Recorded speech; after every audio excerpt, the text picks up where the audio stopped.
Good evening, everyone. How is it going? Welcome back once again. Banfarin, it's great to see you as well. Sparse, PK, Sufferance, how is everyone going? Hope you're all having a wonderful day. And this latest patch release and Twitch drops have been treating you well.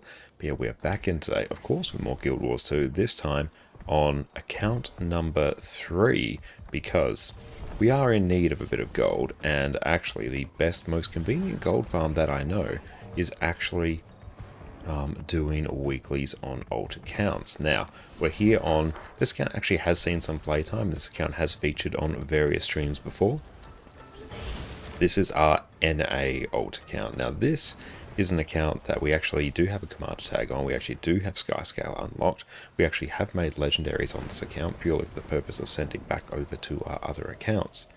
But this account actually does have a bit of progress on it. It doesn't have Soto, it doesn't have Janthir, but this account is going to serve as a battery to fuel our EU account. Because yeah, the amount of gold we can make in what is absolutely minimal work. See, look, there's even a mastery insight right there. And I'm not going to get it, because that's not why we're here. But we're going to complete the weeklies as fast as we possibly know how. It'd be good to maybe do this. We can do it on this account, and we'll be keen to see what it actually looks like on some of our other accounts.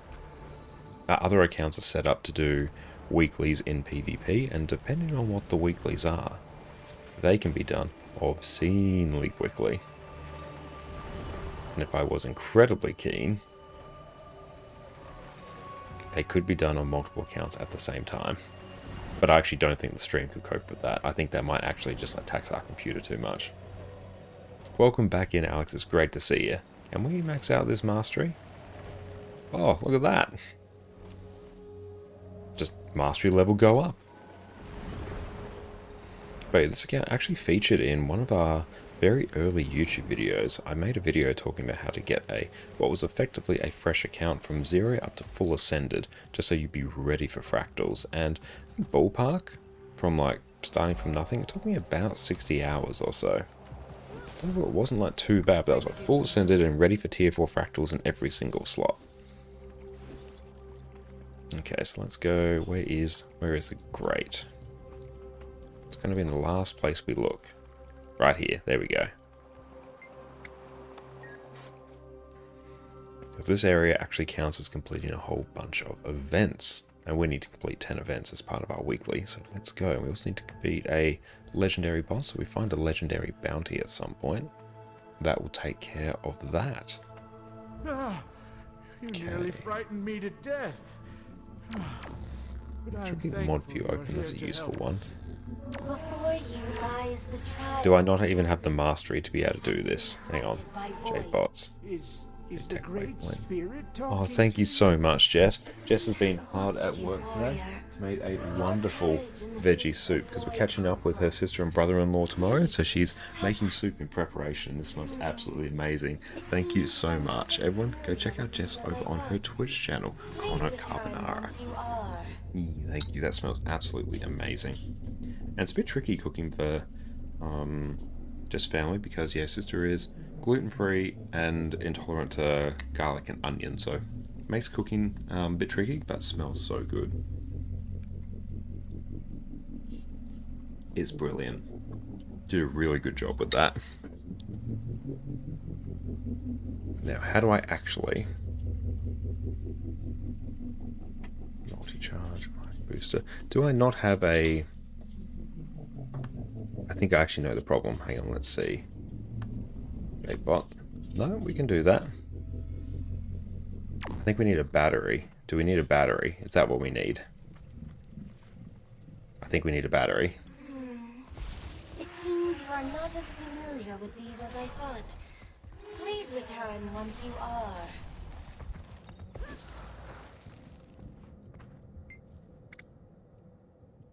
And thank you, Alex. You take care, mate. And yeah, we're going to be on for quite a long time today. So chances are we'll be here when you're back. There's a battery. Need a battery. Here's one. But we got a charge.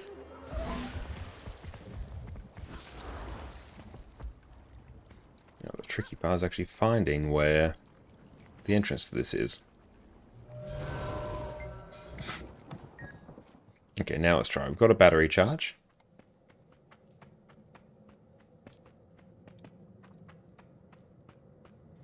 I think we're just rocking Celestial Condi Herald here at the moment. Interact, why not?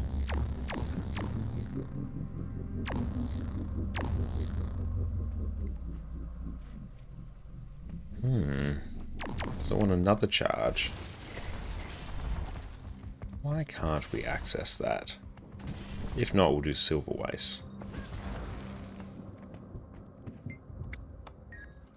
Okay, let's go find another battery. It seems you are not as familiar with these as I thought. Please return once you are. We'll try one more, we'll get 2 battery charges, and no, maybe that's alright. So I'm sure there's some weird condition here that we can't actually do this on this account.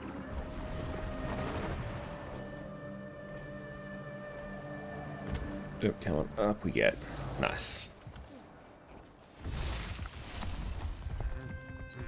Okay, so we have to head out to the west, so it's actually this one here.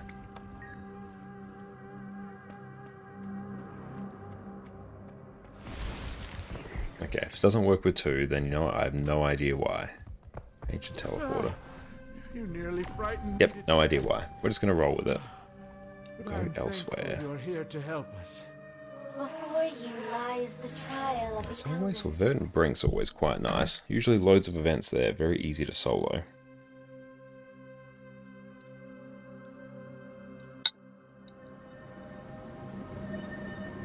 Feel the fury. I think that's night time.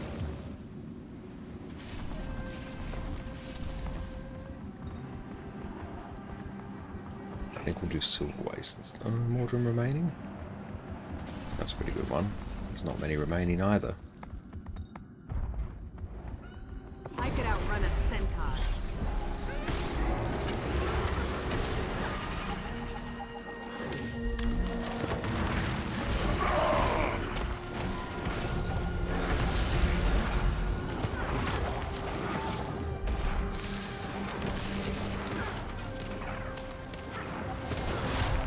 There are actually other areas as well where I can I don't blast out events insanely quickly. Okay, that one's done. Spirit Shard, love to see it. Eternal Ice Shards, what is the best way to get? Typically it's just going to be farming in Bureau Marches, basically running around, gathering them as you go, and also doing Icebrood Saga strike missions. You'll drop Eternal Ice Shards as part of completing that. That's where most of mine come from.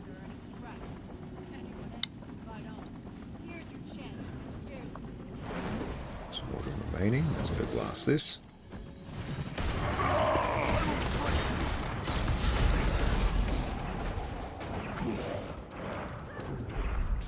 It has been too long. Need tons for Sky Scout. Definitely do your Icebrood Saga strike missions every day if you can. That will be probably the single biggest source of them.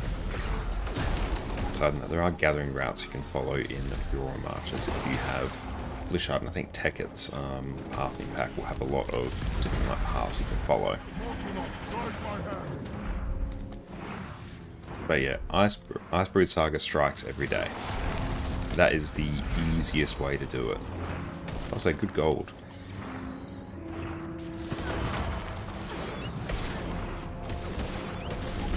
Nice, nice.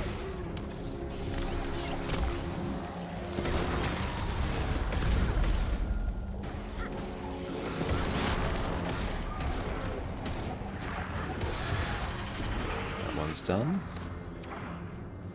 There's a jungle tendril over here.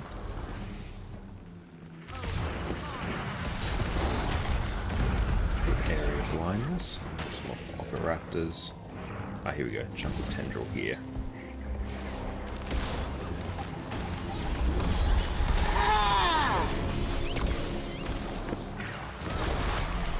We've got another one done. Hold dragon and hero together. Oh. Gotta do this. So I can't mount Skyscale in midair. So we don't have that mastery.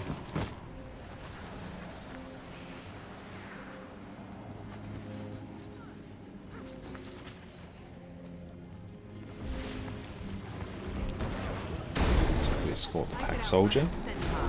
Another super chill one. Much appreciated. The sooner we reach the rally point with these supplies, the better. These. Any loot we get can be sent back over to EU. Oh, shiny.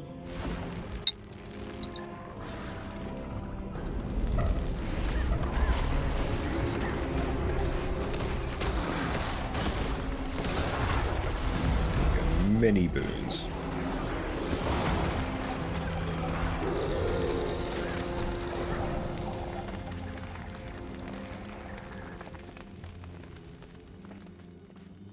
Are you back and live? Yes, we are back and live once again today. Welcome in, Kiss. Sven, how are you going? It's so good to see you as well. Sweet, sweet loot.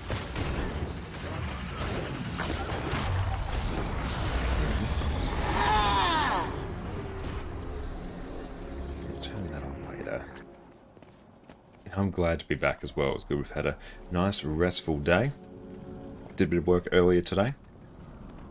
Helped Jess prep this amazing soup that we're having tonight. I'm going to have some more tomorrow. Called my nan who finished up her hip replacement surgery yesterday. Went all well, which is good to hear. But yeah, it's very, very good. Very glad to be back.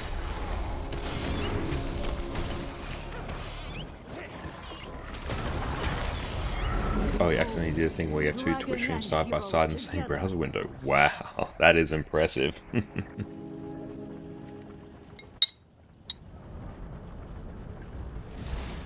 No idea how you manage that. Aqua Shells, thank you for the follow.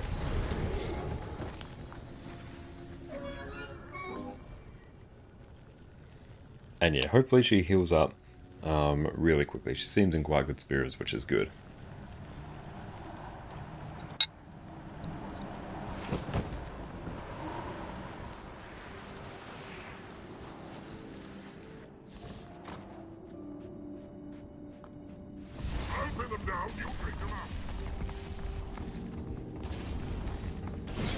Remaining. Is it just Silverwastes that's better? I mean, like, obviously the answer is yes.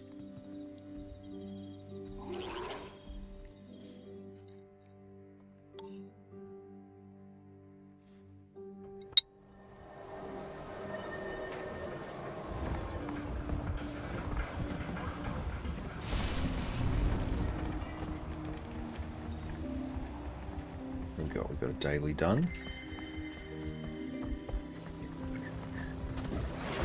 Try and blast this one down.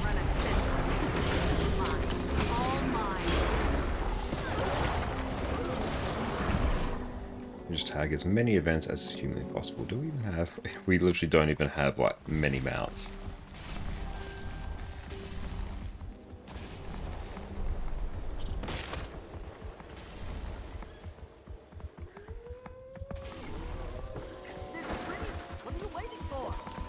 Upper, we'll just go blast out the breach.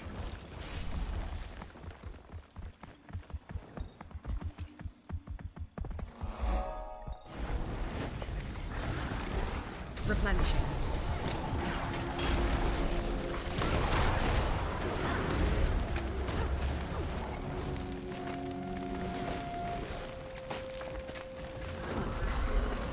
Hurts, doesn't it? And Ames, welcome in. It is great to see you. Right now we are working on...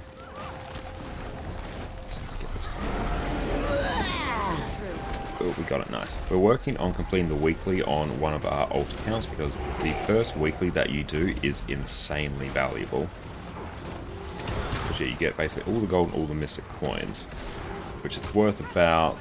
If you get all of them, I might need a little bit more than a weekly, but at the very least, like a weekly is worth about 150 gold. Feel the fury. Replenishing. Fill out the gift of cards.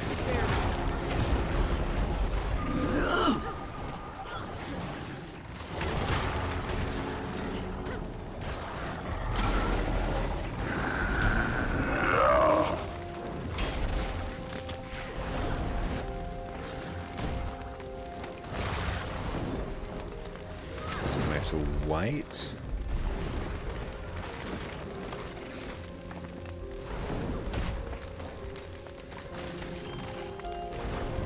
Target it, Liz. Hello. Yeah, we just don't have enough people to actually... Just one down, actually...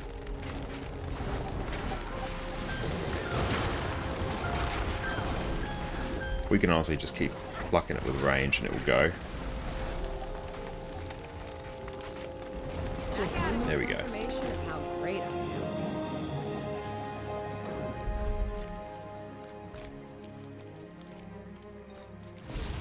So complete this, and then the actual Silverwastes breach. Should get us close to 10. Which one? So much worse than plant monsters trying It's usually red.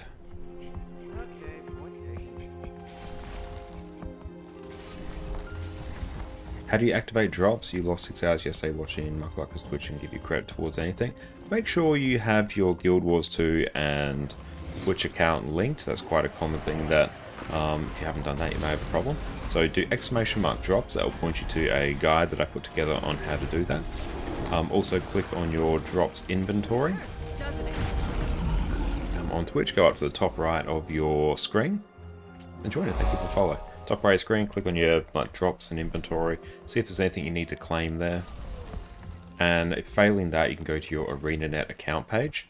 Go to the application section, and there'll be a little section there for unclaimed drops. So if none of those work, check that. That should give it to you. And drops can be a little bit fiddly at times, but yeah, drops are active here, so you should get progress. If not, then something's wrong.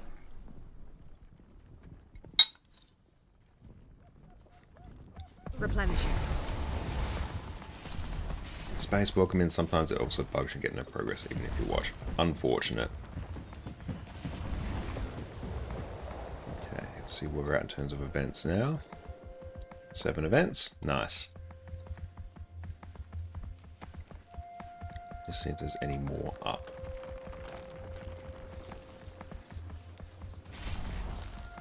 Does not appear so. That's fine.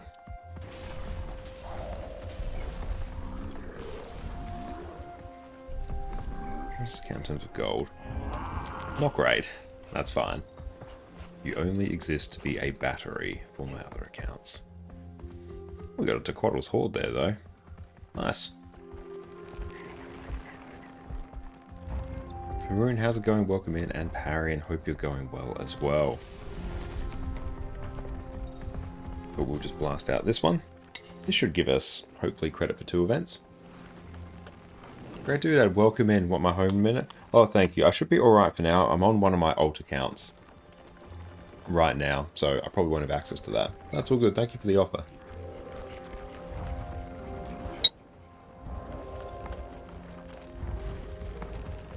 Later on tonight, I do want to do the Convergence CMs on NA as well. We still haven't done the new content on our NA account, so it'll be good to blast through that.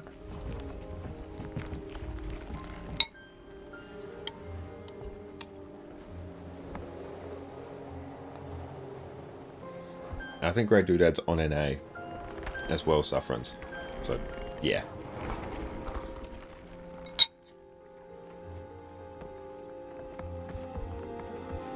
And Rune, you moved to EU last night and there's so many more people at Aussie time, so there really, really is. Because yeah, when you're playing at this time in Australia, it's in the evenings. It's usually sort of 10, 11 in the morning for EU, compared to 3 in the morning for NA. Hermie, welcome in. Is Roller Beetle worth it? Yes. Incredibly fun. It's a great mount to get. Definitely recommend it.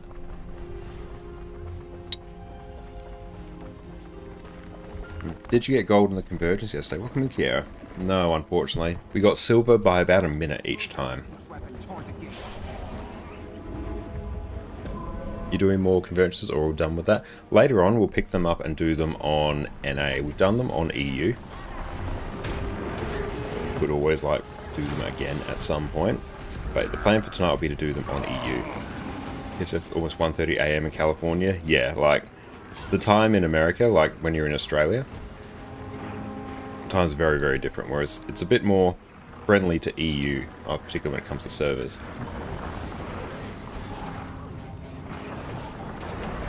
Like if you're playing in the mornings in Australia, that works out better if you're on NA. A bit tricky because usually Australians typically have better ping to EU. Better ping to NA, sorry, not to EU, my mistake. Misspoke. Feel the fury.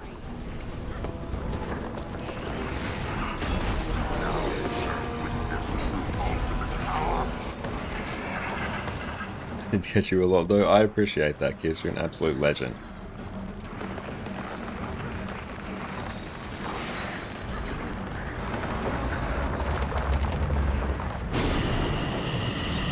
That.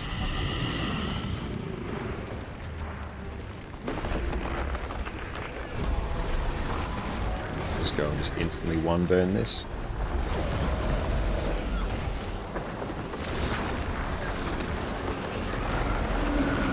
No worries. I'll make sure to like post it. Obviously, like you'll be able to see in chat, and yeah, I'll see if I can. I'll make sure I click your whisper as well whenever we're starting to form up for those. They did form up super quickly on EU yesterday when I did them, so I hope it's the same sort of deal on NA. Done that.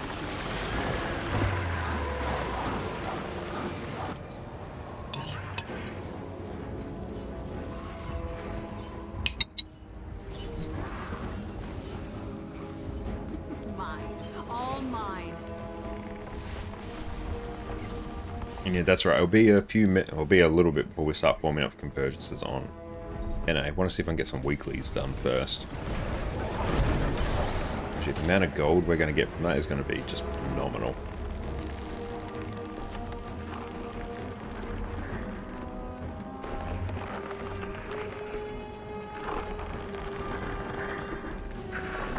It's funny, this account actually got like all the drops as well. That was quite funny. Did you use Convergence CMs on NA? Yes. We can't go in here. So that'll be later on tonight. Let's see how we are going for events. 9, so yeah, literally as soon as we complete this, that will do the event. Oh, nice. Somehow done. This should actually maybe count as a legendary. So we'll hang around and see if that counts. More rain. Excellent. Love it. Finish off my soup.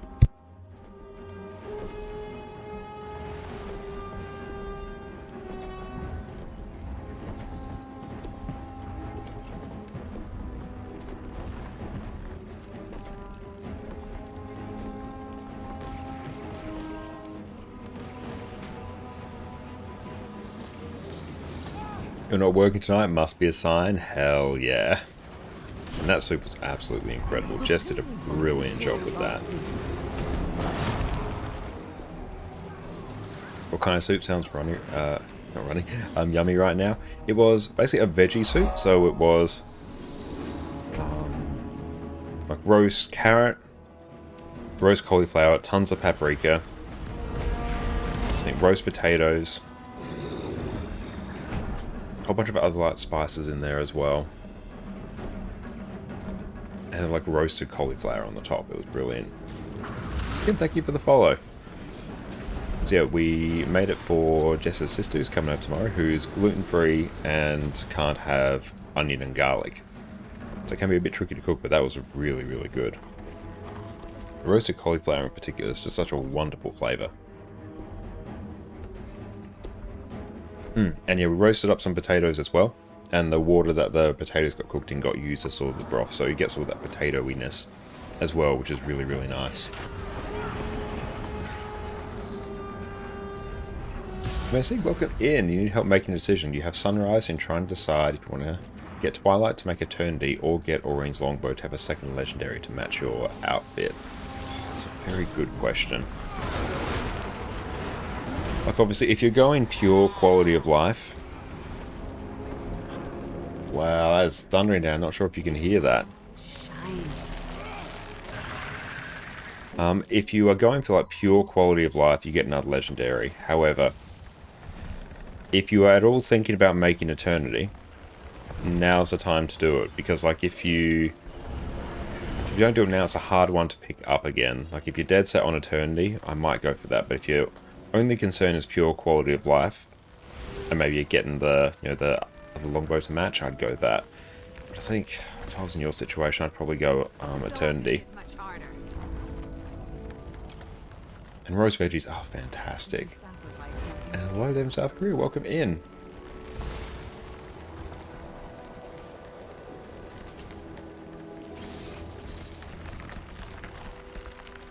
Okay, so that's now done. That does count as a legendary enemy, good. Okay, so if we salvage 50 items, let's see when this event is up.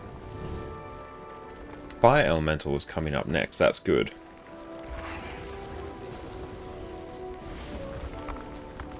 Was it thunder in game? No, that was actually the rain coming down on our house. Actually having some proper rain. All mine. For like the first time in a really long time here.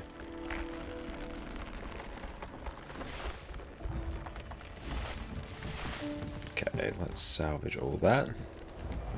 Set out, how's it going? Welcome in, it is so good to see you. We made beef stir fry with teriyaki sauce, cabbage and capsicum bell pepper for the Aussies. Nice. And noodles. Forgot ginger and garlic though. That still sounds amazing. And Parry, and you made some pork stuffed dumplings. Hell yeah, dumplings are always incredible. Let's go salvage all these rares as well. That ticks off another weekly.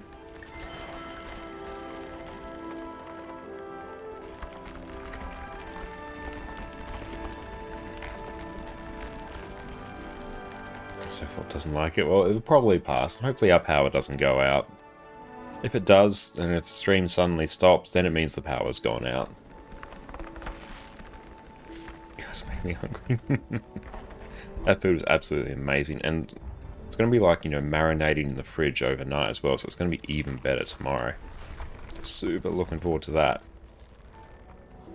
Okay, so Fire Elemental starts at 6:15 my time.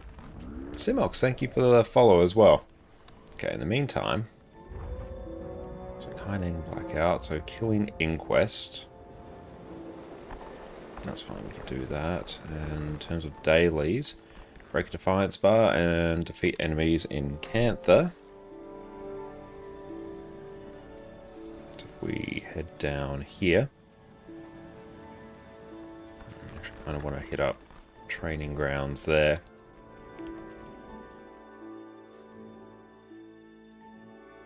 Ali, how's it going? Welcome in. Crazy how you see me streaming every time you lay down to scroll. This week with the newest patch drop and Twitch drops for Guild Wars 2, we're doing some Omega streams. Thank you so much for hanging out with us. I appreciate that. Okay, we're going very, very well. We're well rested, which is fantastic. So we're all ready to settle in and have a great time this evening. But doing what is one of my favorite, sort of most consistent gold farms, if you have multiple accounts. Doing the Wizard's Vault weeklies. The first Wizard's Vault weekly, if you do it quickly, it's worth about 150 gold in terms of the Mystic coins and the cheap bags of gold that you get.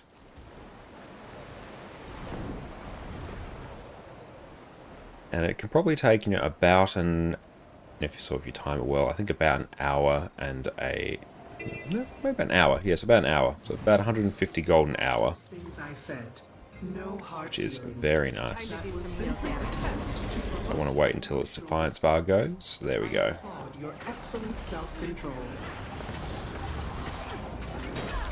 I'm just waiting until that Defiance bar goes. I gotta honestly swap to staff. But I will choose the high road. Just kidding. A little joke to cheer myself up. Ha ha. Ha ha. So just waiting until its Defiance bar pops up again.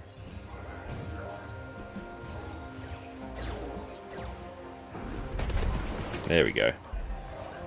Now I actually don't care too much about it, so we'll just go and defeat it. Our moment has finally come. They'll have to hit much harder.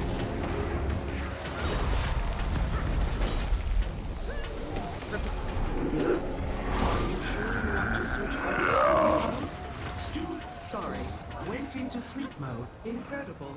Cool, so we need to just go and defeat some more enemies in Janthir. So to do that, let's go out this way. Oh, find some proper rain.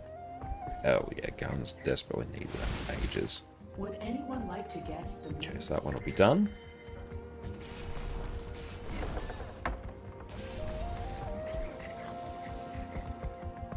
Cool, looks to be a few mobs through here.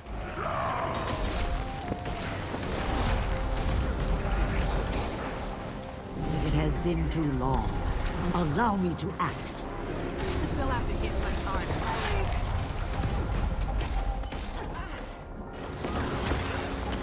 And where are we at? The... Oh, we just missed the Kaining Blackout meta event, that's fine.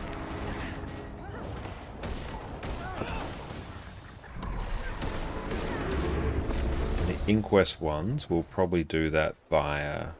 actually die. Inquest ones will do that via Sandswept Isles, particularly if we can catch the Specimen Chamber meta event.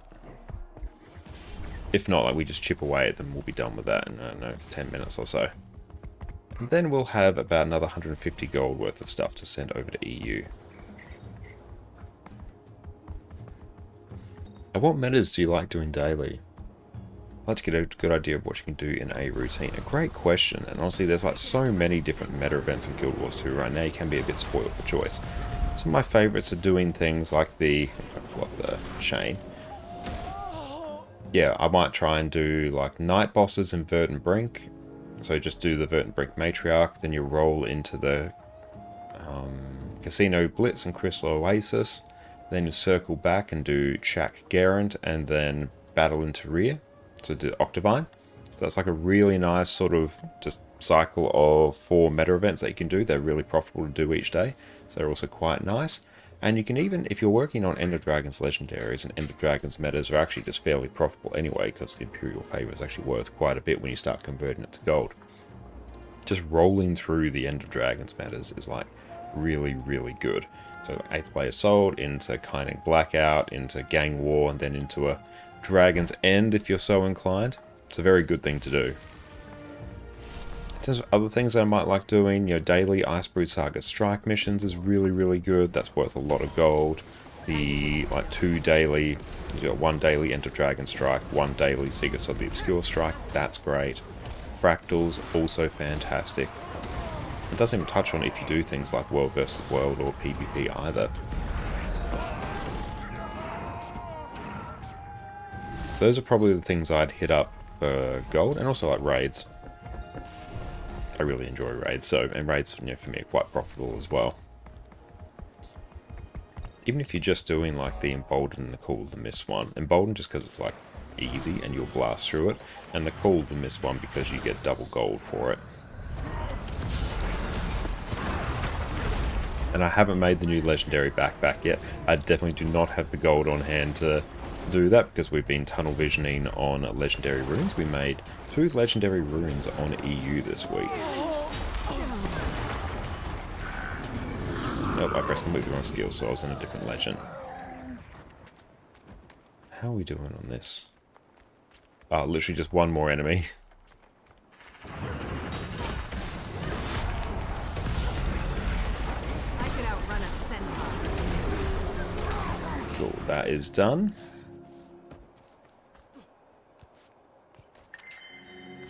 Is it just me, or That's done. That also gets us a gold.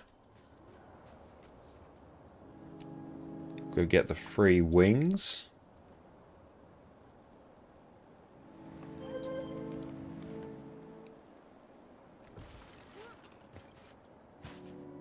And what's that, gaming?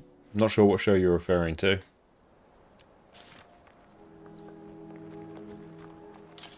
I'm trying to get some good builds going so I can find a good raid training guild. Oh, that sounds fantastic. And yet, if you're around, Mondays we typically do raids on EU.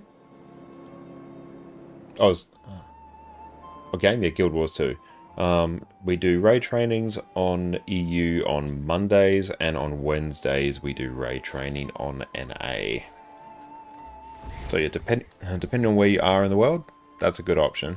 Looks really different to the last time you played. Oh, it is. Yeah, there's honestly, depending on how long you've been away, there's so much content now. We're in an area for the 3rd expansion now, End of Dragons. Sort of starting area for that. That's actually a very nice area. But yeah, there's been 2 expansions after that as well. Okay, let's also... We should be able to even just dump some stuff in the Mystic Forge. And do another daily and actually generate a little bit of gold as well. Let's go get us a few minutes before the next event we need pops up to finish off the weekly. Okay. I know your face. Might be Tome sitting there. How are we going here? I don't really have anything to convert there. Oh, that's 60 clovers. I could craft a legendary on this account. Almost. Seek and you shall find. I might do that at some point. How are we doing for spirit shards, actually? Yeah, actually, we're going to have to do that at some point. I'll probably end up crafting... How many... Let's go, Wars to efficiency. How are you? Bring that up here. Okay. Just go crafting. You have to come back. It looks really good now. Guild Wars 2 is in a fantastic spot right now. They're doing annual expansions now. Exodum, what is up, mate? It is great to see you. Yes, we are on our NA alt account right now. And this account turns out for some reason, I don't know why, it has 60 Mystic Clovers. I'll have a place in the eternal out. That's 60 Mystic Clovers.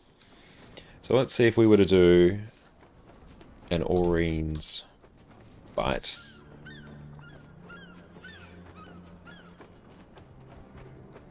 But have you been, Exodum? Jason Wants game, it's Guild Wars 2. But yeah, Guild Wars 2 is in a fantastic spot right now. That's just a big old list. How many clovers do we need? They take 38. Yeah, I can straight up craft. If I do some End of Dragons metas, I could craft 2 End of Dragons legendaries on this account, then send them back over to EU. Yeah, that's probably the best use of my gold at some point, so I will have to focus on that at some point in the future. The legendary weapons are a little bit down the track, and I'm going to need to get a whole bunch of gold on hand to funnel between accounts to actually do that. Oh, I'm the same, Rune. On my EU account, I've got like single-digit spirit shards at the moment, because I chew through them insanely quickly. But yeah, it's not the first time that I've crafted legendaries on this account to send to another one.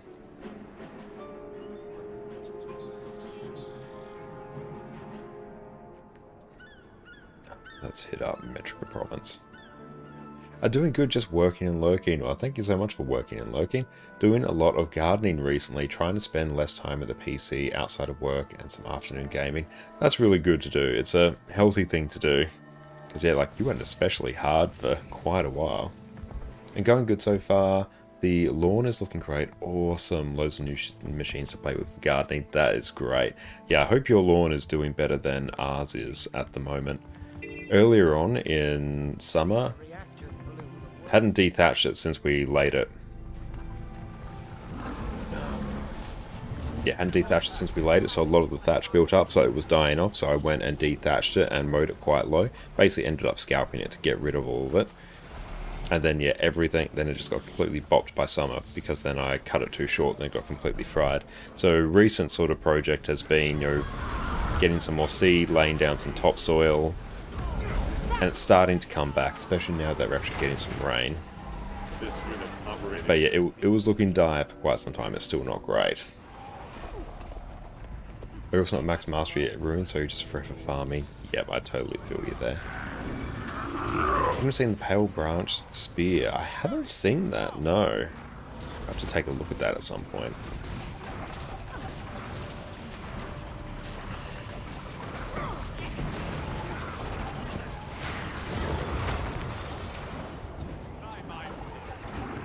Our moment has finally come. I'm sure you can handle it. But it's good to hear that the gardening is going well.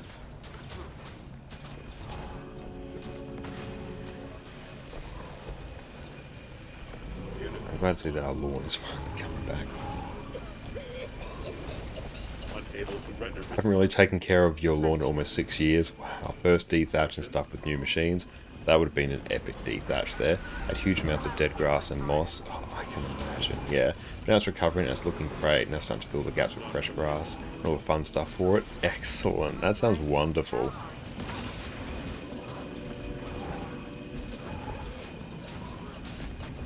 But yeah, do you have any other like gardening projects going on as well? Is there anything else that you're growing?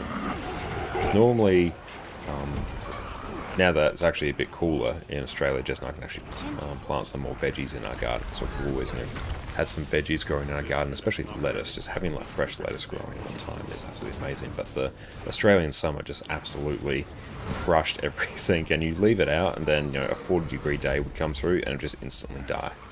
Guys, thank you for the follow. But now we can actually replant some stuff. Had some great success growing potatoes as well. Potatoes were amazing. And Mang, you're lost. I'm trying to start again at your moment of doing the last of the Soto story. Coming back to Guild Wars 2 after some time off can be a bit overwhelming because there's just so much content to dive into, but I think you've done like a pretty good thing, just like picking up with the story where you presumably left off. It's going to be a great way to ease your way back into the game. And then you can sort of just see what other people are doing around you, hear the chatter, explore things. And then pick some goals to work towards, be it a legendary or full ascended or I don't know, map completion or something like that. Really helps keep you engaged.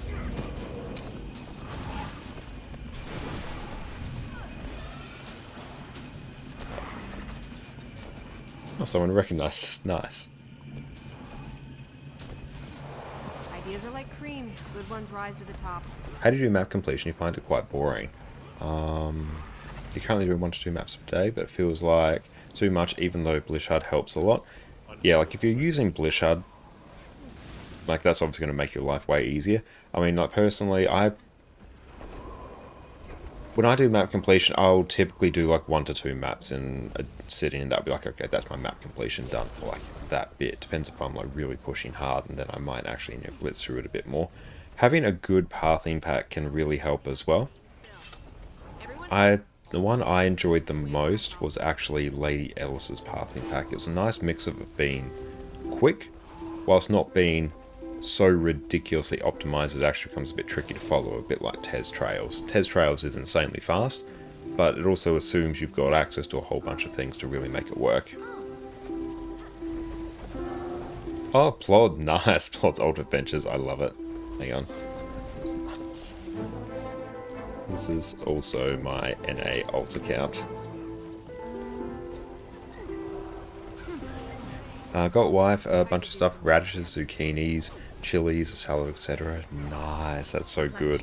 I remember years ago when I was living on my original family farm, we grew zucchinis and they just grew like absolute weeds. We're getting like 30 zucchinis a day, it was monstrous. So we had a lot of quiche. We also had chickens, so there was like 2 dozen eggs a day. So lots of quiche. So you're just doing flower beds and lawn really while she cares for her veggies. I just took the chance to get you some fun new toys for watering because it makes it so much easier for her to water her stuff. Ah, yeah, they're selling them in the... No, this is gonna make... It's gonna make your gardening easier. Whereas you're just like, new toys. I love it. This is my alt Plodrick. Yeah, this is my alt, and then we might dive into alt. See how far down the chain we get. Neblion, welcome in. I gotta just bend this thing.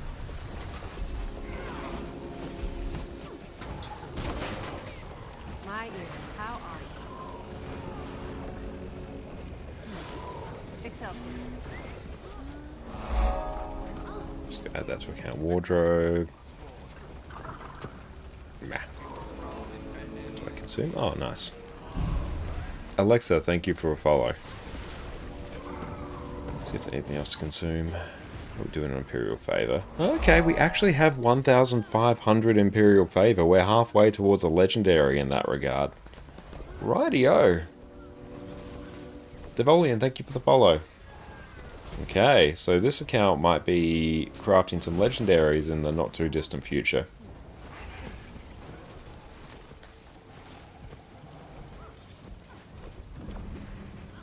Eliandra, welcome in. It's great to see you.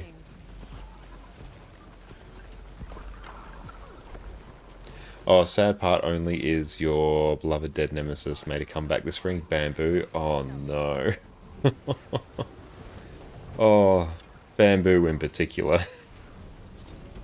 Yeah, once you get it in there and it starts growing, it's basically impossible to stop. Angry Phil, any writs to eat for Imperial favor? It's a very good question. I'll check. No, not many. I must have converted them at some point. I thought you only needed 2,500 for a legendary. It could be that. Like, I don't know the number exactly off the top of my head. Hope you're doing great. I'm going very well. Thank you for asking, Eliandra. I hope you're going well as well. Replenishing. And there's a spot to get up here. There it is. Oh, 3,500. Okay. 7 gifts at 500 per. Perfect. That's not too bad. I should be able to blast through that relatively quickly. I'll let 2 meta event chains will perhaps do it. Even what I should do. How much Imperial favor does the End of Dragons reward track give you? Actually, we don't have a PvP rush going on at the moment. I was going to say, because if I could set the PvP weeklies on this, I'll set the weeklies to this account on PvP. Then I could blast those out, get progress towards that. But I'll probably end up crafting... a legendary before the next expansion comes out on this account, just seeing where that will tee up. So I don't think that's the best use. I think it's probably just easier that I do a few meta events. Jay, welcome in. It is 6:30 in the evening here right now in Australia, so we're up at an appropriate time. Welcome in. It's great to see you as well. Hope you're having a great day. Don't click to consume. Nice. Consume. Sweet. Magic battery cell damage. Failure imminent. Excuse me. Oh no, keep it in. You can do it. But just make sure, like, right now we have drops going for Guild Wars 2, so make sure you have your Guild Wars 2 account linked to your Twitch account, and you can watch various streams, including our own, to get a free glider, the Bloodstone Ascender, and some other goodies as well. Irvin, thank you for the stretch as well. Can I target that, please? Hello.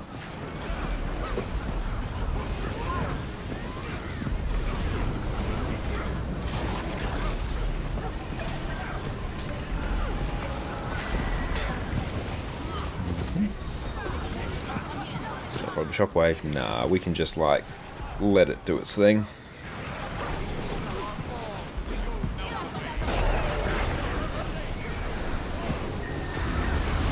Cool, now we'll actually start blasting, just glint heal.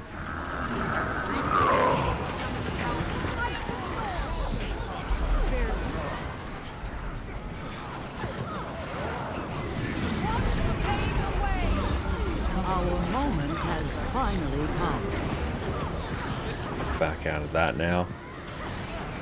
Knowledge is.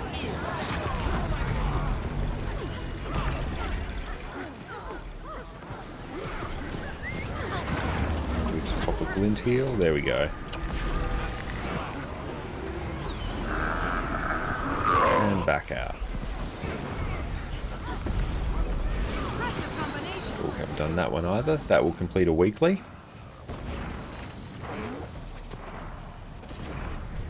Grab all that. So we still need the Inquest. That's an Uber jungle. Okay, so for that, let's see, do we have access to Sandswept Isles? We do. Great. Okay, do we have a Berserker build on this character? Because once we do that, Yeah, so we would have actually done our weekly in about an hour. It's not too bad. Let's just check, see what I have. Sword and staff. Yeah. It is indeed a do power Alacran. Yeah, power Alacran will be pretty sweet. Let's try and get your PC back up and running after Windows crashed after the Nvidia update. Oh, I'm sorry to hear that. At the same time, you're dealing with a knee injury in your left leg and your right leg that experts think could be your Isaac nerve that's giving pain in your foot and hip. I'm really sorry to hear that, Eliandra. I hope you're able to rest up and feel better soon. That sounds awful. And hopefully you're able to get your computer issues sorted as well. I'm so sorry to hear that.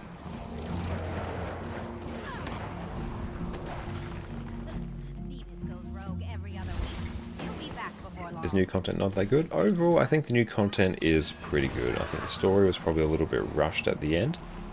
But overall, like, I enjoyed the map pretty well. The new weapon skins they introduced with the new map are fantastic. Definitely be going for some of them at some point. And the quality of life features that they brought in, I think, are like the biggest highlight of this patch, actually. Like giving you access to the Wizard's Portal Tome, so all your various portal scrolls that you have, you can just combine them into one thing now, which is fantastic. Time to do some real damage. Ordnance incoming!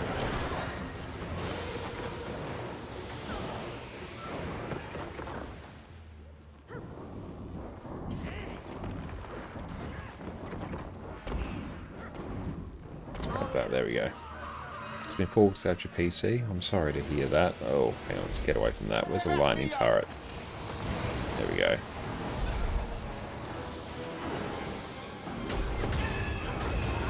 Bring the thunder!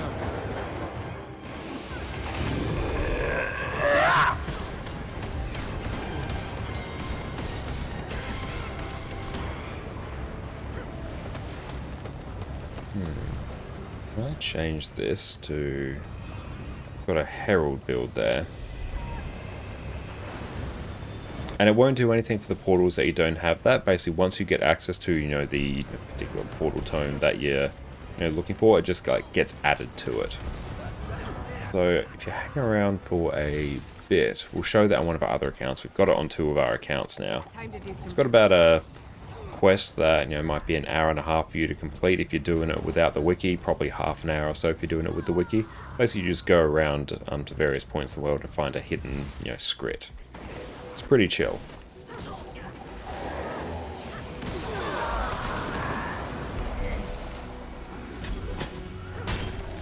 That.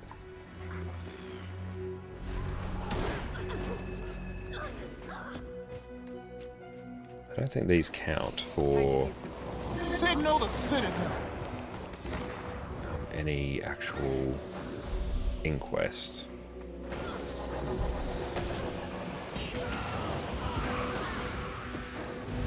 I feel good. Where is that damn This will have to hit much harder. turret? Okay, so specimen chamber is up in like 15. That would have been ideal, but it's going to be up whenever it's up. I think we'll be done with this by then.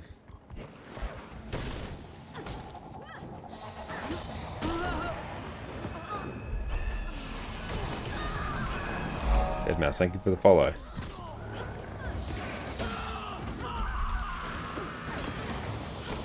Just keep an eye out for a lightning turret.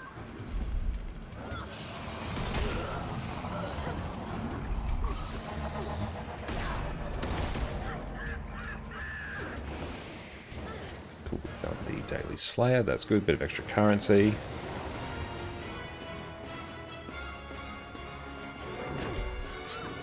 Do love the insane amount of AoE clip there. Big thank you for the follow.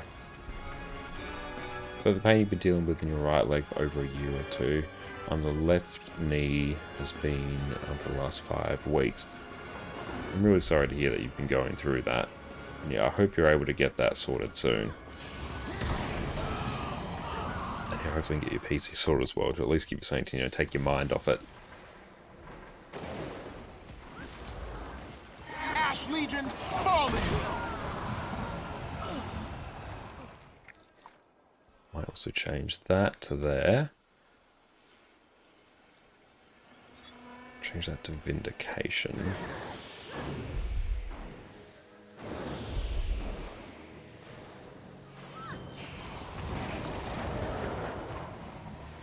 It's just going to give us more might.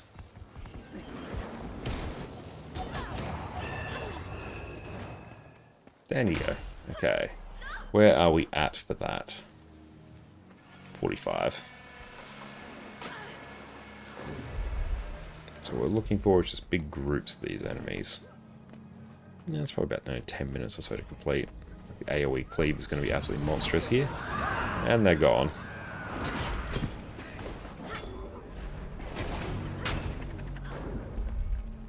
Should definitely put Shiro on instead of Jalus. I mean, Jalus is fine.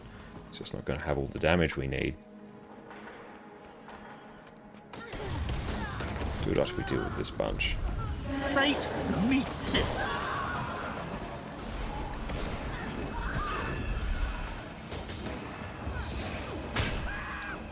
Beautiful. Now we're on like a bajillion might. Swap that over to Shiro. Deal with these lightning turrets.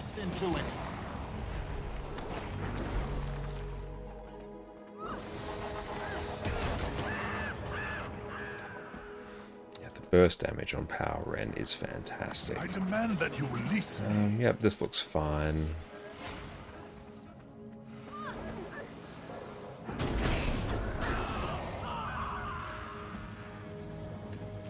Yeah, even just honestly phase traversal into a chilling isolation, that will probably just kill anything.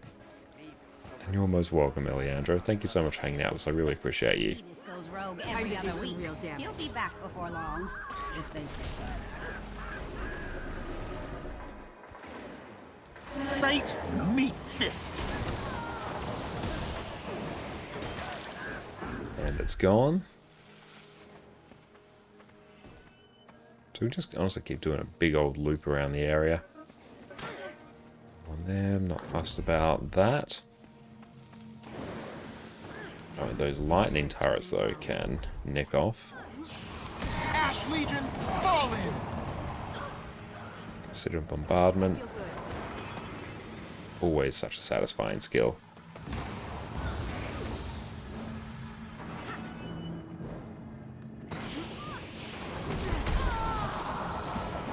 Got a lightning turret here. What GPU are we rocking? Rocking a 4060 Ti. Oh,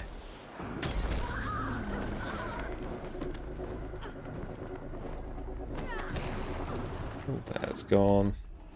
The time is at hand for reckoning. Instantly gone. We've got a nice little bunch up here.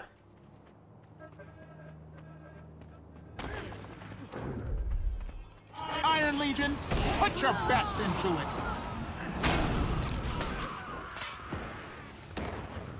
It's good. It's actually given us some volatile magic, which we can use to convert to more gold.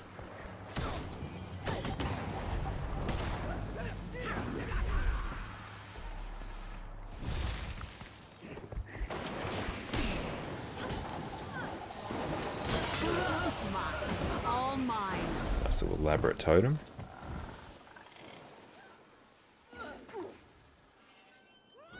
They'll have to hit much harder. Yeah, we should complete this by the time Specimen Chamber's up. Do we have any more? Oh, nice. We can actually get some Skyscale Masteries. Hooray!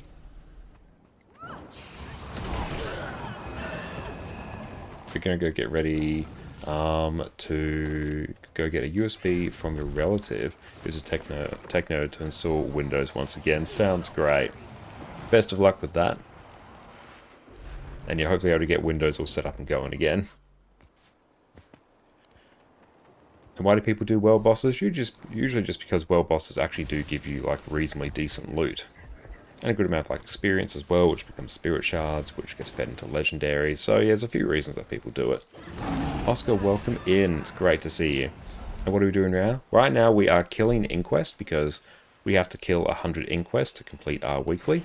And we're doing the weekly because we'll show in just a moment once we've done it. We can actually generate a ton of gold. Did you already take a look at Convergence CMs, or is it scheduled for today? We already did the CMs on EU. We're going to be doing the Convergence CMs on NA today. So later on tonight's stream, we'll be doing that. Lightning turrets are just cursed. Iron Legion. Oh, speaking of masteries, you're at 600k XP from being at max mastery level. Damn, congratulations. It's so satisfying being at max mastery.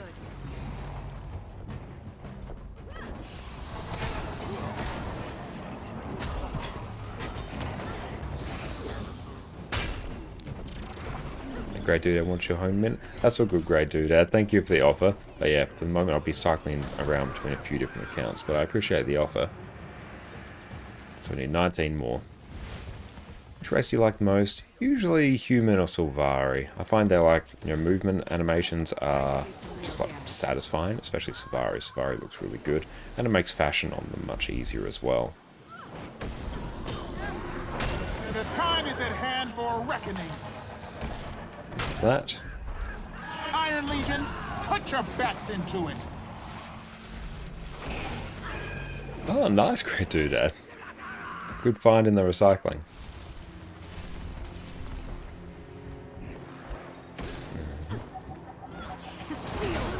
Let's blast that. So we're almost there. This one is the one that just takes the longest. Just running around this area, killing the mobs as they spawn. They have a very quick respawn cycle, so it's not too bad.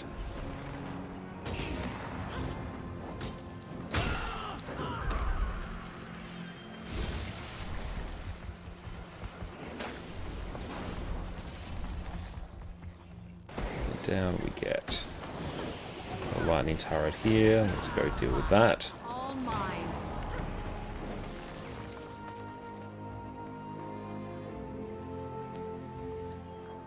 Another lightning turret. Another inquest. Yeah, we actually have a reasonable-ish amount of volatile magic. We'll be able to convert that to something soon. This'll be fun. You get the charge miss swap.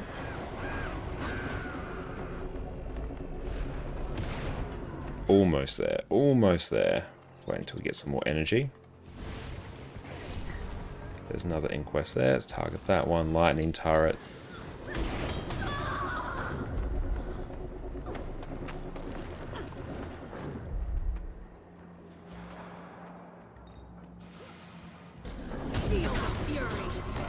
Perfect. That is now done. Let's go stand. Rob's over here. Don't be corrupted by the human female man. Jotish, you're unable to get mastery points to complete masteries of Tyria. You farm XP but don't know how to complete mastery points. Easiest way I find, or I actually do need to get some more mastery points. I won't be able to craft my legendaries until I do that on this account as well. If you want to see exactly how to get mastery points, go to the achievements panel. Come to the filters tab here. Add mastery point filter. Tyria. Now it's only going to show you achievements and things to do that will give you Tyria mastery points. So like literally me doing a whole bunch of Living World Season 2 on this account is going to get me access to that. There's going to be some stuff tied to the Silverwastes as well if I kill a bunch of legendaries there. If I complete all the dungeon stories, there's another one. If I do the Dive Master, Lion's Arch Exterminator as well. But yeah, that will show you just like a ton of different ways. Fit Legendary Karka Queen. Is there like a Karka Queen up? Because like, let's see, when will it actually pop up? I mean, I probably won't worry about it now. But yeah, if I do catch a Karka Queen at some point, I might jump on this account. Oh, actually, hang on, let's go. It was to event timers.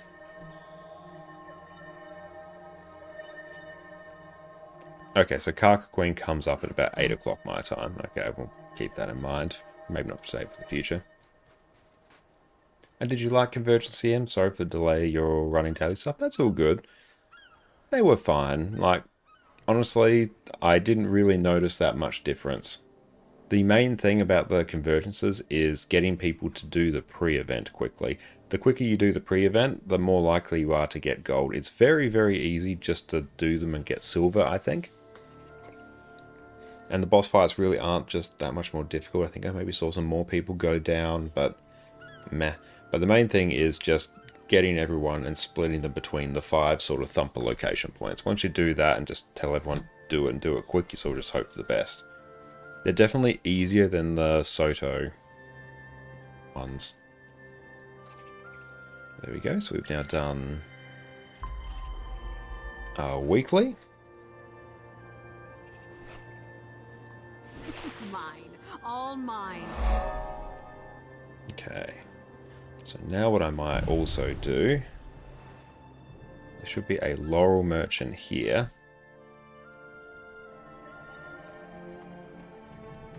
You buying? So let's get, I want light crafting bags this time. So we'll use all that. That's like almost enough of those for another legendary rune. And then, where the real gold comes in, come down to Astral Rewards. We buy all the Mystic Coins. We buy as much gold as we can. So these Mystic Coins that we just bought, that's like 120 gold's worth right there.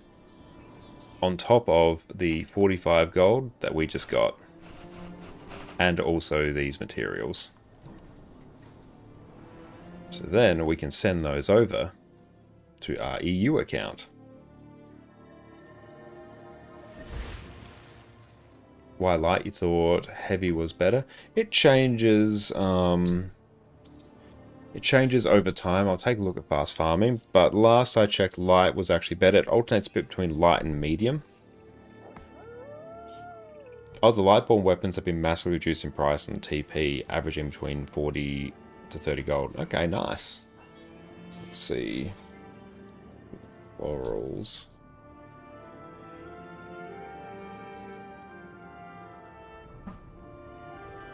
Okay, here we go. So yeah, it's actually, in terms of profit per laurel, it's actually medium and then slightly behind is light. But on my EU account, I've got like all the medium stuff I need. I don't have the light, so that's why I went for that. But yeah, the heavy crafting bag is actually a bit less profit per laurel. Most is actually the medium. It's been that way for a bit. So now, we can deposit, let's deposit 50 gold.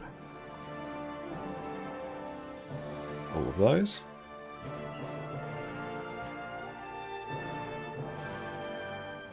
Nice.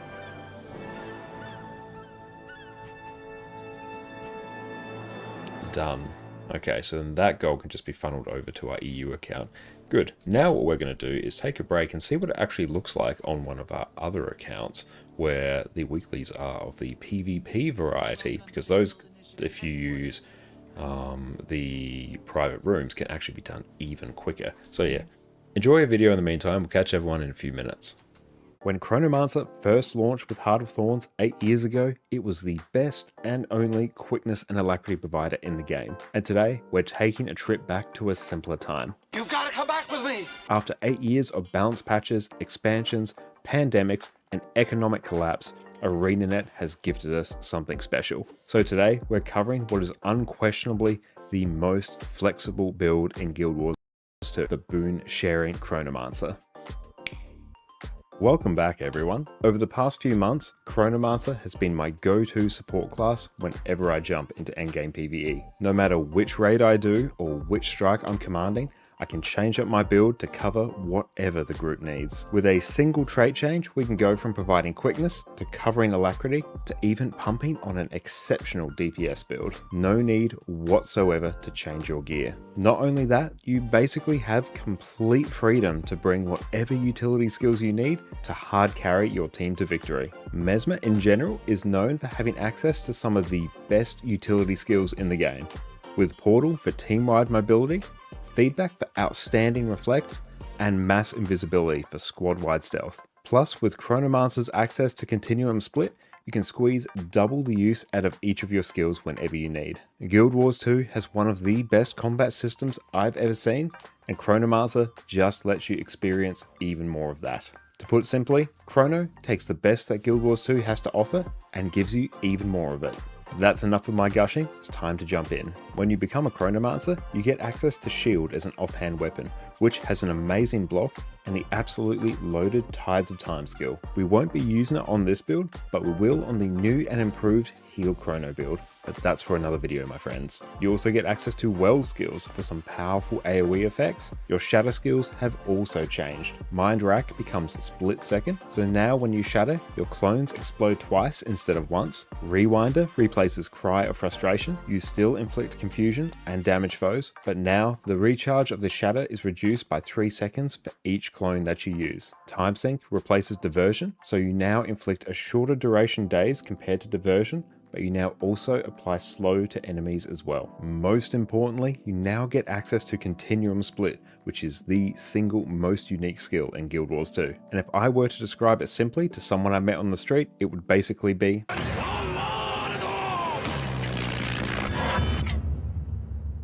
You activate it to save your current health, position, and current cooldowns. While it's active, you can use whatever skills you want. It will last longer the more clones that you shatter, and when it runs out, you're reset to your starting position with your health and cooldowns intact. You're then free to cast your skills again straight away. It basically lets you travel back in time and use your skills twice. There's countless ways to use this skill, and each one is more incredible than the last. And now we'll touch on our gear and food. For our gear, we're using a mix of Berserkers and Assassin's gear to hit 100% critical chance. I've included the exact combination of gear that I use on the screen, and I'll also include a link to the build in the description below so you can check back on it later. Hitting 100% critical chance when you're fully buffed with Fury is incredibly important to power DPS classes. Every time you don't crit, you're missing out on a huge amount of damage due to your critical hits being powered up by your ferocity. Chronomancer is a class that needs a lot of help to reach crit cap, so you'll be using more pieces of Assassin's gear than you're used to. There are lots of different combinations of gear, runes, sigils, and food that will get you there. This one I recommend because you can use the standard power and ferocity food that all other power classes use, so you don't need to buy a separate food. We'll be taking Rune of Infiltration for the extra power and precision you need to crit cap. As is the case for a lot of power builds, we'll be taking Sigil of Force and Impact for the flat damage increase you get to strike damage. If you are struggling to keep up boons, you can swap out Sigil of Impact for Sigil of Concentration.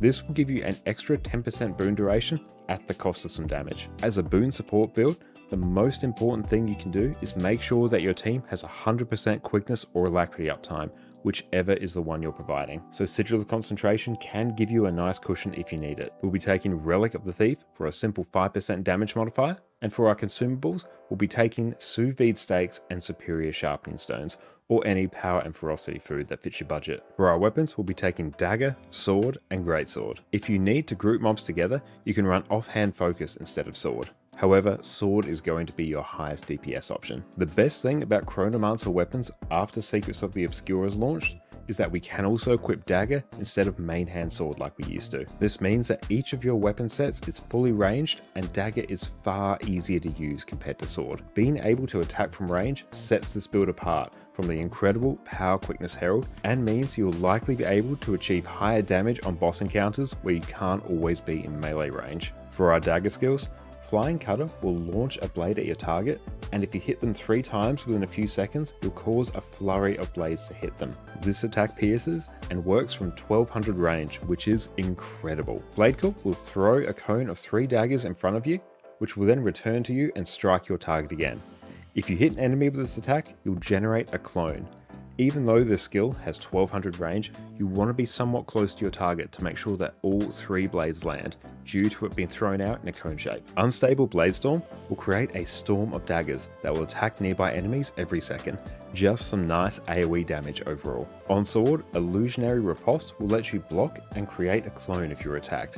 You can also activate it again to fire Counterblade, which will fire a bolt to daze your target. Phantasmal Swordsman will strike your target and summon a Sword Phantasm. If the first strike hits, you'll gain 8 stacks of might. The Phantasm here actually does a few things. It will first leap towards your target, which creates a leap finisher for itself. Then it will attack 8 times with Blurred Frenzy, the Mesmer Sword 2 skill. This skill is important because it provides you with a ton of Fencer's Finesse stacks due to one of our traits, which just translates to extra ferocity. If you choose to equip Focus, Temporal Curtain will summon a wall of energy that will give swiftness to your allies and cripple enemies.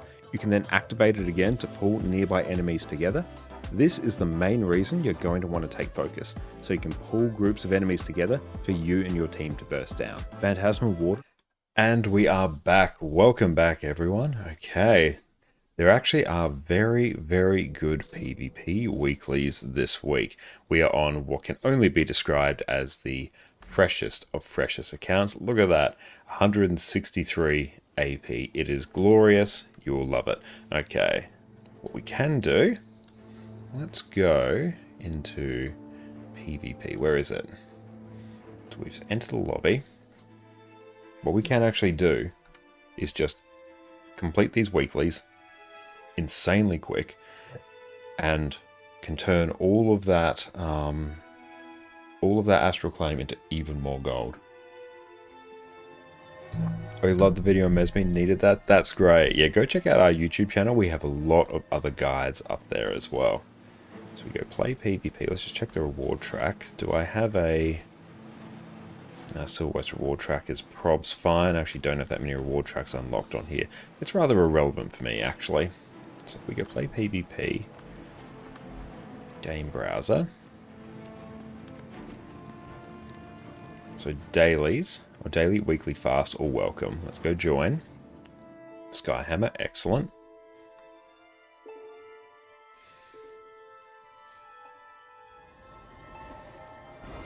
Time to do some real damage. Okay, so it looks like blue team wins.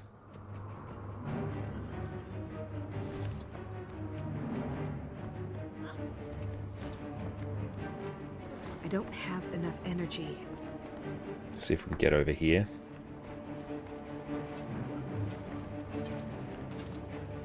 You can see basically the other team is just going to spawn over there. Then we go in, just pew them down. That gets like one of the dailies done. And so let's just track literally everything here.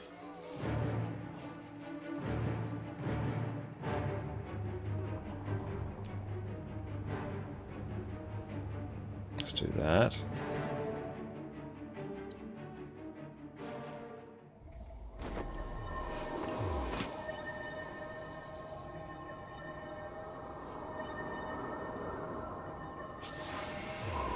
Time to do some Okay, real let's see what the damage. rules are here. Do an alter count? Yes. There we go. We got... That's straight up. That's... Hold on to your points. all those done. Let's get that one done.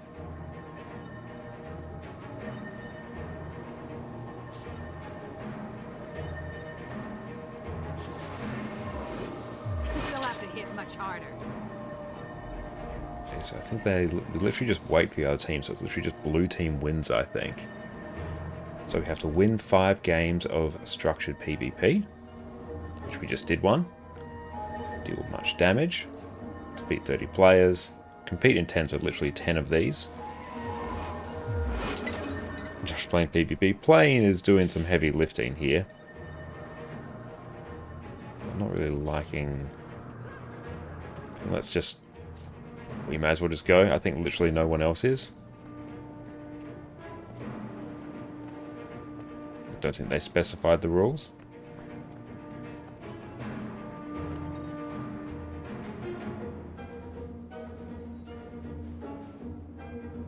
We might even be able to get, like, win a game of structured PvP. Point C is yours now.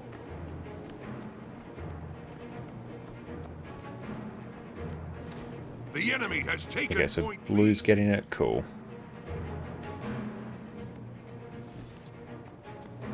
I'm fine if blue team wins. Let's just see if anyone else is here. Here we go. The enemy has point A.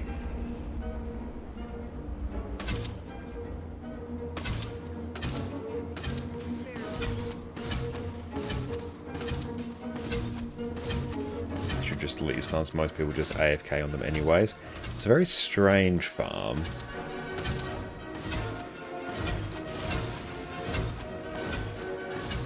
Okay, this will get, you can see the damage just ticking up.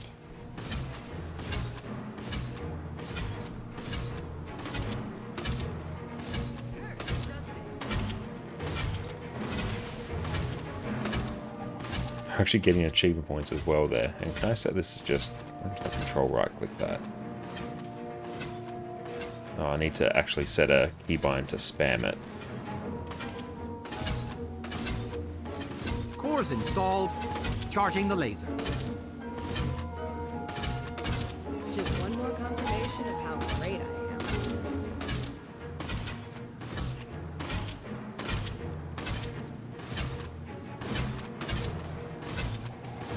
It's going to be another weekly done in a moment.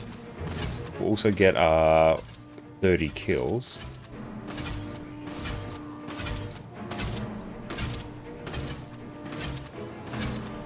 Cannon operational. Ready. Probably just put an instant cast and hold it. Let's try that.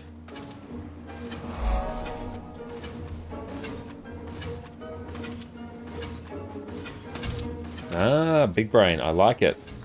Turk, thank you for the follow.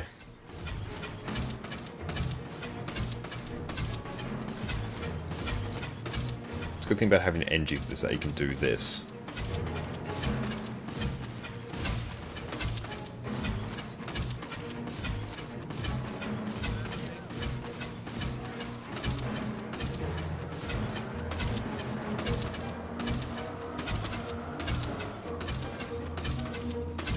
Okay, so we're almost done with... I do want to get like top stats in an area as well, I think. We now achieve 1 APM, not even that. This goes out longer, we start to get to like almost 0 APM. Does it count action if I push the button and don't release it?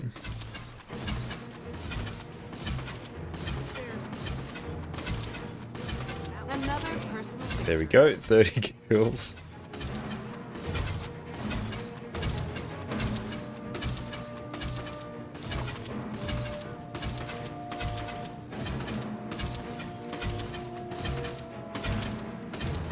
But you're doing this, especially for the first weekly. The first weekly is obscenely worth it. Weeklies after that becomes less and less. Second one's still worth a reasonable amount. Third, you might get some value, but after that on an alt account, I don't think is really worth your time doing. Say Sailor, thank you for the follow.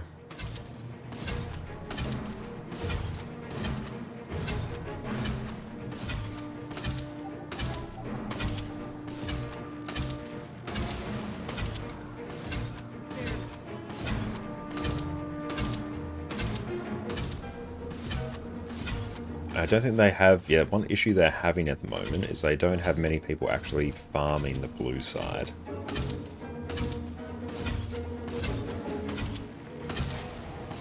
$40 kills, nice. Just farming that AP, 1 AP at a time.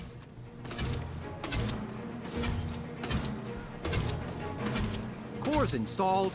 Charging the laser. But even if we get like 5 games down, then we can actually do proper PvP on our Revenant, because that is quite fun.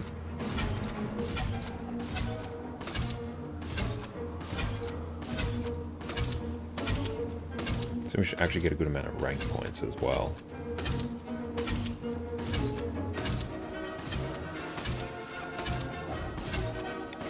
Nine.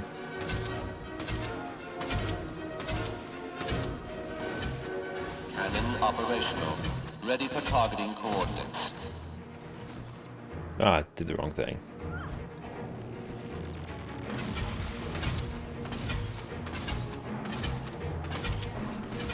We can't swap. Burst to 2 wins.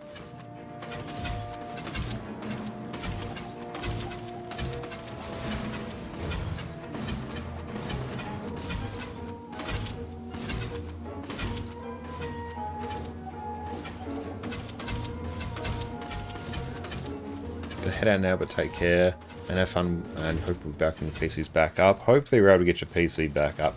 I know if I see you later, it'll mean your PC's probably back up, so best of luck. we can get probably most of the Condis as well. That should actually give us another weekly proc. Cool. Yep, it did. Nice. So if we go into the weeklies now, grab that, done, that.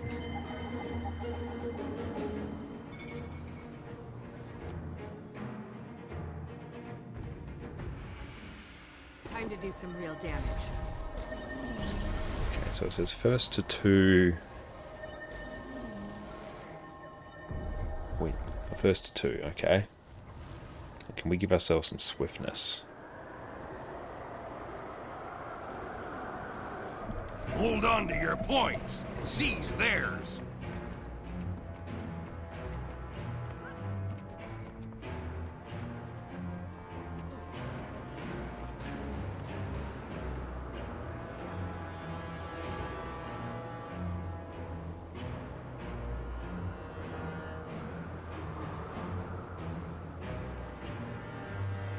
Point B belongs to you.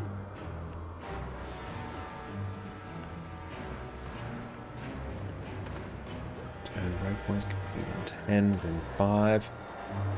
Yes, I think if we get like 5 of these done, we should get a few wins as well. And then we can actually move to proper PvP.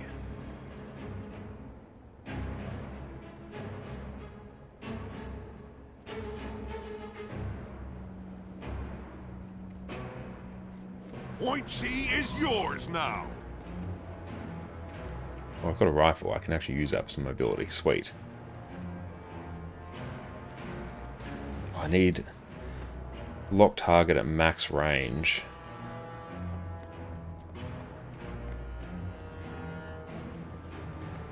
Where is it? Oh no, it is there. And Louis, welcome in. Has Aina even hinted at a Guild Wars 3 announcement? It was just community speculation because of lack of content. So the reasoning behind that is last year there was an investor meeting at ArenaNet that was leaked where basically they were, I'm unsure if it was a developer or investor or manager talking off the cuff, but it seemed as though they were given the green light to start working on Guild Wars 3. Not that they were working on it. Not that anything had been announced. It was purely that they may have been given the green light to work on it. So yeah, I do not expect Guild Wars 3 to come out like any time in the next, 6-7 years at all. Even if they were to drop everything and start working on it now. Oh, it wasn't NC Soft meeting actually. Excellent, I misspoke. NC Soft meeting. But yeah, there was just some speculation about it, just some rumors, some rumblings. Not that it's in active development, not that they've got full green light, not that they're stopping working on Guild Wars 2. It might have even have been an just off the cuff suggestion. Especially when they've just announced they've committed to their annual expansion release model. That would be a very strange time to do it. And I've spoken about this on a few of our last streams recently as well. We thought it might come in the next 5 years. Who knows? And it personally wouldn't surprise me if Guild Wars 3 does exist at all, if it ever does exist in any particular way. I would not expect it to be an MMO in the same way that Guild Wars 2 is, because releasing a new MMO nowadays is incredibly difficult, because if you're a new MMO, you have to compete with MMOs that have been around for literal decades and have so much content. It's incredibly hard to, justify releasing an MMO and actually compete in that space. And if ArenaNet was to release a new MMO, it would directly compete and undercut their existing MMO. Not only would it undercut their existing MMO would undercut the release of their new one, because it's very hard to get people to transfer from one MMO to another because people have so much time invested in it. Just want to confirm before you talk, is it okay to talk about other games? Yeah, feel free.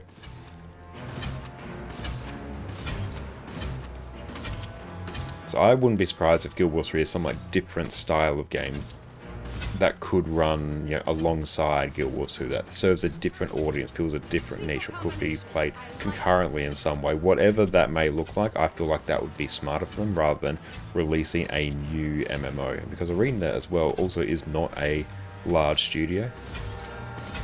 Did we not talk about this last night? Because you're getting deja vu. We definitely did talk about it last night. But that's alright, because I know a lot of people might not have been here for that conversation. That's totally fine. Time to do some real damage. Yeah, honestly, we may...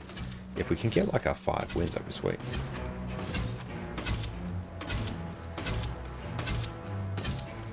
I think they are still finding their feet somewhat with the annual expansion model.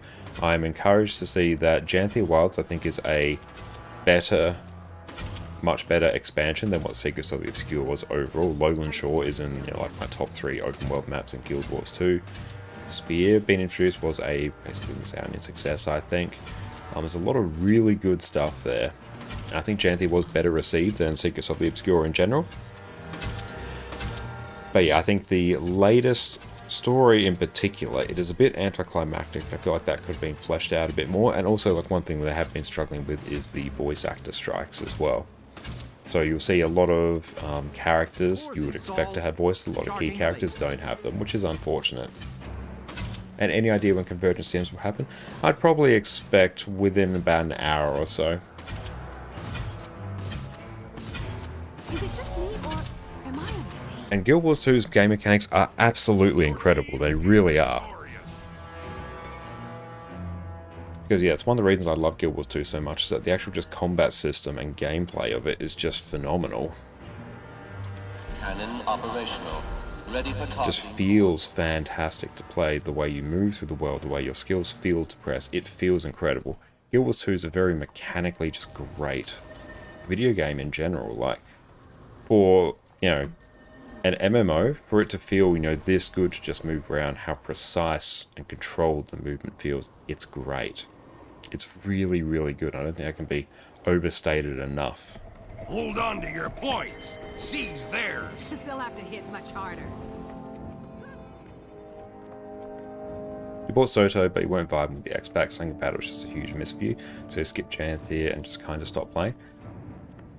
But like, that's totally fine and reasonable. Like, Soto definitely wasn't for everyone. I think, especially because that was their first expansion in this new model, they were learning a lot from it. And they have brought a lot of really good learnings into Janthir, so I think Janthir is a better expansion. Things I think Janthir did great, like, yeah, Lowland Shore is amazing. The Lowland Coden, just a great sort of race of people, and the characters were really fun. Like, honestly, I find the characters just to be super endearing. Spear was a great addition, so every class got a cool, fun new weapon. Like, the new legendaries introduced are generally, like, very well received and loved. The changes they made to Warclaw are just phenomenal. Warclaw is now just one of the best mounts in Guild Wars 2.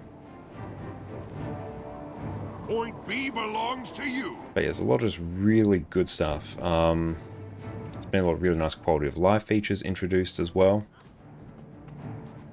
But yeah, I think the story was a bit rushed at the end. I think the metas could stand to be a bit more rewarding, because they haven't really... They've struggled to recapture the wonder of the Heart of Thorns meta events, I think.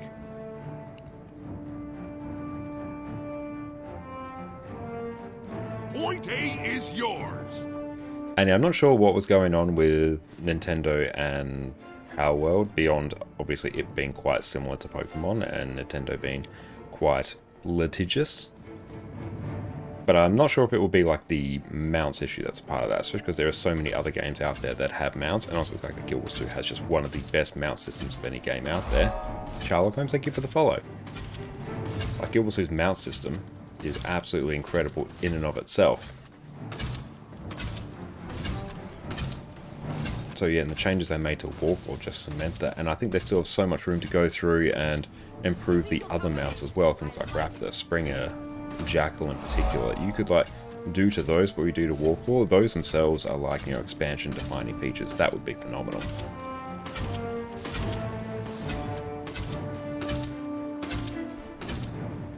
Core's installed. Charging the laser. And in terms of like, you know, Nintendo going after Blizzard for anything related to mounts, I do not think their lawyers will be game enough because, you know, Nintendo is a massive company, but also Activision Blizzard is also a very big company.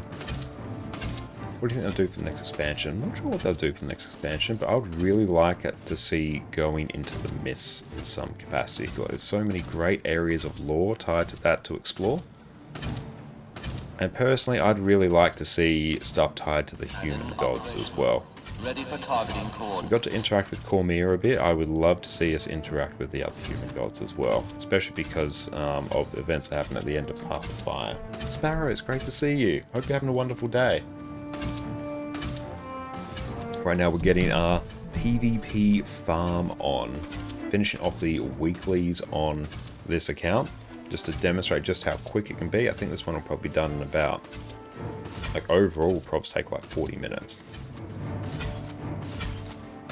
Rank points, win 5 games structured. Player versus player. Day's gone alright, just taking dog to get his haircut. Oh, nice. What kind of dog do you have?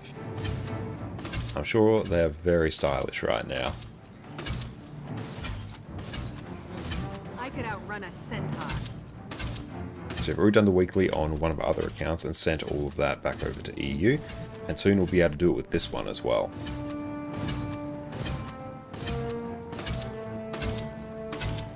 Got a miniature schnauzer called Stanley. Oh, that's an adorable name. PvP is best to finish weekly and daily. Yeah, like, it is. Especially when you have the... Like, you don't have to do anything in rated games. Because yeah, you can literally just do this. But I think it's another great thing to do as well. Can I go over here? There we go. Depending on the game mode that you enjoy the most. Say, when I was doing a whole bunch of World vs. World for Conflux on my EU account, normally I don't do a lot of World vs. World, so I set my weeklies and dailies to World vs. World. So I just had to engage in that game mode. And just doing that meant I was able to chip my way towards Conflux quite quickly. Would you like future X packs to be more lore-based like Janthir Wilds, or Arena creating their own stories like Soto? Anything that I think is more similar to Janthir Wilds compared to Soto, I think is a good choice, I think. Especially the start of Janthir. The start of Janthir was received very, very well, I think, compared to the Secrets of the Obscure. That's good as well, they tied back into lore surrounding the Masat and White Mantle, so they're already in, you know, in areas of lore that they had trodden on before. Lore-based expansions that go to... Yeah, I think so. Okay, so we've done that. Rank 3. Okay, so win 5 games. We've done our reward track points. Let's see how we're going for the weekly now.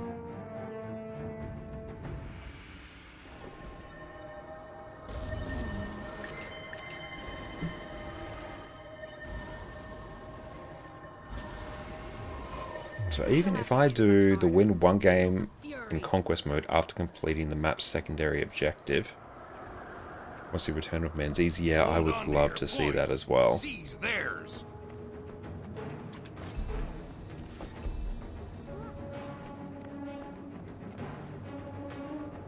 Yes, I think here. Oh, thank you so much, Jess. Just absolutely wonderful, and has brought us a yogurt. Thank you. Really appreciate that. By doing PvP dailies, you crafted PvP medium armor legendary. Nice.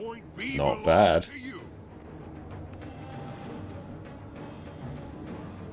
That's the first one you finished. Brilliant.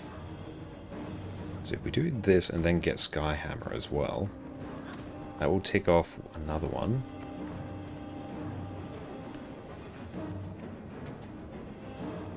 But yeah, I want to see us interact with Lissa as well, especially because Balthazar was her husband, I believe. So I feel like there's some bad blood there that would be cool to explore. Point C is yours now.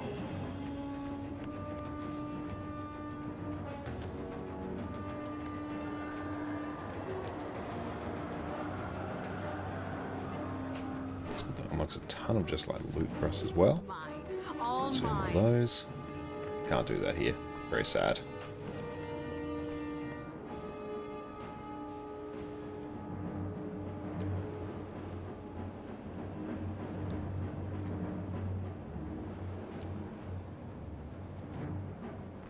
Point A is yours. Yeah, so if we do this and capture Skyhammer, I think that means we get our other weekly done, and then we do this in one more match, and I think we literally just win. But straight up, I think that's probably everything done in about half an hour or so, which is amazing. Just hold down my 6 button here. Oh, cool. I can straight up eat while I'm doing this.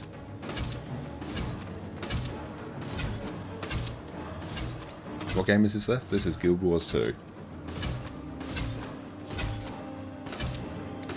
And right now we're completing our PvP weekly, specific farming rooms for it.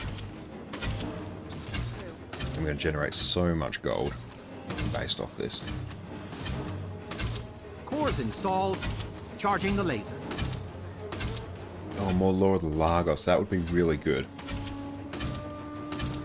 I'm confused. How are you doing PvP with no other players? So, Guild Wars 2 has its own private like PvP rooms. There's obviously like your standard ranked PvP where people actually play. But people basically create their own PvP rooms, and these exist solely just to complete the dailies. So the dailies would be private arena. So yeah, people will be there to like kill certain people, do certain mechanics and stuff like that, get X number of wins. But yeah, by doing this basically allows them to complete the weeklies very quickly. But Guild Wars 2 PvP is in and of itself like really, really fun. Let's grab that. But yeah, if you go to PvP, come to the game browser section, there's a bunch of like private rooms there. Like there's so many of them. But then you actually have like your play unranked queue, there's your ranked 1 and stuff like that. Calibrated to red.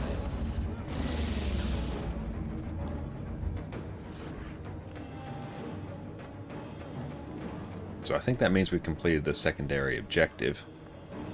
Then it should straight up just be one more of these and then bam, like 150 gold.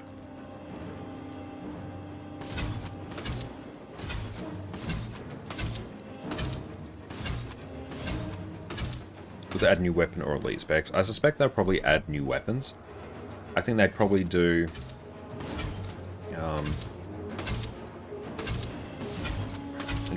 like each class has its own like little unique weapon. I don't think they'll do a new class. I would love if they did new elite specs, because elite specs are some of my favorite content, but that's a huge amount for them to balance.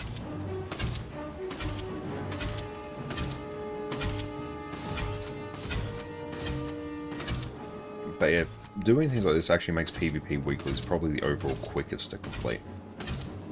A hype for Ashes of Creation. I haven't really looked into Ashes of Creation much. Haven't kept up with it.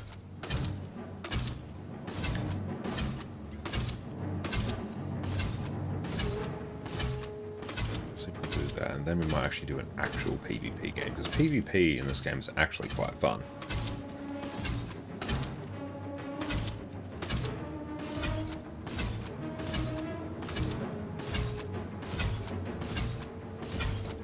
And yeah, anyone who's like actually doing like consistent, you know, round the clock farming these game modes, they wouldn't be farming actual PvP either. A new class would be easier to balance than 9 new elite specs. It definitely would. I agree on that front.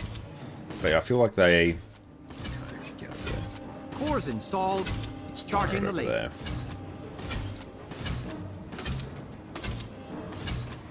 There we go. I think that counts as secondary objective. Time to do some real damage.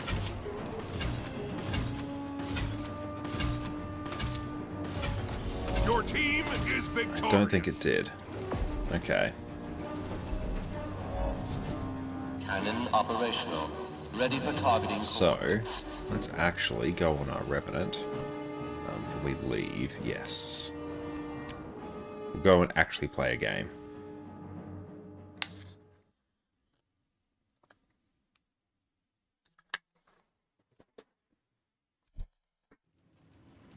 Okay, so on this one, we got like, I think that's 71 achievement points just by doing that. granted this account. Basically, when this account sneezes, it will get them.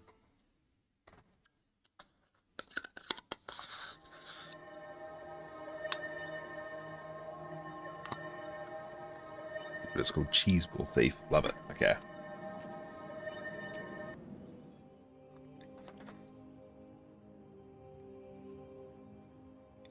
Now, I better do I actually have a build equipped? That's actually the question. Hi, Alicious, thank you for the follow. What are you eating? I was eating some vanilla yogurt. Okay, let's grab a build for this.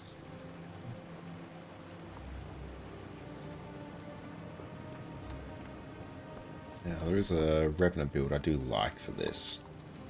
New account. This is one of our old accounts, but demonstrating just how much gold you can get by doing the weekly. Plus, I actually do need a fair amount of gold.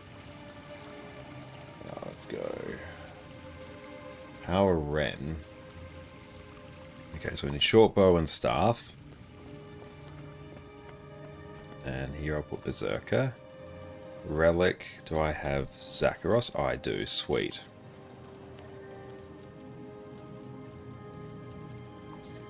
Vamp. Where do you get the weekly quests? They are from the Wizard's Vault. So you click on, you can't actually see it, it's behind an overlay. But yeah, it's up here, the Wizard's Vault. For me, it's Shift H to open it, and you complete weeklies in there. You get Astral Acclaim, use that Astral Acclaim to buy things from here. So the main things I'm wanting are all the Mystic Coins. And then gold. Do you have skier in Australia? I don't know. Hi, thank you for the follow. Let's go to short bow and a staff. So we'll go short bow there, staff there, and we want on this one we want purging and cleansing. Just like as much Condi cleanser we can comfortably get. And energy cleansing on staff. Yeah, this build is quite fun. I really enjoy playing this one. And I will get... Where's the actual build code for this? Ah, there it is. And let's go paste build template. There we go. I might also change this to Dome of the Miss. Gain resolution after you dodge. Be more defensive. Yeah. I didn't hear you didn't know when we're planning to do the CM. We'll probably start forming that up in maybe about half hour or so. When you're making a self-banned account, that does sound like a fun thing. What kind of MOBA is this? This is Guild Wars 2. It's not a MOBA, it's an MMO. Okay, I think that is kind of all set up. Okay.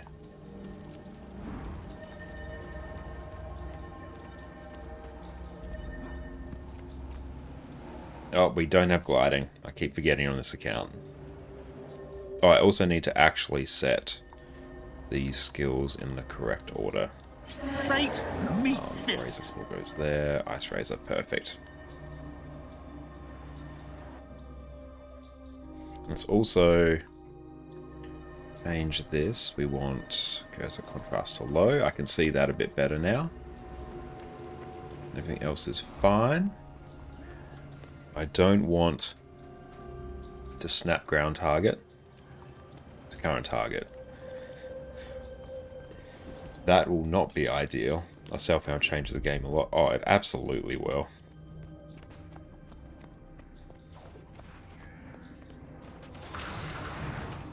Okay.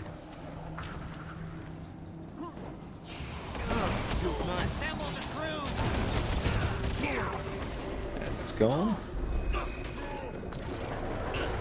I also need go fast with range indicator. Lock target at max range. Cool.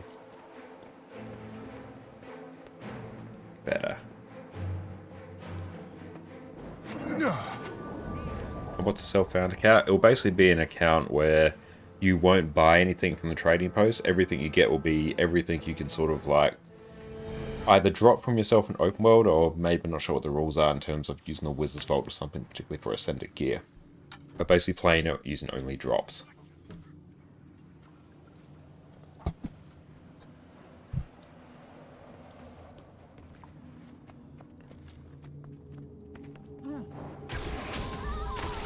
Warband in position.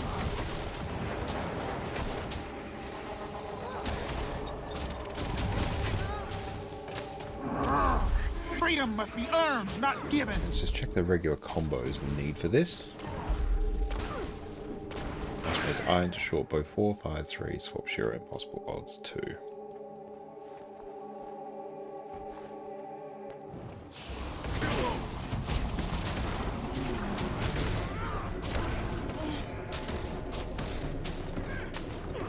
Do you play yours with no trading posts or accepting map from other players? Okay. Do you use the Wizards folder rule? Why don't you import your settings? You exported yours whenever you create a new account and you import them. I have done that before, but also I created like a new profile on this computer, so I think the thing that actually has the settings is chilling on another profile and I just haven't gotten around to fixing it. The keybinds though, I think I imported correctly at some point. Just see, everything else kinda looks fine. We've got next enemy is mouse 5, yep. Refreshing.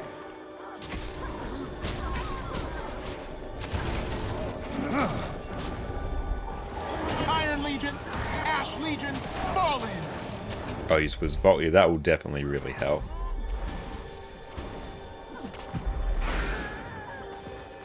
Do we have... I want to disable camera shake as well, that's another one.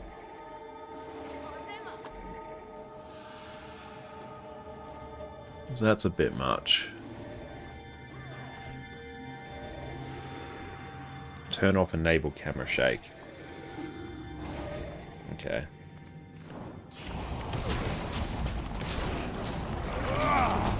What are you? Feels nice. Yeah.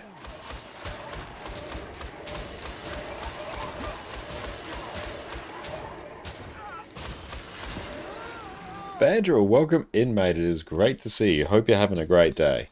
Everyone, go check out Fandral over on Twitch. What is up? Are you finally awake on time to farm drops and catches? It's great to see you, mate. Everyone go check out Fandral on Twitch and on their YouTube channel as well. Out of all the Rev Elite specs, Carla definitely talks the most. They definitely do. Okay, Jin's Dominions there. I don't know, just... But right now we are doing the PvP weeklies on one of our alt accounts to demonstrate just how quickly we can get a ton of gold. Skyhammer. Okay, see if we can win. I would like to get the secondary mechanic. Started working Aurochs on yourself found. You made a long list of resources you need to give to the piece. Very nice.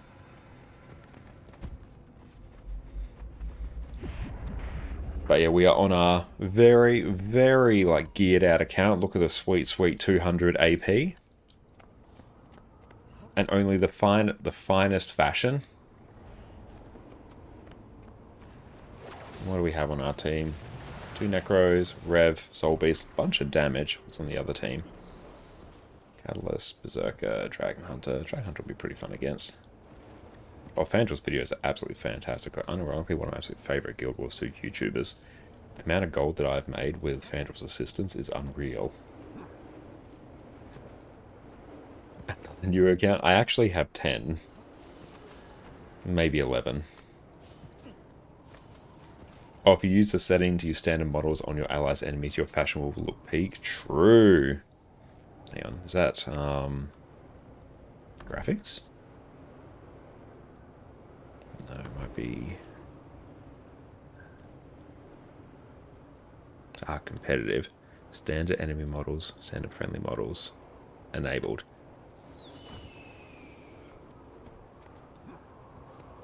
It might take a map change to update, maybe. I don't know, they're all looking pretty standard.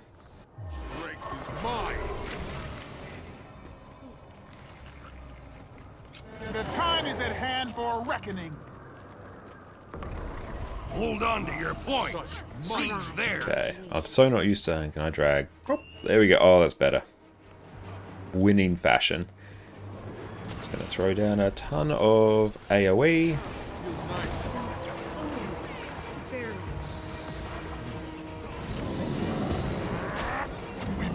rise and return to the fight. There we go, they're down. Point C Back is to in Carla. An ancient mountain.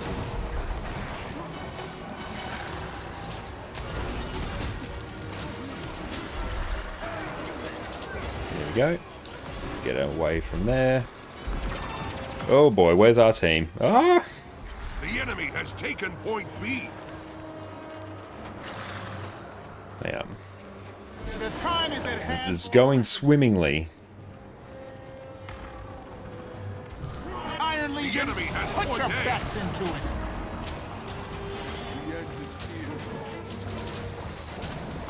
Pressure.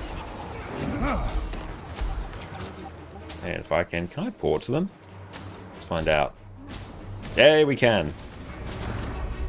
Warband in position. Look at that. Did not even expect such a thing. This is very much a case of fine, I'll do it myself. Yours. Pressure. Faster.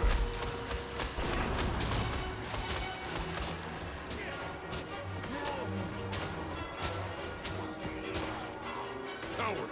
We must This is my point. B belongs to you. Fate, meet fist. Brilliant ember. Back me up.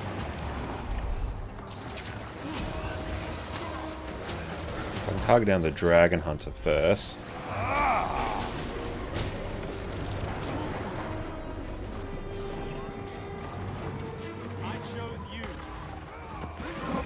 Warband in position. There we go. C is yours now. Ash Legion, fall in. Put the Necro out here, or Soul Base. Feels nice. Come here. Come here, friend. Faster. Iron Legion, put your backs Charging the lead. Point B belongs to you. Okay, there we go. Winner, winner. Chicken dinner. It's my destiny. Yeah. I'll wait till I get some energy up.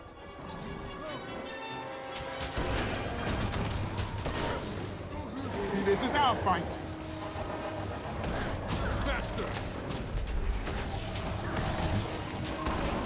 Cannon operational. Ooh. Ready for targeting coordinates. Point C is in enemy hands. Let's go get Skyhammer. Nope, it's gonna be ours. Skyhammer calibrated to blue. Oh, it's already done. Nice. You can't stop me. You're gone. Let's go get C. Oh, no, let's go help our team here. Consider bombardment. Burn some energy. Get many energies. Let's deal with this one.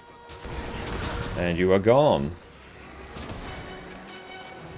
Now it is your turn. Iron Legion, put your back. Ordnance incoming. This Catalyst is probably the spiciest one here. Yeah. We must rise and return to the fight.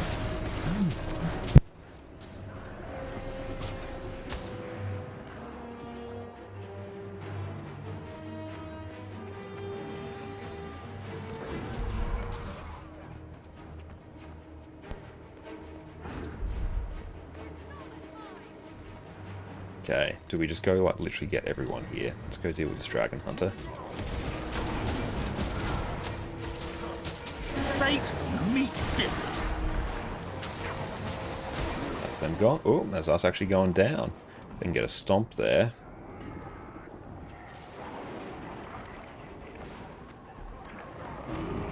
And they should go down soon.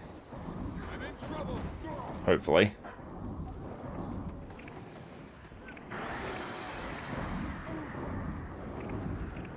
Come on. So close.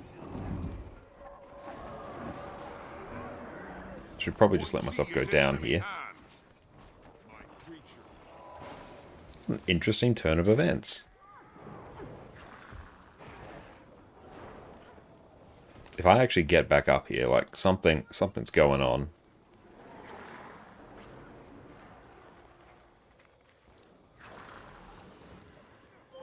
right? Back me up! Iron Legion, put your backs into Force it! installed. Charging the laser. Let's deal with that person. The enemy has point A.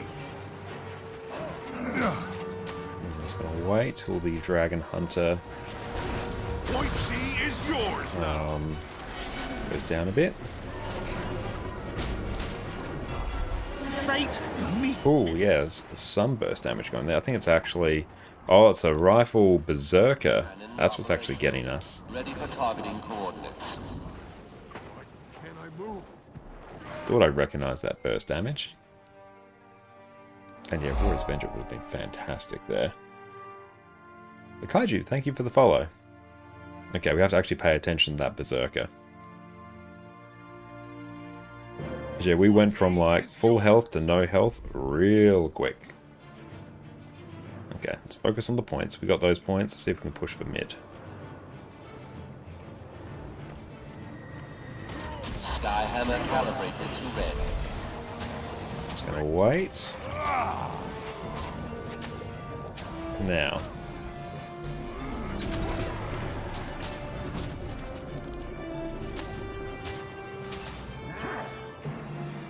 Let's get him up.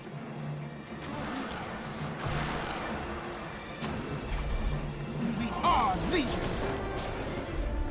Warband in position. Ash Legion, fall in! There we go. Just let him chill out down there. Strength is mine.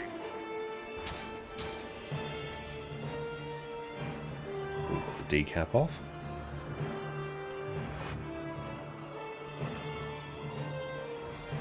Point A is yours. Cool, we got A, soon to have B. Whoop. Point B belongs to you. Berserker. Point C is in enemy hands.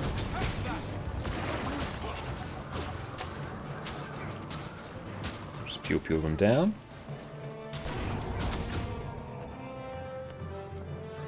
Okay. Faster. Warband in position. Got them down as well. The Catalyst is a bit tricky. Oh, we can deal with the Soul Beast. They'll be quite squishy. Black Legion, see it done! I chose you. Just regen a bit of energy. We must rise and return to the fight. Jay, thank you for the follow. The time is at hand for a reckoning. Point C is yours now. Cores installed. Charging the laser. It's my... Beautiful. Did that get a weekly? Your team is victorious. I think that actually did. So if we leave match now...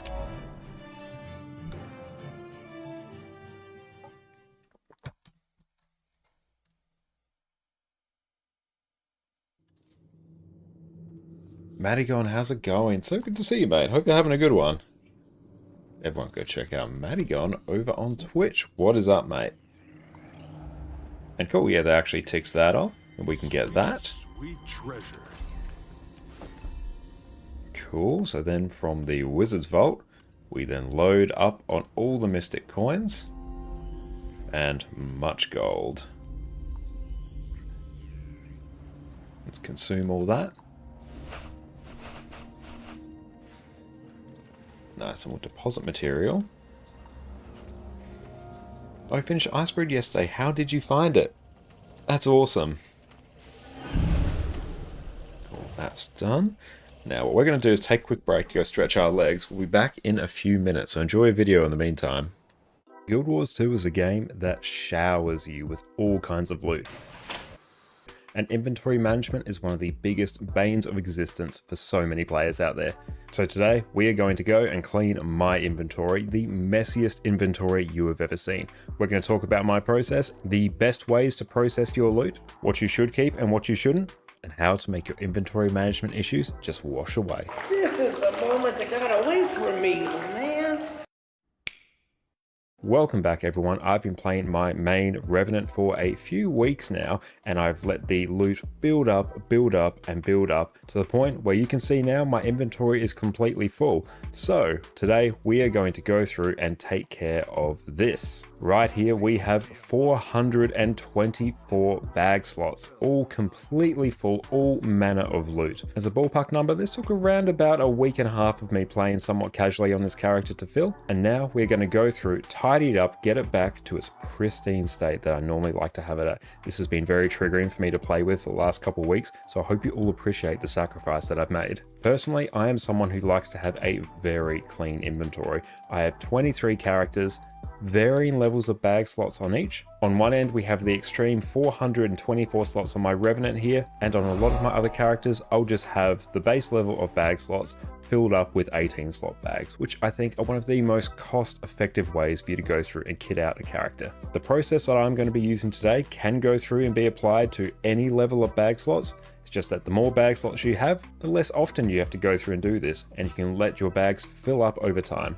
But with that out of the way, let's get into tidying this monstrosity. The first thing you need to do when your inventory is full is give yourself a little bit of space to work with. Now first up, right up here in your top corner, you will have the Deposit All Materials button, which will send any crafting materials you have straight to your bank. So let's go ahead and check that. Bam, we have so much more space ready to go through and work with. Outstanding, we love to see it. And now, because this is still quite messy and is honestly a little bit triggering for me, I'm going to go through and use the Compact button. There we go, everything is all set up nicely there. We do have some rares sitting here at the bottom of our inventory here, but that's because we have the 20 slot fractal rare equipment box there. So any rares that end up in our inventory will fill up this bag slot first. I just grabbed this because it was a very cheap way for me to get some extra inventory space after I purchased some extra bag slots on this character. Excellent, now that we have some space to work with, the next thing I'm going to go through and do is figure out what items I can go through and consume. Whoa man, what are you doing in here? That's my ramen. It's better this way. Because there are a lot of different loot bags here, and those bags will contain more things for us to process. So we need to deal with those, get that out the way before we can move on to some other things. Now, a very useful trick that I like to use, if you come up to the search bar at the top and then you start to type in CONS, now that is going to go through and apply a filter to your inventory, so now you can just see the things that you can consume, which simplifies things greatly. We can just go through and click on everything here, open it, so let's go ahead and do that. Now editing Josh, cue up the fast forward.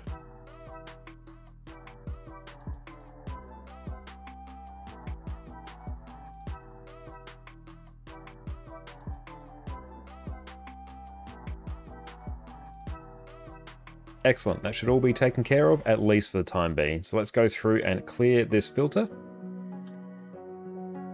There we go, our inventory is now slightly messier than it was before, but let's go through, deposit all our material. And we are back, welcome back everyone.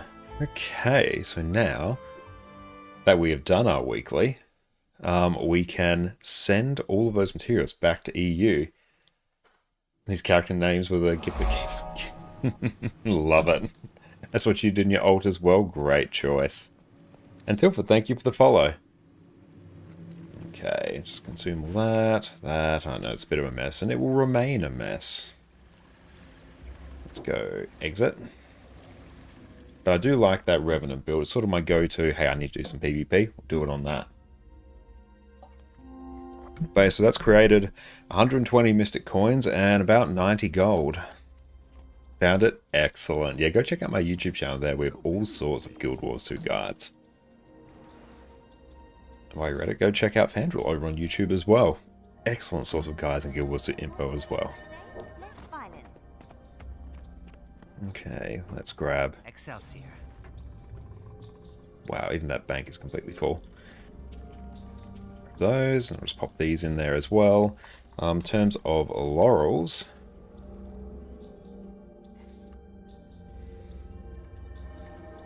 Let's convert that to some more gold. No discount. For 21 laurels. We'll do the light bags because we're working on legendary runes. Really?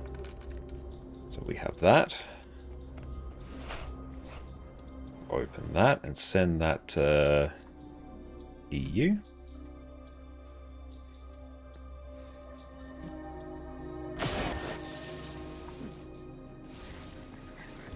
I'll also get the free wings on this account, because why the heck is not? Yeah, just grab those. Nice. Feels good not to have extended loading times anymore. Oh, it does. That was such a weird bug. So glad they're able to sort it.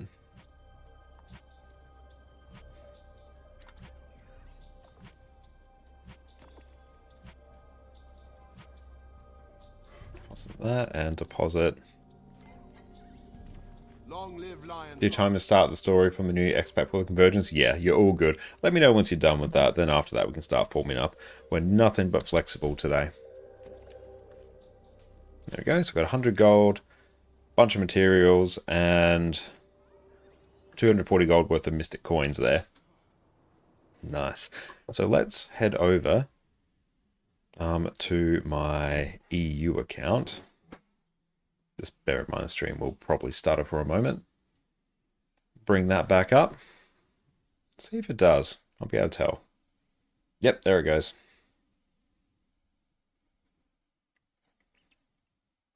It's always just whenever Guild Wars 2 launches in the background. Back in. Okay. And yeah, we're playing Guild Wars 2 right now. Okay, so on this account, we've got so many characters to choose from. Like only the finest fashion here. Just ducks galore. Might head over to even like we feel like vibing with today. We have infinite choices. Probs Revenant. When in doubt, always Revenant.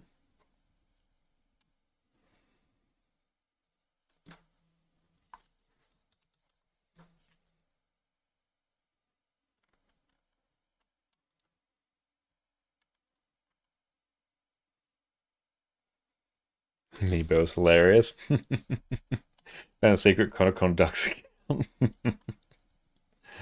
Oh, we did the fashion for that one very late into last night's stream. Like we were probably about 9 hours in. We were very tired. One of the more unhinged things. Although that open world Berserker build was quite fun. Audio device. Let's add headphones in. There you go. Should actually have audio now. Cool. Bank Guild. Can't actually withdraw any more gold for now. That's fine. The gold can wait till next week. And we'll actually trigger a giveaway as well, whilst we have everyone here. Just get all the things.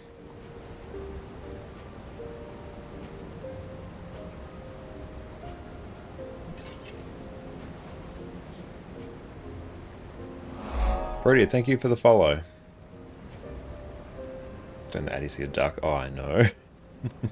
Let's do the Vine Lord Edgebloom Torch skin. Okay. X. Where's the giveaways tab? There it is. Backspace. Home delete. Okay, let's create and start this. Beautiful. Everyone watching, type in exclamation mark, enter in chat, and you will be able to enter for your chance to win the Vine Lord Edgebloom skin. Edgebloom Torch skin. That's it. So exclamation mark, enter in chat, and that should give you tickets for that. Should do.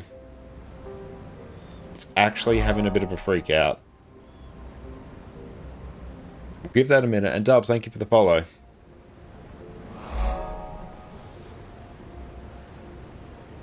Okay, hang on. Let's close the giveaway. Don't know why. It's actually just having a freak out. So let's go back. And let's copy that again. Let's try once more.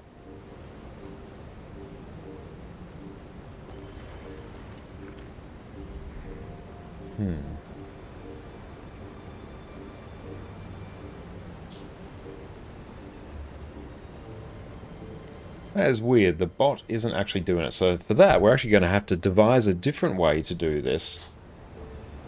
Okay, hang on. That's all right. Streamer. .bot. Giveaways. Action. Okay.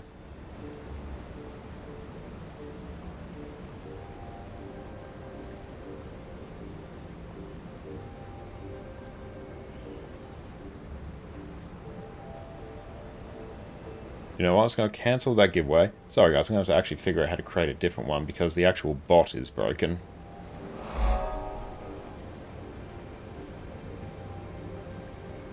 Okay. Giveaways chat. Let's try this.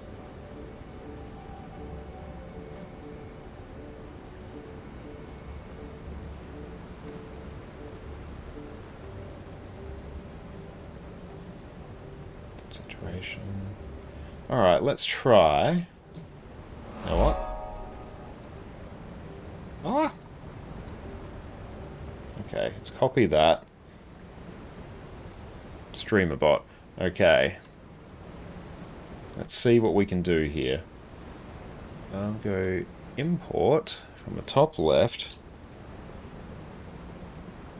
Dang it. Okay, that's not helpful.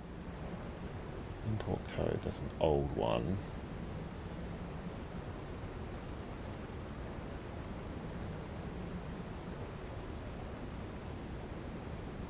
Do you have an RNG that could use something like this? Not on hand, but it's something that I could make, probably. Nomi, hello, thank you for the follow, and Haley as well. Thank you all for the follows. Giveaway randomizer with no code.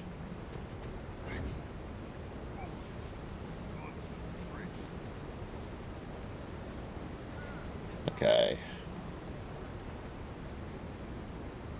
So the bot isn't actually receiving things.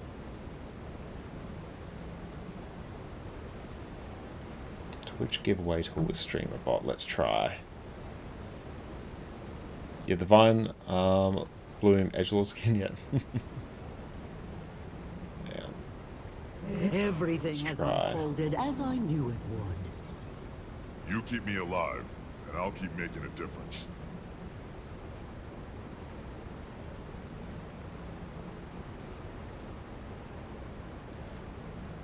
Okay, so let's actually try. We'll go back to stream elements. Let's part that. Let's join. About to join bot. Let's give it to you, seems most fair.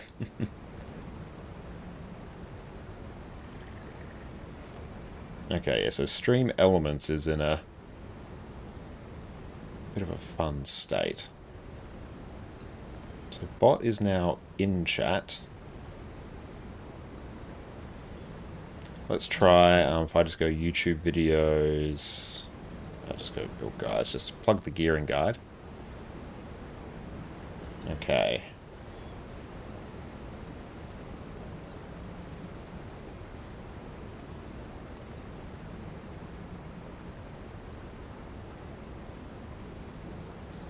Let's see, Twitch giveaways tool.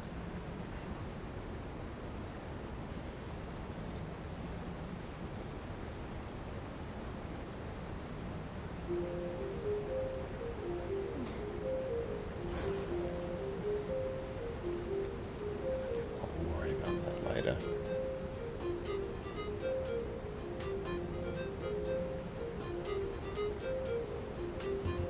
Okay, so let's go,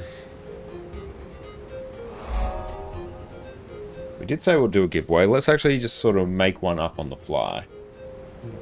Later. Okay. So now, what we are going to do, instead of doing the exclamation mark enter, I want everyone who wants to be in the running for a chance to win the Vine Lord Edgebloom Torch skin to enter a number between 1 and 100. And then I'll draw said random number between 1 and 100, and the first person in chat that has that number, you will be the winner. 1 entry per person. If I see multiple, I won't count it. Excellent. Let that run for a few minutes.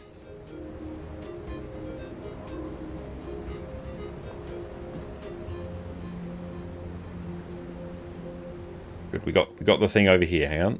There we go.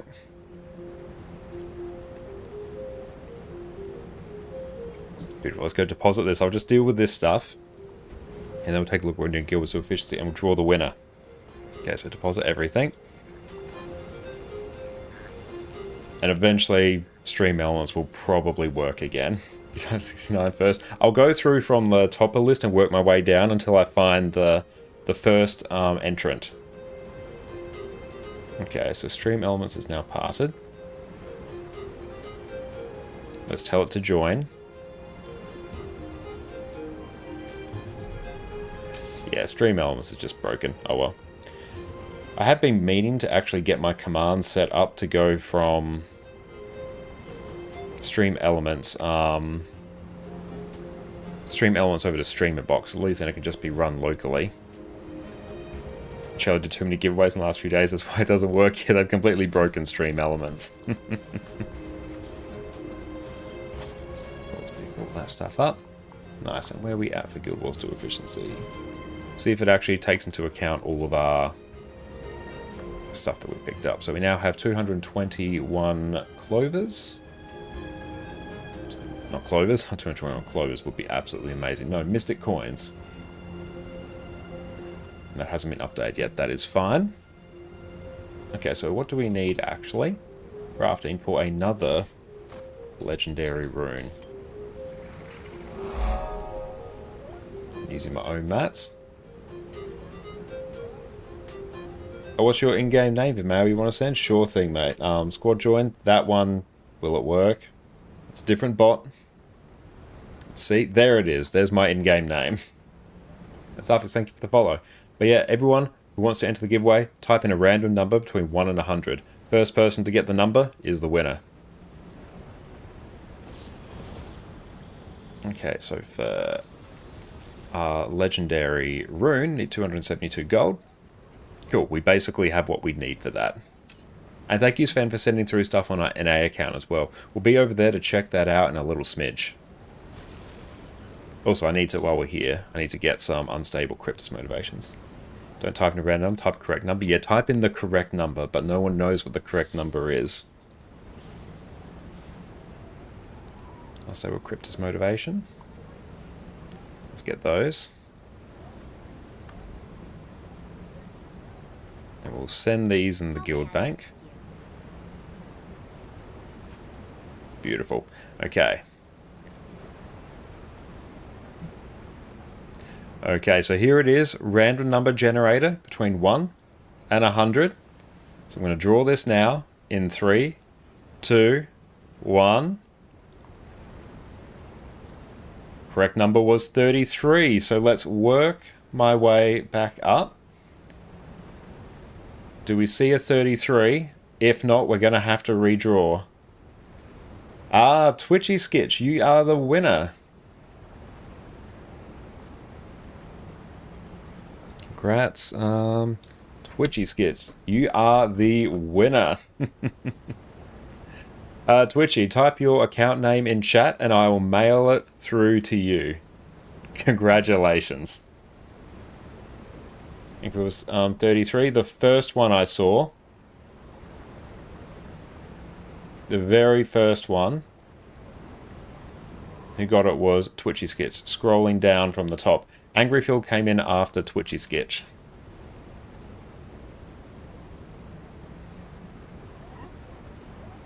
There we go. We were able to come up with another method for giveaways. We'll see if we can get stream elements to work at some point. Yeah, let's see if that's actually working. That's all good, mate. Gives me a moment to... Okay, cool. That's actually working. Good. No money, welcome in. It's great to see you.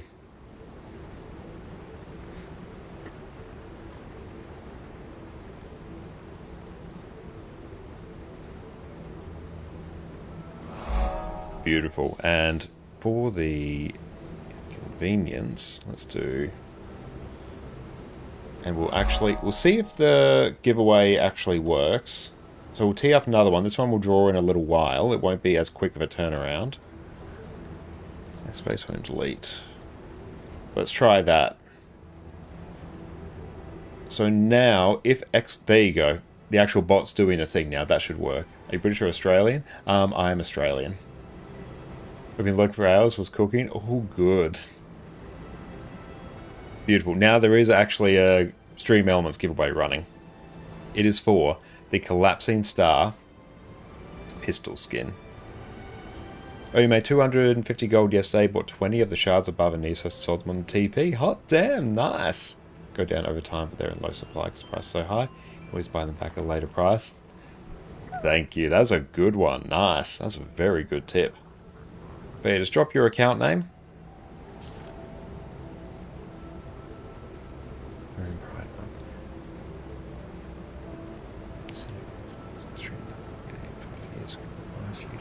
It's pretty lot to donate 1 or 2 to you to give away to viewers your choice when and how. If you're keen, let me know. We can work out which ones you would like to choose. Oh, thank you so much, mate. I really appreciate that. Yeah, if you are willing to donate, you know, precursors or, yeah, whatever you feel like. Oh, you're working on getting your account name? All good. That's fine. Just take your time and I just post it there and I'll eventually find it. That's all good. So there's no immediate rush. But yeah, Rune, if you want to donate stuff, by all means, that would be like massively appreciated, mate. Thank you so much.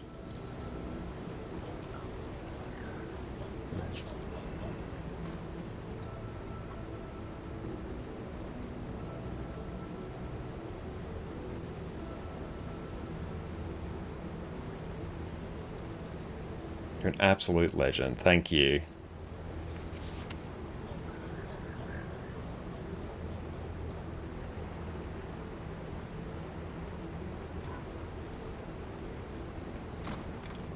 Galvanized, how are you going? Welcome in. It's great to see you. Oh, it's raining super heavily here. Now I'm going to pop these in this account.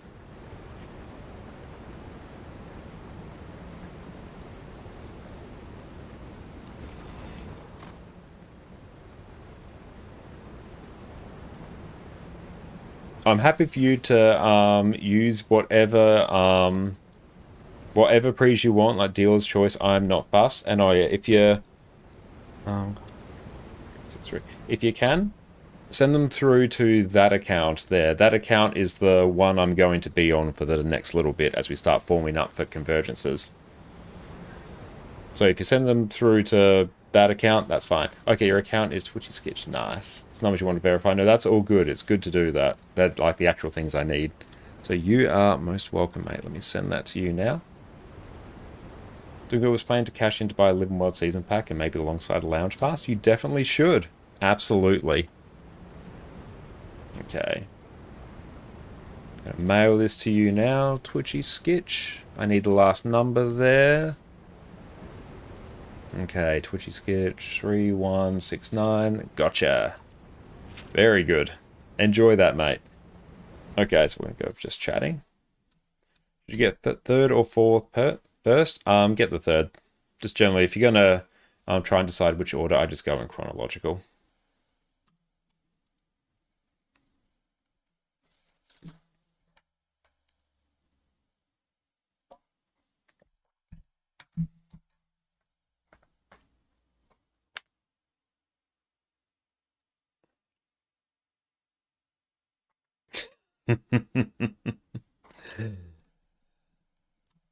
Okay, let's tee this up.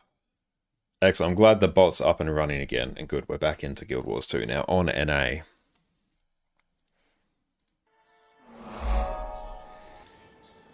Now on this one, so many choices. What do we play? What do we play? Let's do something that is not... What we could actually do...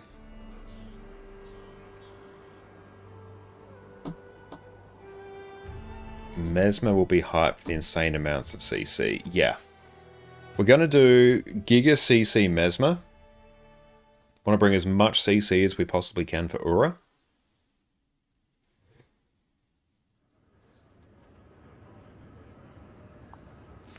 Oh, Sven, thank you so much for that.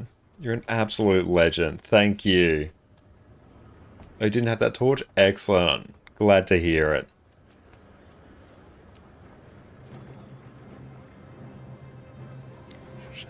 Sven.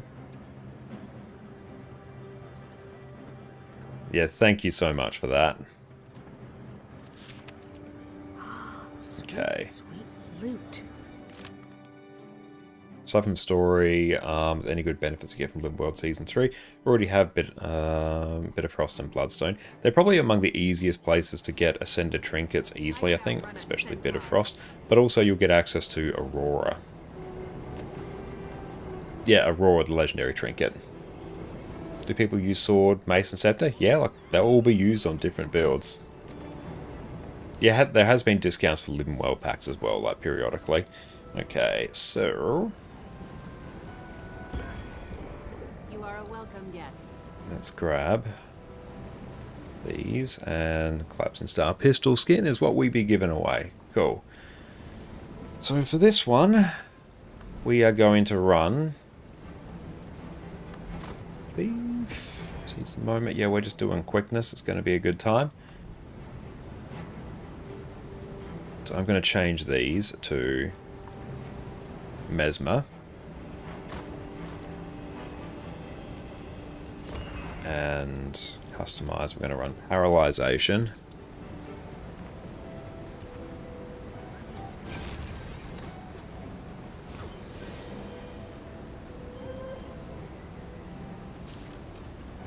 Oh, thank you very much, Rune. I really appreciate that.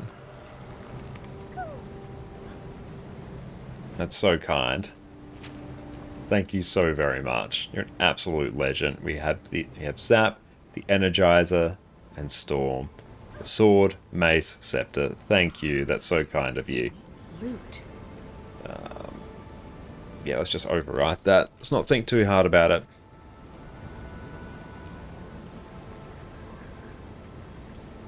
And thank you so much. And you're so glad to be supporting Tyria Pride this month. Is Aurora hard to get in Skyscale? Yes. Like, it's a legendary compared to a mount. So yeah, Aurora will be harder. But to get Vision, you already need Skyscale as well. Like, I recommend getting them all at some point. There's no bad choice for you to pick. They're all good choices. Like, yeah, getting access to all the content is just, like, universally a good thing.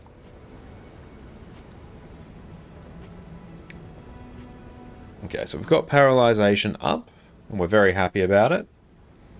So here, we're going to run Gravwell is fine. We're going to run Well of Senility. And I'll do Probs, Signet of Domination, or Mantra of Distraction. Yeah, working on as many as you can at a time is good, yes. Okay, so that's about as much CC as we can comfortably throw. We're very happy. So, I also need, for this, let's go, where's Great Dude at? Whisper. We'll start forming up for convergences in a few minutes. Okay. Let's see.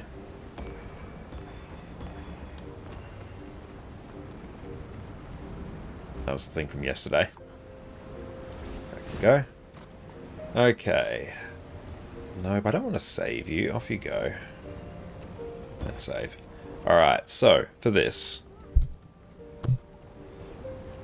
I also need...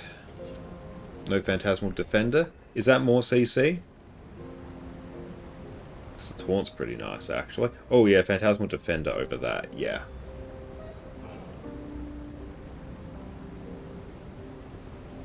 Working on Vision at the moment because you just come back to the game. It means you have to do story for Soto at the same time as working on Vision, and it's painful. Ah, I see. Dear Wilds Convergences. Why didn't I actually save the stuff I already wrote? Okay.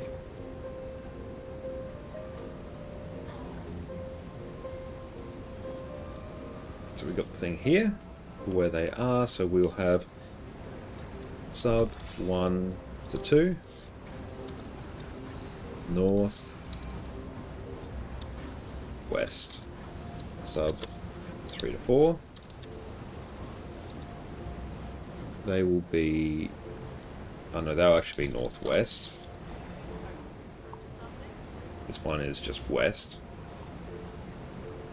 Let's go dump the locations. Sub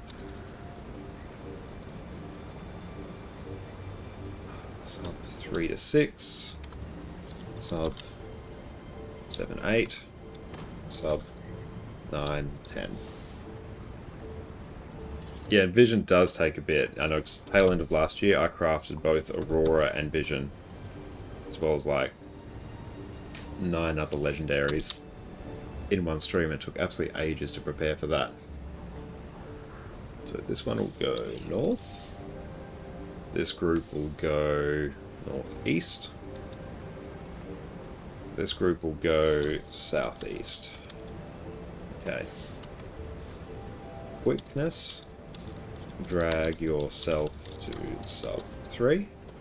Alack. Drag yourself to sub 4. Focus on doing the pre-event fast. Everyone turn in essences you get at base camp. Hoard your essence during the boss fight. Okay, that's basically the instructions we need.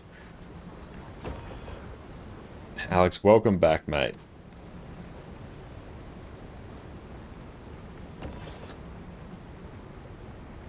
Okay, so this build is now set up. We've got as much CC as we humanly can. Now we will... Do I have access to Janthir? I will via this.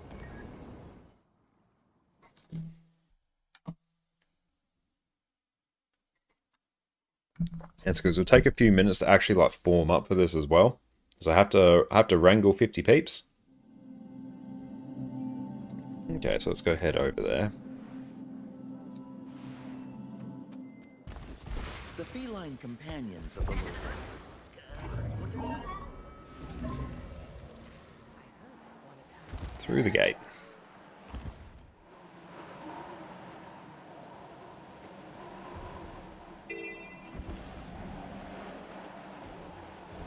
And down here. Graceful.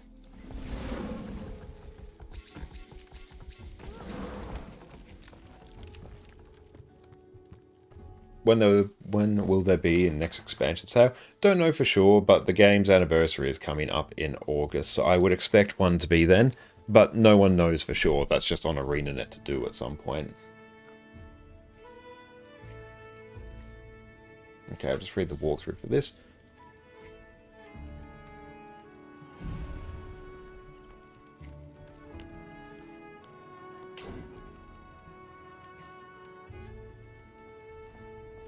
Okay.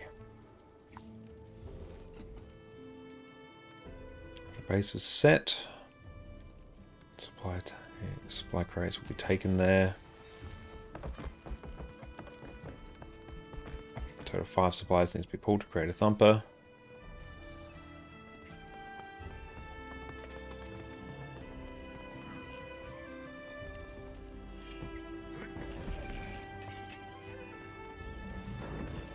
So we need to turn in essences as quickly as possible.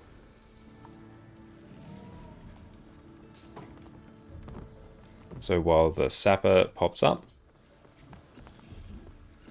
use the Warclaw to sniff it and kill it. And you type in !, enter for the giveaways. Are you attempting to get gold on CMs again? Like, yeah, we'll 100% be going for gold. Oh, there's actually a group forming up now. Hang on. By the looks of it.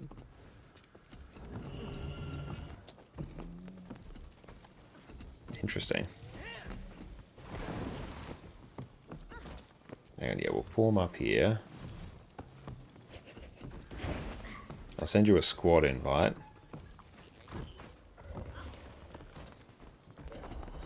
So yeah, just join up Grey Doodad, because yeah, it'll take me some time to actually organize. Okay. You'll join? Absolutely, yeah. We're on NA right now, so you can join up on me right there. Okay. Yeah, this is NA. We're Ura CM. Doing all 3. Quick. Alack DPS. Read. Drag yourself to.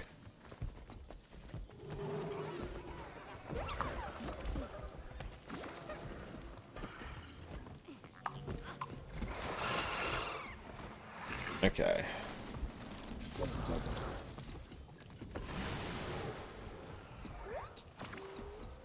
Add squad message. There we go. I will be quick DPS. Hang on. Edit. It should be sub. Just sub 2. Sub 3. There we go.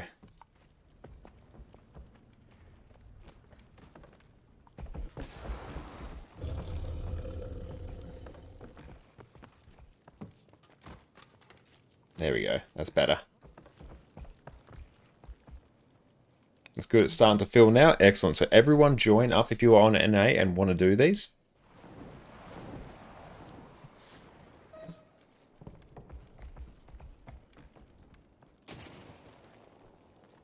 All good.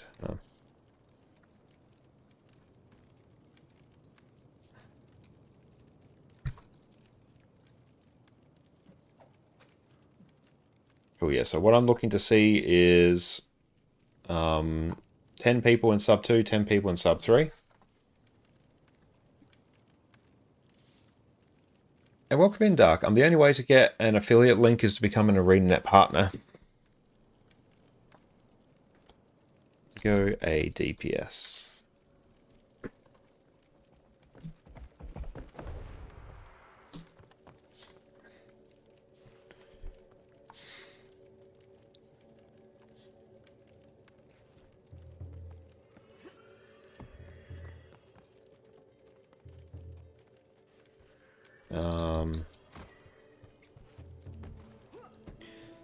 Done them on EU.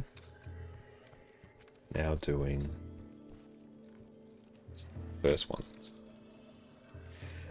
And Pandora, did you apply with the latest wave? Yeah, I did. I've applied a few times before, but yeah, definitely now that they've officially announced it, that they are actually looking for partners. So yeah, I've reapplied again. What about yourself? Because yeah, you are 110% deserve it as well.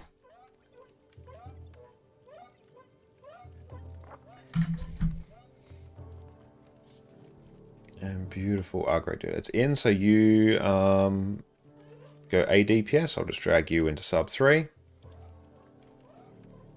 I'm just going to set Alacrity as that. I'm not differentiating whether it's healers or anything. I'm just purely going to go quickness.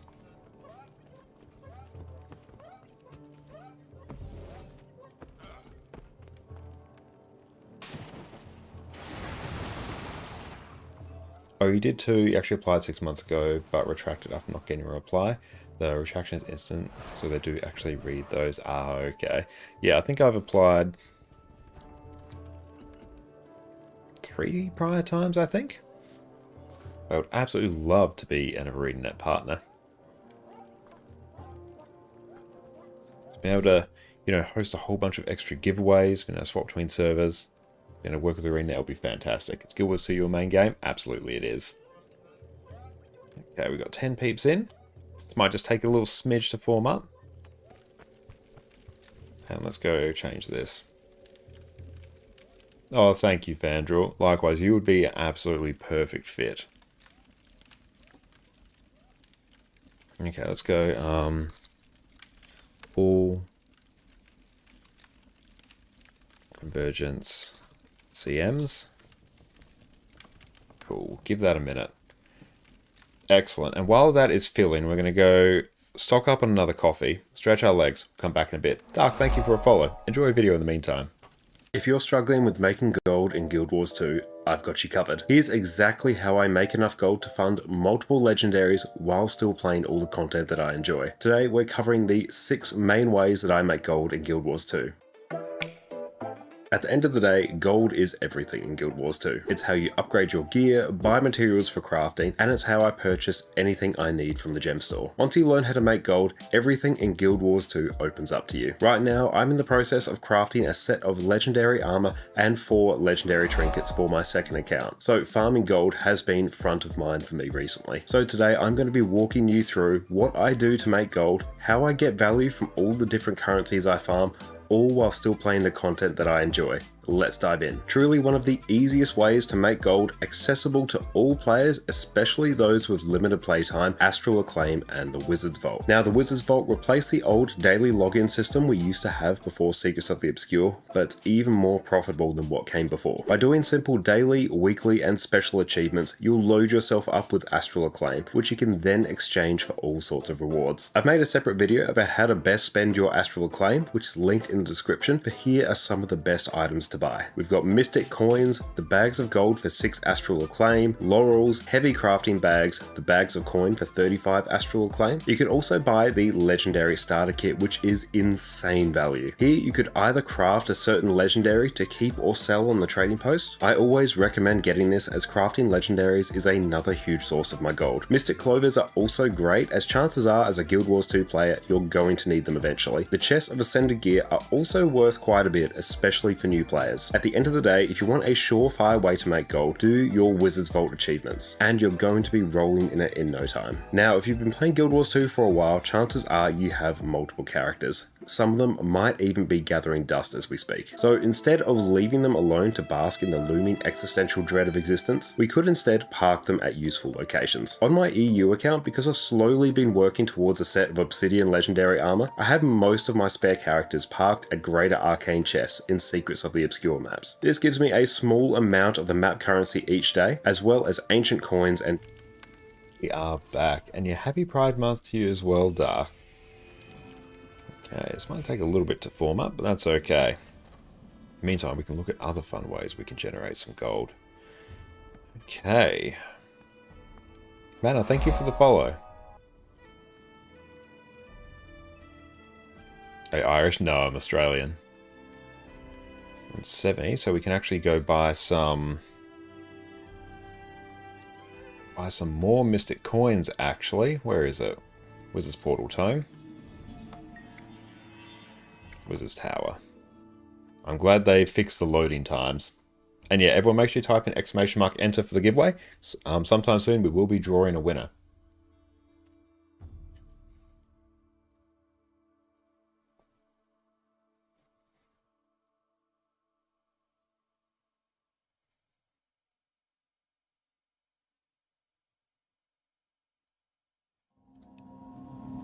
There you go, 14. Let's go convert some of our other mats. Oh, Scarred Leg Claw here. Perfect. Let's get some medium bags. Just get a small bag.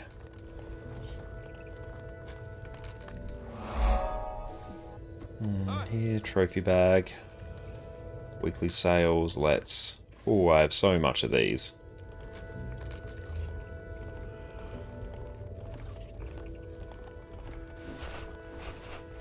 Mine. All mine. Thank you. Cool, deposit all that.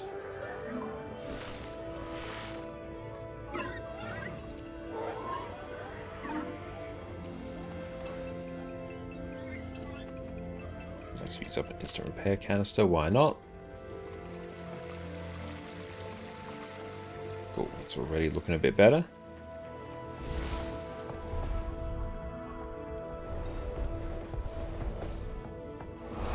Thank you for the follow.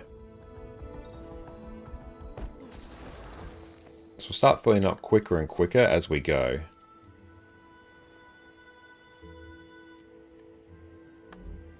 So exchanges, we can do that.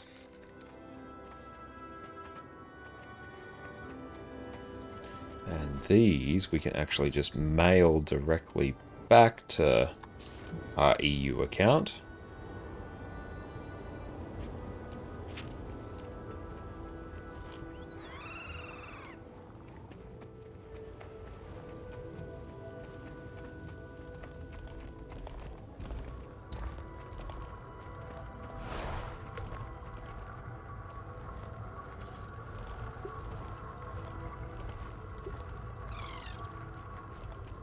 Okay, let's see what else we can do. I need to figure out where to actually put these extra bag slots and stuff on this account, but honestly in this account it's not too much of a worry. This account's pretty good in terms of bag space. How are we sitting in terms of... We do not have much Imperial favour, so I will have to do... I'm going to have to do Ender Dragon's metas across, I think, 3 accounts to make use of all the clovers that we just have lying around, because I'm going to want to get probably every single Aurine legendary weapon on EU, so we'll at the very least be able to probs get 2 from this account and 2 from our NA alt account. So I'll probably have to capitalise on the Wizard's Vault, not Wizard's Vault, the Welvest World Rush that's coming in a few weeks. That will be very nice. Because if I can do that across 3 accounts, that should give me a ton of Gifts of Battle. Yeah. In worst case, you can turn Rift Essences into Writs. True, yeah, and doing these convergences will actually give me a fair amount. It's good conversion rate. It is actually, that's what I've kind of been doing with them.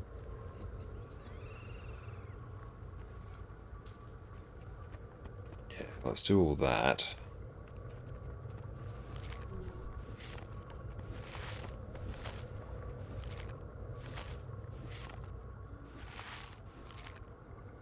We'll convert those when we have the time. But yeah, if anyone wants to join up for all the Convergence CMs on NA, we're forming up now.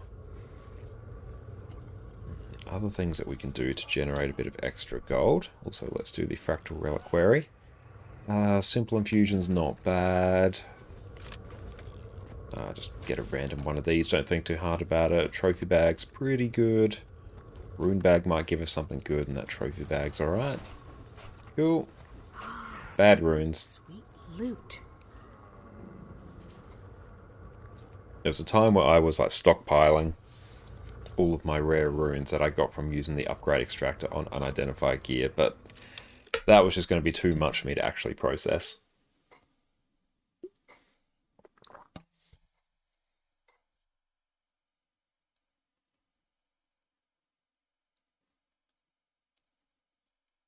Don't think there's enough people on NA to fill, to be honest.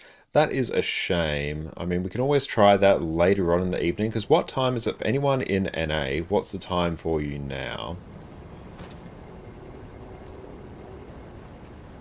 So I will be planning to go for quite a few hours today, so if it is more beneficial... Oh, if you want, you have a spreadsheet, be happy to send over that tells you which runes to salvage versus sell. That would be amazing, Fandral. That would be absolutely incredible, because yeah, your spreadsheets are absolutely amazing.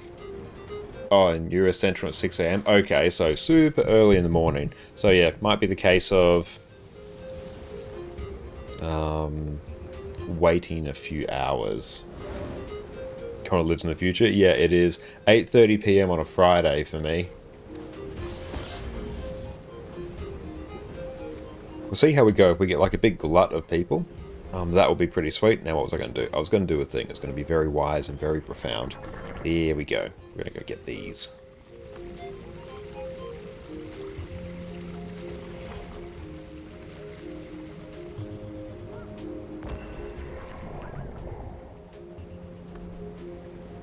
Okay.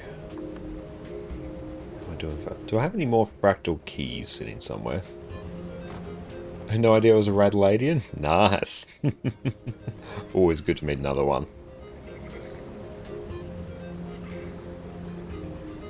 Okay, let's liquidate these. These I can also convert. I pull up fast farming.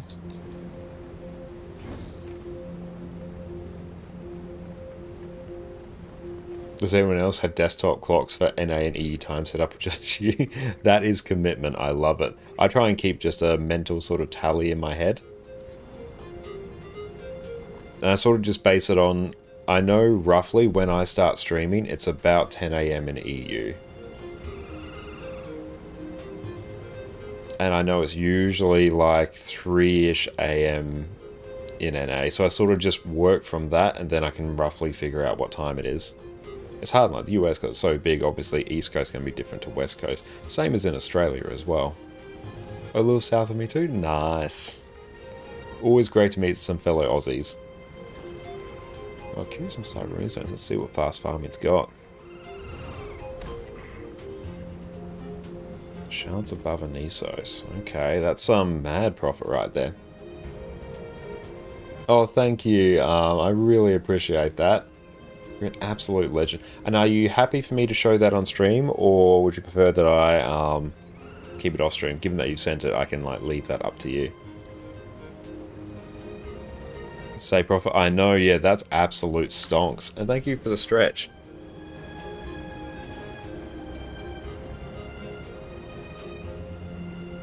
And even on EU, I can probably place a buy order for everything I need to craft another legendary rune. I could probably straight up do another one. You base everything around Guild Wars 2 on daily reset? Yep. That's a good way to do it. Okay, so item conversions.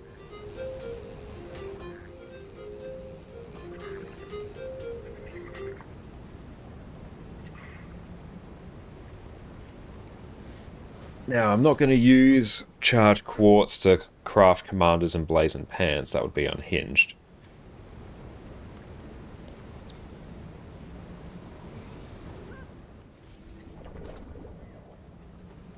Defender. I feel like is there sky scale food somewhere on here, or have I just hallucinated that all these years? Should I just do a control F for sky scale? Probs should. Ah, there it is. Okay. Piece of sky scale food. Screen froze percent. That stretch had to refresh. It was a good stretch. Okay, so piece of sky scale food.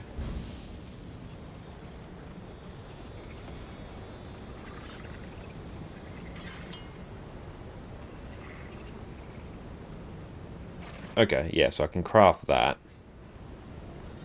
That's Mystic Forge shenanigans.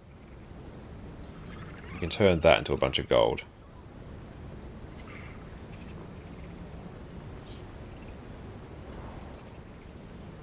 $16, we need 2 per, so I need 32, so I need 28.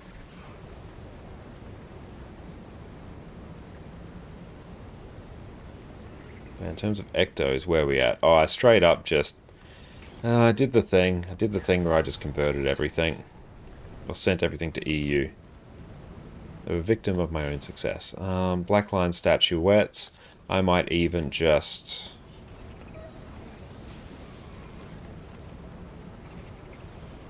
Yeah, let's do this.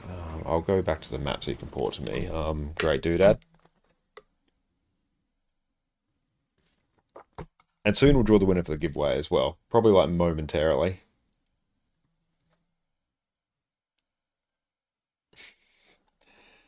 Al, welcome in. What do you need? Ask and you shall receive. You're always so kind, mate.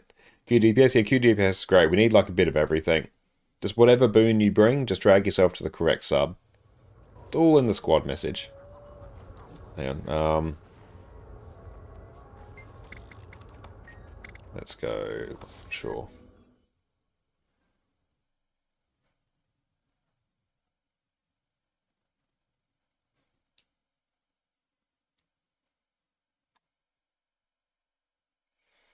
I should probably just do all that conversion on EU, actually.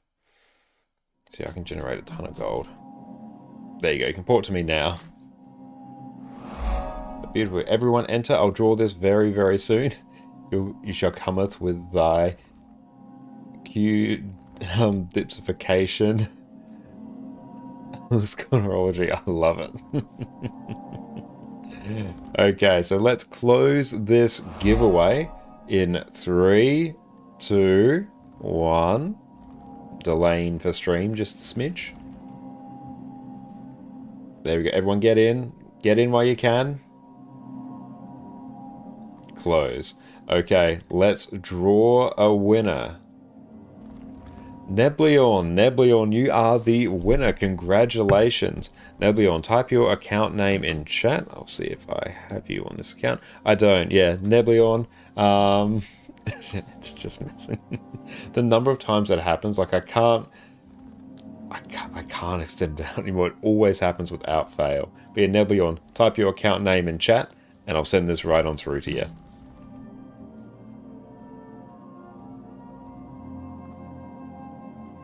And that's all good. You utilize those sanitation facilities. But yeah, Nebleon, type your account name in chat, or let us know if you're here.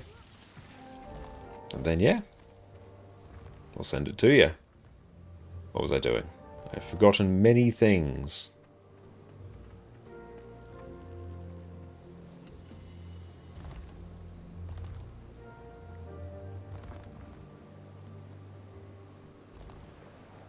Brain just completely froze up there.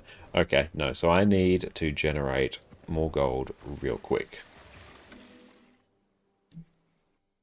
I need more ectos to be able to convert this. Honestly, it's probably better that I just... Actually, no, what am I doing? I can literally just withdraw money from the guild bank. Yeah, that's fine. It's my guild. It's cool. I can do that. Cool, we're on 19 now. Let's go withdraw. No, give me 30 gold.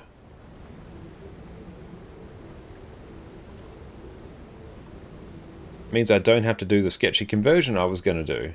Good, that was going to be a bad conversion. Very bad. Okay, a piece of sky scale food. That takes 5. We have 16. We need 80 ectos.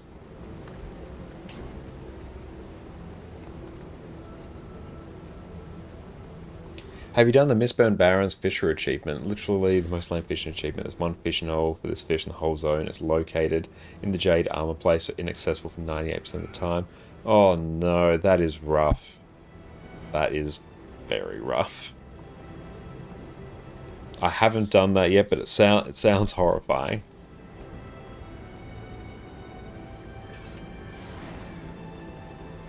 Place a buy order for those. That will just fill at some point. Rough and funny at the same time. Yeah, I mean, it is funny. It's inherently hilarious.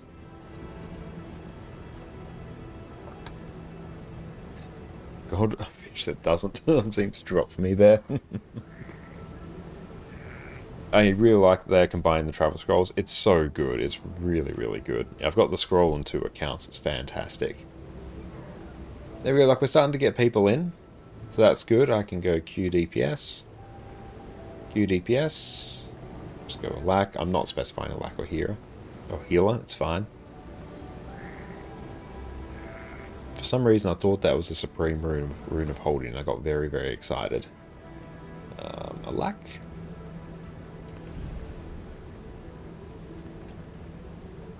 There we go. All good. I can mark people with their boon, so I know when you move. Oh, refrain from using that add-on to tag people. It looks so much easier than what you do. Oh, it's so good. This is like for commanding. It's an absolute game changer. Like especially if you want to do convergences. Like, doing this without it is just the most cursed thing ever.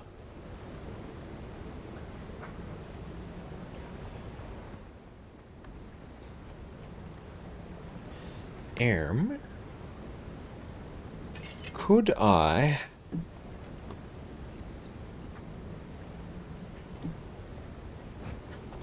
generate many golds? Could I do it? That's a lot of inventory space. Oh yeah, this account is reasonably stacked in terms of inventory space. You're paid at the moment. Any recommendation for a first-time Convergence runner? Should you stick with your main NG, or would you be more helpful as Heal Scourge or Herald? Just honestly, whatever you prefer. as long as I get like a reasonable number of boons, we're on track to have all the boons we need. Just run what you're most comfortable with. And honestly, the actual fight component of this isn't really the part that determines whether you get gold or silver. It's the pre-event. So run whatever you're comfortable with. That is fine. So if I was to do... Let's do efficiency. And if I wanted to craft a Tooth of Frostfang on this account, how much gold would I need to send to be able to do it? So let's go Frostfang.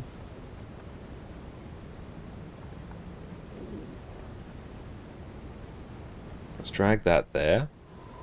Using my own mats though. That goes down to...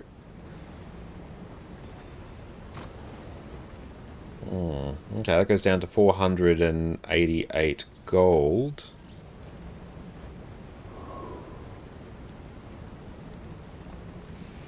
Which I can then use to...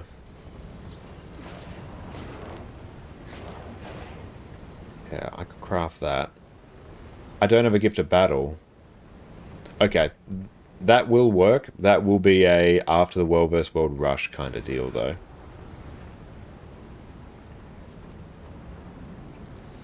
Let me just...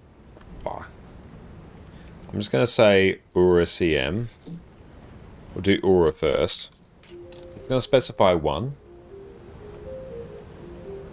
And then hopefully we're able to get enough people for this. If not, we can reconvene and try this later on once the time's actually a bit better, because we're going for quite a while this evening. But yeah, I know forming things on NA at this time is a bit tricky.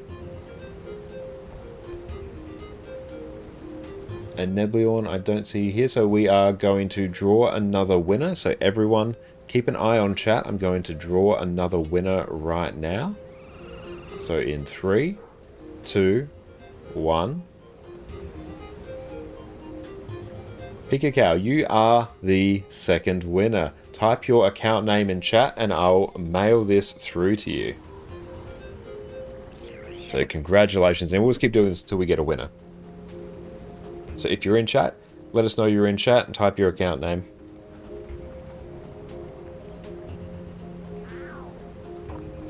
Oh, nice, you're there. Excellent. Yeah, I'll mail this right on through to you. Arisal, thank you for the follow. Lexius, welcome back. Not sure if you remember you stopping by. I do remember saying, hey, stop playing before Heart of Thorns. Started to play again.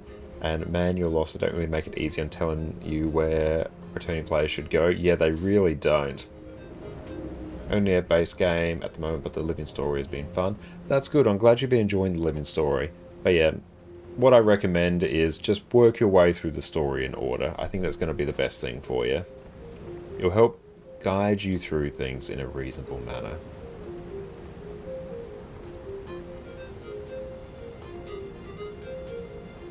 Okay, so I think we probs have enough stuff. Hey. Is that... It's not 80 ectos. Excellent, thank you for sending that through. Beautiful, I will send this to you right now.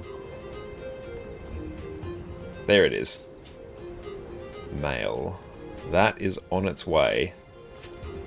What are we doing? Just joined? We are doing Convergence CMs on NA. So hopefully we get enough peeps in. Looks like people are starting to filter in, which is good.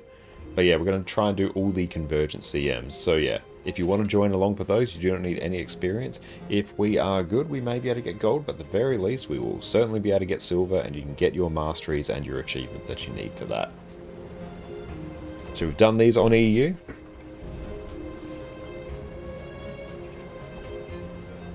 And yeah, that's all good. Yeah, take like all the time you need, great doodad. We'll be a few minutes anyway. Beautiful. I'll mark people here. So we need just some more boons, then we are fine.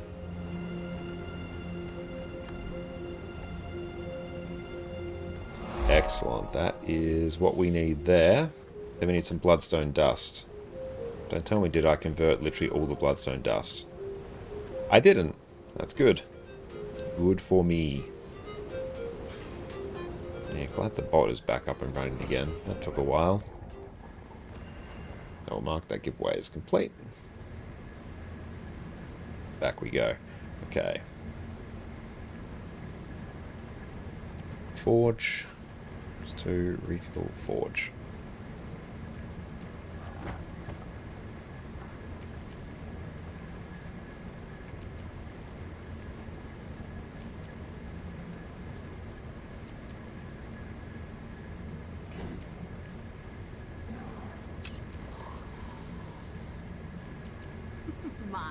All mine.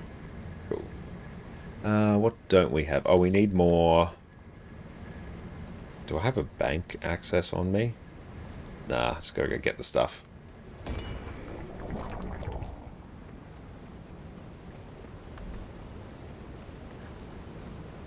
Didn't think I need that much, but turns out I was very wrong. Let's just get it all out.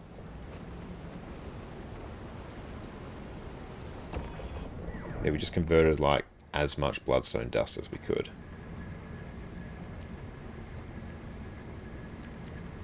Mine. All mine.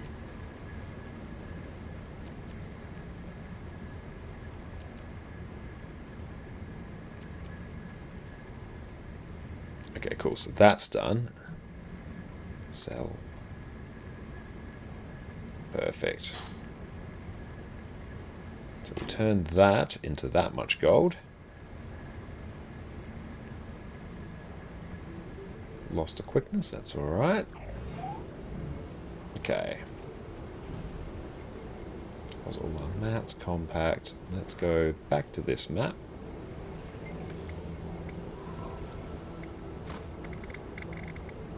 Let's go Lowland Shore.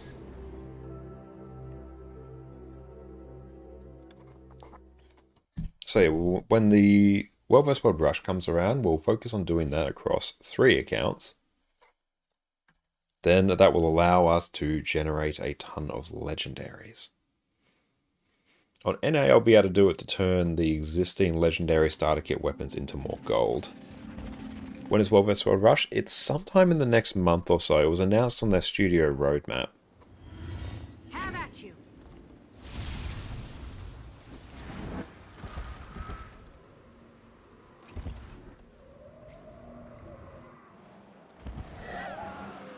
Pocket, thank you so much. I appreciate that.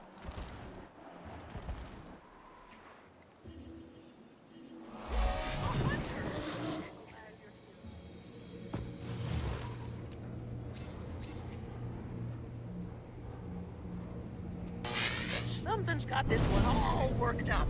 Need to tether it to your tourniquet like a salmon. But I think they've got another one coming out as well. Throw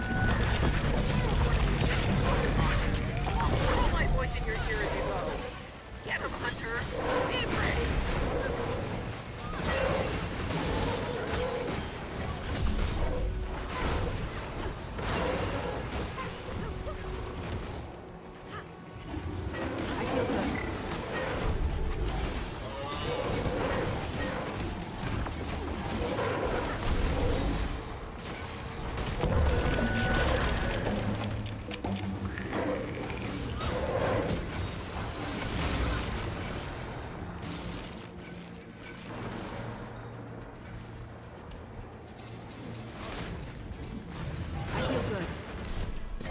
Outrun a centaur.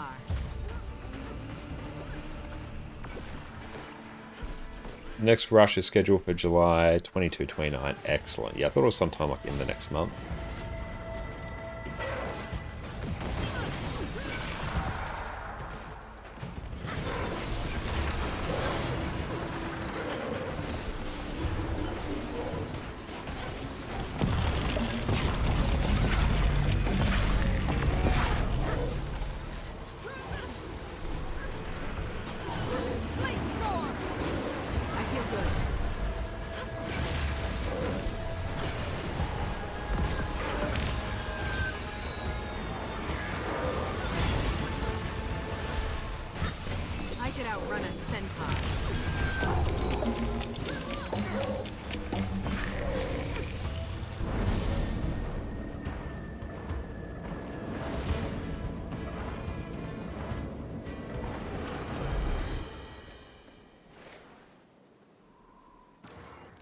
Yes, one of the tricky parts about doing Convergence is the fact you have to coordinate a group of 50 people.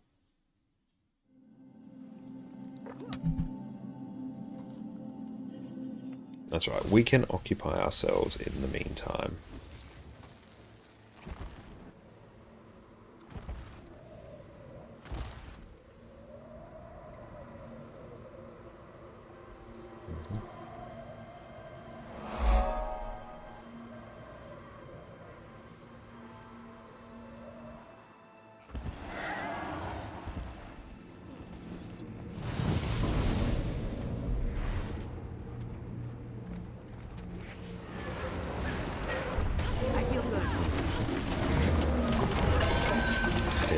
Would it be, don't you know you have to schedule your life around my stream? Time to do some real.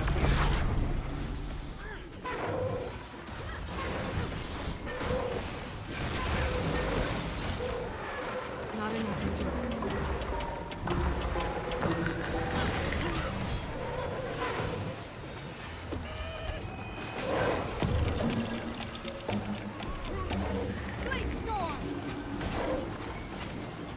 Spoken just woke from the slumber. Welcome in.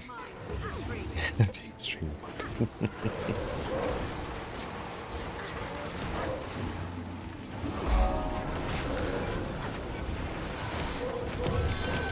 And Callum, welcome in. And look, my Pasha, welcome. I thank you for the follow as well. Yeah, in terms of your Twitch drops, there can be a bit of a delay in terms of them arriving to you sometimes. In your case, maybe log into your Arena account, go to the application section, see if there's anything about unclaimed drops there. Maybe there. If not, it might just be you need to wait a little bit. And if you do struggle, you can always submit a ticket to Arena as well.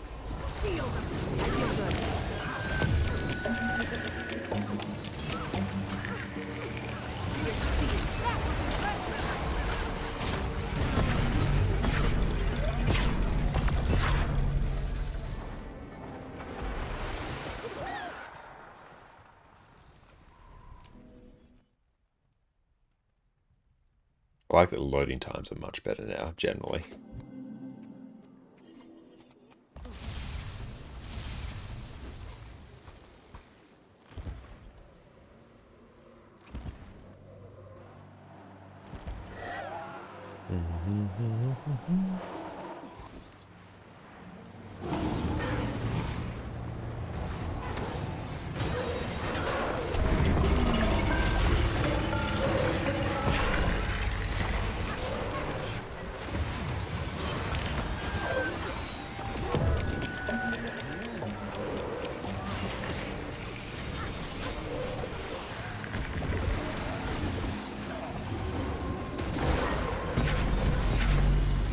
Be using the first shadow actually because I'm power, not the second one. The second one's like a lower priority.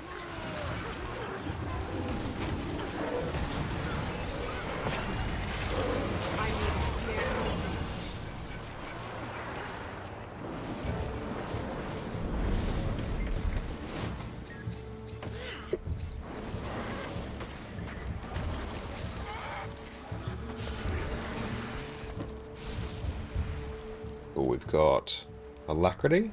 Nice, that is still filling.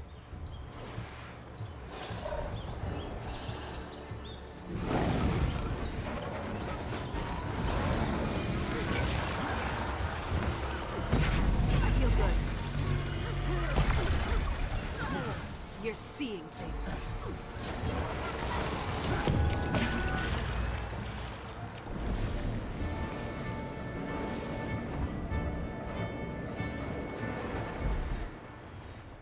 I always like to port back to this waypoint because it's a good sort of central point you can glide to any of the tier 1 rifts on this map. Well, thank you, Iskai, I appreciate that.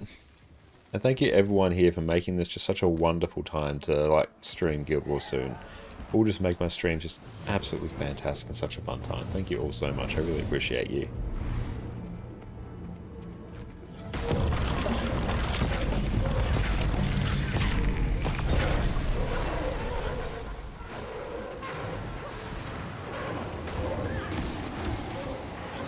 Bella, thank you for the follow, my friend.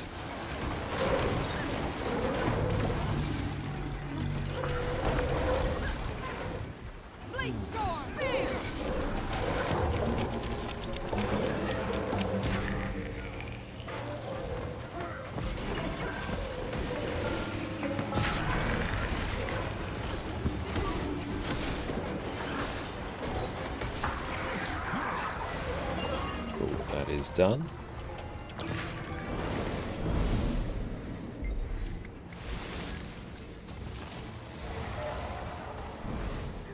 I had ant on your leg? Oh no.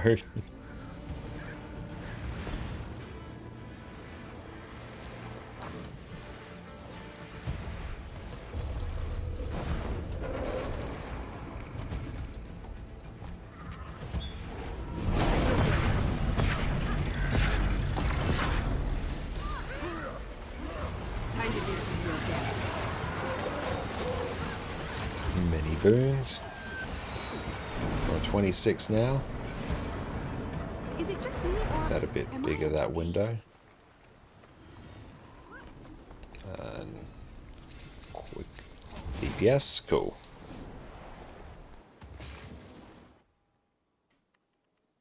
I think they're all just going over here. The feline companions of the lowlanders. What do they call them? Cool, 27. It's starting to fill up. That's good.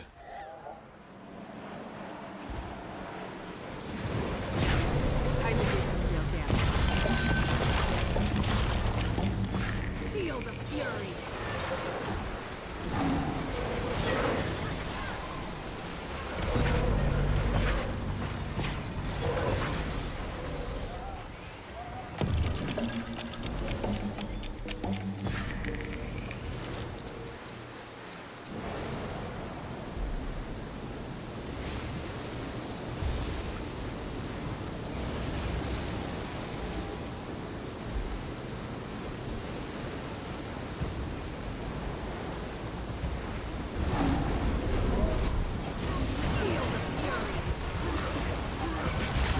The initial opening burst on Spear is super fun.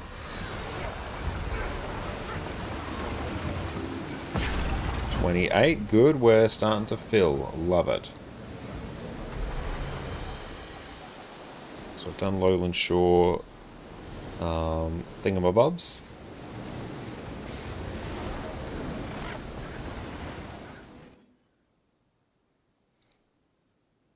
Best friend, thank you for the sub. I appreciate that. Enjoy. No more ads and your wonderful ad emotes, mate. Thank you. I think here, if I open up all these. Cool, so now I can actually...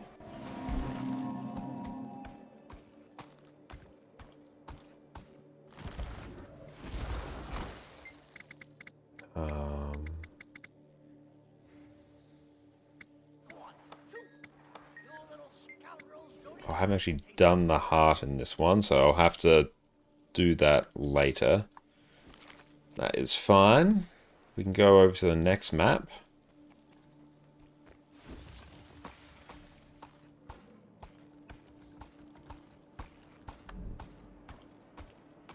We've got a bunch of gold coming in there.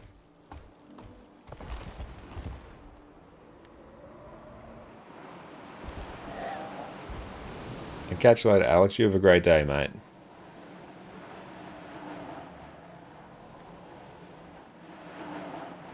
The verticality of this map is fantastic. And just straight through the portal.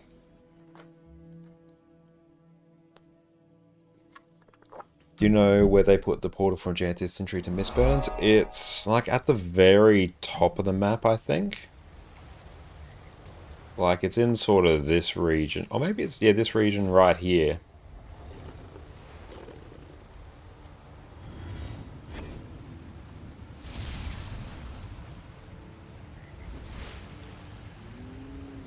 Yes, in the water. Yeah, it's in the water at the very north of the map, I'm pretty sure.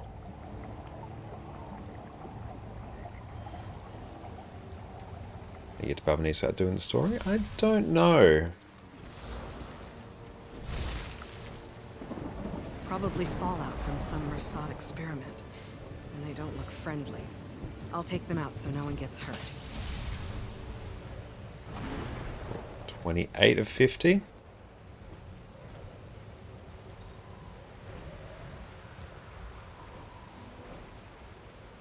Does anyone here know why they started calling the fake adventure thing as John name of thing? Like people sometimes talk about John A-Net making changes to Guild Wars 2. I listened to a podcast where they liked a word and said John English did a great job with it. I don't know. I've never heard that before. That's fascinating.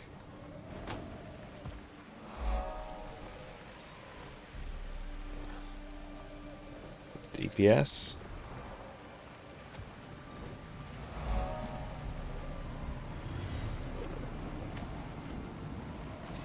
But yeah, I've never heard of that before.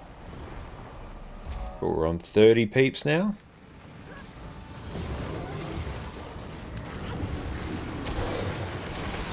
Time to do some real damage. I mean, Johnny English is just a phenomenal movie. We can all agree on that.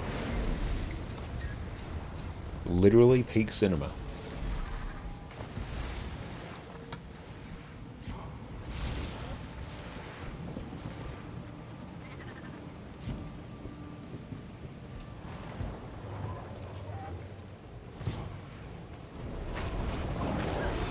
Time to do some real damage.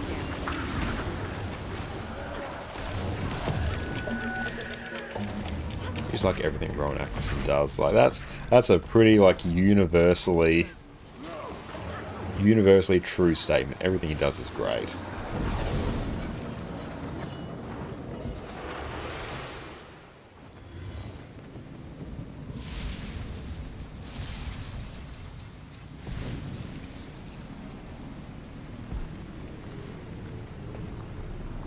That was a fun little roller beetle glide.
But if anyone wants to join us on NA for these Convergence CMs, let's go. There we go. Got a lack. You see. Time to do some real damage. This is getting serious. I know the desert wind.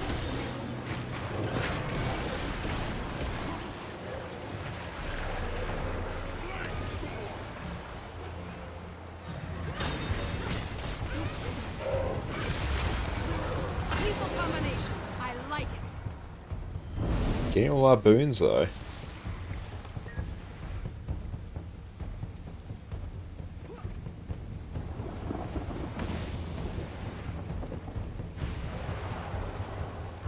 Sweet, sweet loot.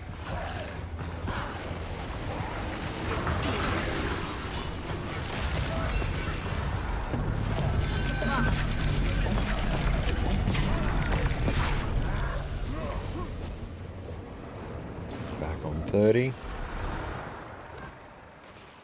I'll be able to start searching just for DPS sometime soon. Especially like if you're able to fill a boon and drag yourself to the right sub. Then it means I can just search for DPS. As soon as I put the trigger over to just DPS, then yeah, we can start blasting.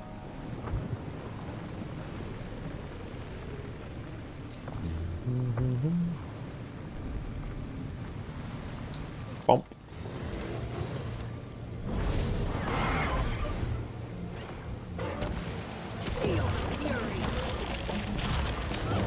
I could outrun a centaur.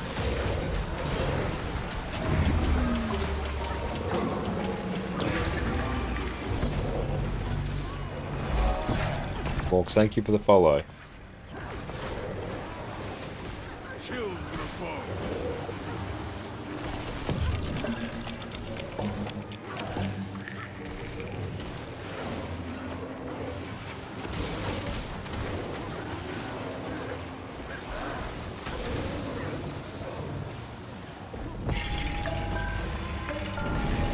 on 30.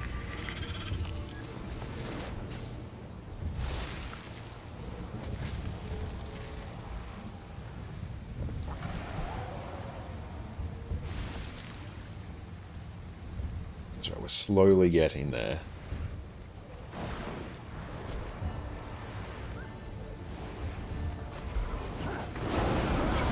Completely wrong start there. Oh well.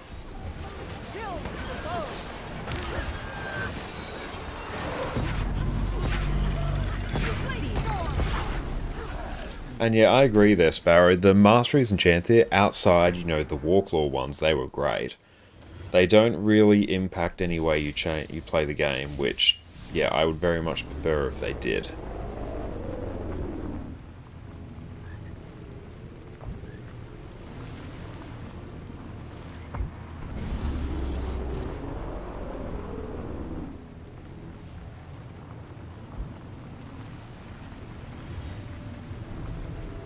Oh no, I completely agree with you there. Literally the only reason I went for them was for higher number on Masteries.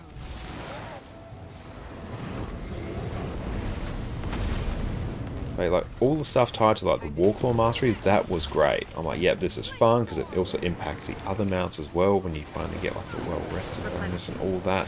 Like, that feels good, and more Masteries that interact with, you know, other existing Masteries compounding on them, that's interesting.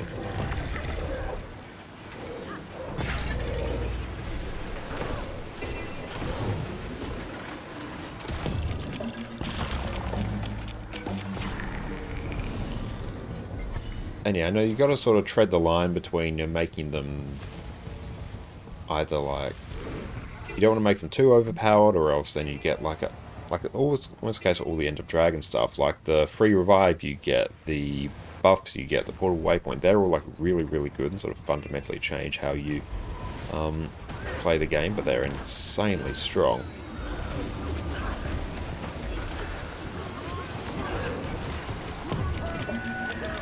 Yeah, I do wonder what ArenaNet are working on.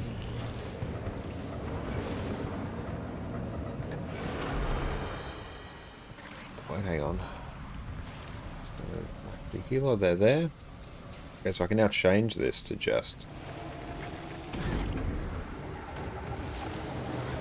quick DPS. So I no longer need Alacrity. We're good for Alac. That's good, actually. We're on 33 now. Like, we're getting there.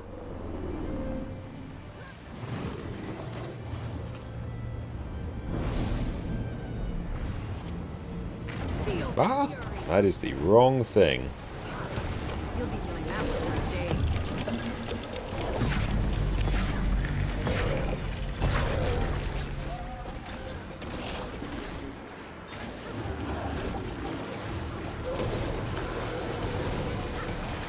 I'll lock this sub.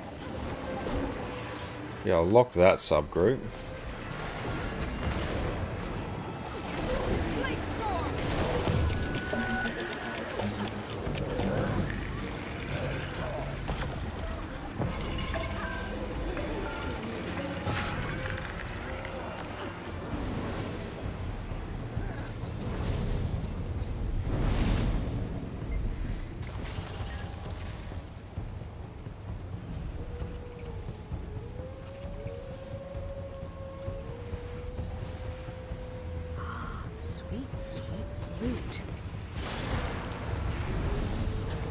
Titan, welcome in. What's the best DPS class for PvE and for solo player? That's a very tricky question, because there are so many different great DPS builds out there, and they all excel at slightly different things. Like overall, at the moment, the highest possible DPS build is a Condition Damage Druid, but there'll probably only be a handful of people who actually play that.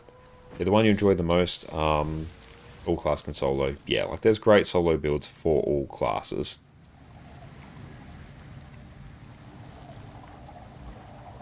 And yeah, the best DPS build, it fluctuates like all the time with balance changes, so as long as you pick one that you enjoy, you're good to go.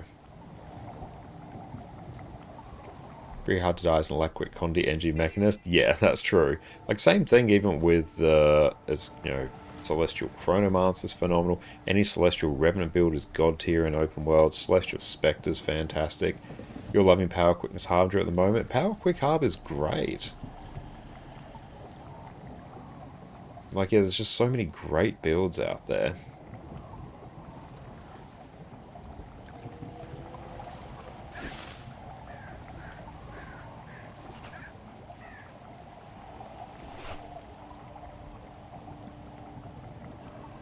here.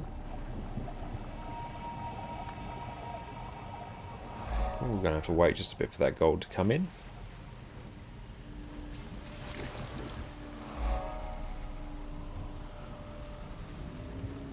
And you're enjoying your DPS Thief build? Hell yeah. And your meta battle has great builds as well. I quite often will reference them if I'm looking for something, you know, particularly obscure.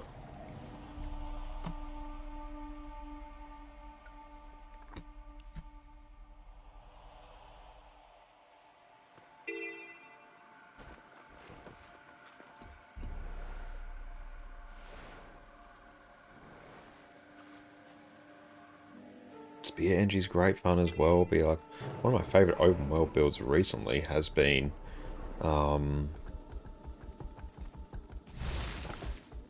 like condition damage Spectre with Spear in open world. Yeah, homesteading masteries are relevant if you do homesteading. If you don't do homesteading, they're not relevant at all.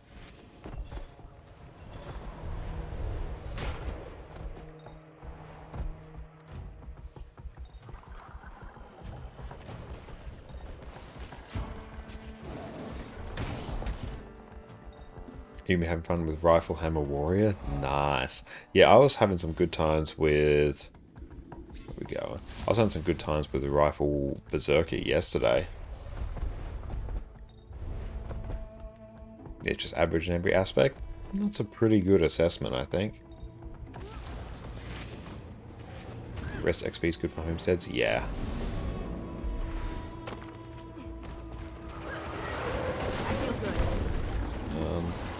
Need one more quickness than just DPS. Still welcome in. Perfect. DPS. Done. Okay. Literally just DPS. Too strong. Gonna...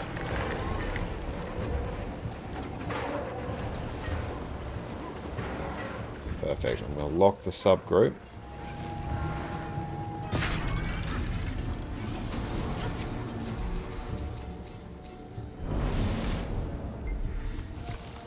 $37. We're getting there. 36. Going down a smidge. Very much like this power chrono that you're on at the moment too. There's so many great builds out there. Even there's some fun like off meta builds. Like yeah, Dante's Rifle Berserker build that they sent us yesterday. Like on the Golem it's not going to do tremendous DPS, it's pulling like 25k, but in open world it was fantastic fun.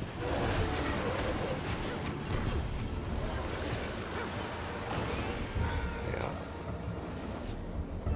Quickness back here. Fine, if they want to... Let's go, just none. There we go. And let's unlock the subgroup.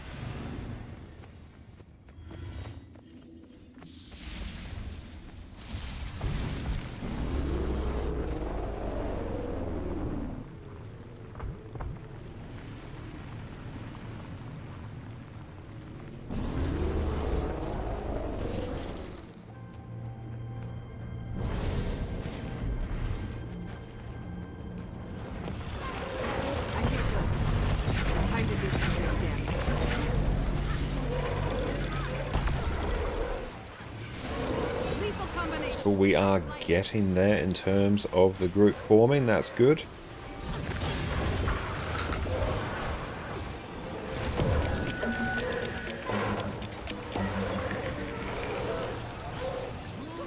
So if anyone on NA wants to join us, join up on us on my account there.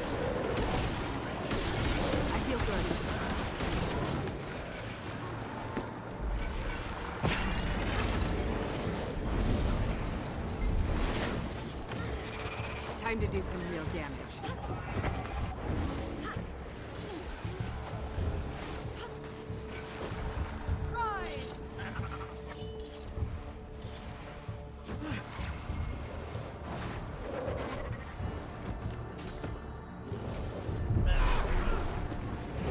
We'll have to hit much harder.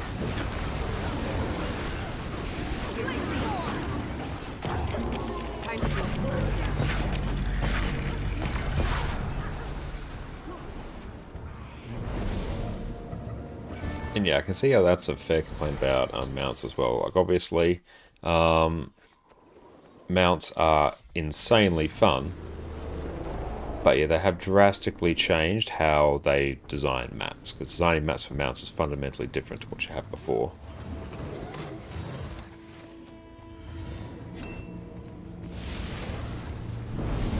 Snip, thank you for the follow. See, I miss Heart of Thorns having the danger to the maps. Like, navigating through the Heart of Thorns maps, like when you first go in there, it feels terrifying. And then as you get more and more mastery, you get more and more acquainted with the maps, you feel yourself getting better and better and better. That sense of danger is very much removed when you have access to maps. You just fly past everything.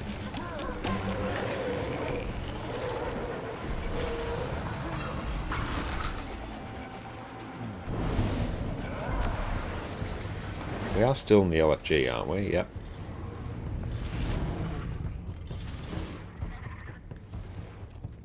Mine. All mine.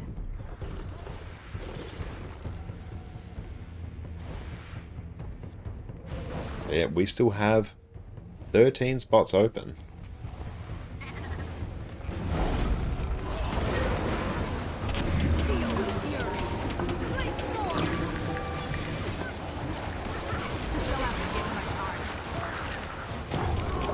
Hot maps were an adventure, yeah they were, and how they incorporated masteries in that map, also because they were like the first masteries. Oh, hello, that's starting to fill, nice. Because they were the first masteries, they feel really, really impactful. That's why I think Heart of Thorns is the best expansion overall. Because the change from core Tyria to Heart of Thorns era is fundamental.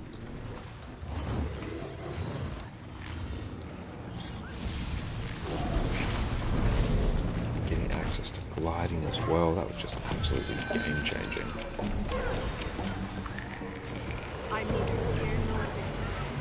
Oh yeah, and I totally get that a sizable portion of the player base didn't like the difficulty spike with Heart of Thorns. I, on the other hand, do like it, and it creates a sense of impact and danger for those expansions. But that's just me personally. I can see why people wouldn't like it, because like Guild Wars 2, especially in open world, is inherently quite easy.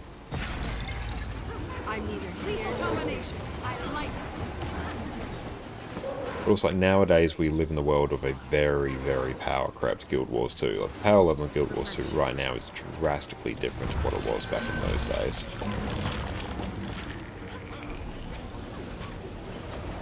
I remember back in the day, you wrote an email to Renet, which is like Tangled Depths that much. It's an awesome map, you're just in awe.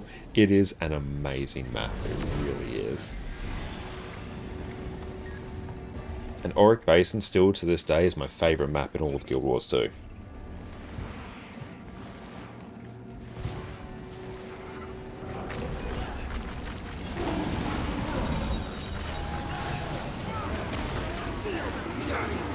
And Hot is just one of those areas that fundamentally depends on grouping for a large percentage of its content. It definitely does, yeah. And I wish that wasn't the case, particularly for its hero points, I think, because like, I'm quite happy, depending on the build I'm on, to go and solo a bunch of those hero points, but for a new player, nah. Like that, you typically want to avoid those.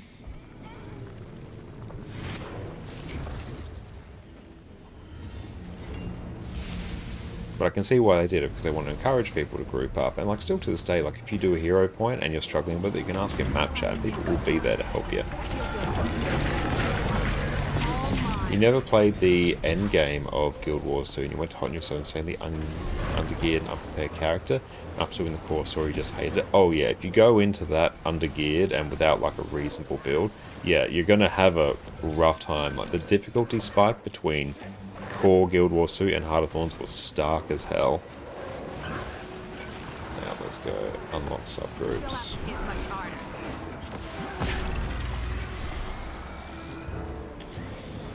All rolls. We might not have all the boons. We're short and a lack and a quickness. Let's go quickness.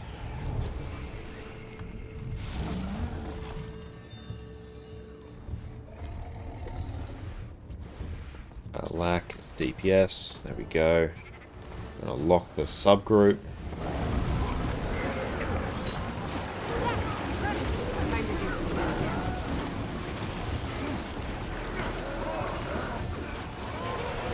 Oh, and I kind of like agree with you. I still... Orc Basin is and will always be my favourite map in Guild Wars 2. But it is 100% carried by its meta event. That is the thing that does it. The meta event and the soundtrack. The map design in Verdant Brink and Tangled Depths I think is overall better.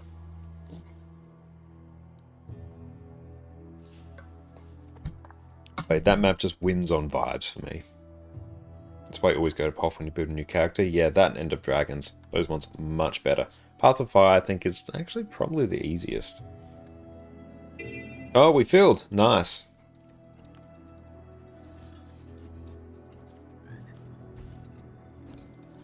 We did it, team.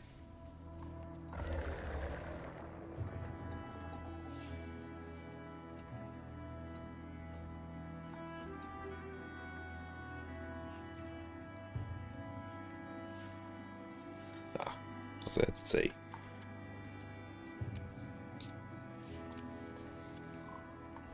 Okay. Now, to do this.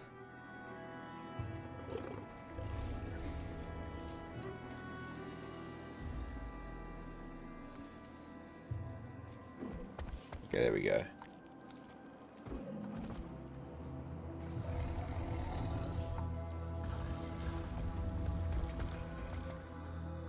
And I'm just gonna lock all subgroups. Everyone stop moving. There will be no moving yourself. I will literally drag everyone to where they need to be.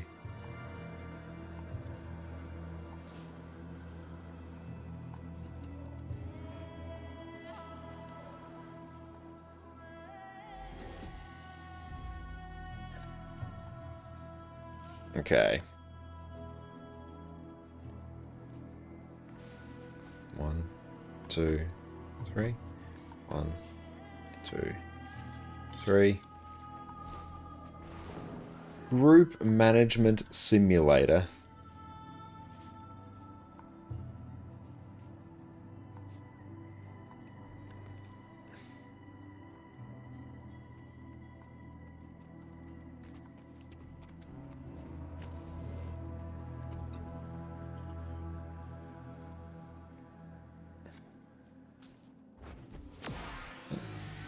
Oh, Annie's in here. Hell yeah.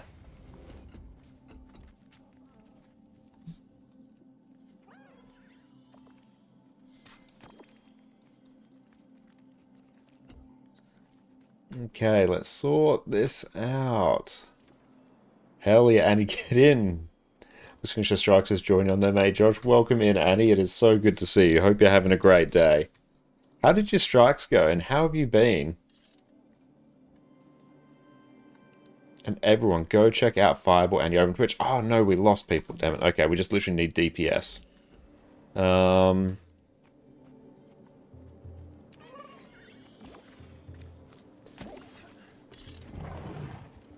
Cool. Let's drag that down. Ah! And how do I get this to... There we go. Yes. We'll be doing all 3 today. Starting with Ura. Okay. Had super fun, dude. All excited to be in your squad. First time for some of us. Hell yeah. Glad to have everyone. Let's go in. Yeah, we've probably been forming this group up for a better part of about an hour, I think. Because yeah, we've done these on EU.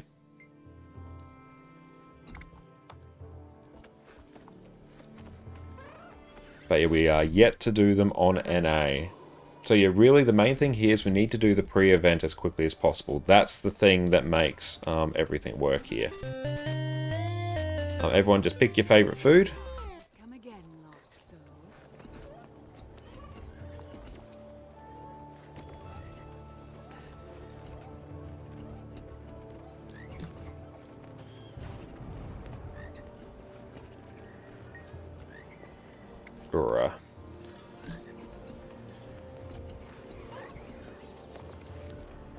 Suddenly Sab? Yeah, Sab is eternal. It is always here.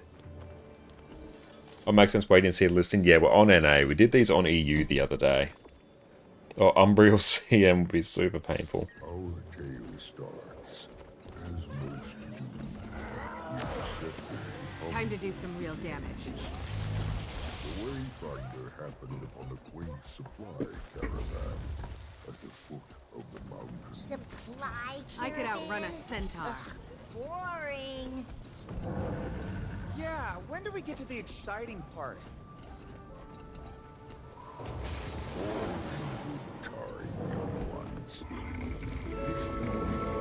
As possible. Turn in essences to progress it faster.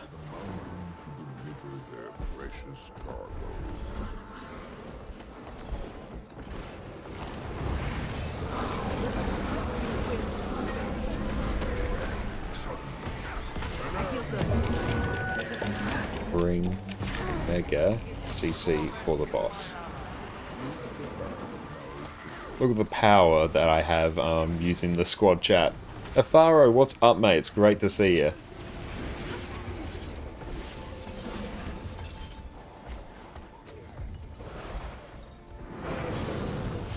And welcome in, Big Bad Bones. You're a new player to Guild Wars 2. Welcome in. You're a new player to Guild Wars 2. Anything about buying the expansions? What should you get? You should start with the Heart of Thorns Path of Fire bundle. You get 2 expansions in the bundle. You can't like buy them separately anymore, but that will give you 2 expansions for the price of 1. So start with those, and yeah, you should get every expansion. Let's squad. I could outrun a centaur.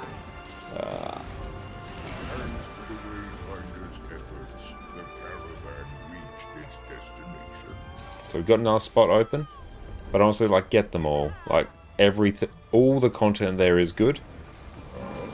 Where am I? So sub 7. Where do I go? Sub 7 is northeast.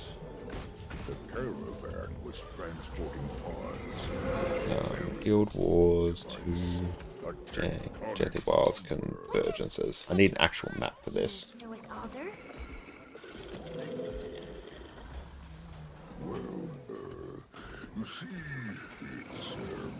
So I am in northeast because I arbitrarily dragged myself here.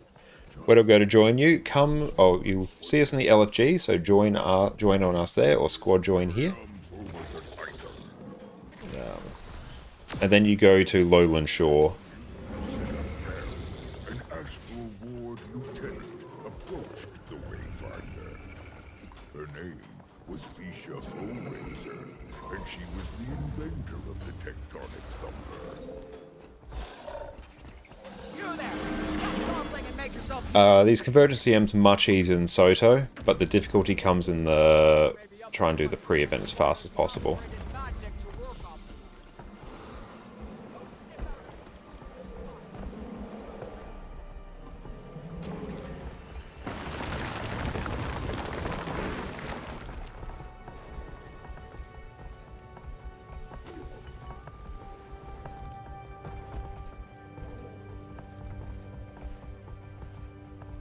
Oh, hi, how's it going? Welcome in. We're going very, very well. Thank you for asking.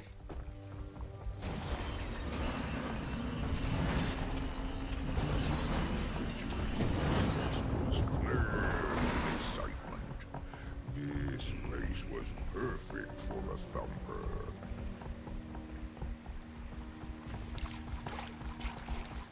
Easy to complete but hard to get gold. Yeah, they're pretty chill to complete. Just mainly about getting gold. Here is this one.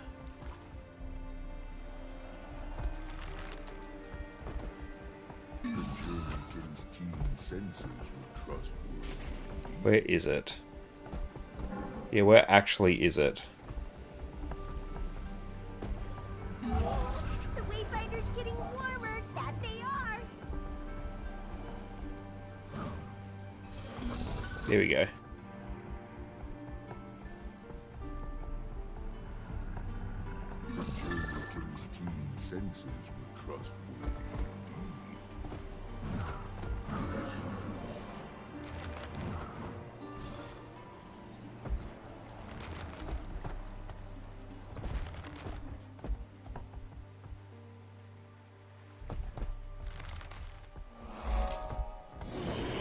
go. I'm gonna Shift H to hide Arc. Packs of Titan spawn patrolled the mountain diligently. They're not so tough. The Waybinder can handle that. On their own, perhaps, yes. But if allowed to grow in number, they could overwhelm the camp. I think we got it now. Nice. Potentially very troublesome.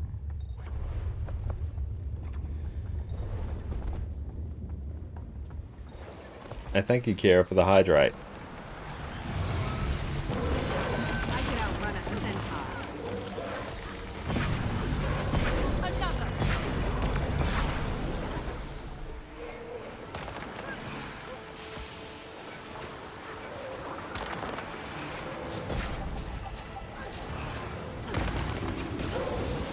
I'll do the hydrate in just a moment once we blast this bit out.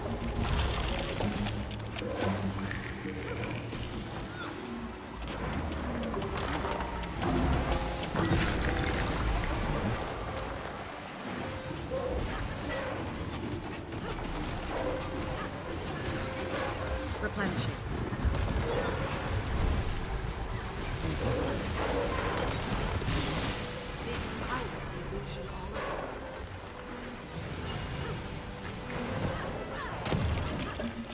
That was impressive.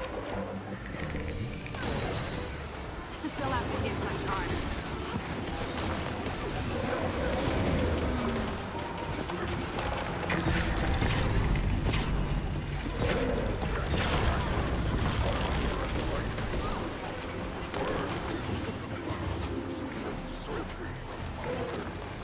So I think we can basically just turn in our essences when we get the second, like after we beat the spawn person. Titan spawn. Disruptor, whatever they are.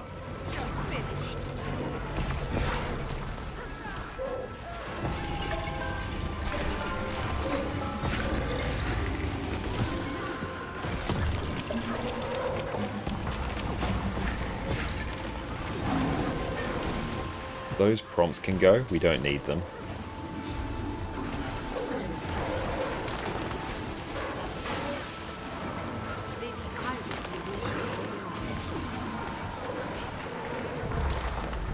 Replenishing.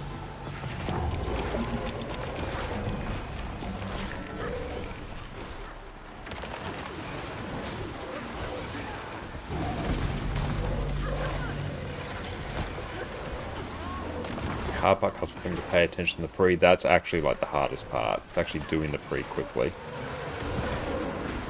Maybe I was the illusion. Impressive combination. Is it? They'll have to hit much harder.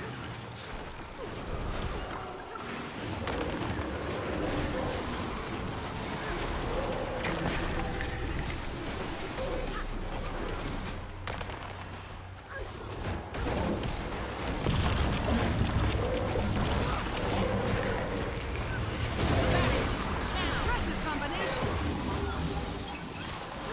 You'll be doing that one for days. Sharper still.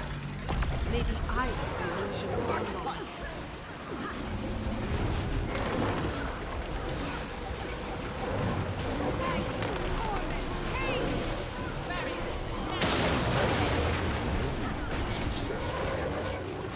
We lost our thumper. Wayfinder wouldn't give up so easily.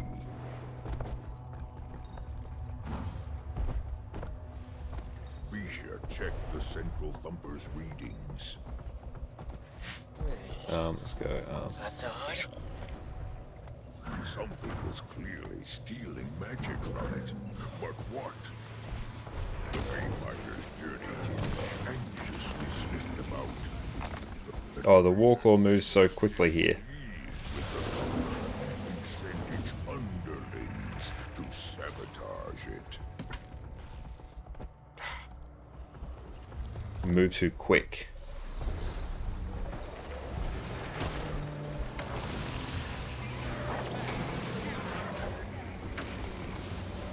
You'll be doing that one for days. Get new supplies, nice. They have to go back to supplies.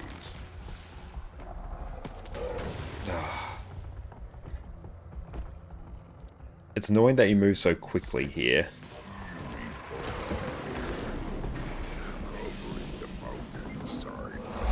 Yeah, I'd like more, please.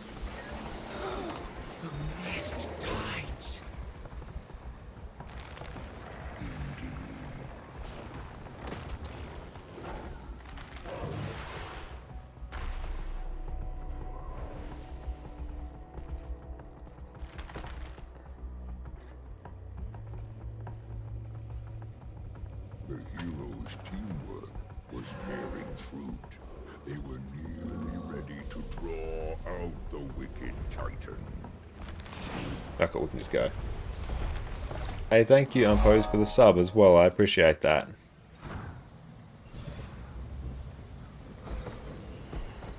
Come on, up we get.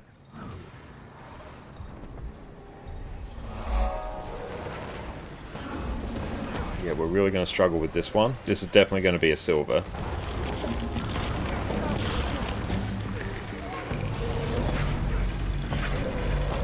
I'm doing a Greer run, you crashed just before the... Oh, 50 essence deposit. Can I just, like, skip it now? Yeah, I'll do that.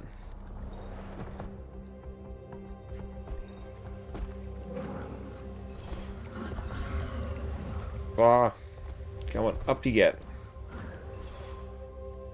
I hate navigating through this map. For some reason I thought we had to literally complete all of them. Okay, we're good now. Full force of the tectonic thumper, the mighty machine rattled the mountain's very core. Unable to stand. Board, essence, board, Connor damage. 275 Afaro, thank you boob. for the sub. I appreciate that, and thanks for kicking off a hype train. Absolute legend, mate. Thank you.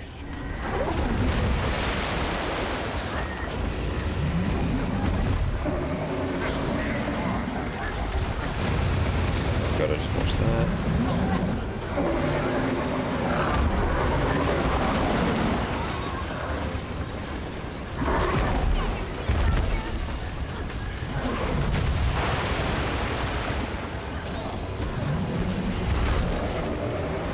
Any good guides you should watch to get up to speed in the game? We have a whole bunch of guides over on our YouTube channel, so that's a great place to start.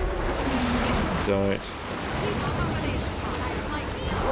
But here, honestly, basically you just damage and CC when it pops up. We're doing a Convergence now.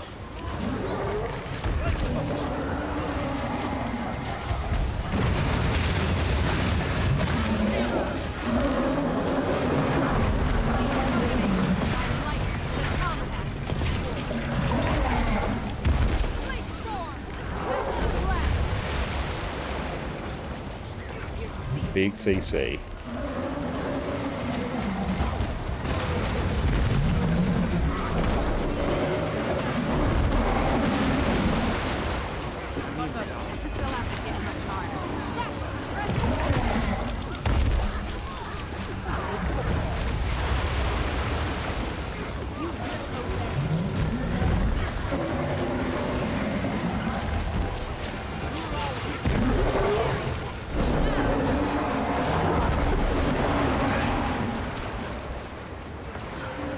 I have to actually like distort all those.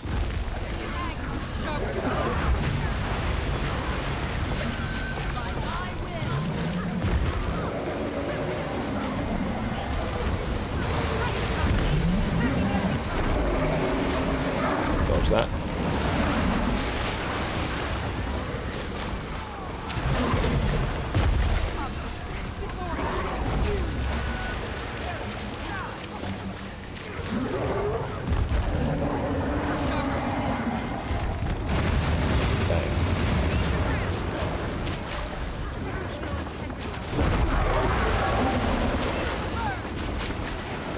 And yeah, the class you are most proficient in is the best one for you for PvP.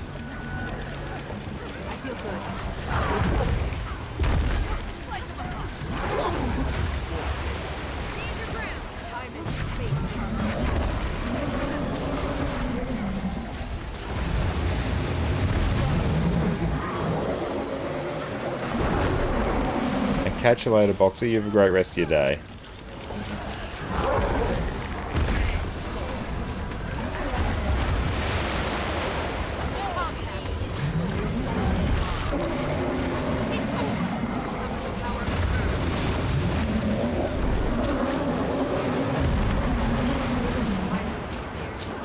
It just stings.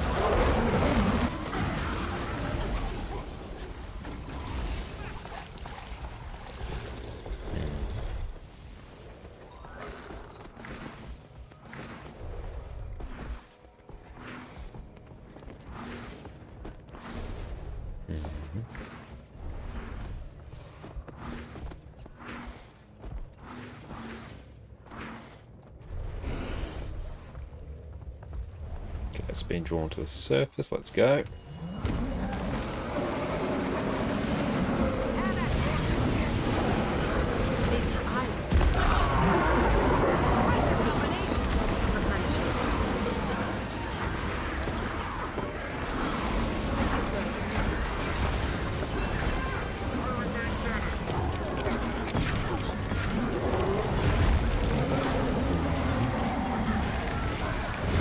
I could have sworn I was out of that.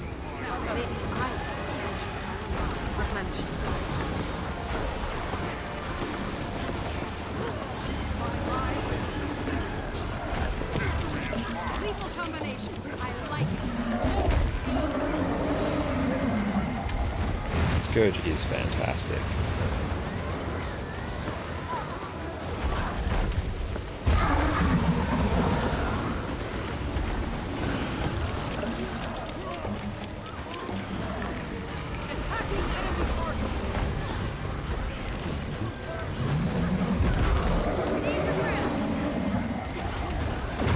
That one I just did not see, because I was not paying attention.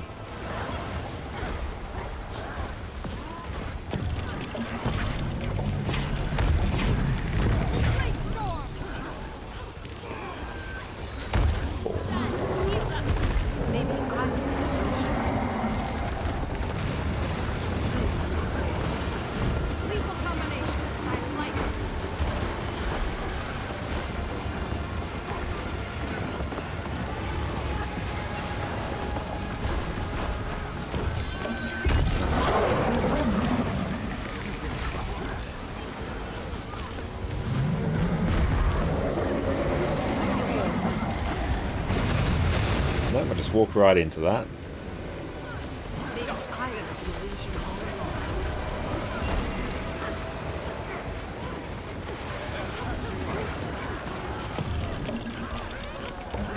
Big CC.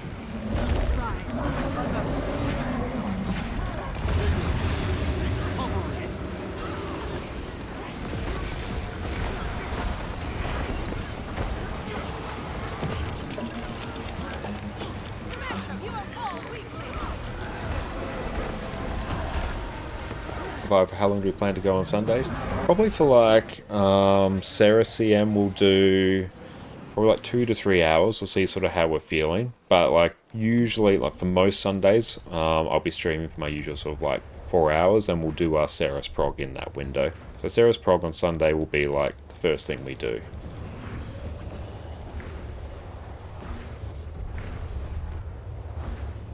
Okay, I think the prob's about 2 hours.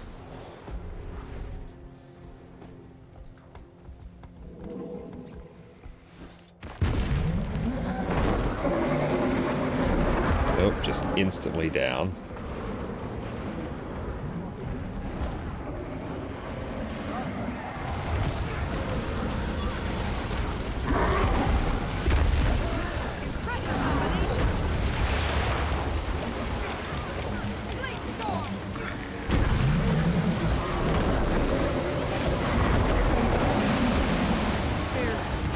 Wait.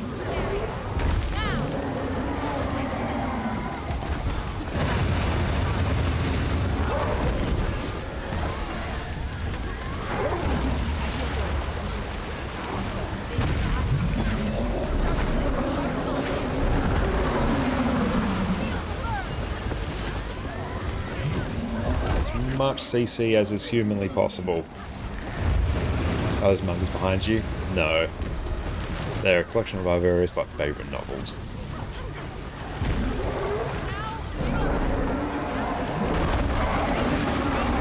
CC is like doing pretty well.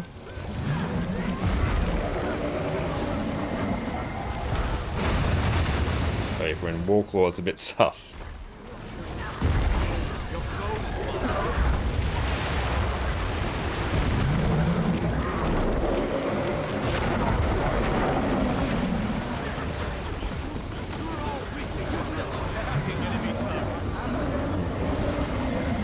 Gossek, welcome in, mate.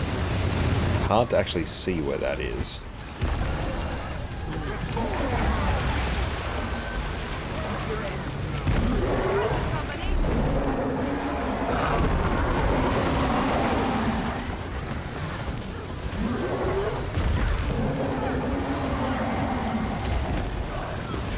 Instead of, yeah, Annie and I are in the same Convergence, which is fantastic. So glad that Annie and team joined our group.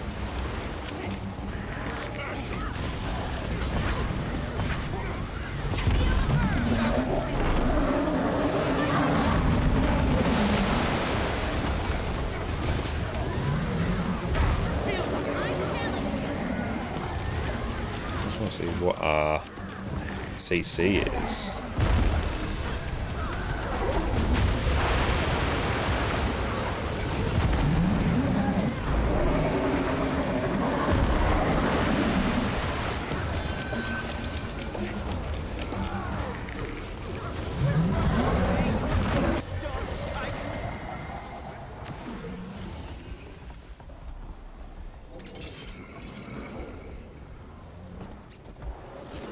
Probs through here. There we go.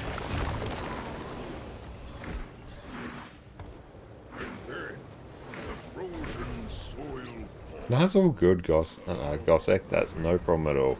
Thank you so much for lurking. I appreciate you. Also, anyone who lurks, like, I really appreciate all of you. Don't feel the need to chat if you're not feeling up to it. If you just want to chill out and watch, that's totally fine.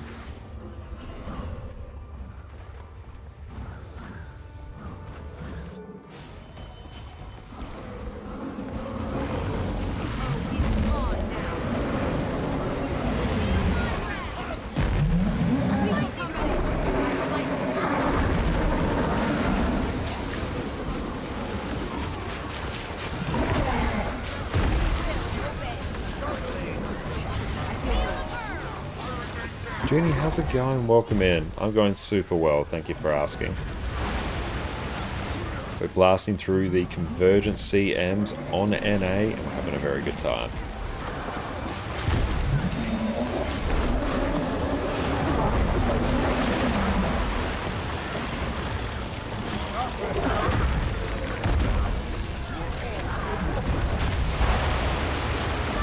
Trying to blast out as much CC as is humanly possible.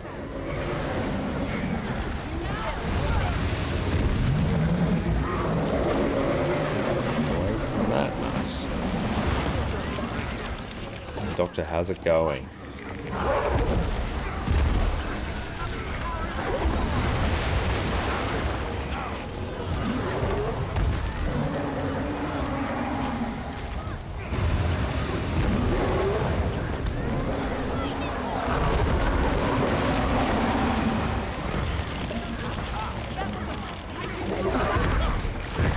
You're most welcome, Junior. That's really kind of you to say. Thank you.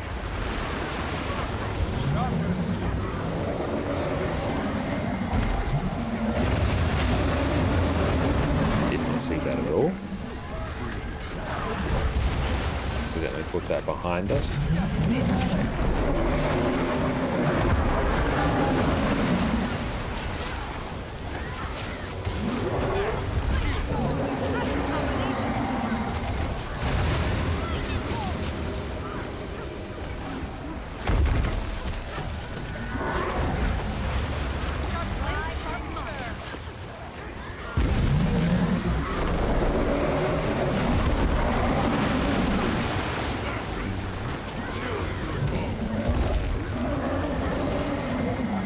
Doing absolutely. That sometimes doesn't render, so I need to actually move to the side there.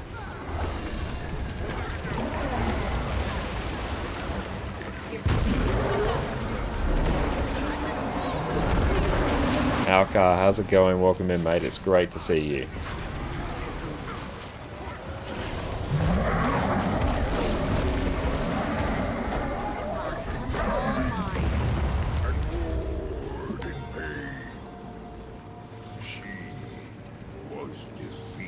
Let's go.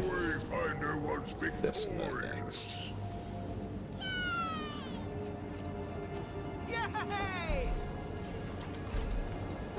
Oh, we got a Rune of Holding. Hell yeah.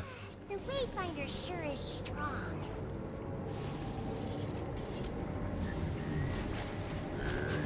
So we at least got silver.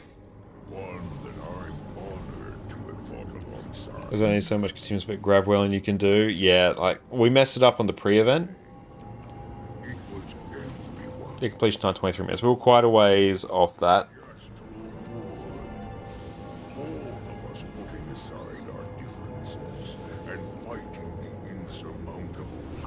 Shiny. Silver at least. The mountains shake and titans fall.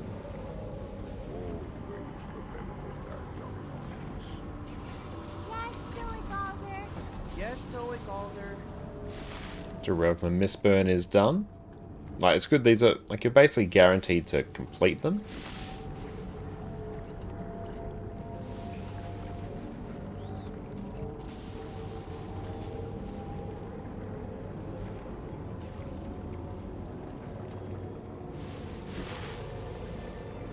And let's get the Charged Titan ores actually best.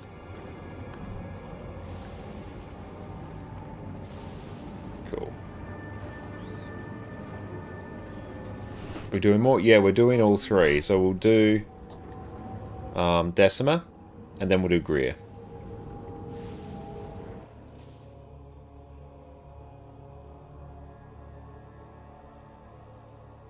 And I'll see if I can actually find the route to my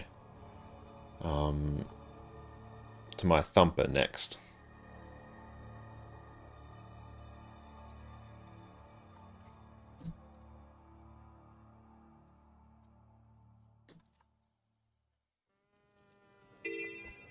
Okay.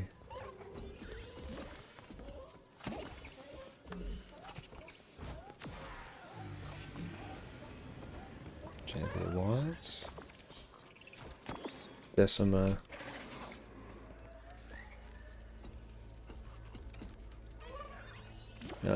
Let's go. All rolls.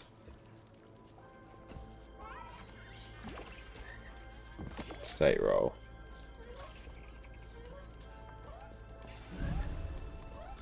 That's all good. While that forms up, we're going to take a break to stretch our legs, and we'll be back in a few minutes. Do you want to play one of the easiest, highest damaging builds in the game, where you can simply mash a couple keys and watch this happen? You have my sword. Do you want to play a DPS build where you do not care what the rest of your team is doing, because you are one of the most self-sufficient builds in the game? Do you want to play a build where you can customize it to provide all manner of useful utility to your team to carry them through even the hardest of content? Well, today, your prayers have been answered. We are covering the majestic Power Soul Beast. So it begins. Welcome back, everyone. Power Soul Beast has been my go-to power damage build for the last few weeks, and I have been enjoying it to an astounding level. Here we have godlike levels of burst damage, so anything you find in open world is going to die exceptionally quickly. You are incredibly self-sufficient due to the baked-in boon extension that your build has, so you're always going to be having more boons than the rest of your team. You have the option to customize your build for some amazing utility. You've got group-wide Aegis, stability, damage reduction, boon extension, group-wide stun breaks, and outstanding levels of CC if you choose. So here you've got a DPS build that's going to put you at the top of the charts, all while still being able to carry your team through the hardest content. So buckle up everyone, you're going to enjoy this one. First up, for the basics of Soul Beast. Here we've got an elite specialization of the Ranger class, and instead of having to rely on managing your pet like every other Ranger build does, here you can merge with your pet by entering Beast mode. So here your pet will give you extra attributes based on the type of pet that you have, and it will give you access to 3 new beast skills that are similar to your pet skills that you can activate at any time of your choosing. Soul Beast is basically a purely offensive elite spec, which rocks both great condition damage and power builds, and I have personally enjoyed playing Soul Beast for years since it launched with Path of Fire. Like every ranger build, we first need to cover off on the pets that we need. Here you can actually be fairly flexible with the pets that you use. However, for power Soul Beasts, they at least need to be a ferocious pet, i.e. it will give you extra power and ferocity when you merge with them. This is going to be needed to crank your damage as much as possible, so make sure you pick this. Having a ferocious pet is also going to give you access to the Worldly Impact Beast skill, which is going to be a key part of your damage rotation. Now in general, the Red Mower is going to give you the highest damage. On top of Worldly Impact, you're also going to get Harmonic Cry, which is a useful healing skill for yourself and nearby allies. But most importantly, we get Frenzied Attack, where you attack 5 times and inflict vulnerability. This skill is also going to be used to help upkeep the Fireworks Relic buff that we're going to talk about in our build later on. Another fantastic pet for extra CC will be the Rock Gazelle. Here we've got Kick for a little bit of extra damage, but most importantly, we've got Charge, which is going to apply some damage and do some great Defiance bar damage. A very nice pet for open world in particular is going to be the Smoke Scale. So here you can take this for some extra CC and the Smoke Assault skill, which is basically unrelenting assault from the Revenant. Here your takedown skill is going to apply some knockdowns, so some extra break bar damage, and your Smoke Assault is going to conceal you and make you lash out at nearby foes and gain extra might each time you strike an enemy. And we are back. Welcome back everyone. Okay. So we just need to get everyone in here. Let's see, go Q heal.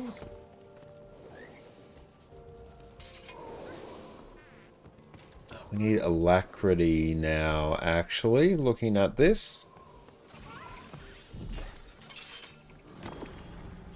Oh, and it'll take some time because this map is like big, but the loading times weren't unexpected.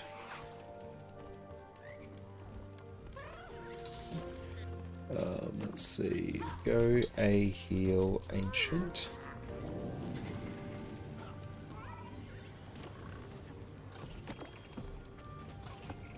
Boons are now all sorted. Everyone else who joined in sub 1, stay DPS.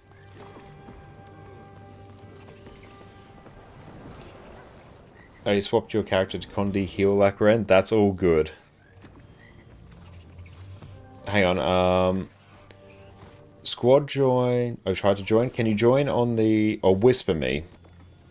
Whisper me and then I'll send you an invite.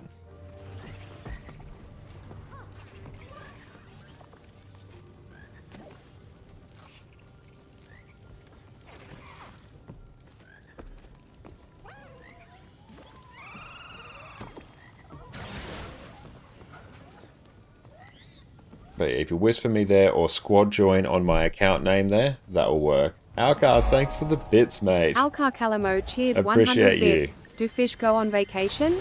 No, because they are always in school. That's a good one, mate.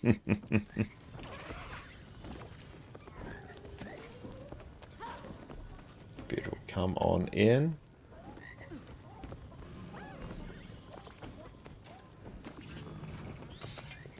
Beautiful. Do you know if the new content has made Staff, Deadeye, or Daredevil any better? I don't know if it's made those better. I mean, we're having a balance patch coming out in about 3 weeks' time or so. That's going to buff mostly Condi Deadeye, Condi Daredevil, maybe Deadeye, but mostly Daredevil, I think. So I think Staff, Deadeye, and Daredevil is about where it's been. Adrian, how's it going? It's great to see you.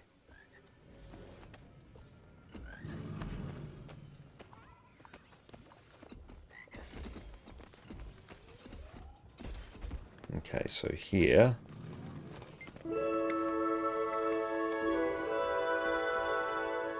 Thank you again for the bits, mate. Alcar Calamo cheered 100 bits. Random fact of the day. In the year 1816, a volcanic eruption in Indonesia sent out dust, ash, and sulfur oxide to block out the atmosphere, which led to a global drop in temperature and winter-like climates. Known as the year without a summer, this cooling resulted in unusually cold temperatures, crop failures, and widespread hardship, according to scientific articles, the National Park Service, and other historical accounts. That's a brilliant fact there, Alka. That's fascinating. Thank you so much for the bits, and thank you for sharing that. I appreciate you.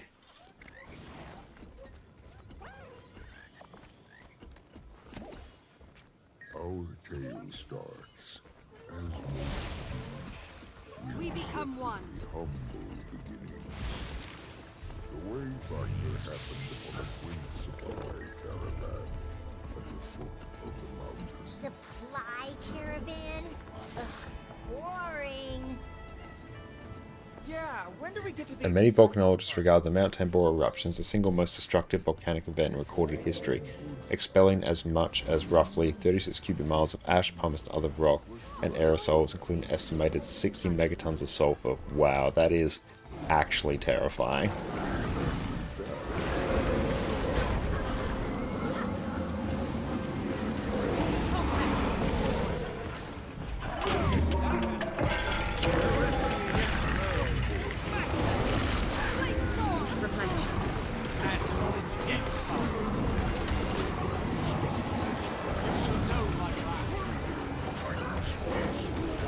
So we're doing Decima now.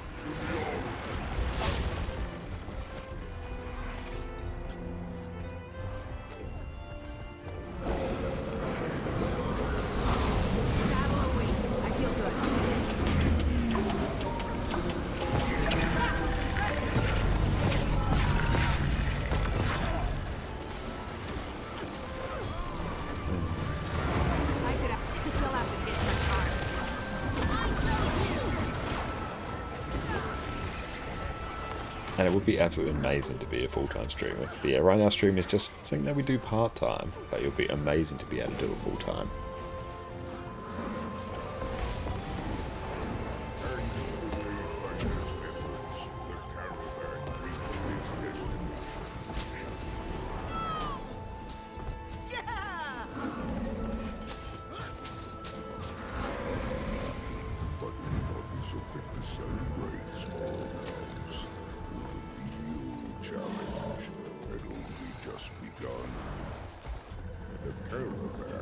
Transporting parts for a very important device. A tectonic thumper. And thank you, Kaiden, for providing instructions there. That's good. It's very helpful. Like, actually makes life so much easier.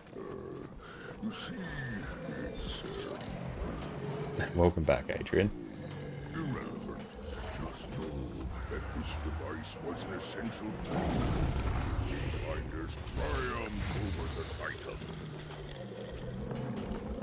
As our intrepid and heroes set up camp, an Astral Ward lieutenant approached the Wayfinder. Her name was Fisha Foeraiser, and she was the inventor of the tectonic. There's so many engineers. You there! Stop dawdling and make yourself useful! She was rather rude. And yeah, I'm a civil engineer.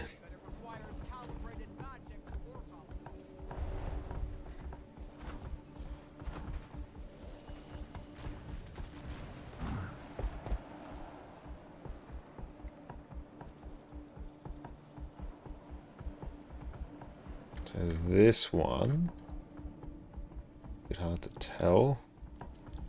Okay, I found it now.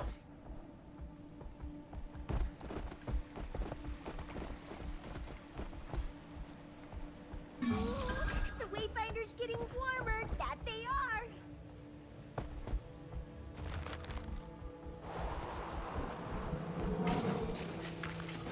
The journeyman's nostrils flared with excitement. This place was perfect for a thumper.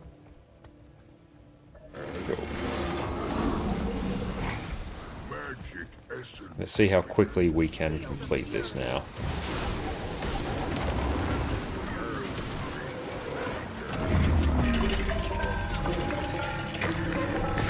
Oh, thank you for the hydrate as well. Got water over here. Thank you.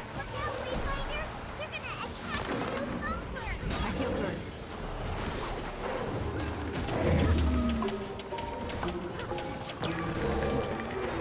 Let's go Control H, just to hide Nexus entirely.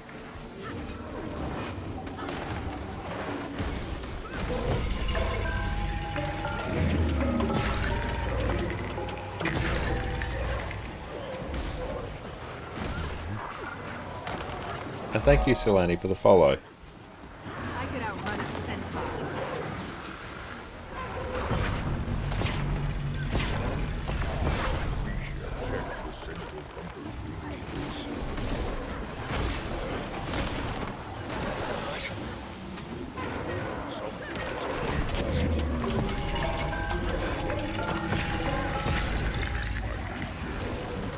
I could outrun a centaur.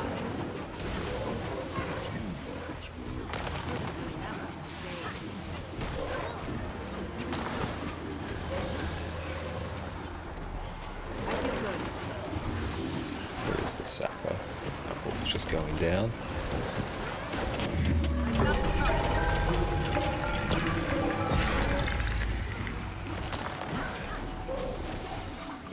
Another personal victory.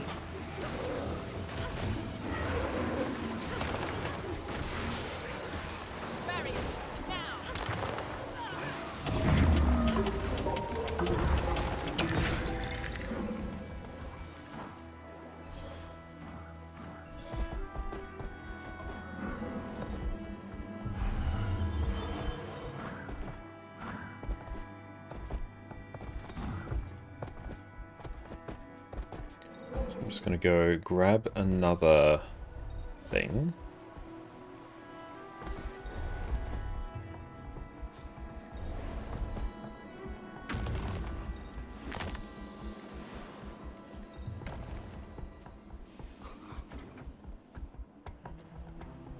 The Titan was most displeased with the Thumper. Just so we don't lose our Thumper. To sabotage it.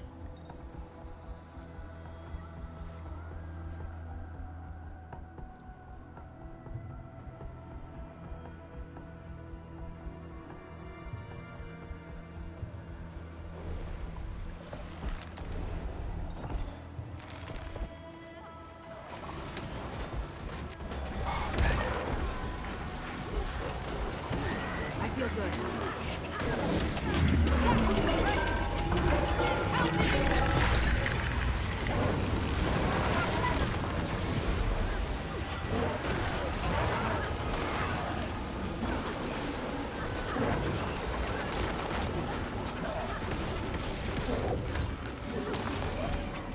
Replenishing.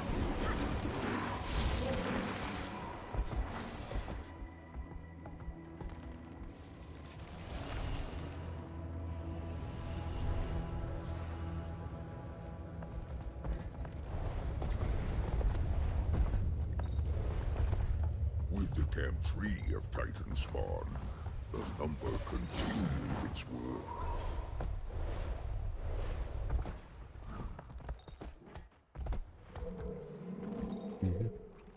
Suddenly, the mountain erupted, releasing hellish flames from its scorching maw. This was no. Okay, we still are making pretty good time.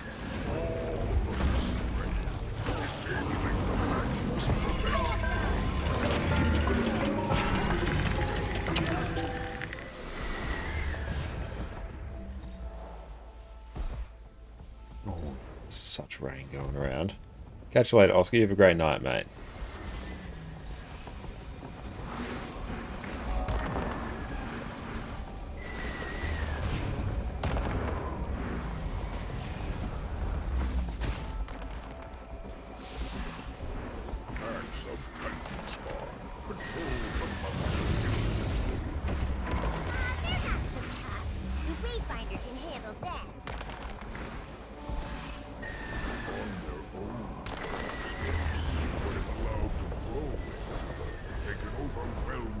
Don't know if you can hear that through the mic, but yeah, it is proper raining now.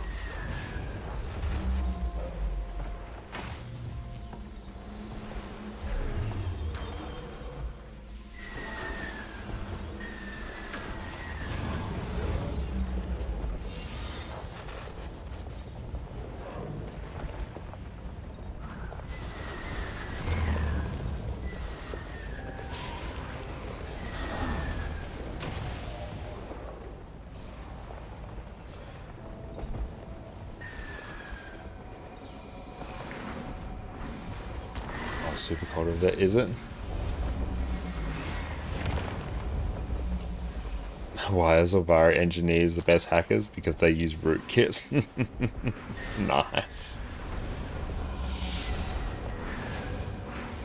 That's a good one, Alka.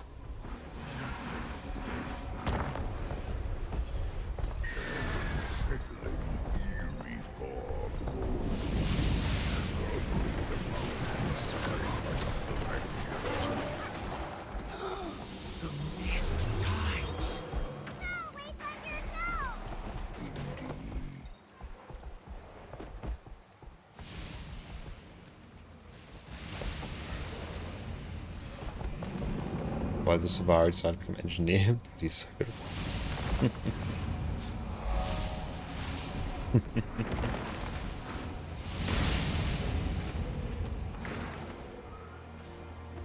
What was that? Nice. Under the full force of the tectonic thunder, the mighty machine rattled the mountain's very core. Unable to stand the north. Your snow prediction next week. Wow, that's very cool. Titan at last, angrily surface. Amazing range maintained. Nice. And she was most displeased.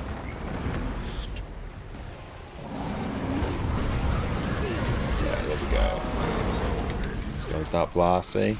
Capybara, thank you for the follow.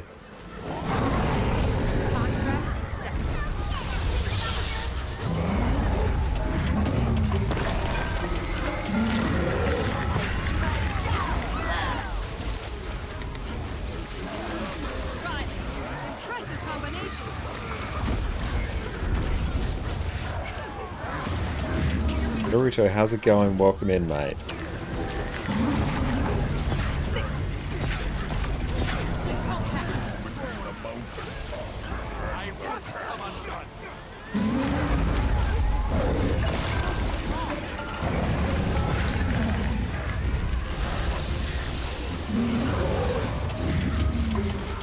And yeah, make sure to grab your free rainbow rings now.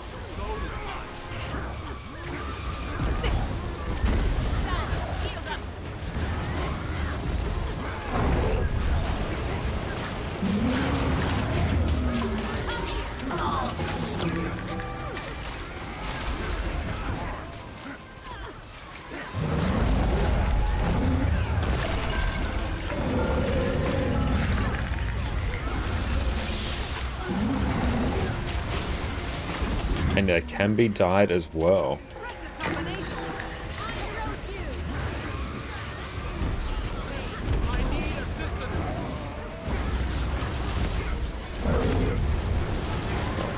Oh, H.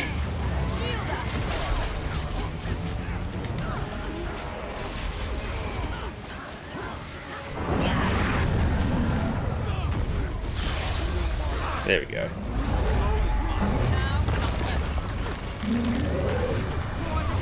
Actually see what Peep's DPS is.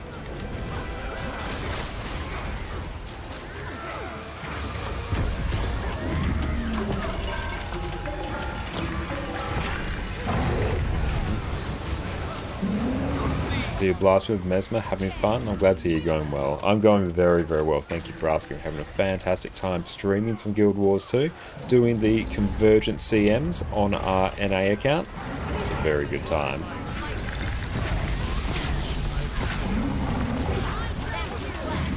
Let's move away from that.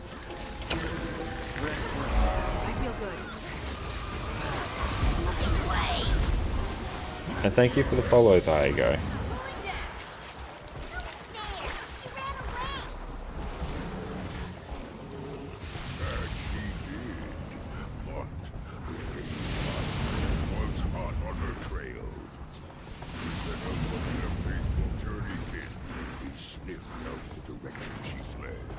and gave chase.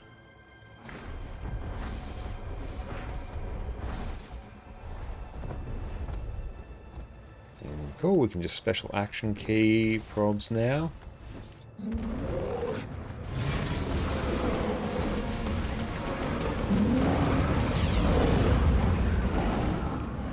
Got to be careful of that attack.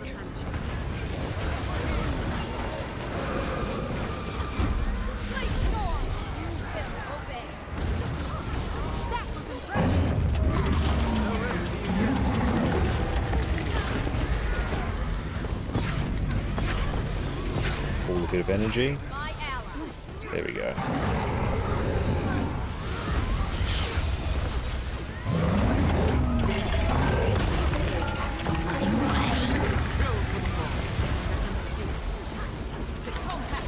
Move out of the way of that. Oh, placing that on the group's rough.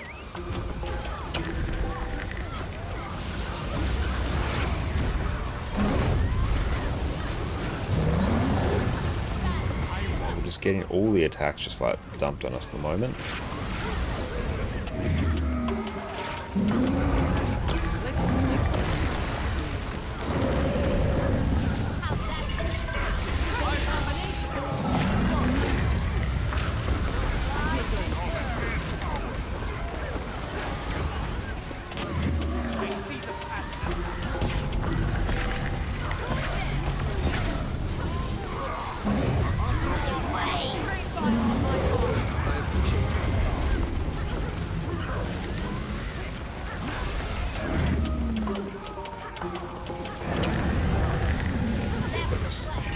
There, not that I really need it.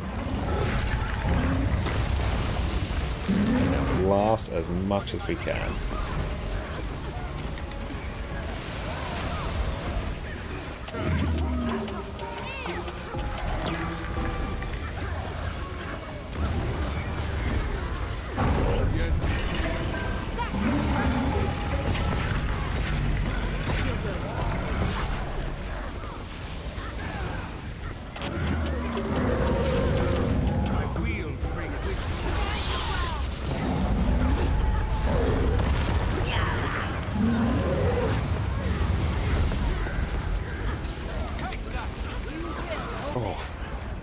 Just move that on the group. Oh well.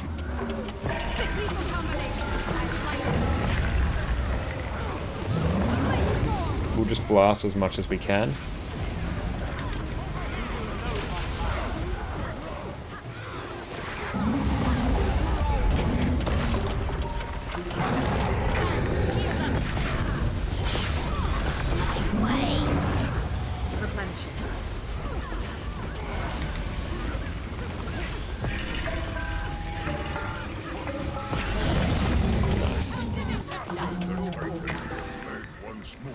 A little bit of essence if we can.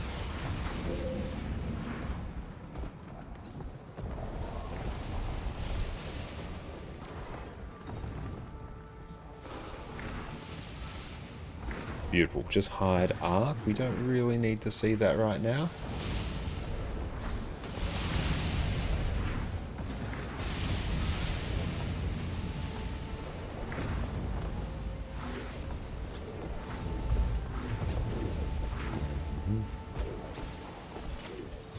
Cool.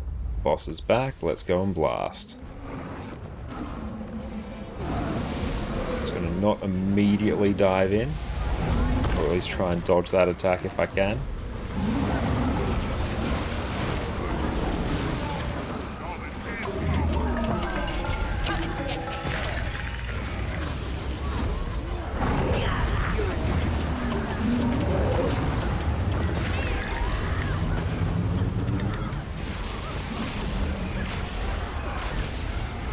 Try and pull some more clones.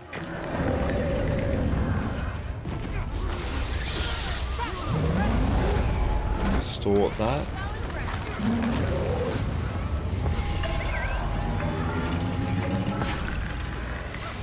feel good. Just a bit of your faith. You won't miss it. And yeah, welcome to Pelipeka. I am using the Nexus add-on manager, which basically installs Arc DPS. And you can go check out my YouTube channel there, which should hopefully be linked at some point if the bot actually corrects itself. But if not, it'll be linked in my About page. But yeah, I've got a guide on how to install the Nexus add-on manager, as well as I configure Arc DPS and all that to get it set up how I have. Distort.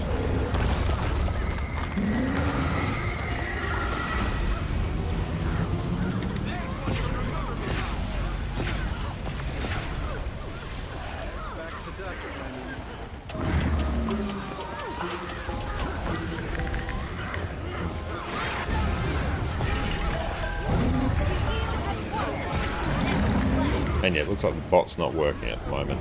That's why it's good where I can test. I can see if it actually does a command.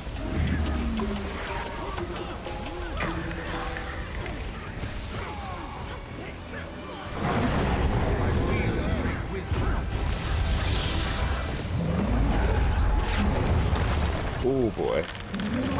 That hurt.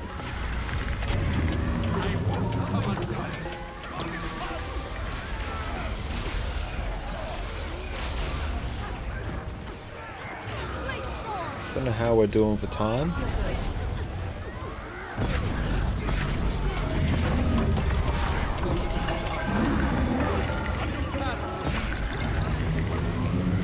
Maybe in the next round I'll do a continual split rotation.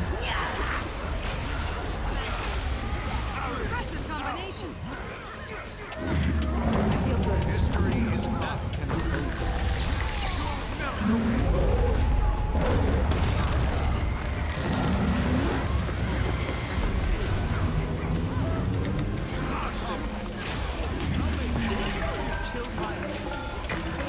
Power raising people.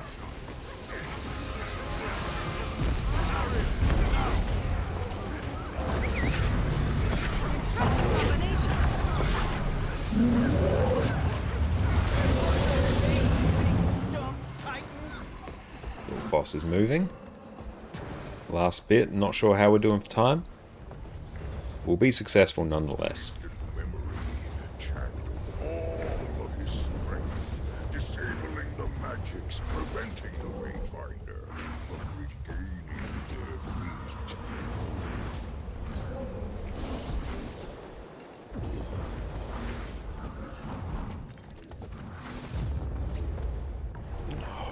I'm not sure if we can get gold, we'll see. Most of my Arc DPS is covering the time.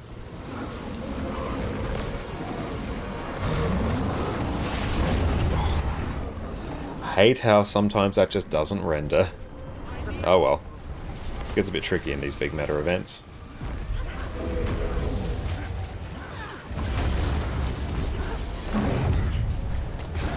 Yeah, we'll do rear next.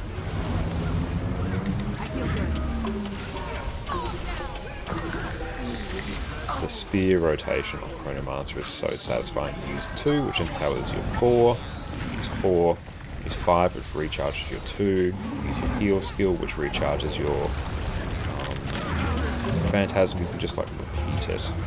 And you just like flow through, just blasting off Phantasm after Phantasm after Phantasm. It's really satisfying. We had to like show it on the next little loop here. Here we go. Here it comes. Okay, so 2, 4, heal, 5. I'll actually do a bit longer, but still, we get to blast so many skills. And thank you, Diana, for the follow. Pop some skill for people, get a res.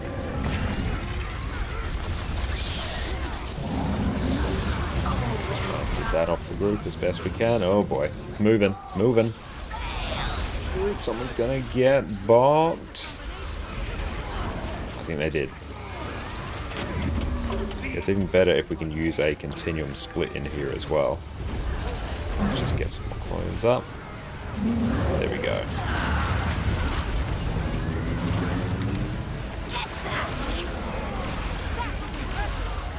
There we go, now we can just repeat that again.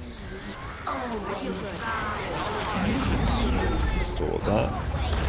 Just like a billion phantasms.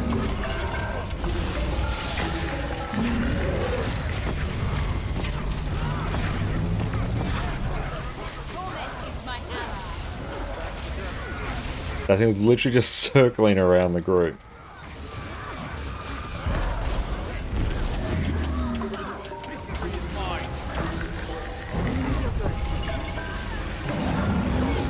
Let's see how we go.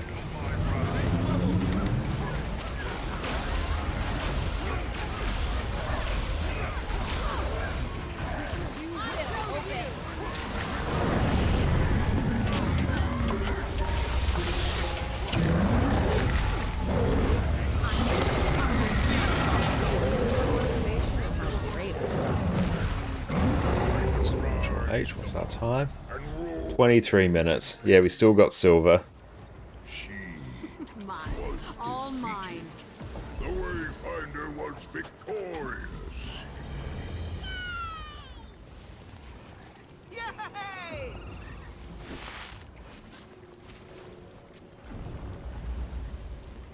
The Wayfinder sure is strong. Next. There we go. Go pick up everything. Another personal victory. That I'm honored to have fought alongside. We'll pick up some more of that and get a whole bunch more Convergence extractions. Beautiful. We'll probably have some peeps to fill. What we're going to do now is take a break, stretch our legs, we'll come back and form this up. So yeah, we'll give it a few minutes, see everyone soon. Reaper enjoys Around the World Rejoice. After years of languishing on the outskirts of PvE content, getting laughed at by classes with their 40k DPS benchmarks, watching in horror at every set of patch notes as your axe just received another 5% damage buff, ArenaNet has finally graced us with the buffs we've been crying out for years. Now, raid bosses will battle a class 11 years in the making. Power Reaper has awoken. Welcome back everyone. As of the last balance patch, Reaper got some massive buffs to its overall damage, and has returned from its Heart of Thorns glory days. Not only that, the Reaper Shroud 3 skill, Infusing Terror, has had its damage reduction increase from 20% all the way to 66%. This means you can stay in Reaper Shroud for longer, spin to win for big old numbers, and are more survivable than ever. All these buffs get stacked on top of Reaper's already easy to learn rotation, its hard hitting skills that feel super fun to land, and all the Lord of Death roleplay you can muster, which turns this into one of the most fun DPS builds Guild Wars 2 has to offer. It's a good time to be a Necro enjoyer, friends. Let's jump in to the premier power damage Necro spec. When you equip Reaper, your Death Shroud will be replaced by Reaper Shroud. Here, your Shroud skills get replaced by far more aggressive AoE skills. You can also get your cosplay on with the very edgelord Scythe while in Shroud. An important note, your Reaper Shroud is a big piece of the damage puzzle for you, so you'll want to avoid as much damage as possible while in there to protect your life force. More life force means more damage. Your Reaper Shroud auto attack will cleave through enemies and grant you life force on the third strike. Due to one of your Reaper traits, the last hit will also recharge your Shroud skills. Death Charge will catapult you forward, attack 9 times, and blind your enemies. This skill will be the largest overall contributor to your overall damage.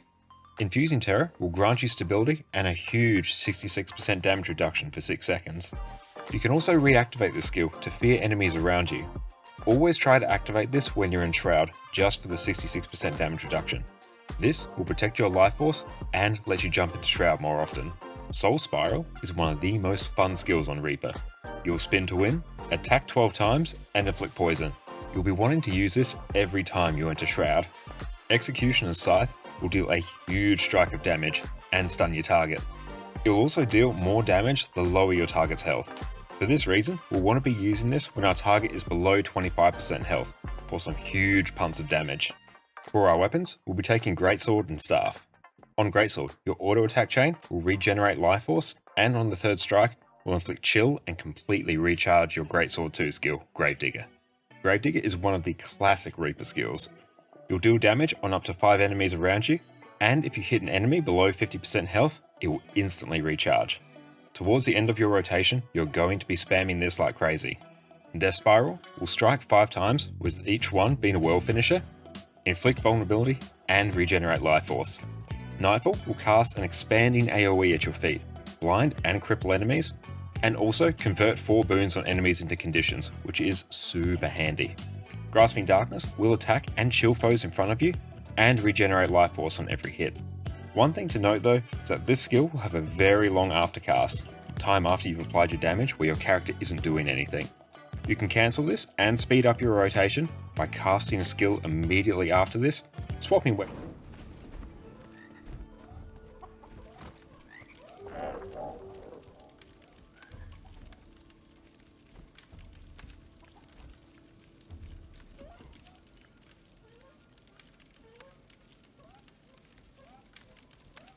Oh, there we go. Thank you. Appreciate that. We are back. Welcome back. So now let's start forming up for this group here. Don't have time for third today. That is fine. We'll just do one more. We'll get all our silvers done. Use all that loot there.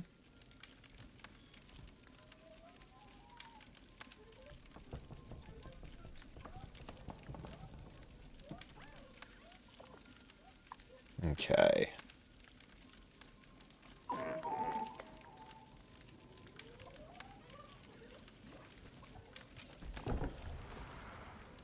Alright, so let's see.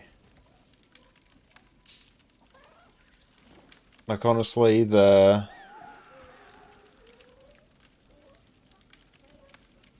boons really don't matter that much at this point. It's actually not the fight itself. It's actually the... It's actually just the...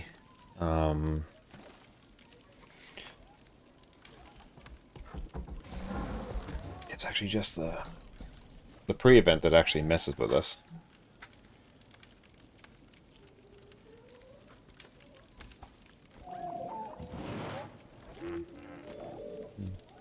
Pre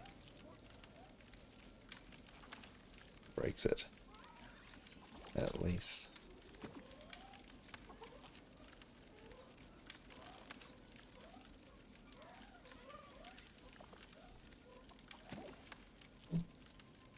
Okay. If I get some quickness, I'll put them in the right groups. If not, yeah, we'll just sort of make it work. So drag you in there.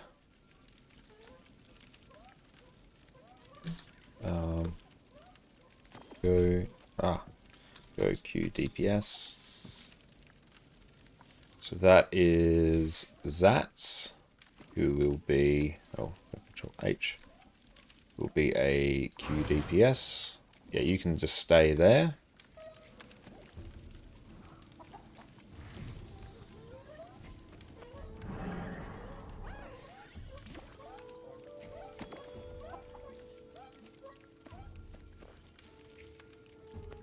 Okay, 46 peeps. That's good. We're getting our relics here. That's the main thing. Plus all our mastery points as well, so that's pretty sweet.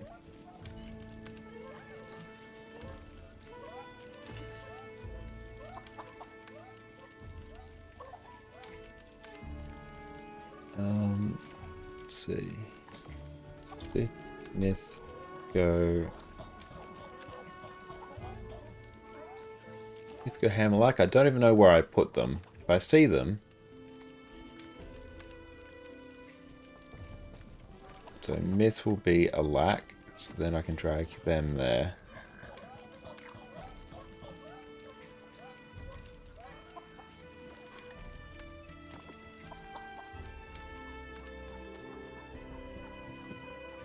Let's customize this. I think we want infiltration on this one.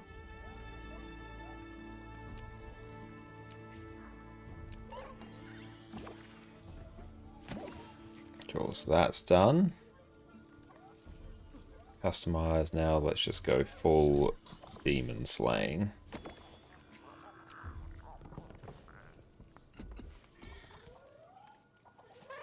Joel, how's it going? It's great to see you.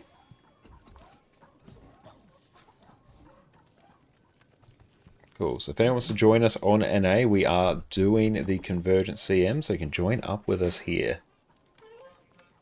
I'm just going to start splitting people in a reasonable fashion. Yeah, 4 more spots. Doing Vision, how's that going?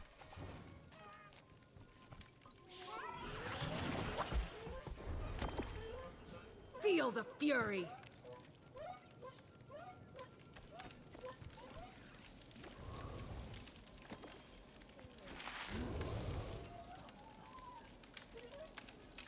Affirmative. Go, just check that we are still in the LFG. Yeah, I am playing in Australia, yes. Anything else waiting for us at the trading post?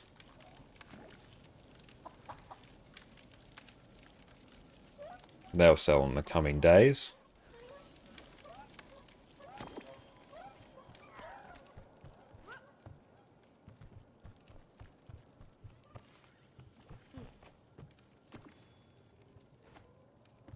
And yeah, let's just start processing all this gear, I guess.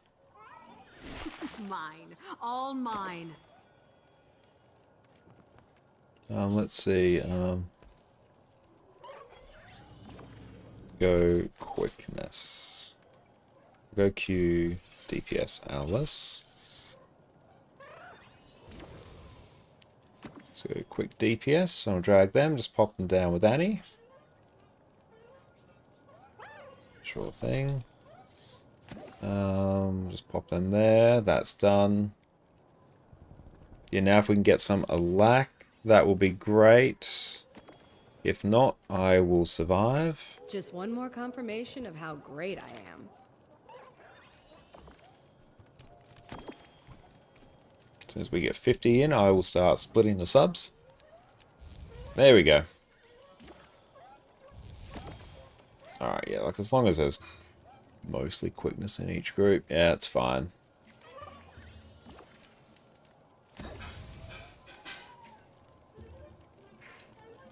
Now. Oh,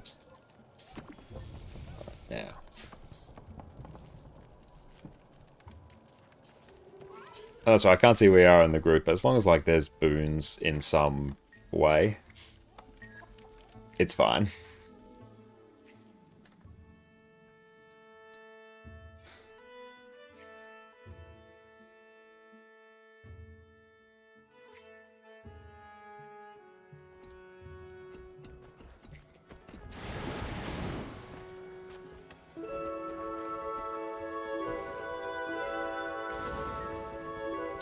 Let's go talk to them.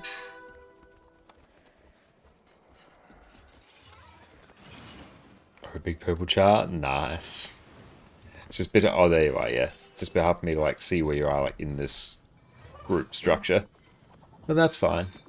I think they are. Nice, that's right, that group's got it. Cool. Check subs for Thumper locations.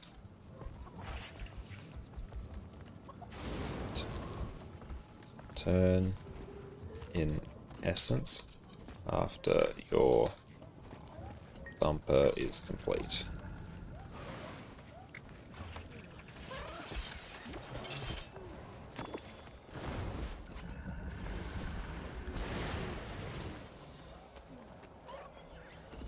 Cool, we got some food going down. Our tale starts, as most do, with deceptively humble beginnings.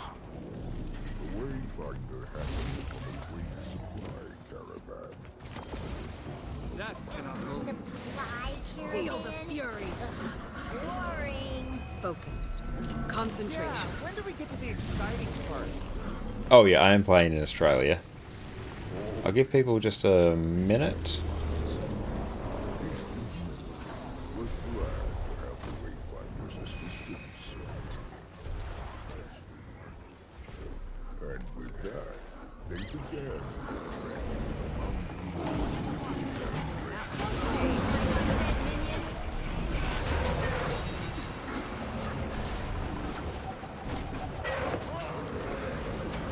Another Australian player, nice. And yeah, the streamer Fireball Annie, who is also in the group as well. You can also catch them on Twitch. They're also from Australia. Set him up for the kill. I could outrun a centaur.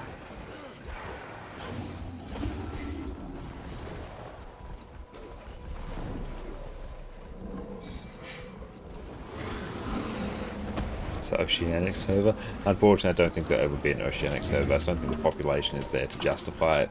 If there hasn't been one at this point in Guild Wars 2's life, there won't be one. There won't be one anytime soon. Okay, I'm just gonna kick squad. Squad.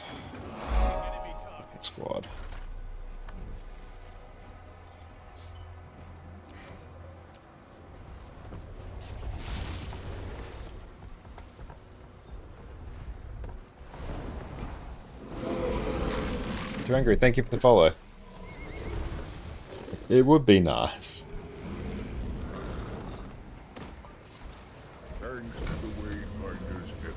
And thank you for the follow as well. DeBear, how are you going? It's so good to see you, mate. Thank you for popping in. It's wonderful to see you. And yeah, everyone go and check out Firewall Animo's Twitch channel. They're also streaming Guild Wars 2 right now, so make sure you go hang out in their stream as well.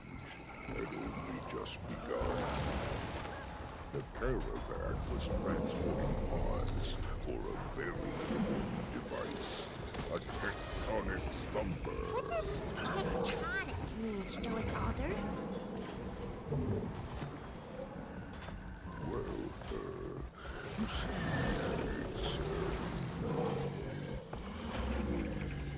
But we just need to get another one in here. this device was an essential tool.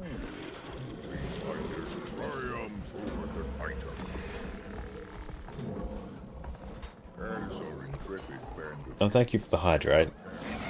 Astral Lord Lieutenant approached the Wayfinder. Her name was Fisha Foeraiser, and she was the inventor of the tectonic thumper. Let's go pick up everything. There we go. Was rather rude.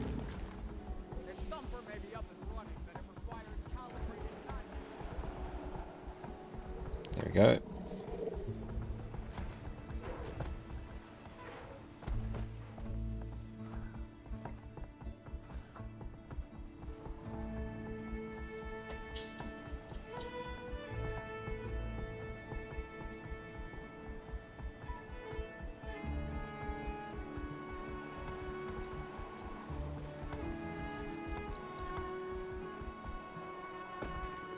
To wait for it to catch up. There we go.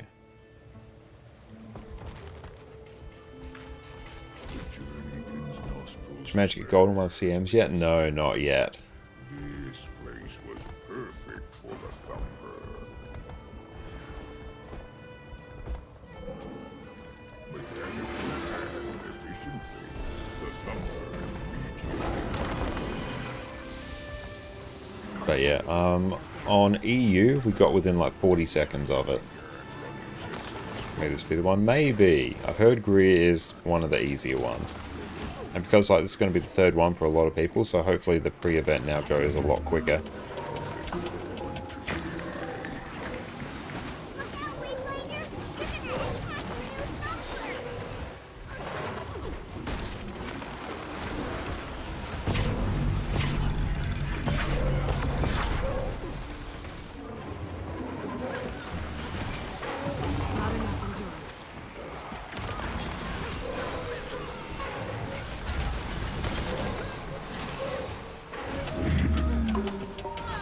Go pick up all the essence that we can.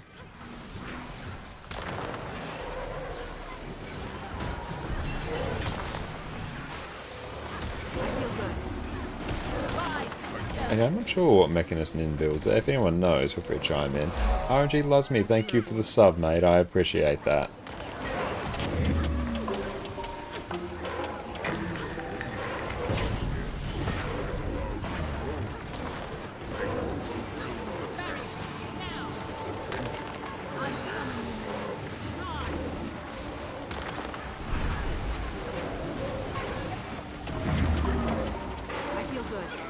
Just keep blasting. Need to just clear everything that's on top of the thumper.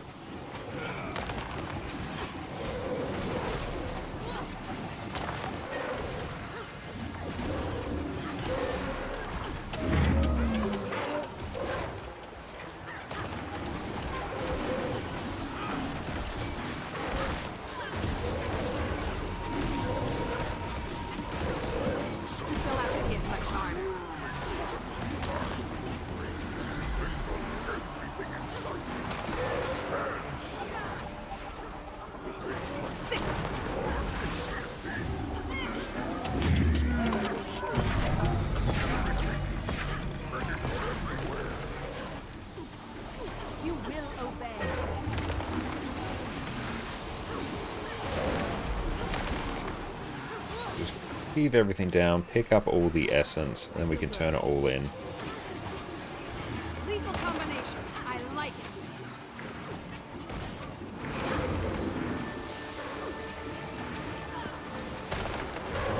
It's like we do more and more damage, the more essence we have. Just find the boss that spawns, burst it down, then we can turn in our essences.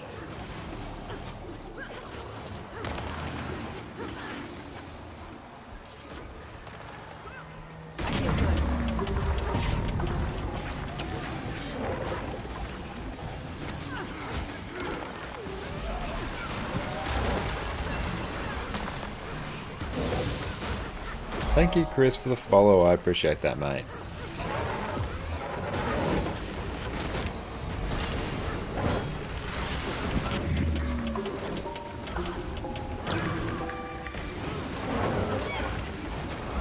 Castry, thank you as well for the follow.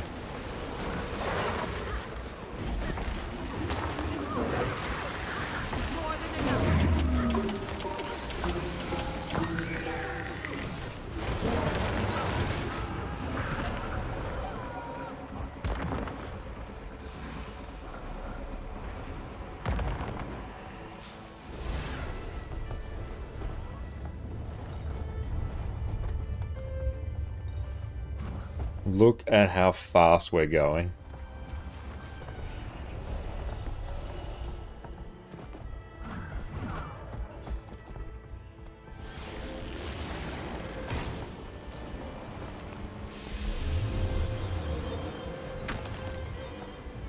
Distant memory channels all of his strength, disabling the magics, preventing the Wayfinder. Of course, let's just go collect a bunch of stuff.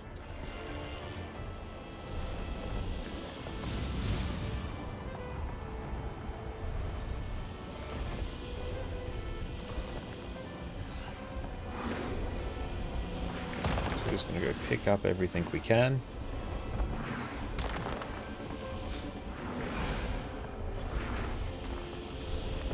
Got 13, so let's go turn that back.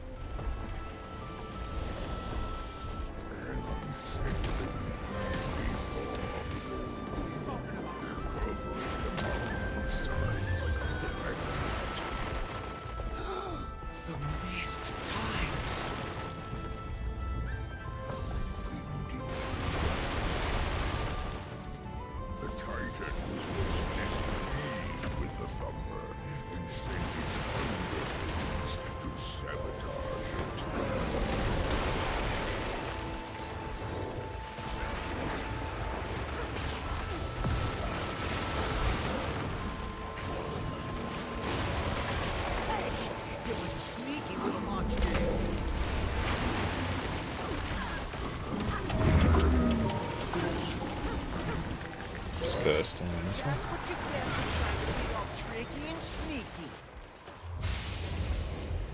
21.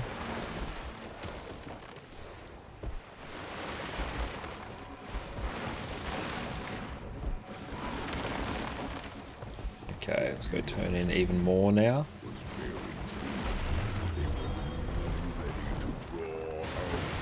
So now we just need to do essence speed run, honestly.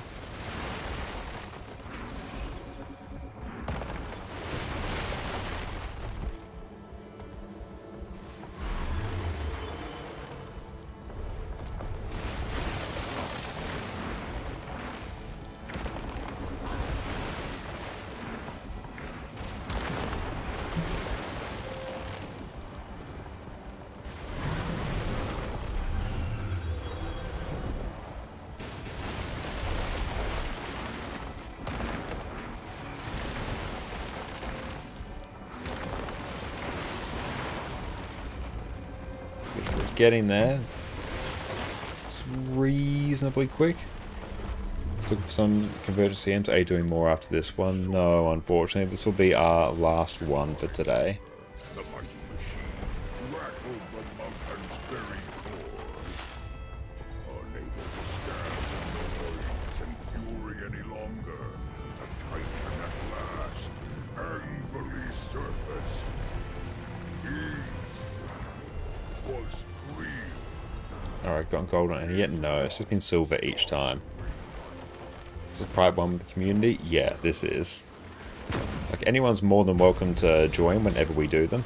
But yeah, like, it's a private convergence and recruited from the community and filled the rest with the LFG.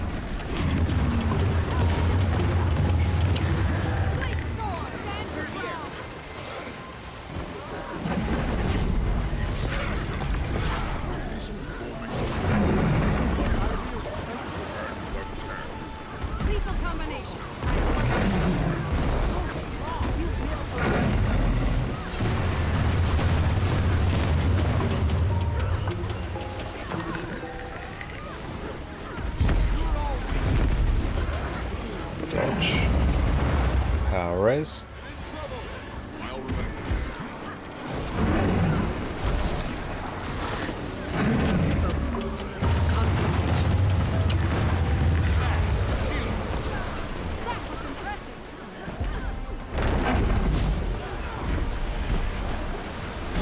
That stab, we don't.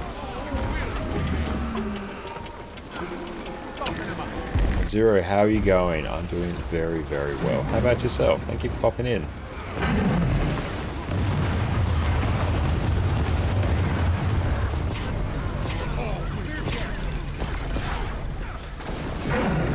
So we need a bunch of stability for that. Time to do some real good. Replenish. Back it out. I feel good.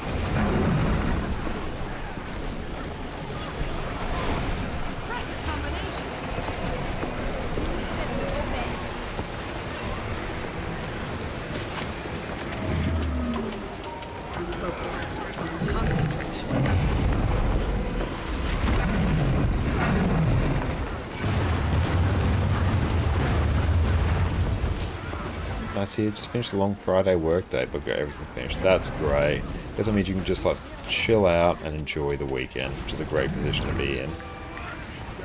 That felt pretty quick.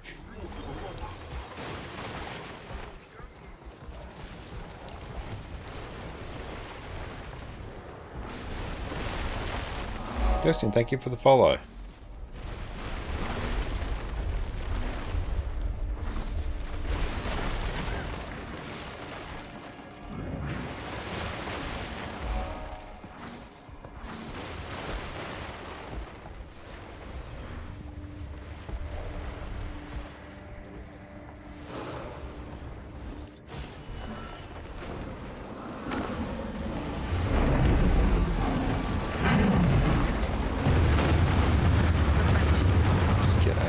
Reflect.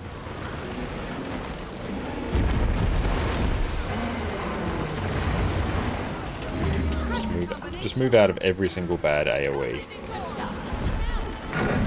These ones we can stack.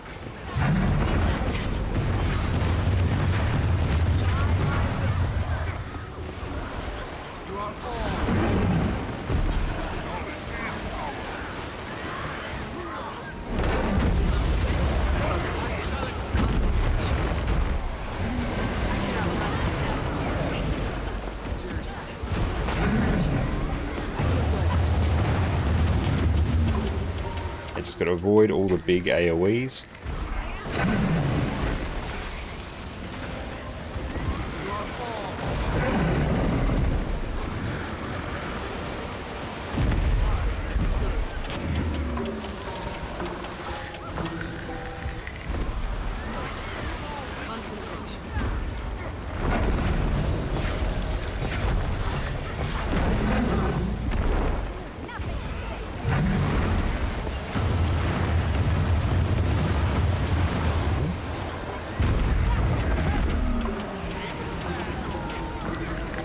Projectile reflect up on everyone.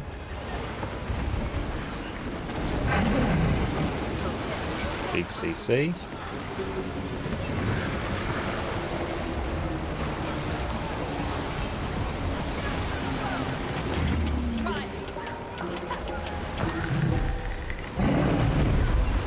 Things quickly swap to Warclaw there.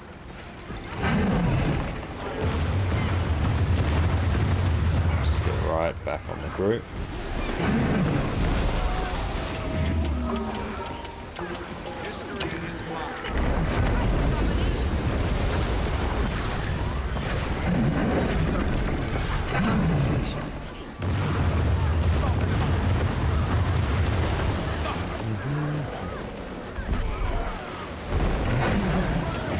on his way.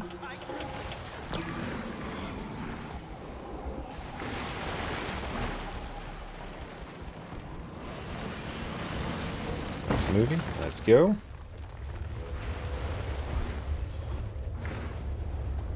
Got some more Rift Essence there.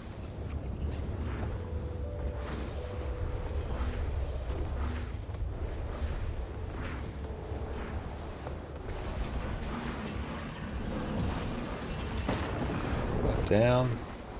Nice.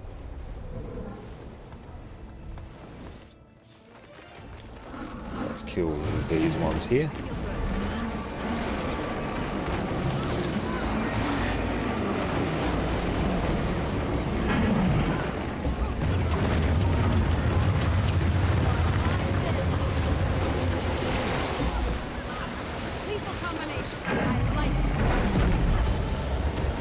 Dodge through that. Oh boy, oh boy, oh boy. There's a million AoEs. Each one more AoE than the last. Still stuck up in the group. At least if you go down, you're going to be able to get back up. Let's throw a random reflect down. Who knows, it might do something. What build are you using here? I'm using Power Quickness Chronomancer.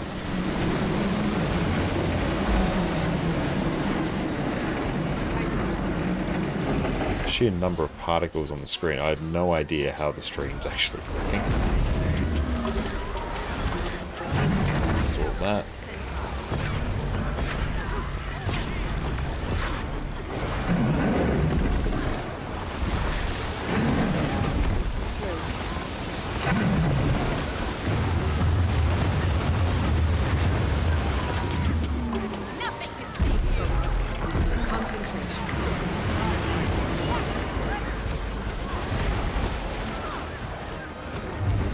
Blast.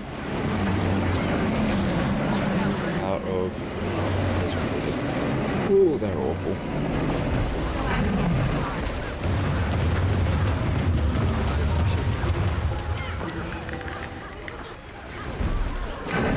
It actually brought some stability.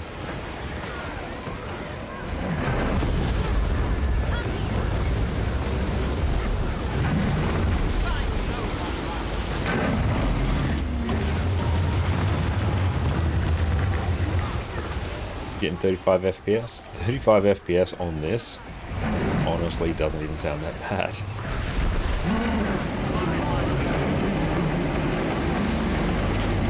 Just converts all our boons.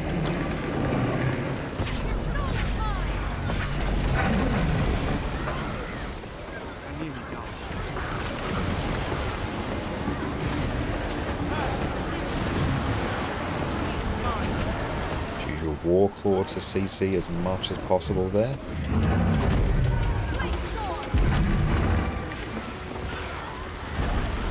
Sidestep that.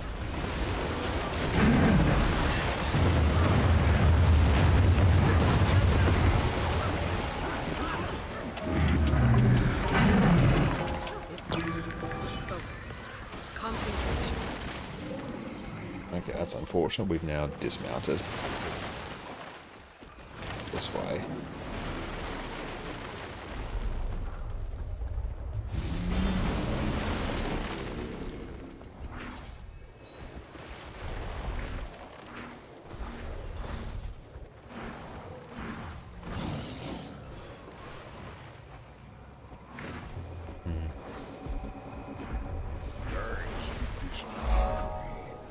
Well, thank you for the follow as well.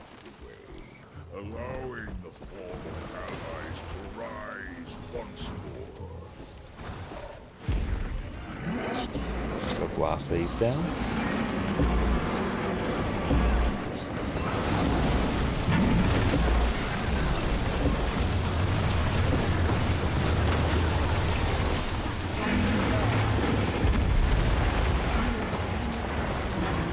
Just throw down a reflect and just dodge onto the group.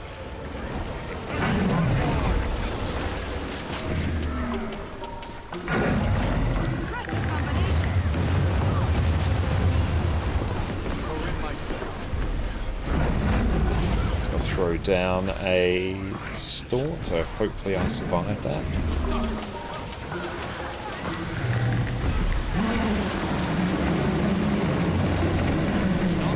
Of him try that attack in particular just covers the area in AoE. Swing down and reflect. Concentration. You're almost welcome to achieve a great sleep, mate. Thank you for hanging out.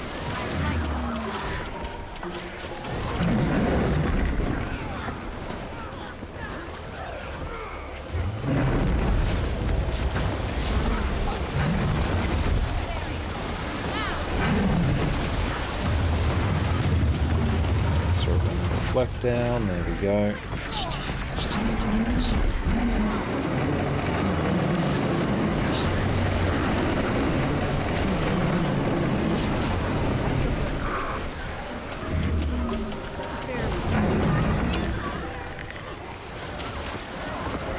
Big CC, use Warclaw.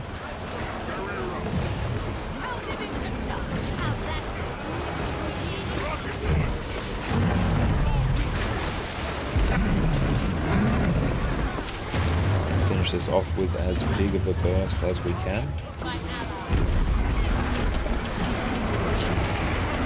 Do a distortion. Let's move out of all those AoE so we can keep booning people.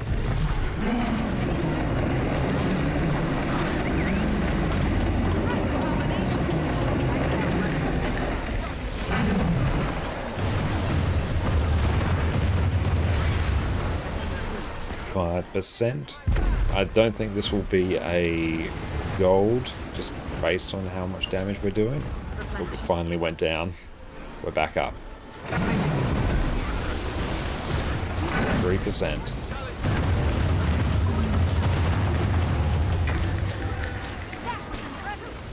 I could outrun a centaur. 22 was our fastest. No, 22 and a half. So it was not bad.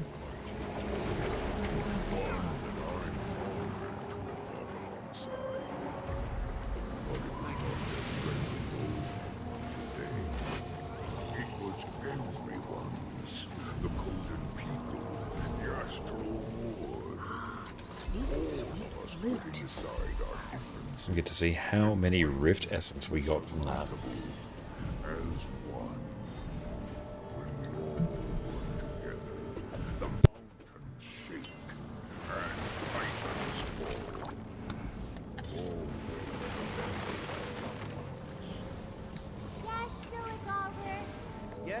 Oh, shiny.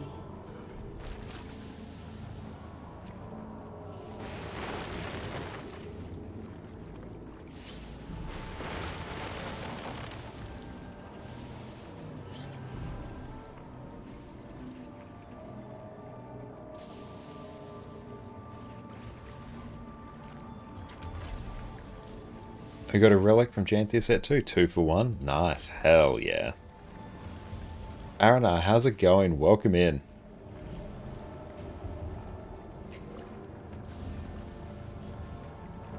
I want your home. Sounds good. And let me exit there.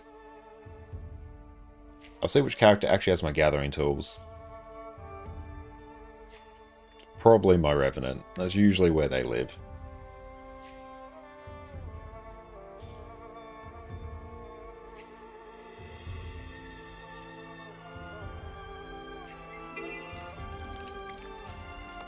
Beautiful. Open up all of our loot there.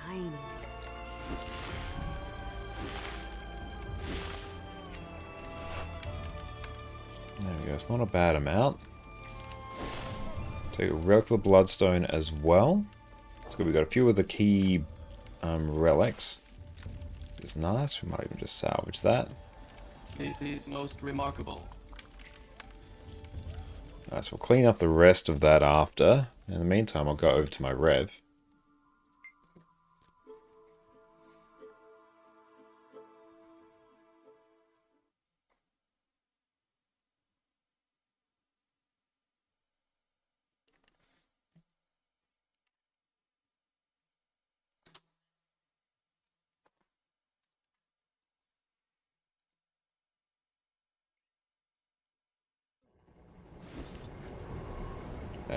Do we have gathering tools? We do. Hooray! And thank you very much for coming along for that, Annie. It was great having you and the team on there as well. An absolute legend. Everyone, go check out Fireball Annie on Twitch. They're streaming right now. Go hang out with them. They're an absolute legend. Clicking your join. Excellent. I'll be right there. Great doodad. I'll even just give one of these away in a bit.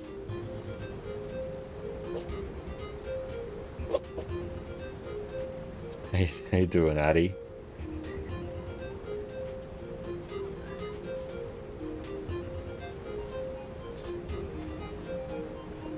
And thank you for the home instance, great dude. I appreciate you. That. Let's join in Homestead. And we'll just do a test if the bot is working. Okay, seems like it's working. Excellent. Let's tee up a giveaway as well. Let's give away the Energizer now.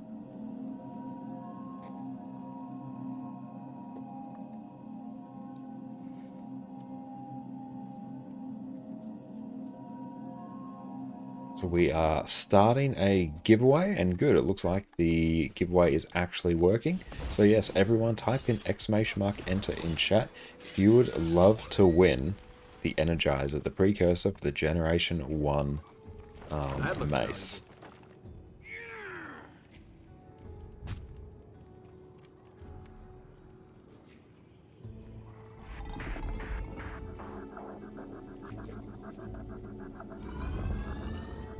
Okay, let's go pick up everything here. Thank you, great doodad. But yeah, !enter, and then we'll get you a ticket. 1 ticket per person. Subs do have an increased chance to win.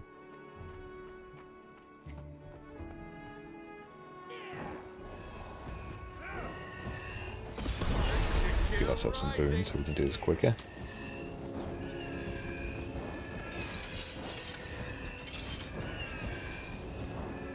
But yeah, thank you to everyone who came along for those convergences. I'm glad we were able to get them done on NA.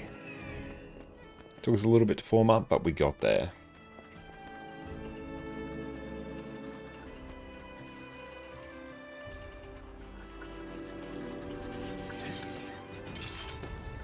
Zoom in a bit there.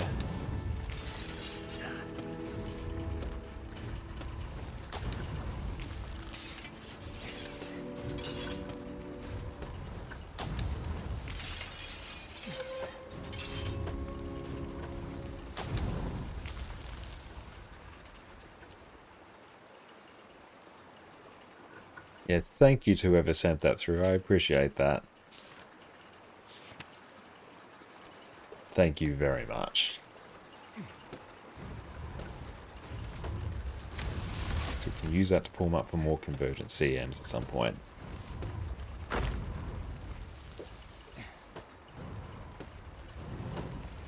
Do that gets our daily done. Nice.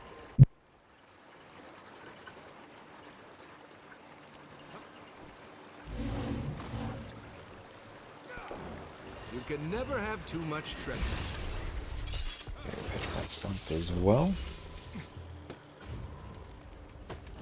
I think yeah, we'll probably do another legendary rune tonight as well.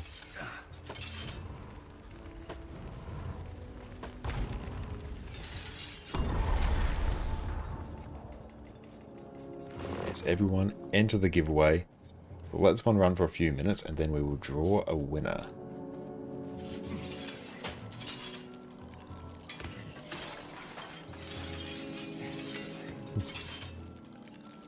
Doing Eddie? You finished it, or are you just picking a better spot? That's good, you can still see Eddie there. That camera angle works well. She's got her frozen treat. Living her best life. You dropped it.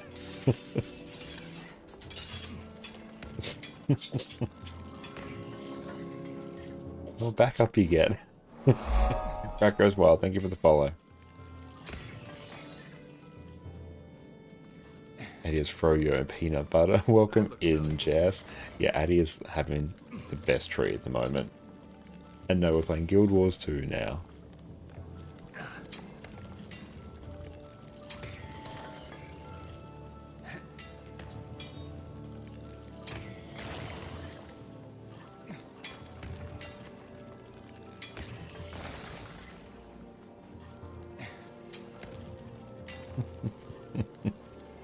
She's loving it.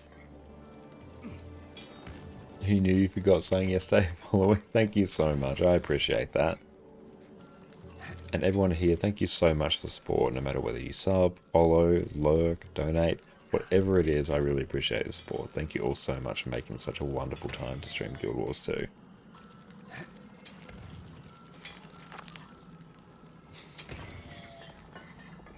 She's loving it.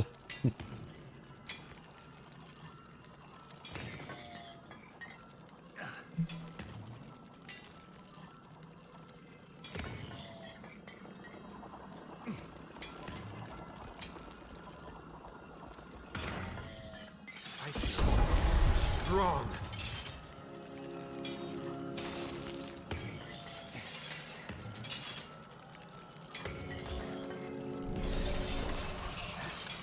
That looks valuable.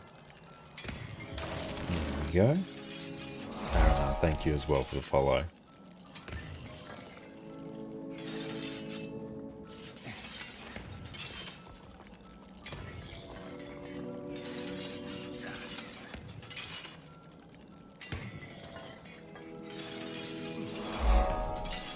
And Ike's thank you as well.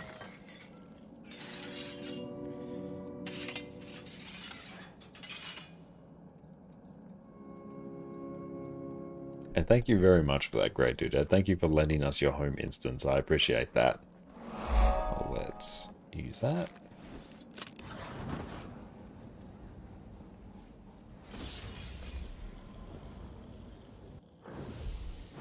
Nice. And we can add that to our account wardrobe. Add that to our account wardrobe. Perfect. Thank you, great dude. And yeah, you can get some sleep, mate. Thank you for coming.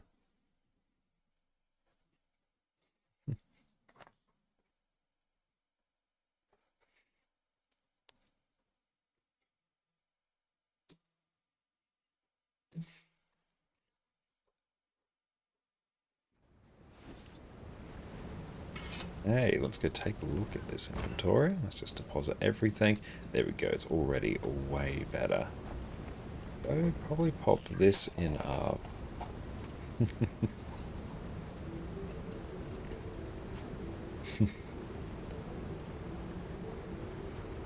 That's alright. It's fine. Okay, we'll deposit that there. We'll deposit some more gold. So we'll deposit 22 gold. But we'll have a bunch more coming in the next few days.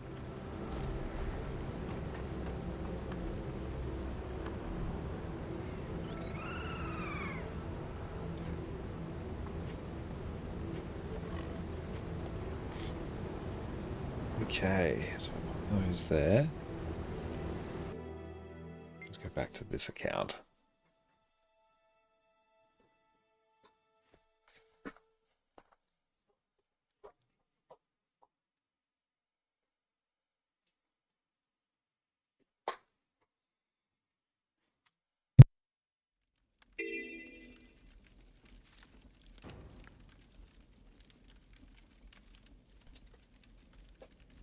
Okay, now let's see where we're at with this inventory. We got many of these. Can I open all these? Let's see. We might be able to, actually. Yes, perfect. Mine. All mine. We're getting close to maxing out on some of these other currencies as well.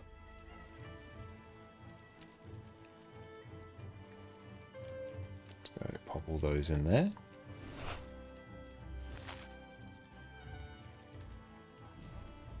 And these will go put in the bank as well. Oh, generate some more ectos. Wonderful. We have completed the task at hand. Catch you later, great dude. Thank you for coming. We'll go pop these in the bank. I should really get some other characters set up for flax farming as well.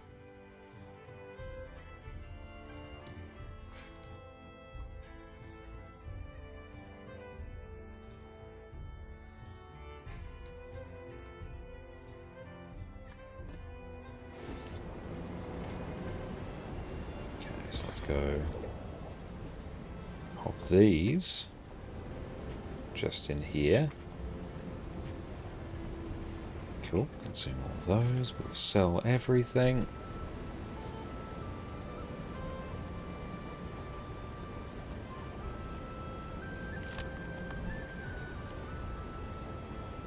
Perfect, there we go.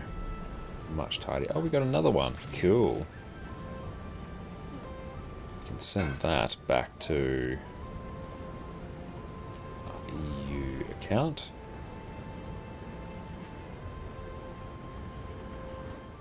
Okay, so now let's head back to our Revenant. We can also now, for this week, instantly complete the hearts in this map, which will be nice.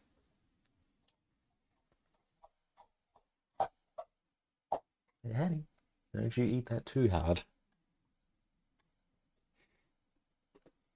What mesmer build are you using? Right there, I was using Power Boon Chronomancer, which I should have a guide for over on my YouTube channel as well. So you can check that out there. That is compact. Okay.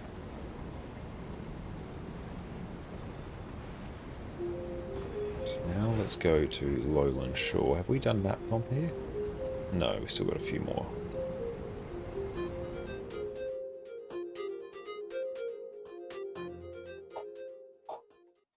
Should really finish map comp in this map. Might just do that because, hey, if we get a black line key, could always be a permanent bank contract or permanent crafting station. And wouldn't that be fun?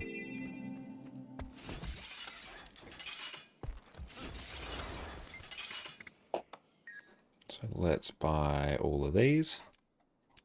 One more thing for my list of accomplishments. And buy that.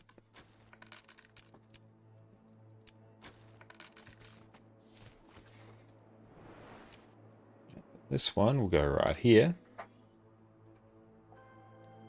Yeah, at this point we may as well just finish off map completion. H. Oh, you have the Permabank Express in your shared slot. It's so nice. It is, yeah. One day I will eventually get that. I did have enough gold to buy it at one point, but then I bought like 2 legendaries instead. Or crafted 2 legendaries.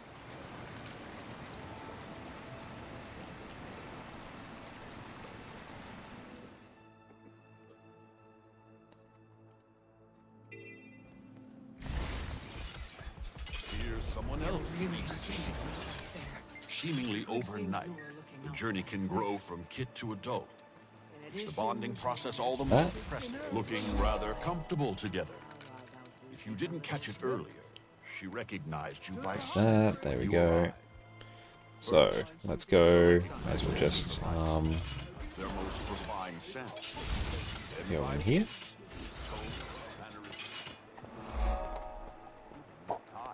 Recognize your footfalls long before you come into her sight. Just glad you have a very healthy ecto store for all legendaries you want to make, and you will probably still need more. You need so many ectos for legendaries. Look at this honey flower.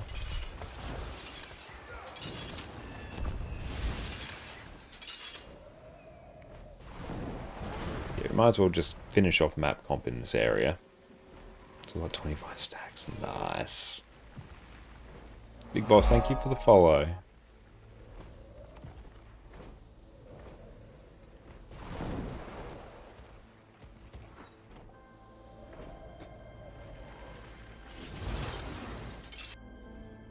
Yeah, Ecto Gamble.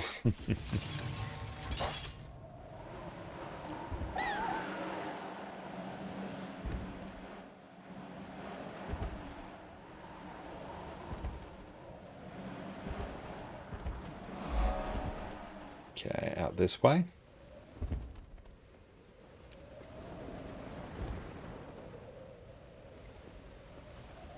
I do like having this Griffin skin on this account.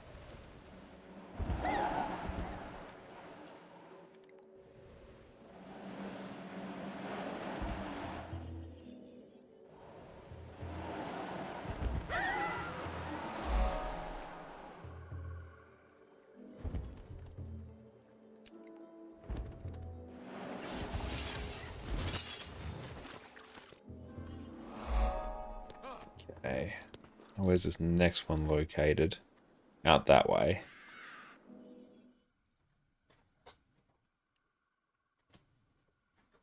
I'll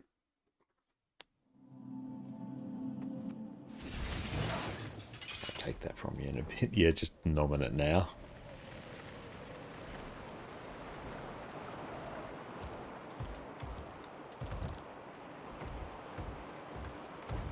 I'll have to go in here. There we go.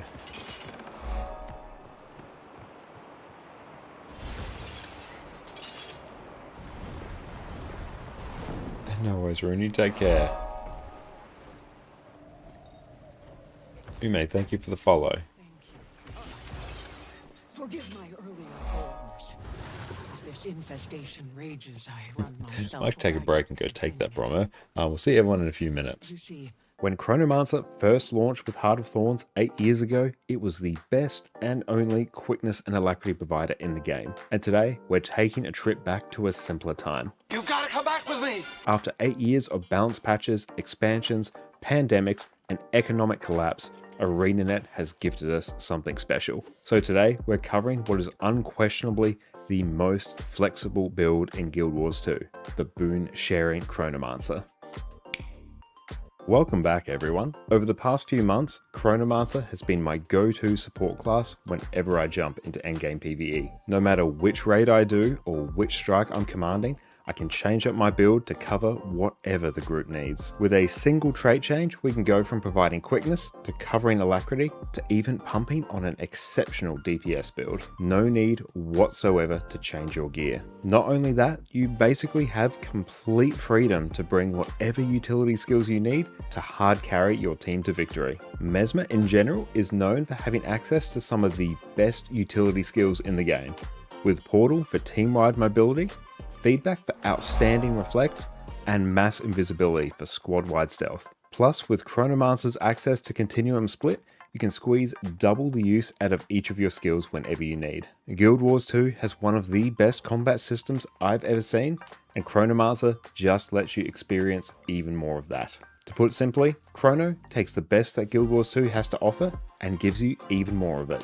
That's enough of my gushing, it's time to jump in. When you become a Chronomancer, you get access to Shield as an offhand weapon, which has an amazing block and the absolutely loaded Tides of Time skill. We won't be using it on this build, but we will on the new and improved Heal Chrono build, but that's for another video, my friends. You also get access to Well skills for some powerful AoE effects. Your Shatter skills have also changed. Mind Rack becomes split second, so now when you shatter, your clones explode twice instead of once. Rewinder replaces Cry of Frustration. You still inflict confusion and damage foes, but now the recharge of the shatter is reduced by 3 seconds for each clone that you use. Time Sync replaces Diversion, so you now inflict a shorter duration days compared to Diversion, but you now also apply slow to enemies as well. Most importantly, you now get access to Continuum Split, which is the single most unique skill in Guild Wars 2. And if I were to describe it simply to someone I met on the street, it would basically be...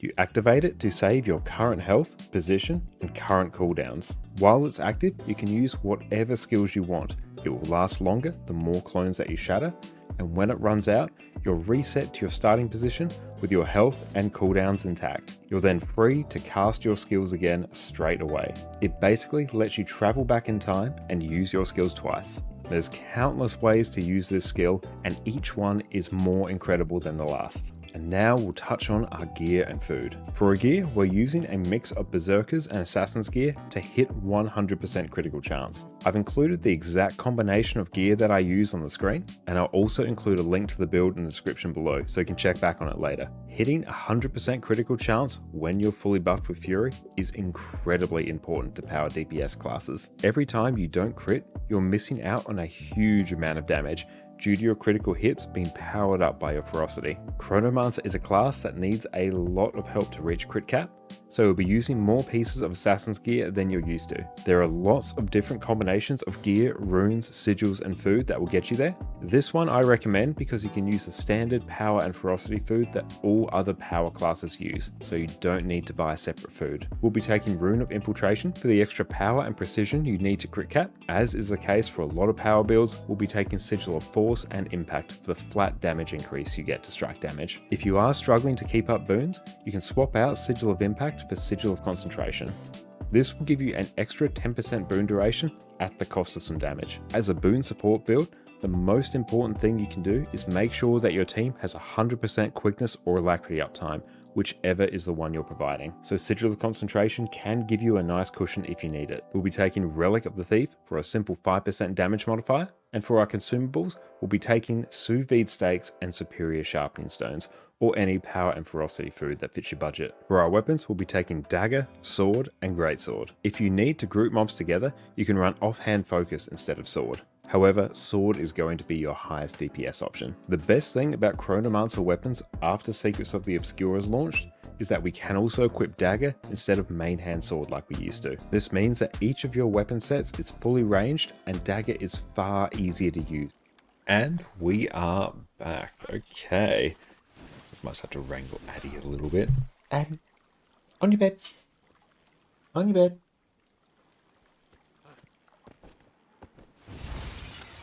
Ah, she's in one of those moods. Nendix, thank you for the follow. Let's grab this.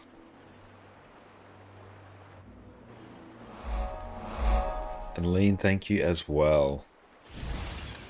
We're on 94%. Just grab this bouncy mushroom.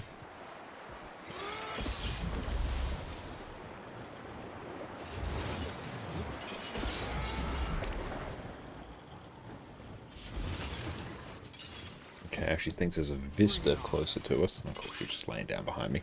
That's fine. But yeah, everyone, make sure you enter the giveaway. Last chance. I'll be drawing this very, very soon. Probs once we finish off map completion here. So yeah, make sure you type !enter if you want to win the precursor for the Generation 1 mace.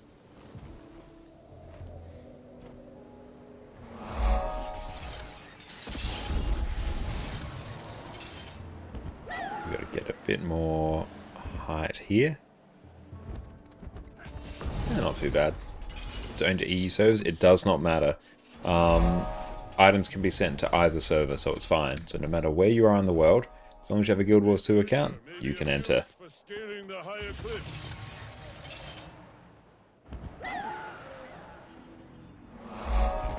Horus, thank you for the follow. Village Aquarium, where is that?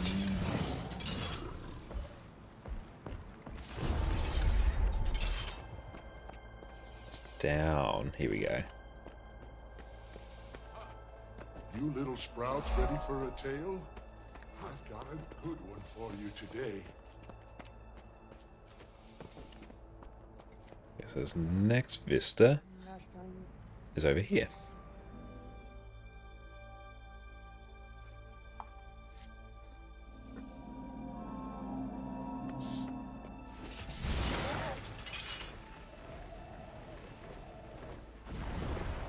And where is it? Okay, it's up here. Try and just force our way up there. There we go. There might be one or two more. Just regular points of interest.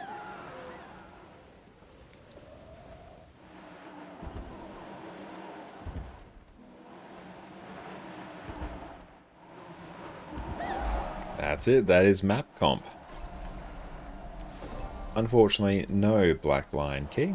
But I know we've got an exotic we can salvage. Threshold achieved. We've done that. So yes, we're going to draw the winner for our giveaway. So yeah, momentarily. Let's make it happen. Okay, so it is time in 3, 2, 1. A bit of a delay for stream. And we'll draw the winner. Congratulations, Bet. You are the winner. Bet, type your account name in chat and I will mail this right on through to you. Congratulations. Okay, so let's go grab our... See what's our map comp in Janthir Century like. Also pretty chill, we may as well just do that as well. But yeah, let us know if you're in chat and type your account name. Congratulations. Okay, let's open up all these now.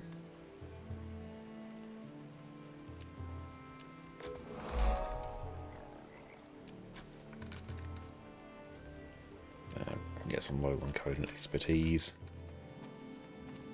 But yeah, just let us know if you're here. We'll give you a few minutes. If we don't hear from you, we can draw again.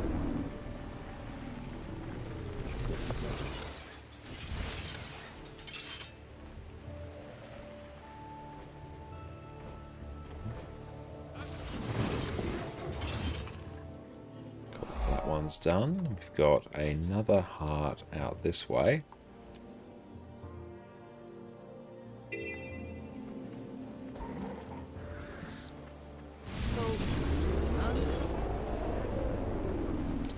Scooch our way around here.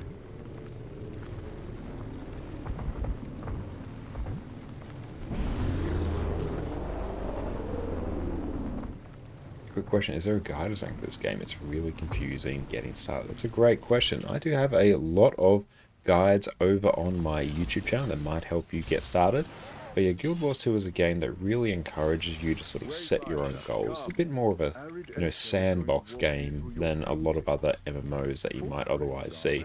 If you're struggling for things to do, one thing I definitely recommend as a new player is, well, first off, play through the story as you level to 80. As you level to 80, every 10 levels you're going to get another chunk of story.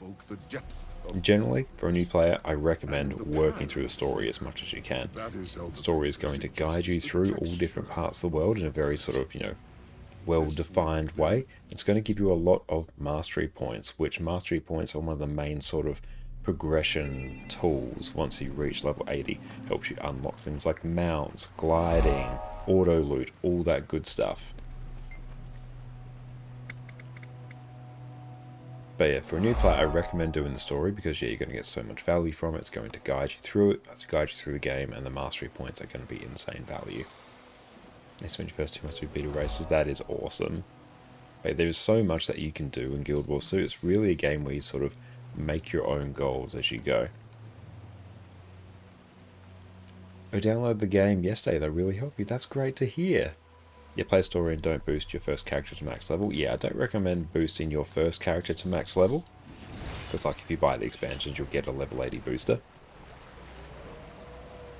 It doesn't take that long to level your character to 80 normally. It really probably only takes a handful of hours. And when you get boosted to level 80, it's going to put you at the start of the first expansion area, Heart of Thorns. And the difficulty jump in that between, Heart of Thorns and the core game is huge. So it's much better that you ease your way into it a bit. And getting some waypoints first off is a good shout as well.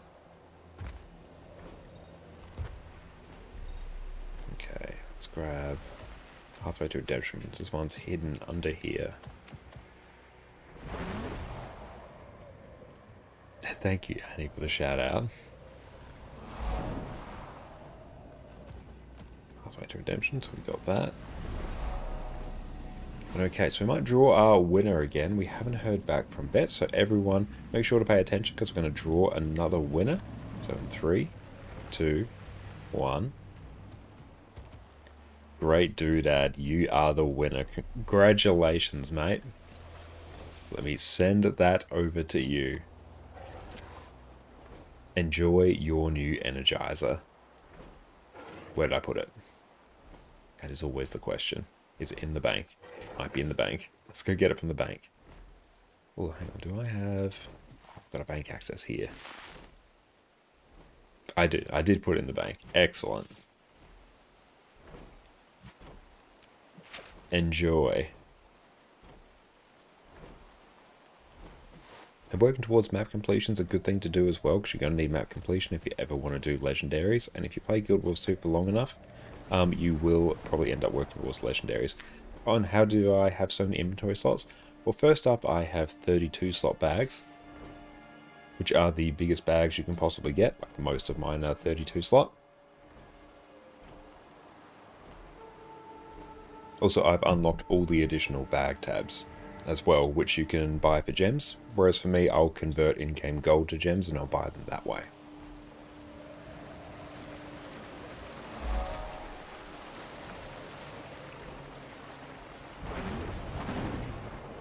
Okay, quite often what I like to do is once you get a bit of gold on hand, just grab yourself some 18 slot bags off the trading post. They'll be like 2 gold a piece, and that will get you like a, a functional amount of inventory. And then you can start, increasing it from there if you want. And thank you, Uli, for the follow. So I think this area, yeah, I've actually got to go through here. Oh, you have 4 bags, so I'm so confused how many people play with this. Definitely grab yourself the 18 slot bags. I think they're typically like the best value. There's other ways to get like cheap bags as well, but the 18 slot ones are a really good like quick way to do it. And honestly, on a lot of my characters, especially on my EU account, I tend to run with like yeah, the 18 slot bags as well. And yeah, you can get some 20 slot bags as well from Living World Season 2. Certain achievements can give you some 32 slot bags as well, so there's ways out there. OG, thank you for the follow.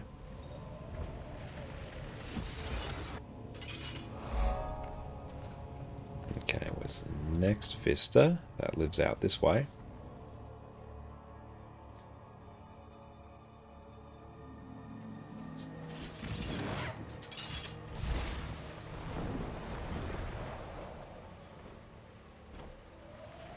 We max out any masteries? No, not yet. I will do that at some point. I need to actually play through a story on this account. Can't you get 18 slot bag for a 20 slot bag from subscribing to the Guild Wars 2 newsletter? Yeah, you can get a bag. I'm not sure how many slots it is. Is it 20 or is it 28? I haven't done it myself, so I'm not sure.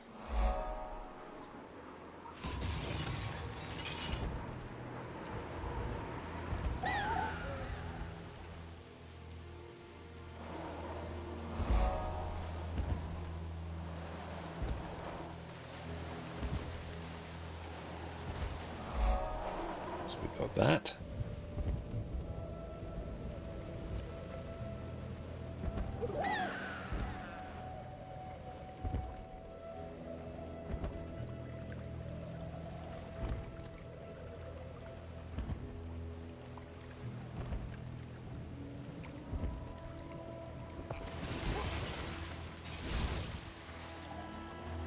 Okay, let's head up here. Perfect, we've got that. Try and avoid any of those mobs. Use the Sky Scale to get as much height. Even more height that way, and then down we go.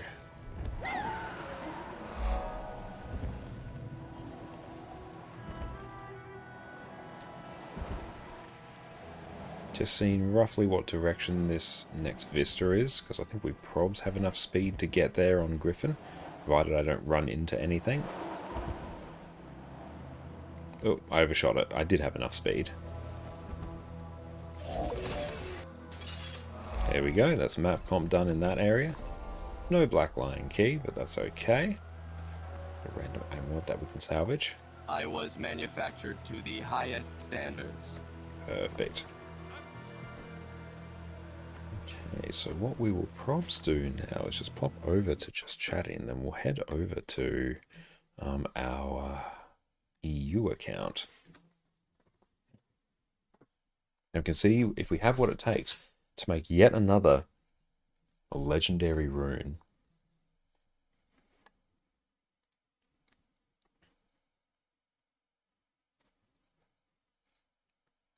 I'll just bring that up. This is going to take a minute. Okay. If you log into your ArenaNet account, it'll probably be a prompter there to do it. Okay, so here.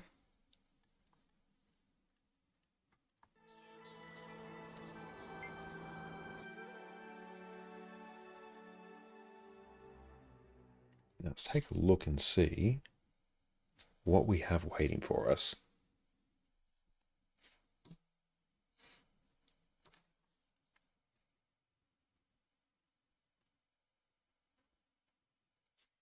So we can't receive any more gold. We received the max amount we can this week.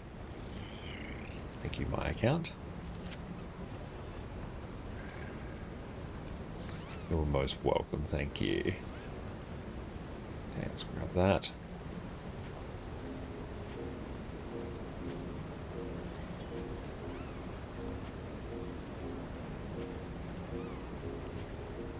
Okay.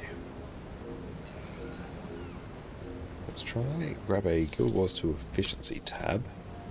How many legendary runes do I have? So I need to make another 4. So let's go crafting.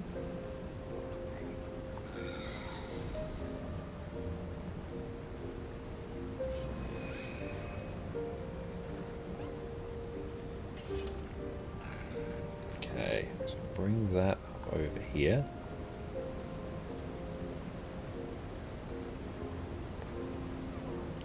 Okay, so using our own materials. Just notice on login screen, perfect.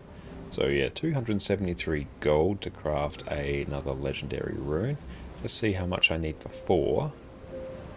Mainly I want to see if there's any extra legendary mystic coins I need. Actually doesn't think so. Okay. How many mystic coins do I have? So I can actually sell 60 of them. I can do such a thing and it will actually make sense to do. Good.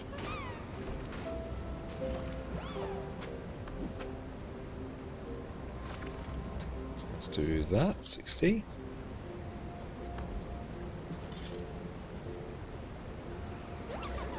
And we will sell all those. I'll wait for those to come through. Okay, everything else is sitting here. Oh, as well, we can actually turn those into a fair amount of gold. Okay, let's see where we're at in terms of the meta event as well. Yeah, when does the meta for this pop up?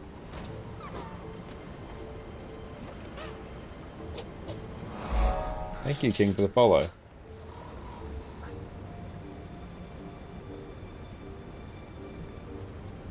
So Titanic Voyage doesn't start for quite a bit. That's alright, so a few things we can do for some gold. Thank you for the follow. So we go above Anisos up here.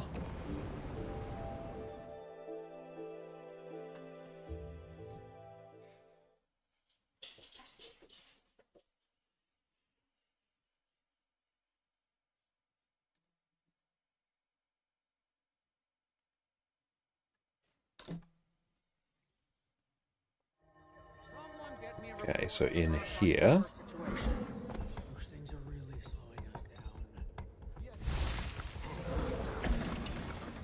exchanges, let's see. Shard above Anisos, perfect. Okay, so we need 14 more amalgamated gemstones and we can buy some shards above Anisos.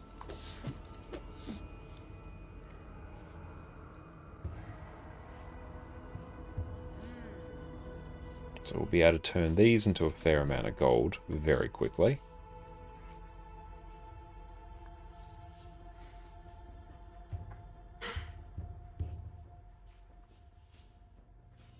Could have also converted some more stuff on NA to gold as well.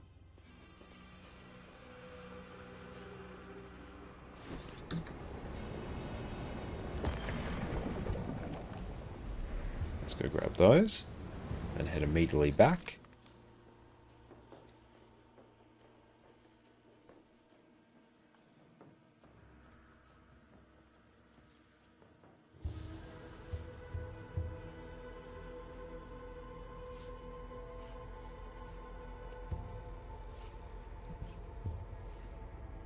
Then we'll go, I think it's the exchanges, hang on. So we'll buy Shards of Bavanisos.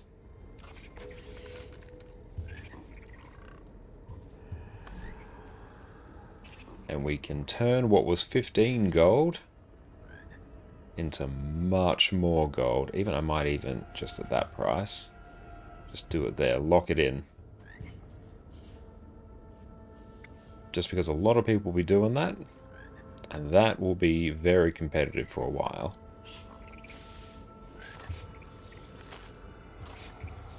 Cool, so that takes care of that. So another thing that I will do is also do my favorite method of leveling, Griffin adventures.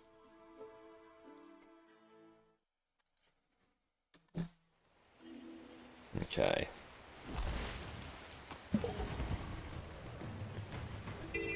And down we go.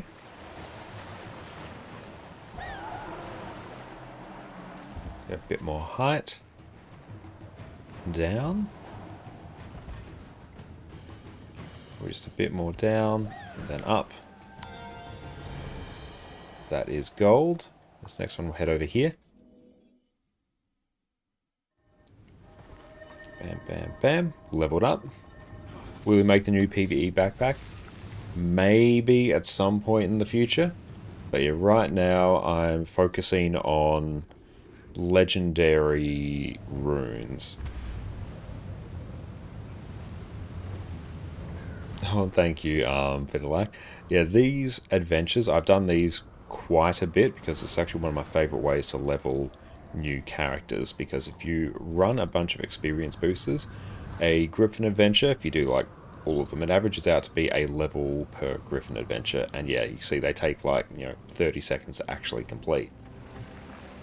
So it's actually like really quick. And it's also a very good spirit shard farm as well once you're max level, because you run experience boosters. Basically every time you do it, you get a spirit shard.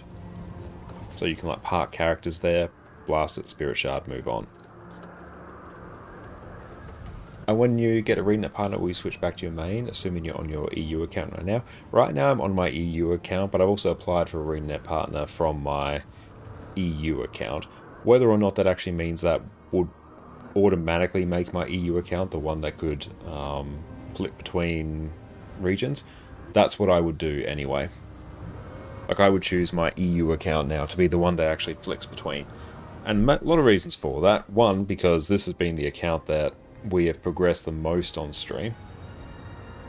Someone mentioned they might not always include the realm swap anymore with the partnership program. Okay, well if that's the case, that would be unfortunate. But that's also why we have two accounts. Because yeah, we've got our NA account with 10k hours on it, and this account which we basically built up on stream. But yeah, if the realm swap is included, then I would do it on this account, and this account would just become sort of our de facto main account. It will be locked in, and we can lean into the Connor stream meme where the EU account is the main account. We could just cement that as a part of channel lore.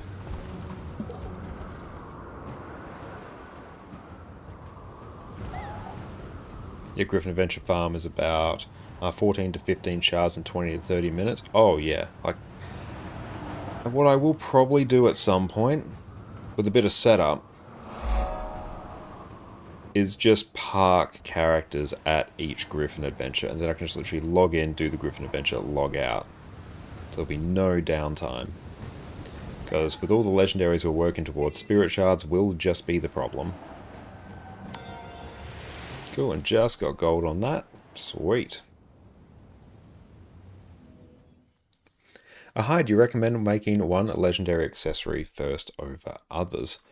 The thing about legendary accessories is you actually can work on them at the same time, and it's very efficient to do so. What I would recommend, the way I approached it, and what I kind of recommend... Oh yes, more than 2 versions of Renet partner programs. Okay, I did not know that. That's interesting. So what are the differences between them?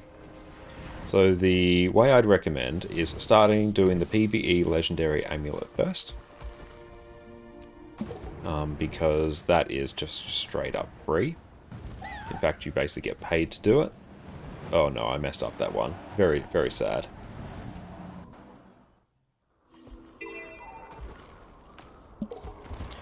but you basically get paid to do it. And also by doing the return to achievements, you're going to get a stack of the various living world currencies for each map you do the achievements on, which that goes a long way towards helping with Aurora and Vision.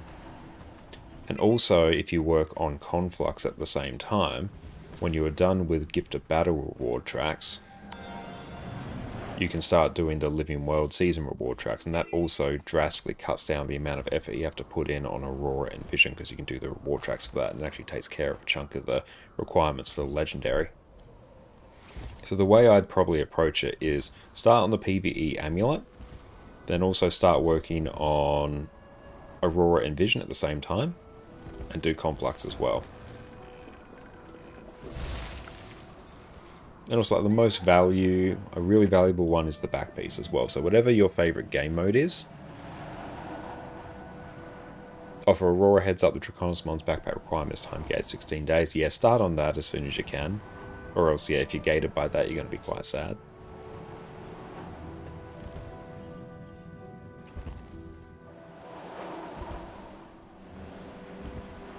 Okay, let's waddle over this way.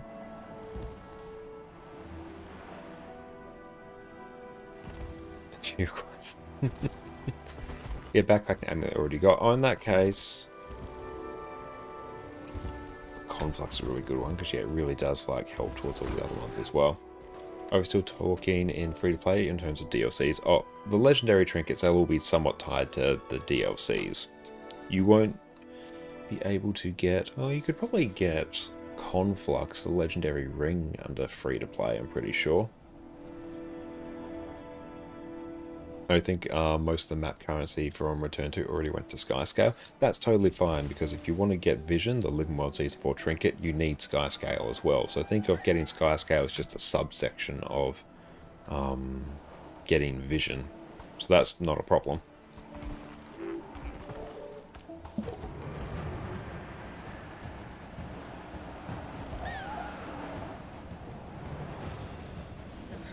Those drakes are eating all the fish! Yeah, Amulet is easy, it just takes time. Yeah, some things on it can be like, maybe a little bit tedious to do, but it's a very easy one. Yeah, you just have to have all the living world.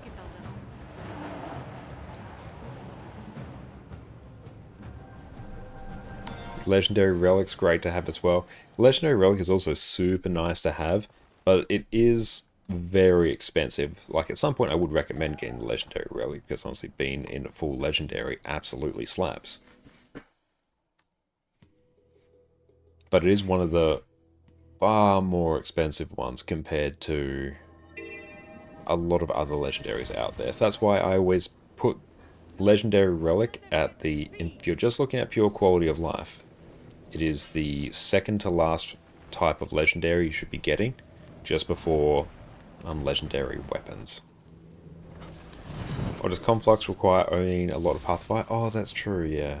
That makes sense. And we're playing Guild Wars 2. So the order that I like to go, and the order that I suggest, is you go Legendary Accessories. So this character can't actually equip them because it's not level 80. But yeah, so Legendary Accessories. So everything in this region here. Then I'd go Legendary Armor for your class. And I kind of, if you play a lot of each class, or a lot of classes of different weights, I'd recommend just focusing on like 3 sets of legendary armor, but legendary armor for the class that you play. Then I would go either, I'd probably actually go legendary sigils next, because sigils you actually tend to, or you may want to swap around quite a bit, because they give you a lot of very build defining effects. And yeah, the spear is pretty good value, because yeah, it can be used in every class, and it's pretty consistently good on each class, so that's a bit of a break in the rule. So yeah, getting spear at some point is nice. I actually did that before quite a few things as well. But yeah, I'd recommend getting sigils after armor, then I'd go to runes, then I'd go to the relic if you weren't lucky enough to get it back in the day, where you'd get given it for free if you had a single legendary rune. Sad that that's no longer a thing. And then after that I'd go legendary weapons, and that's because ascended weapons are quite easy to get, and legendary weapons can actually be, like, it's obviously very convenient to have legendary weapons because you never have to swap stats, you can reskin it, all that good stuff, but it's actually a bit annoying to swap them in and out because every time you swap them you have to reselect their stats and reapply their upgrades. So that's actually a little bit annoying in some instances. If you like a legendary weapon skin, like, prioritize that, but if you're just looking pure quality of life, weapons sit a bit lower. Well, they sit very much towards the bottom of the list. But your legendary accessories, because they can be used on every single class and every single build will use them, they are the highest value. Don't weapons dictate your damage? You're thinking in terms of some other games there, RS3 and OSRS. Legendary weapons have the exact same stats as Ascended weapons. So basically, in terms of gear tiers, there's white gear, which I don't even know what it's actually called. I just refer to it as white gear. It's trash. You don't use it. Then there's blue gear, which is fine. There's green gear, masterwork. There's rare gear, which is yellow. There's exotic gear and ascended gear. And at the same sort of tier is legendary gear. Legendary gear has the same stats as ascended. Everything below exotic, so rare and below, straight up loot. It's not relevant for your build in any way. That is really just there to be converted to materials. There may be some strange edge cases where you may want some if you're really low on gold and can't afford an exotic weapon for whatever reason. But exotic gear is basically the first type of gear where you're like, okay, this gear is suitable for endgame now. And then just above that, an ascended gear is roughly about 10% more powerful than exotic, but not required for most content. That is your best in slot stats. And yeah, exotic is fine for world vs world. The vast majority of PvE, PvP doesn't function based on that gear anyway. So yeah, a legendary makes no difference in terms of your actual damage compared to just having an ascended one. And you can get, an ascended weapon, or you can get a few ascended weapons. Yep, thank you. You can get them from the Wizard's Vault here. See, here we go. Ascended weapon chest, one right there. Could buy it with 600 Astral Acclaim. Grey, white, blue, green, yellow, orange, pink, purple. That's it. Except the one underwater fractal. Yeah. And knowing how to use your skills is greater than any gear. Like, to a point. Like, a person in exotic or even rare gear who knows how to use their build will likely do better than someone who doesn't with ascended gear, but you start working your way down that list and then the difference in stats just becomes too much. And yeah, you can get exotic gear quite cheaply as well, like gearing your build in exotic gear and being good for basically all endgame content, it really doesn't take long in Guild Wars 2. But yeah, the main benefit of Legendary over Ascended, have the exact same stats, is that you can stat swap it any time out of combat for free. You can also extract the upgrades from it freely, and you can reskin it. And because of Legendary Armory, this was an addition to Guild Wars 2 a few years ago. Yeah, correct good stats are more important than higher rarity? Yes. The main benefit of it is the fact you have a Legendary Armory, so you can... If you get a legendary weapon, you can use that weapon on any character at any point. Doesn't matter if one character has it equipped, you can also use it on another one. It's the same thing like with all legendary accessories. That's why legendary accessories are so important. You get yourself all legendary accessories, and then every single character you will ever make for any build that you want, you will not have to worry about gearing that specific component ever again. So a big goal that Guild Wars 2 players have, a lot of them, is getting full legendary in every slot, and that's what we're sort of working towards as well. Because once you get to that point, gear is meaningless to you. You will be in best in slot gear from now until the end of time. And a lot of the legendary weapons have great skins as well, so that's kind of what also helps dictate it. And thank you for the follow, blah.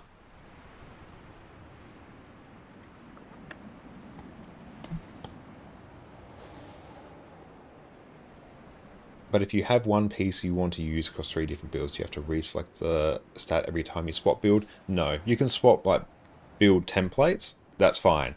All the stats are tied to it being in a build template. And if I swap over here to this build template, the stats would still be there.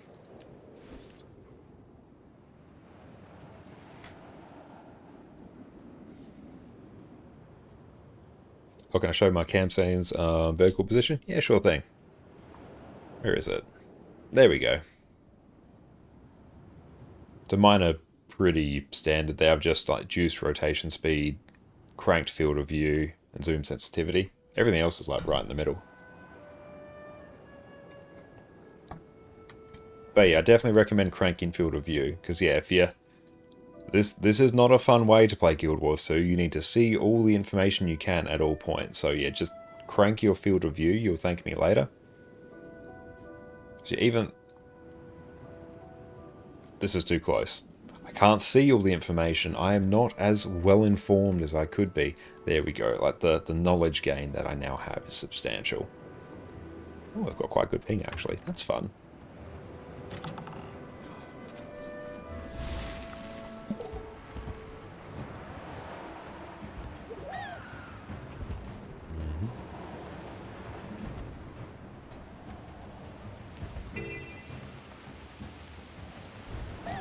Oh, why'd I do that? Silly me. Oh well, means we just get to experience it again.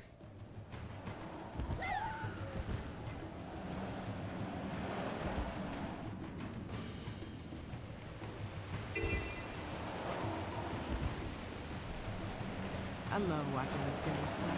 I know. They're so graceful and majestic riding around. And Legendary gear is definitely better than Ascended. Builds frequently change the required comp builds with each update. It's only better in the sense you can stat swap it and customize it completely freely. It's the quality of life that makes Legendary important, not the stats.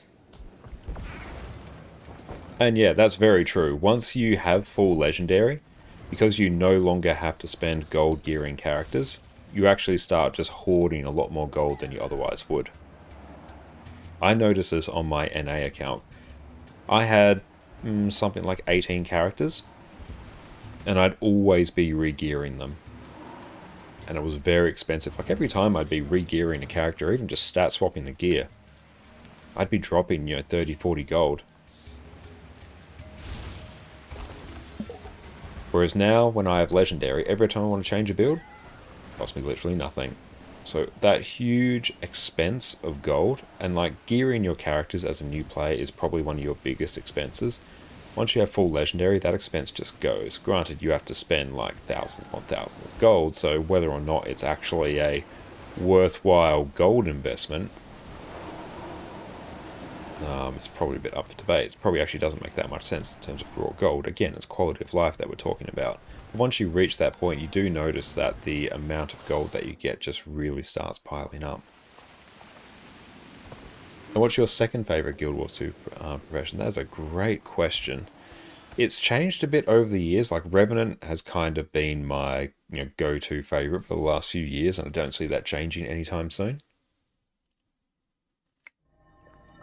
My second favourite, again it's changed, but right now it would either be Necromancer or Mesmer. Although I probably might put Necromancer ahead of Mesmer in terms of my favourite, because I know the amount that I play and enjoy Mesmer is largely dictated and carried by how flexible it is. That class is just the single most flexible class in PvE. Uncle, thank you so much for the raid. Welcome, welcome in, Raiders. My name is ConnorConCarne. You can also check me out over on my YouTube channel there, where we do all sorts of Guild Wars 2 build guides. What is up, Magics and So, how are you going? Thank you so much for the raid and trusting us with your community. Everyone go check out Uncle over on their Twitch channel and go drop him a follow. What is up? How are you going? What'd you get up to on your stream? Tell us all about it. Right now we're just doing some Griffin adventures to level up one of our somewhat freshly made characters. It's been here for a while, but now we're actually focusing on leveling it.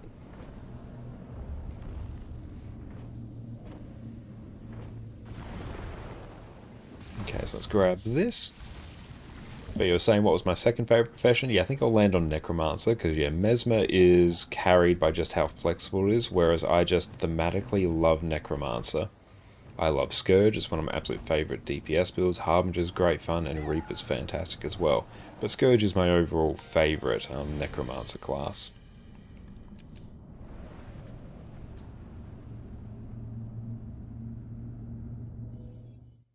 I'm making legendaries to save your inventory slots as well, Alka. Yep, that's exactly right.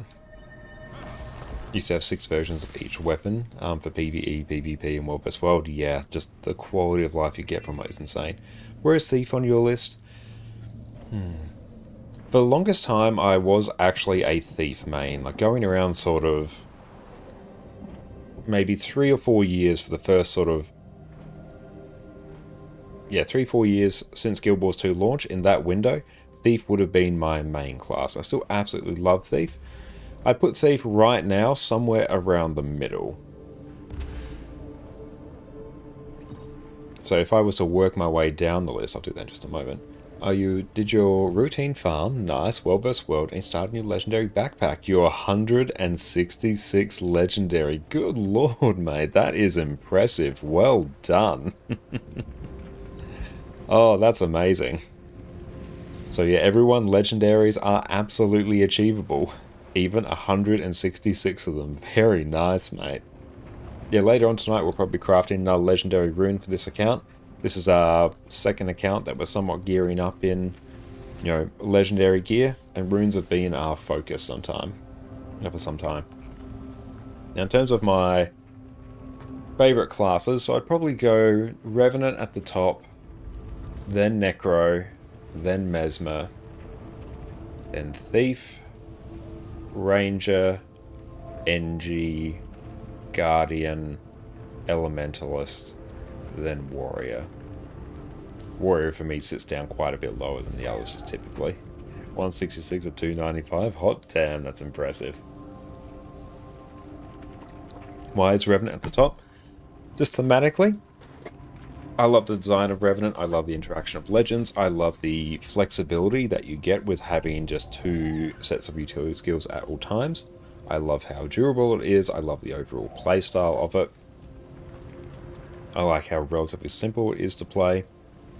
And one of the reasons that I first got into Revenant was actually the Guild Wars 2 YouTuber Lord Heisen. Are you going to go eat? See you soon? Thank you so much, Uncle. I really appreciate the raid, mate. And yeah, you rest up. Go enjoy your noms, and yeah, everyone go check them out on Twitch. Thank you.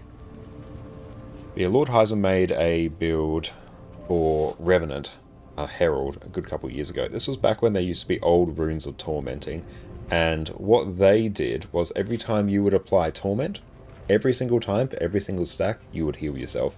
So basically, because Revenant pumped out so much torment on condition damage Revenant builds, you just became functionally immortal, and it was an absolute god tier build. So I really started diving into Revenant once, like, those runes aren't no longer a thing, but this was the impetus for me to really dive into Revenant. Yeah, Lord Heisen's fantastic. What was I going to say?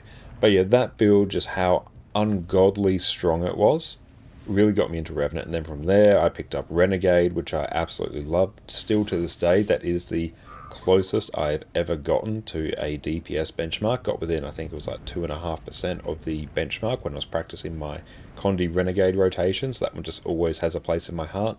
Herald is just it is my favorite boon provider in the entire game, and it's incredible in open world for both soloing things and for tagging. So I absolutely love it. And Vindicator is just a fantastically fun elite spec. Just pogo sticking up and down, dodging up into the air and crash landing on your enemies. It's fantastic. Yeah, you solidly cleared the new fractal on the first day in 4 hours. Not surprising for Heisen. Despite having 20 pre's in your bank, you only have 2 legendaries. Nice. Okay, let's continue this Griffin adventure.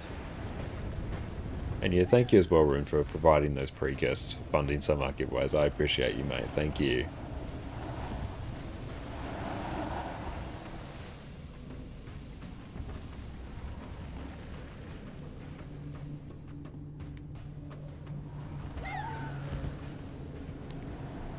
Oh, down we go. Up. That was a bit dicey. Got it. Okay, then we got to do Domain of Varpi.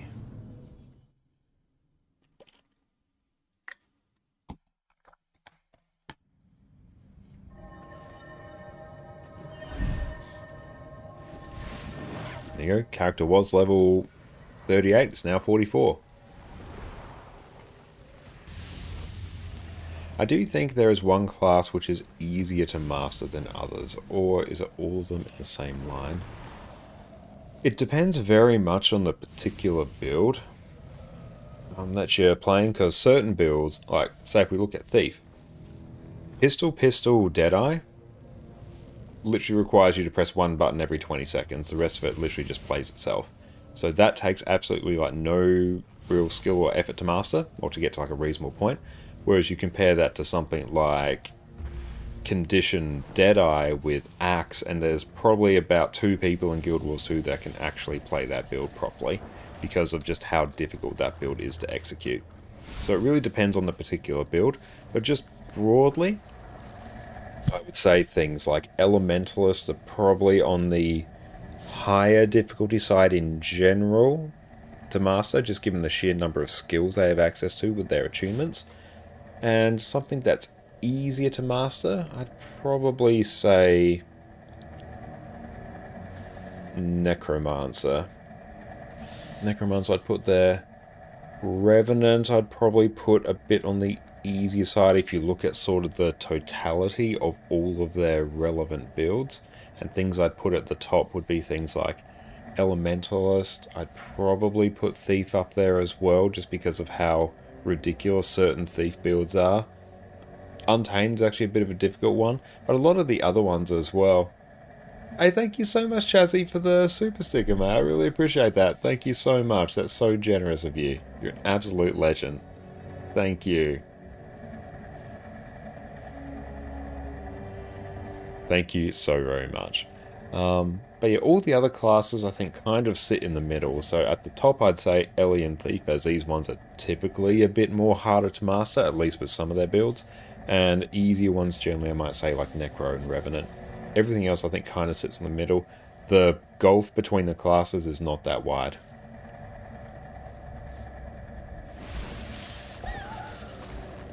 And yeah, each class will have really difficult builds to master. And each class will have really easy builds to master. Because yeah, the build variety in Guild Wars 2, especially these days, is fantastic.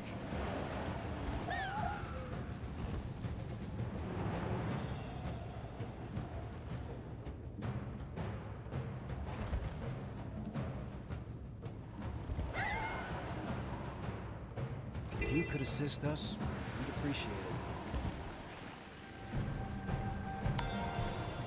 Oh, nice, we got that. And it's hilarious seeing the gap between OK, Pistol Deadeye like yourself and left playing Pistol Deadeye.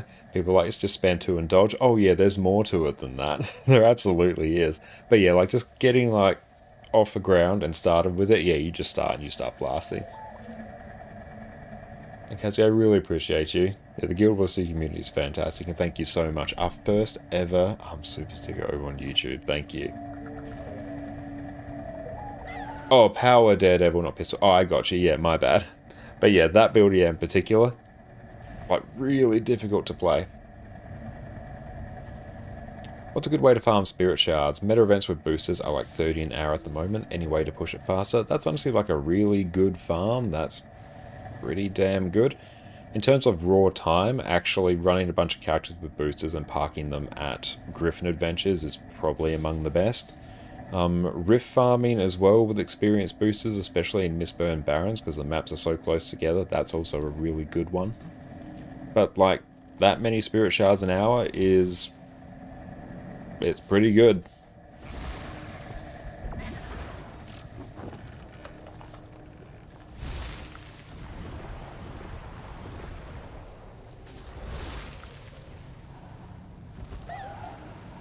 Is it account or character bound? Just, it's account bound for like, yeah, actually no, it's account bound for rewards for all intents and purposes. So just like parking a character at one, blasting it, going to the next, blasting it, going to the next one, blasting it, you get about a Spirit Shard per.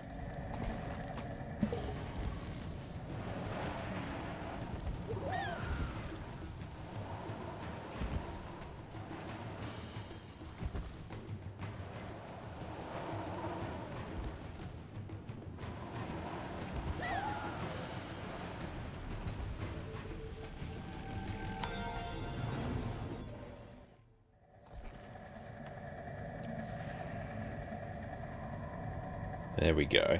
It's now level 45. If I go Griffin. It was 2, set the auto clicker.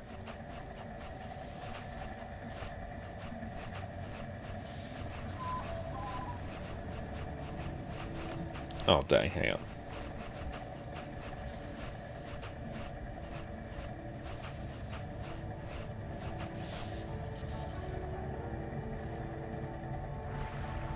Cool, so we can just like sell that one. Sweet, that's a gold.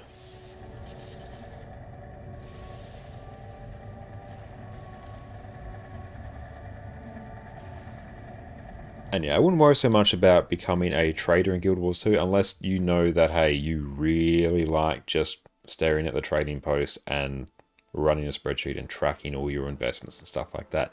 It's a completely different world of... don't know if I necessarily use the word gameplay. You're basically just running a spreadsheet and buying things when you think they're cheap, selling them when they might go more expensive, buying a bunch of things in bulk, watching trends. It's a whole thing. If you want to do that, sure, but don't think that that's the only way to make gold in Guild Wars 2, because it absolutely is not. And thank you, Faye, for the sub. I appreciate you. Thank you. Thank you. There's so many ways to make gold in Guild Wars 2, and I've got a lot of guides on that over on my YouTube channel there. There's just a selection of some of them right there. But honestly, just playing the content that you enjoy in Guild Wars 2, it will reward you in some way. So you do not worry about trading being the only way to make gold.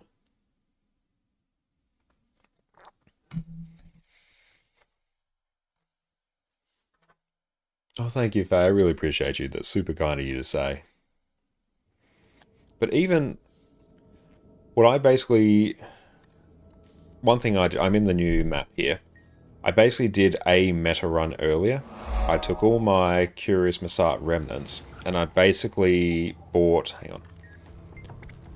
I basically bought these shards of Bavanisos. I bought 15 of them. I turned basically 20 gold into 100 gold. That's just one way where you can do it. And Brie, thank you for the follow.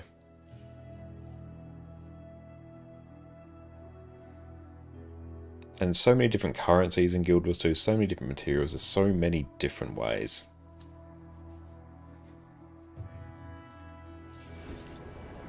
Okay, so let's go trading post. And like doing the weeklies in the Wizard's Vault, that's worth an obscene amount of gold. I did, see there we go, just 200 gold, there we go. Sold a bunch of Mystic Coins and the Shards of Bavanisos, and that's 212 gold directly in my account.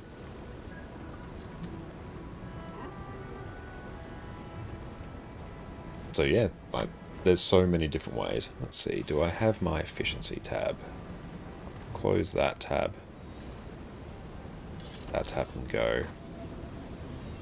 Have I missed that timer? No, I didn't. Well, I probably missed one, and then I skipped over to the next one. Where is it? Hey, there's one? Why do I have two? Okay, that's 4, so that's all good. We'll just work off this one until that to update. Use my own mats. Cool, so for another legendary... oh, what are you doing? Why are you saying I need 100? No. Bad. Bad Guild Wars efficiency. I just need to props refresh you again. There we go, that's better. I just need to buy those things. Let's buy those things, and let's do that now. I'll drag this window over there, and that one can go. Okay, let's go craft another legendary.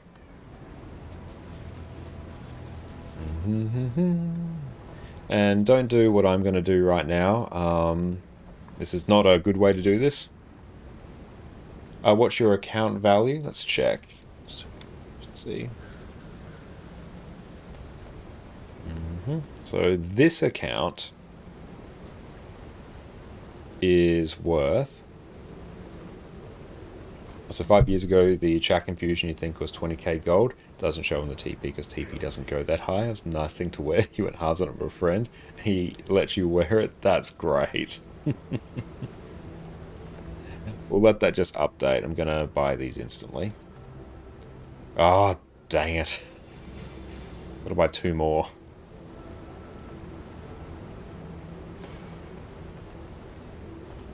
There we go. This account that we're on now is worth 91,000 gold. Well, 91.5. Then if I go over to my NA account,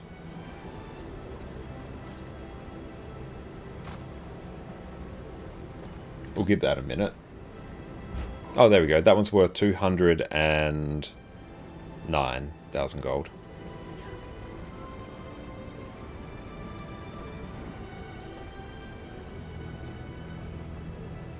Okay, now I need to buy many Lucent Motes. Truly one of the parts of legendary crafting of all time. Let's everyone count to 20 together. 1, 2, 3, 4, 5, 6, 7, 8, 9, 10, 11, 12, 13, 14, 15, 16, 17, 18, 19, 20. Yay!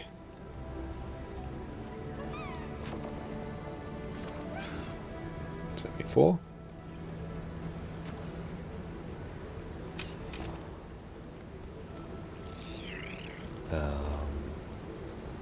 98. Obviously, having the Wizard's Vault refresh has just meant we've been able to get so much gold. Just checked your account value and it's about 135k at the moment. Very nice. You'll just get account value the more you play, and some items massively inflate it. Yeah, as you just add things to your account. Like when you buy things from the gem store and add them to your account, ups your account value.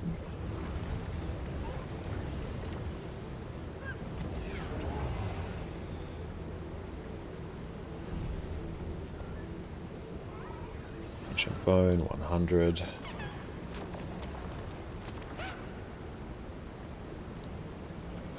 Elaborate Totem, 100. Vicious Claw. Everything has unfolded as I knew it would. Yeah, you can tell we just crafted a legendary rune yesterday because it's like the exact amount of materials we need.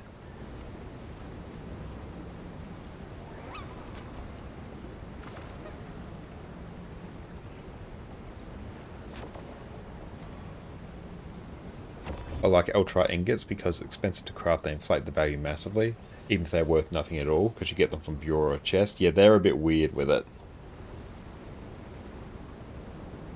And Kiss looks like you got things under control. Thank you.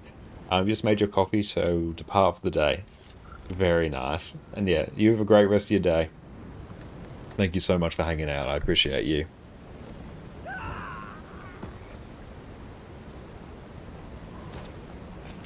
Let's do these.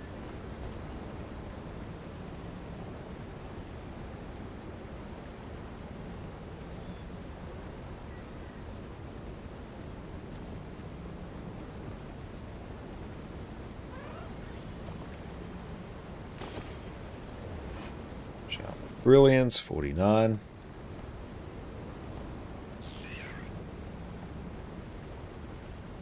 I'm on the right account, aren't I? Okay. Thinks I am. I don't know why it thinks I need these many things. Ah well, if we don't need them, then that's fine. We'll use them for the next one.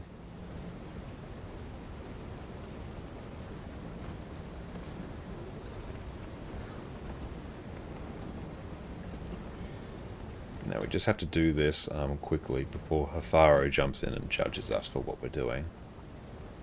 There's no one tell Hafaro we're insta-buying everything again for a legendary rune.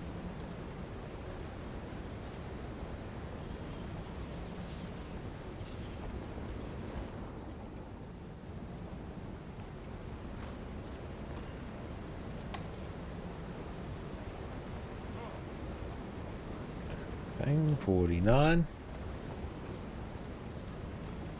Can almost see the bottom of the list.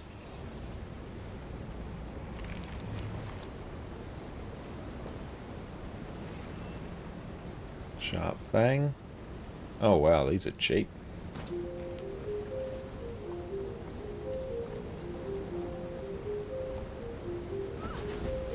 Okay, and these ones 222.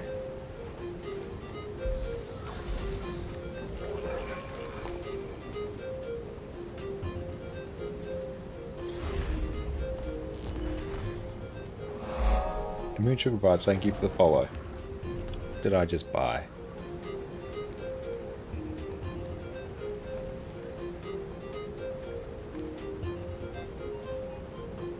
Vial of Potent Blood, 210.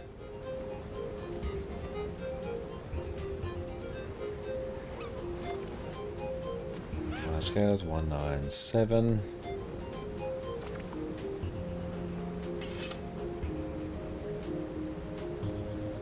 Venom Sac, 50.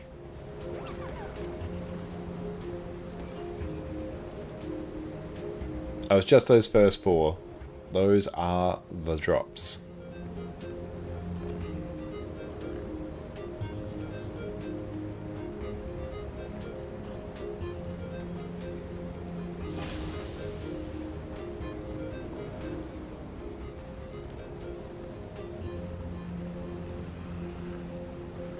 We've got to be getting close. We're buying things. We've got to be... Well, we are just getting closer. It's just... The goal's going down more than I'd expect, so I might have done a miscalculation somewhere. So let's find out together. If I end up with too much, then... Oh well, next one's going to be cheaper to craft.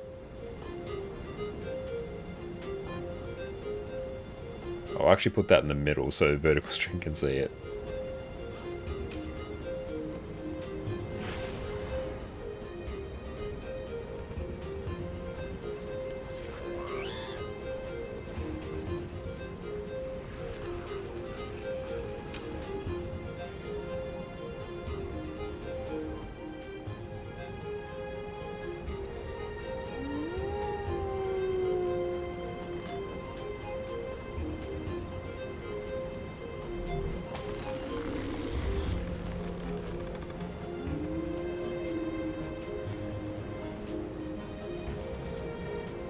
That's what's getting me, PK. I resold a bunch of this stuff. I'm going to refresh Guild Wars 2 efficiency because I suspect it's gotten confused. I suspect it is very confused. Because I swapped between accounts at one point, so I think it's actually pulled what I had from one account and fed it into what I'm trying to buy on the other. I think that's what's happening.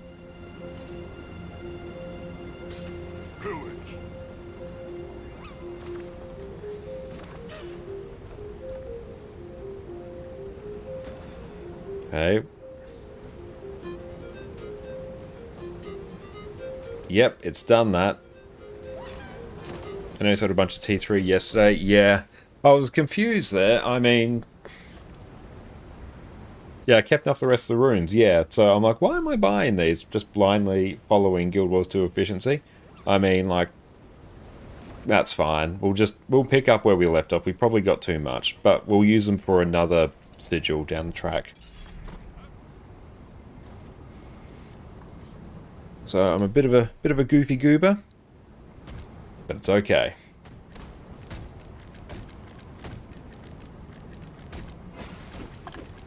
And hopefully by the time that this is done, Guild Wars 2 efficiency actually updates with what we have. Hey, thank you for the standing desk. Good looking out. Yeah, surely I don't need these mats. Yep, surely I don't. Like, let me sell the flooring in my house to pay for the mortgage.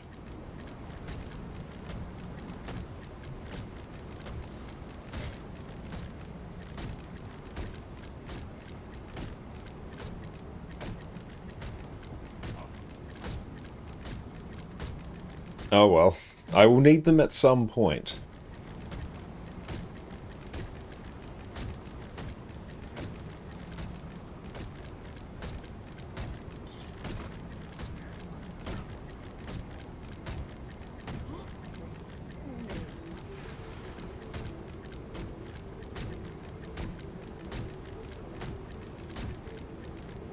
That's okay, we'll just use this rune to replace all the, Dragon Hunter and Scholar runes that we've got lying around. We'll sell those and we'll have enough to buy another one.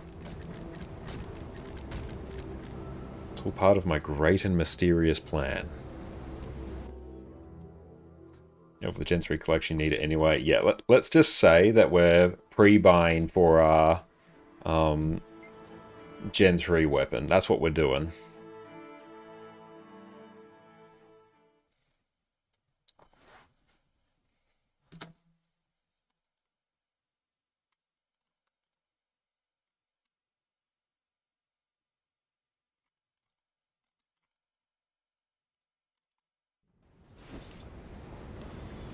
Okay, so let's see what this one needs to craft. So we'll do gift. So gift of claws. Yeah, I literally just need like 12 of these. Yep, I bought way too many of things. 12. There we go. That's literally the last thing I needed.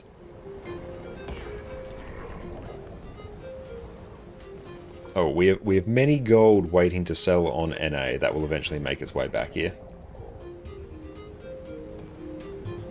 Whenever you buy stuff for craft and efficiency says buy 44 of X, you just buy 50. Not a bad thing to do.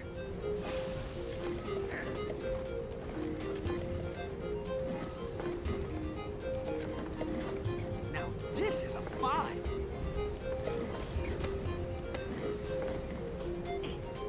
Dang. How do you manage the gold cap on mail on the 2 accounts? I just wait it out. It's quite rare that I'll ever actually have enough gold to actually reach that. And the only reason we've reached it now is because Alatheriatica was so generous and sent through some gold to fund like giveaways, so that sort of like filled the gold cap. But everything else, like, I usually don't generate enough gold. Just mass convert the gold to mass transfer it that way. Yeah, that's another way I can do it as well. But yeah, usually it's just not a problem. There's a gold cap. In the amount of gold you can receive via mail or extract from a guild bank each week, it's 500 gold. Resets on the weekly reset.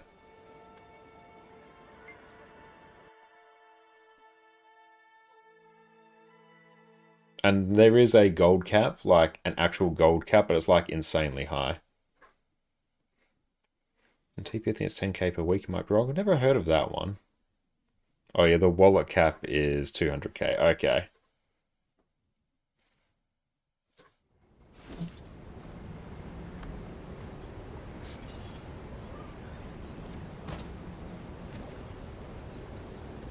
Why do I only... Yeah. 2. I mean, the good thing is that I basically drained both accounts of mats, so the amount I needed wasn't too dissimilar, even though it was wrong. It was really just a bit out and messed up in a bunch of the tier 3 mats.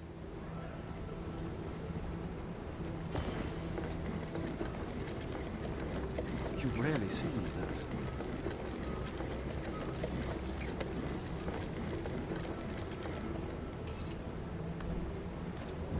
Okay, so they can go back in there.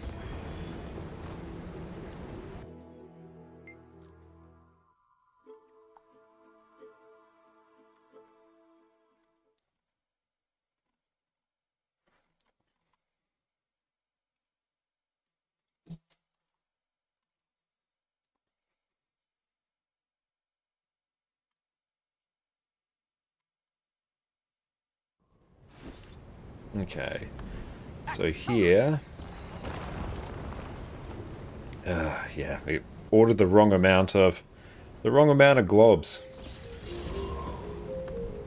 Raditz, how's it going? Welcome in. It's great to see you. That's okay. We can work our way around this. I should actually process this gear. Let's do that.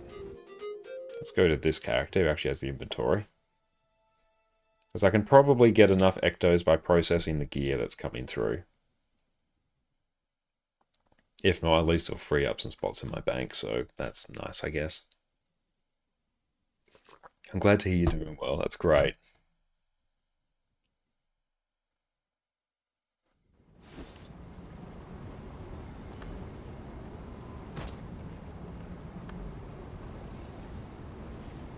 Okay, so let's just do this in batches of 80.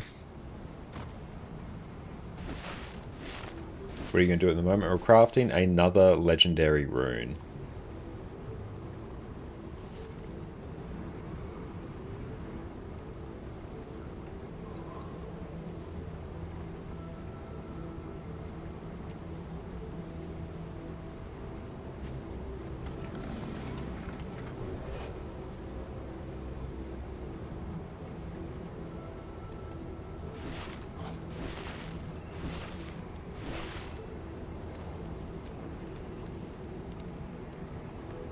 There we go. So we got to get 17 globs.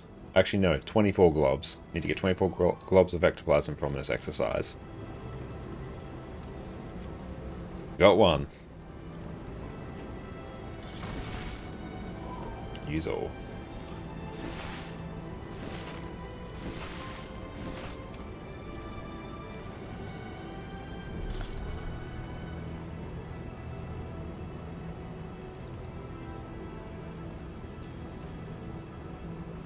Mindless, welcome in. It's great to see you. Hope you're having a wonderful day.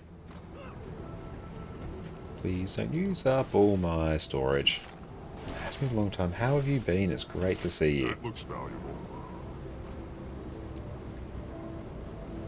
I'm not going to get my 17 ectos, aren't I? No, it's 24 ectos. What am I talking about? It's all wrong.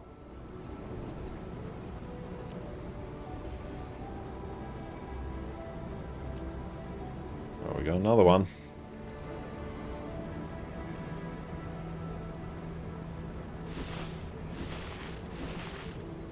Pillage.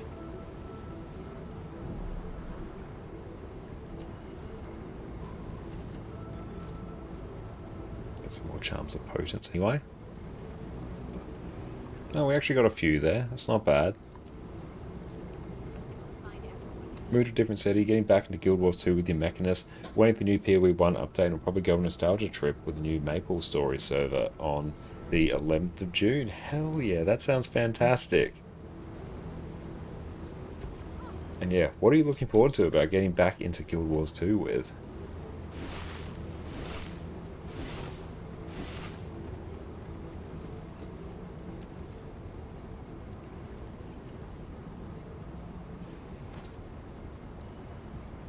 That looks valuable. And salvage those. This is why I do this in a single hit.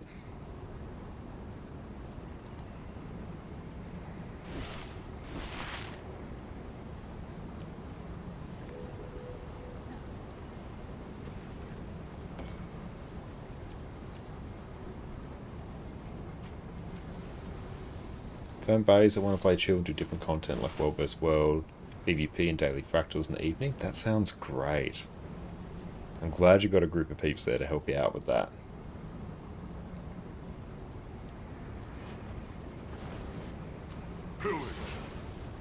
Okay, we got some. We're working on Power DPS Rifle Mechanist. That's a great build as well. That got absolutely buffed recently, so it's in a good spot.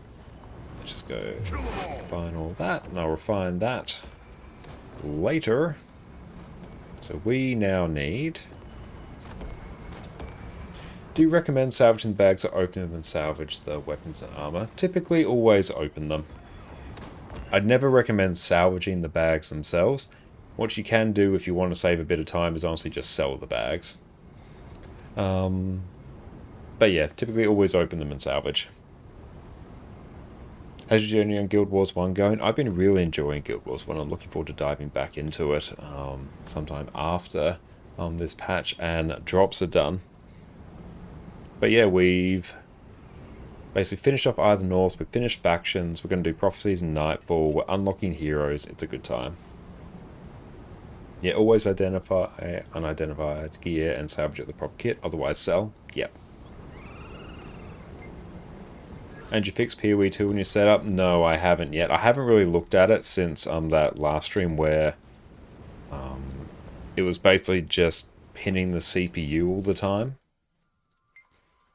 So has there been any, updates to PoE 2 that might address that? Because yeah, when it was constantly using up, 100% CPU, it's not practical to stream it at that point. Not without a streaming PC, which I'm interested in a dual PC streaming setup, but I'm not going to do it just for one game. What about trying PoE1, the new update? I would be like, open to it. I haven't made any immediate plans for that. I know I would probably enjoy PoE1. Well, it's good to hear that they've apparently done a good job with it. If people watch no issues, that's good to know. That. Alright, I think we can go. I think we can do it. Legendary rune incoming, unless I put something in my bank by mistake. Mystic Clovers, Obsidian Shards, Globs of Ecto, Mystic Aspects, Forge, Gift of Runes. We'll do Gift of Scales, Gift of Fangs, Gift of Claws, Gift of Bones, Forge, Gift of Condensed Might, Gift of Blood, Gift of Totems, Gift of Venom, Gift of Dust, Gift of Condensed Magic. Now, we'll do the Gift of Condensed Magic, Gift of Condensed Might, Gift of Runes, a Gift of Craftsmanship, and we will forge it in 3, 2, 1.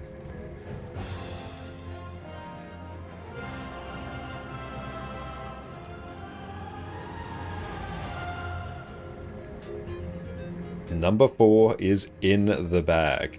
Legendary Rune. Lady Nari once wrote that runes are imbued with the memories of ancient warriors, and that the effects they grant are remnants of their power. Another one is done. Let's add it in, and let's start recouping some of our gold. So here we go. New legendary. Gift of GG's. Let again. Yes. So we can, with legendary runes, we can pick from any rune that exists in the game at any point, and we can change it at will. There we go, we'll just sell that one. List it, there we go, get our gold back bit by bit.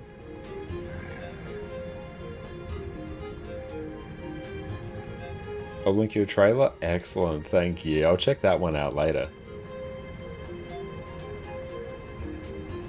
So they won't focus on new players for upcoming PoE1 X-Packs. Okay, so yeah, I guess that's a bit, similar to Guild Wars 2 in some capacities. Beautiful. So 4 runes done. We need 3 more to never worry about a single rune ever again.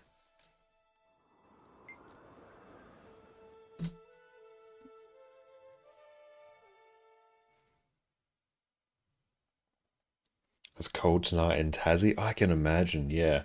In South Australia, it's so windy and rainy at the moment, which is good because it hasn't rained in an absolutely gargantuan amount of time. So we've actually had some proper rain now. Catch you later, Mindless. It was great seeing you again. There we go. Got our rune back. So now, let's go here. So like Rune of the Trapper. Let's actually go customize. Can we set?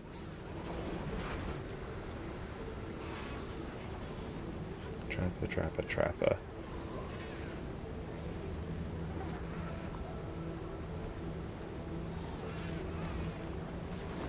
So we've got Trapper sitting.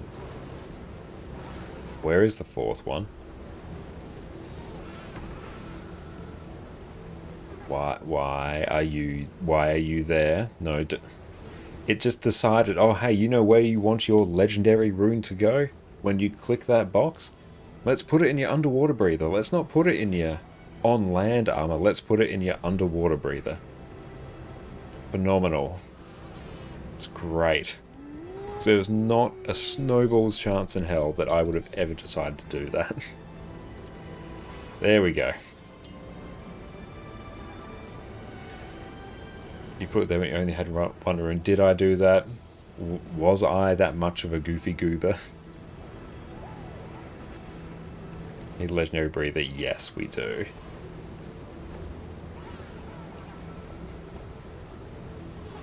You absolutely... I love that you remember that and I do not.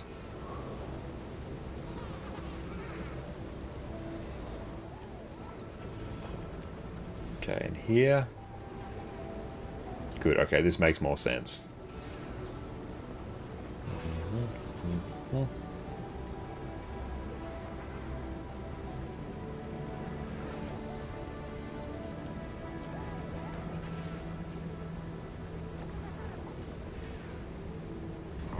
Ah! Strong. When was the last time you tried PoE 2? Well, it's been a bit after the last big patch landed, so we tried a little bit of, I think it was, what was it?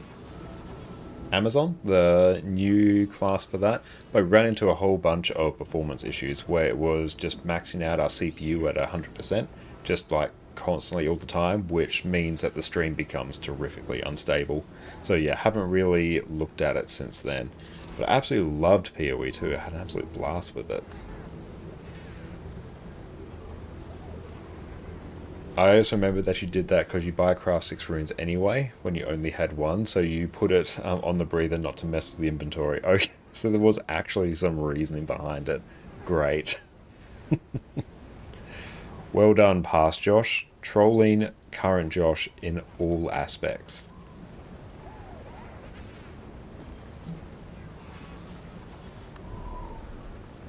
Beautiful, that one sold. See, look, the gold's coming back in already. Now, how are we actually going for other materials? So we're like fine for medium. Pretty good for those as well. It wouldn't be a past Josh moment if he didn't mess with current future Josh. See, most of our streams are really just laying booby traps for future Josh in every single capacity. Like, oh yeah, this won't absolutely screw with Josh in 6 months' time. Proceeds to do exactly that. Because I have no concept of time or causality.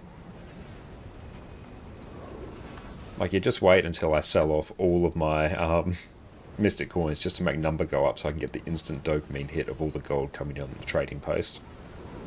It'll be phenomenal.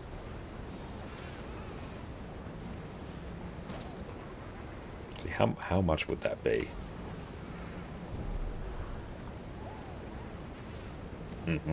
That's almost enough for another legendary rune, guy. Let's do it. Let's do it right now.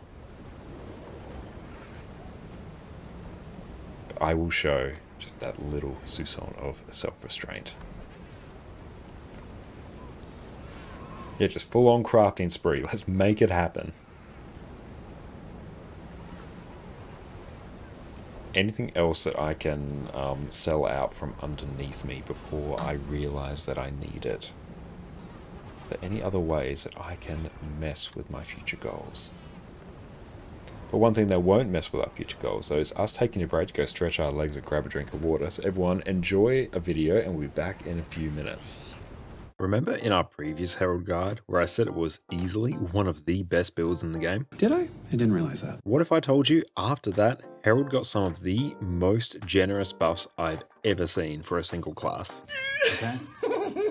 Now, what if I told you you could provide permanent quickness, might, fury, swiftness, vigor, and protection to your team with full DPS gear and still be rocking a fat 40% boon duration? Well, then buckle up, Herald enjoyers. It only gets better from here. Welcome back, everyone. The time has come to revisit the almighty Quickness Herald.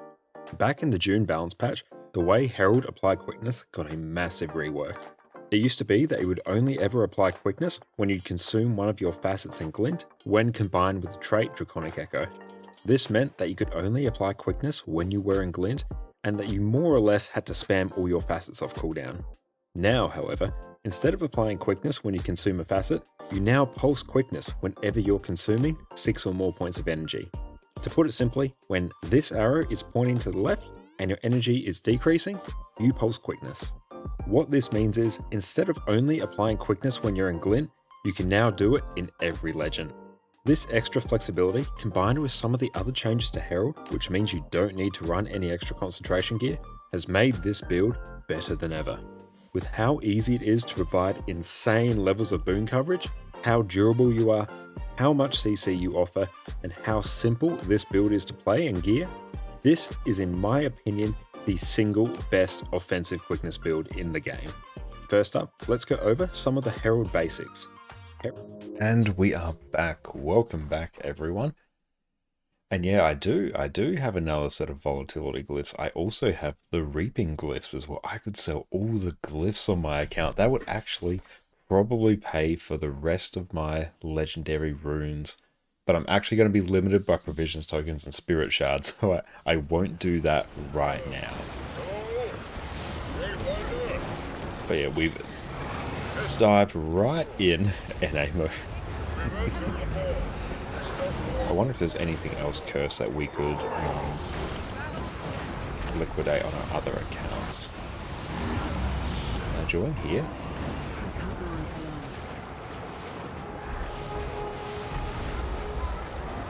Nothing can save you. I make a pretty good champ.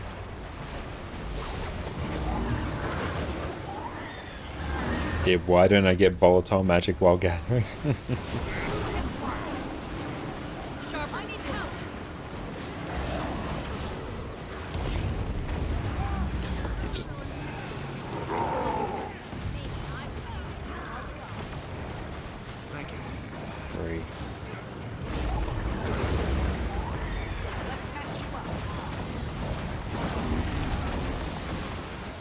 Need some stability for that.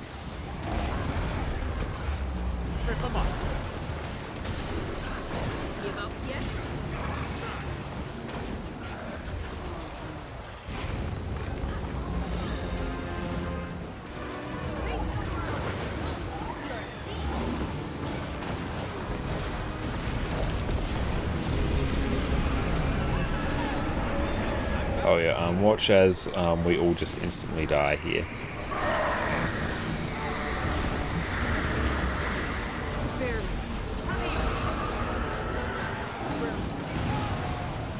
Yep, that was not going anywhere.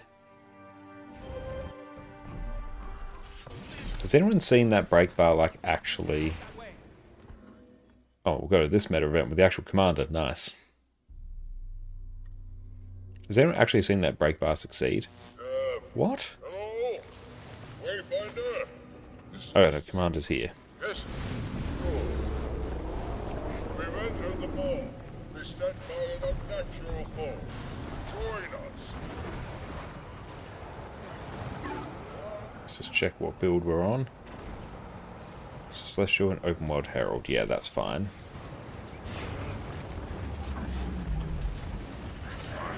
Buster.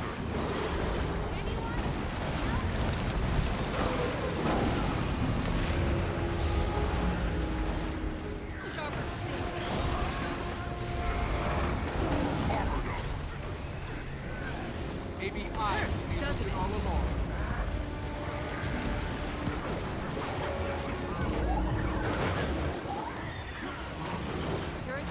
Nice of me.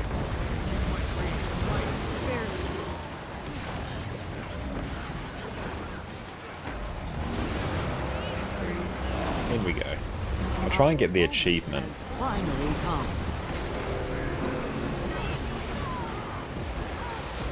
3, dodge.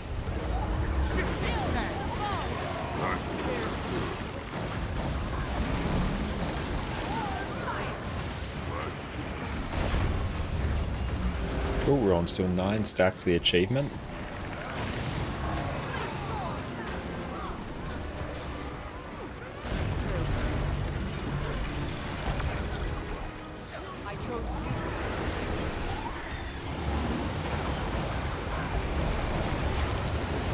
Still on 9, had to break the stun there, but it's fine.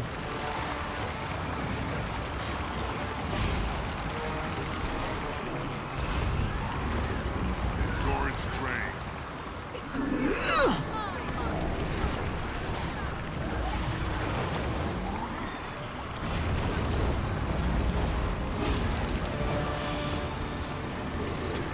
Still 9, we're doing okay.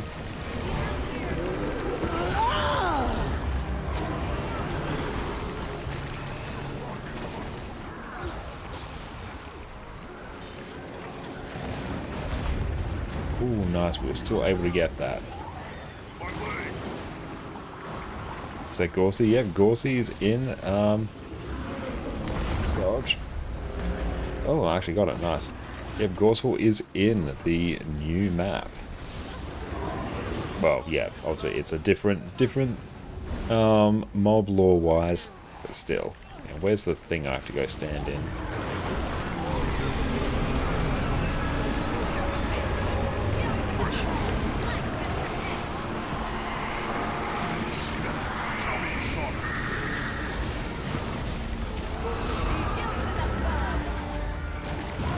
Preemptively? Commander, they're marching on the Titan. You should head that way.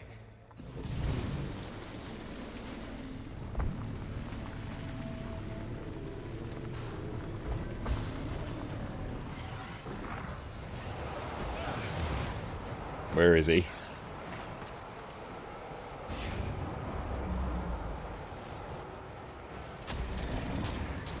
Oh, I should test the glint heal. Yeah, I'll test it next time.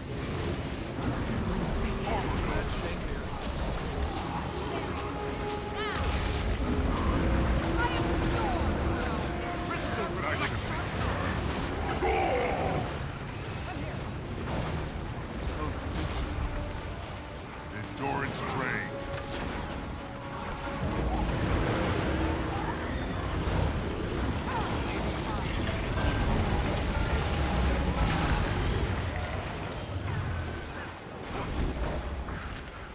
Ooh, I got egged.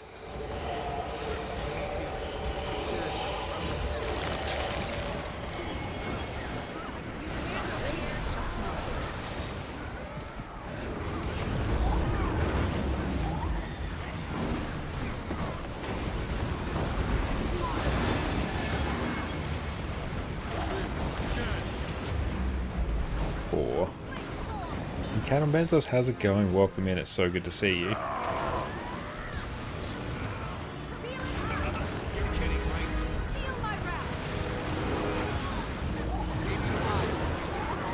Is this new meta? Yes, it is.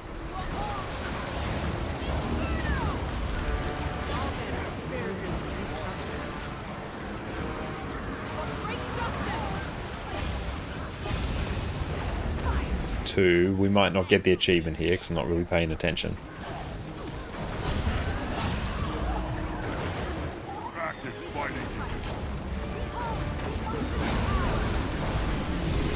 Oh, I didn't glint heal. Hang on.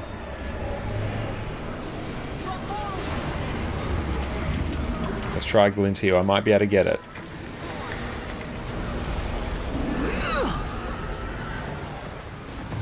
No, glint heal doesn't work. They're marching on the Titan. Head that way.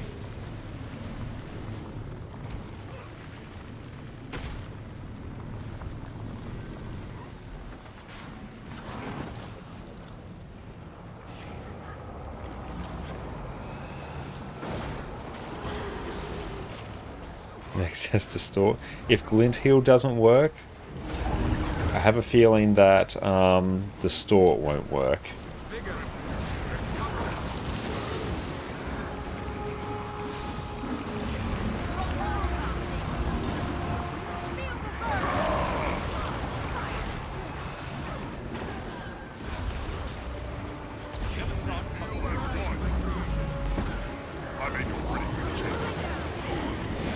Where is he? I'm stuck. I'm stuck, team. Oh no. Oh, chaos. You know what, let's just not worry about it now. No dodge, there is only the burn.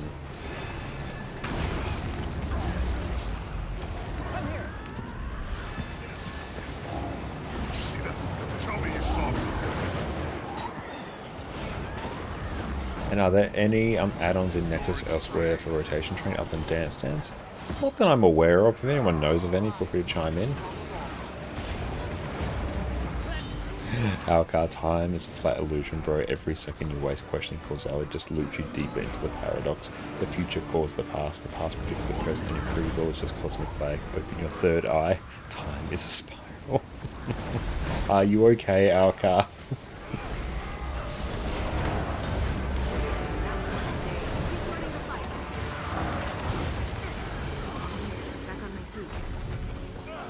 Never have too much treasure. Go. Suffer this place no longer. I thank you for the stretch. Will envy the tales I tell of this fight. Yeah, we'll see which one I want to do.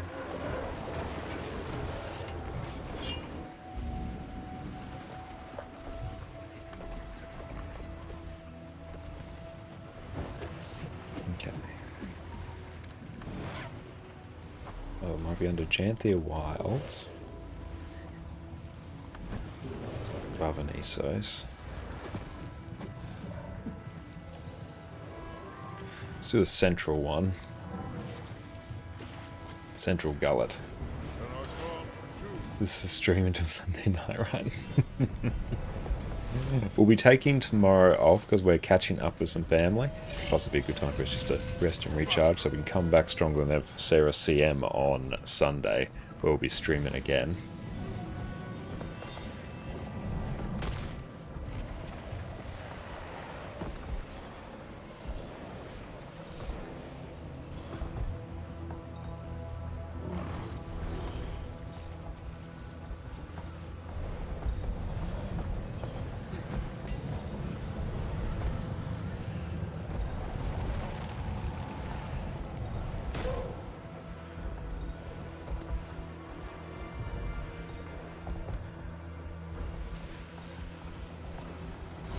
There we go.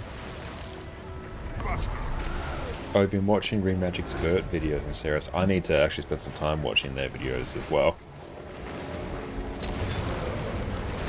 Still got to watch some Ceres guys to get fully up to speed. The Vert rotation, like, I'm reasonably happy with.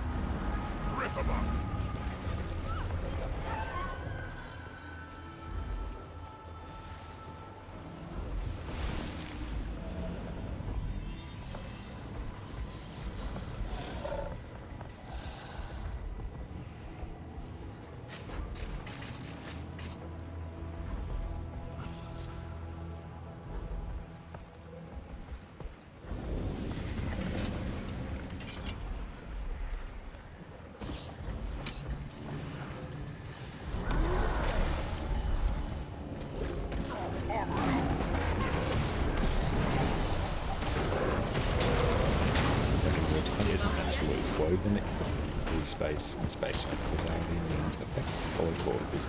Preserved by the speed of light. Events outside each other's light events can't influence one another, so no, you can't send messages to the past. Physics says no. Nice.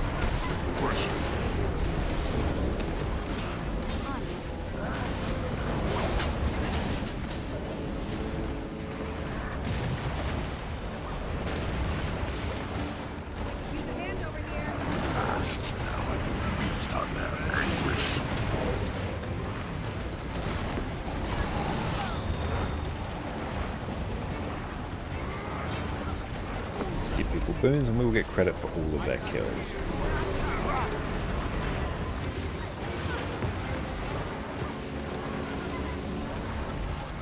How's that going? If I can turtle up.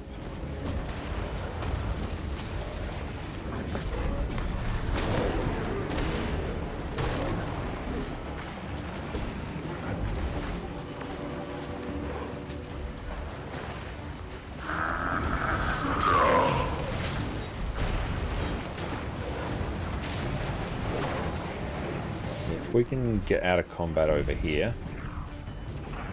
Siege up.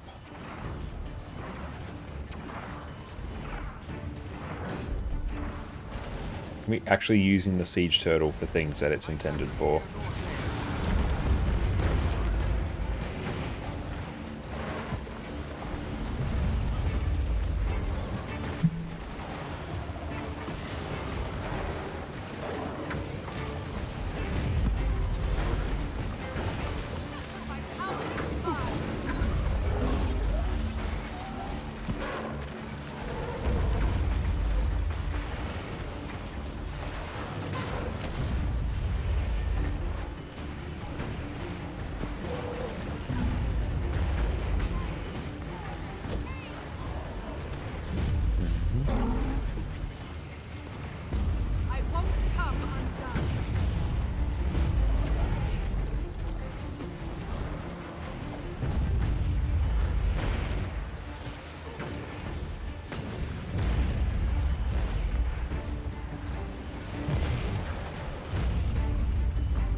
Open access, yeah, there we go.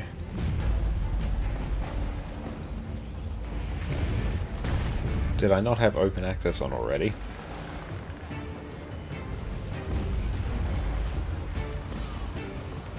I assume I didn't because no one got in.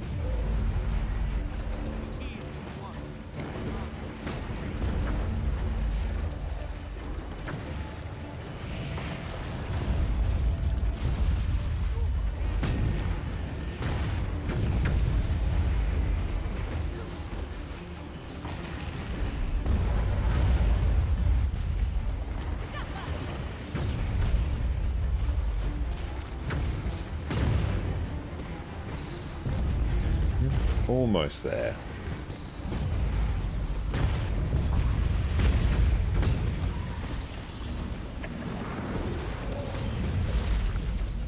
To actually use unstable chains there? Nice.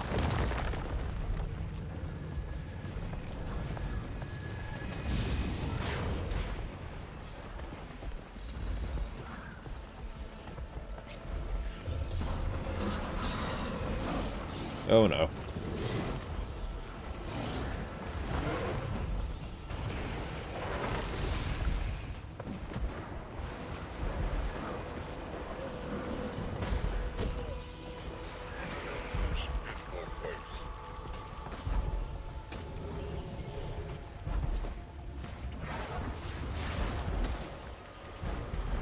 Let's see. Expertise. Can we tag multiple parts of this meta?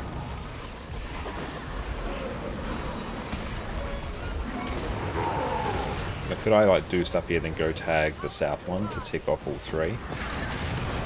You can, okay. Let's do that.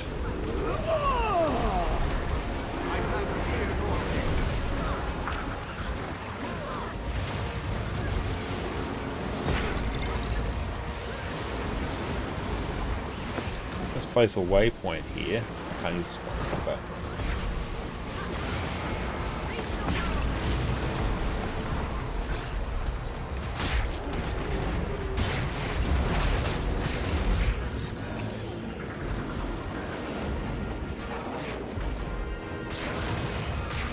It takes ages, you will lose contribution. Okay. And that's fine, I'm quite happy just to last on one and then I can do the next one, because honestly these are like obscenely profitable when I do eventually get to the skins. So I will be doing more of this.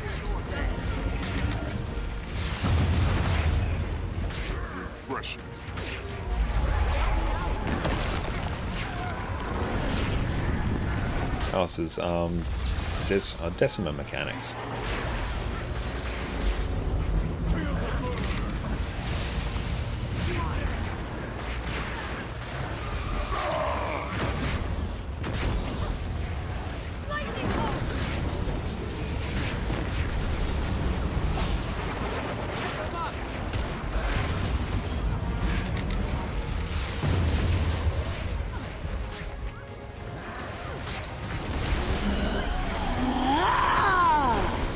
So maybe once we start blasting a bit on the mid one, then I might go grab south, because south doesn't have the commander, so I assume that one's going to be quite far behind.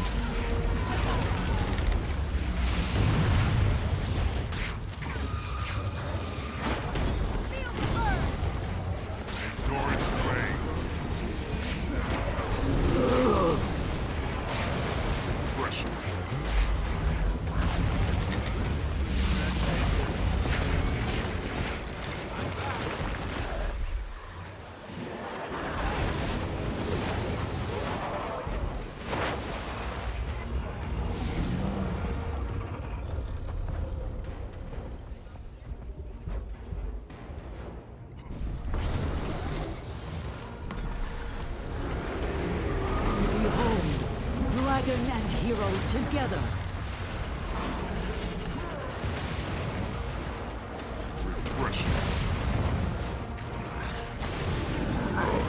It's good they're not converting boons there, so that's fine.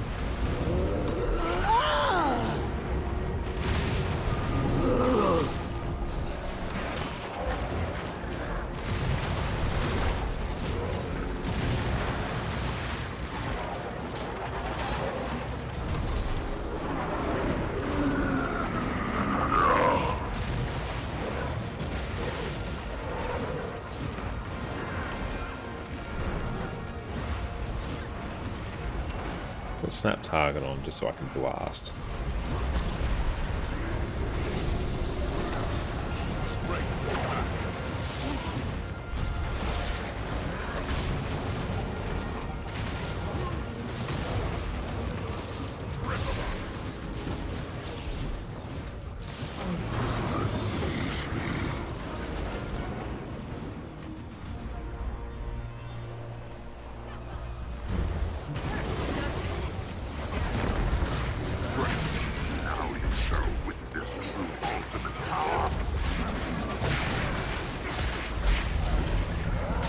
Can I just eat that?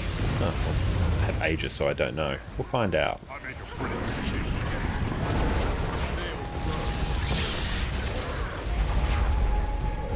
I guess I've got to dodge that. Same as usual, Decima. Can I eat those? Yes, probably. And yeah, I agree. It feels like there should be one big Omega boss after the organs, I agree.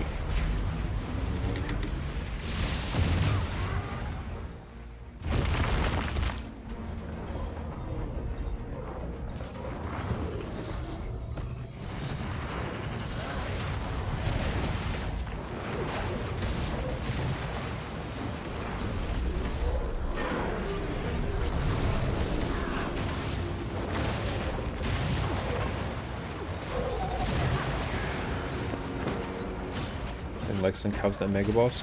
I can see that, yeah.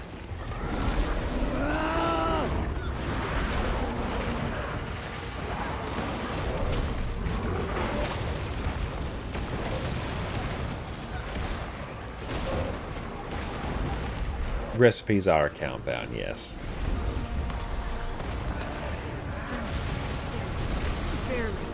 I also thought this metal would be so much better if there was just a big like glut of chests to open at the end.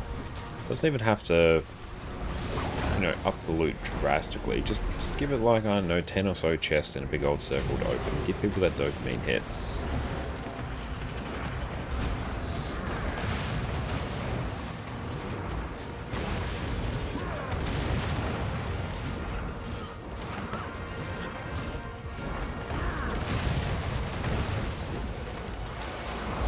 Dan, thank you for the follow. Our moment has finally come.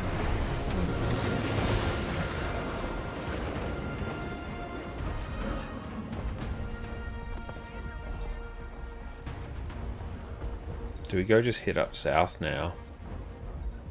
Oh no, south is done.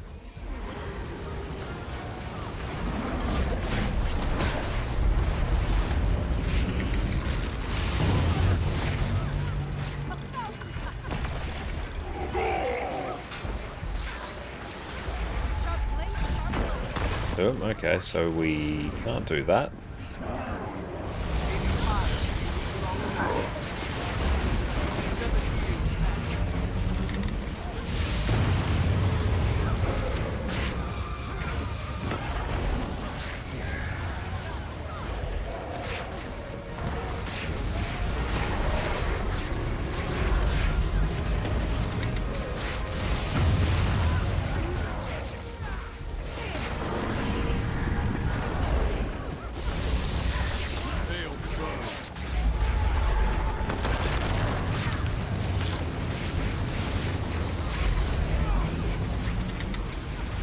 Oh yeah, I can just eat that, it's fine.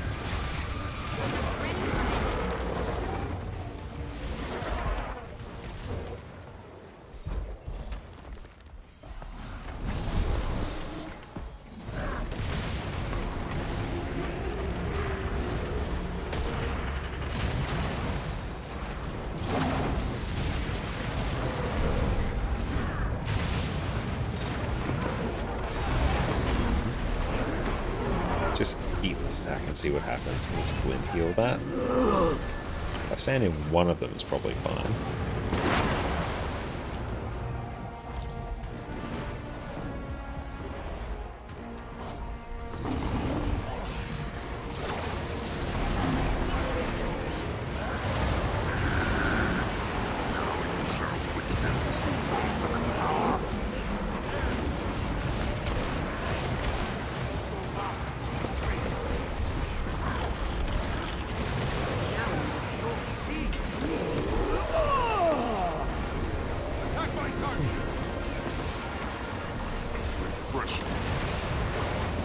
avoid all of those. No good comes from those.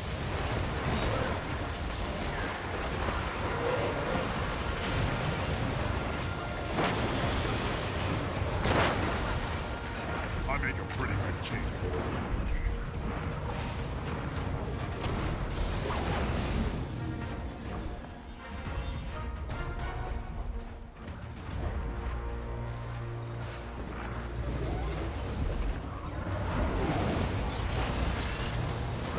Really should be shown in time. If it's decently popular year from now, so we can still do the achievements for the backpack. True.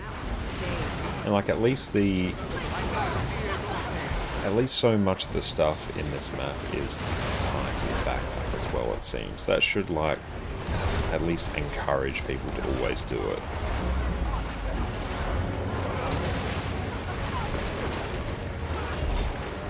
At least this map actually has a meta event.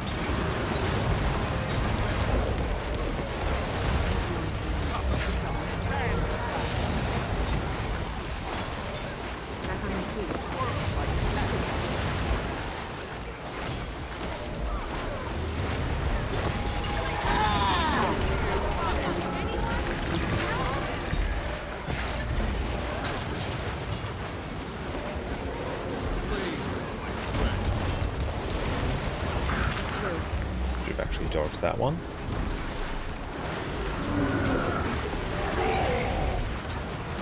Oh, nice, got some more of those.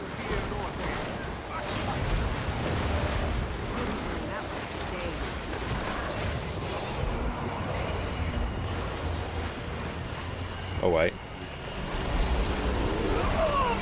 The rules of this world are... Aww, Glintheel didn't do it. Hello.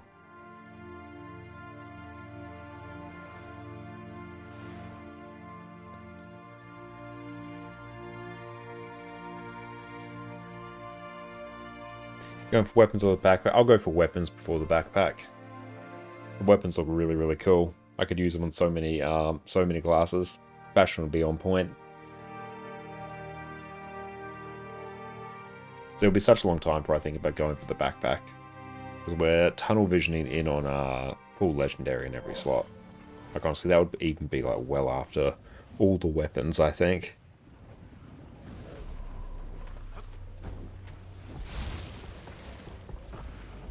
Is there a chest for us? Oh, there is. Let's get those.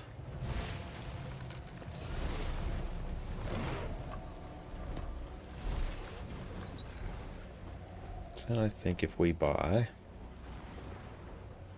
some more amalgamated gemstones. But yeah, what are you going for? Did you mention you were working on the back piece? Did this part's weird? Yep, like it feels like there should be something here. Just something. Like just give us a big round of chests, or maybe oh yeah, you go into the boundary or the Forge of Failed Creations.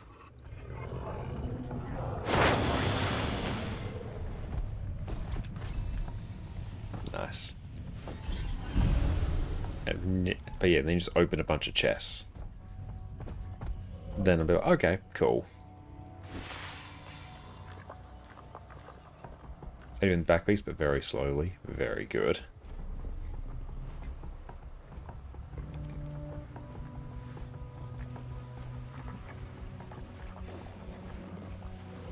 Olivia addresses the group.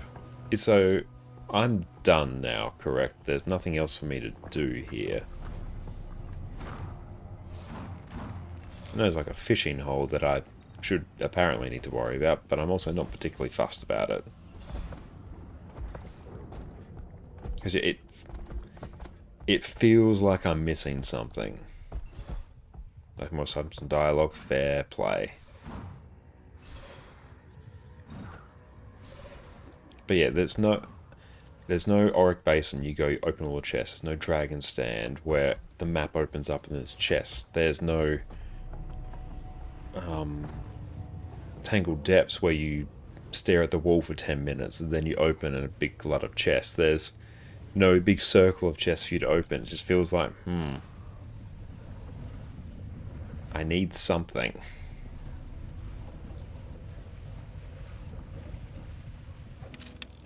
What happens if we respawn back in the map there?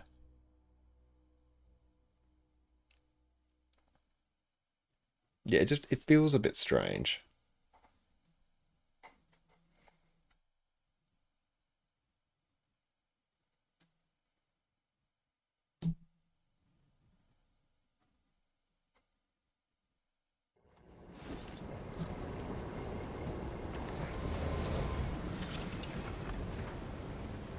Let's grab those. Let's see what happens when it dumps us back in the map.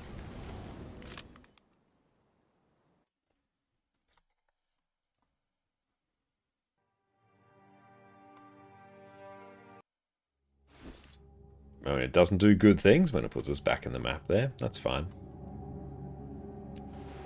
Aaron, how's it going? Welcome in. It's so good to see you. Hope you're having a great day. Someone get me a report on the Murkoff Tower situation. Of course, we've done that.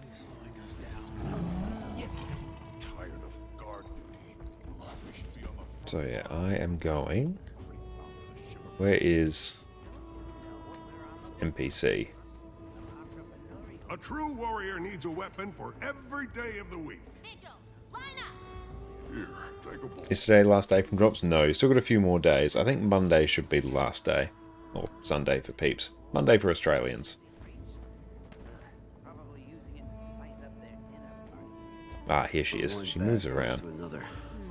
Is it difficult to get those wings? These ones that I have now? Too loudly, or Arena will give us underworld duty again. Remember that? Don't remind me. I'm actually quite fascinated with our surroundings here. It is similarly intractable to Nyos. But the wings that I've got on right now are from a legendary back piece. So it's about 1500 gold thereabouts, and I wouldn't say difficult time consuming. You think, yeah, I wouldn't say difficult. Yeah, it's a bunch of gold and doing some fractals. You can never have too much treasure.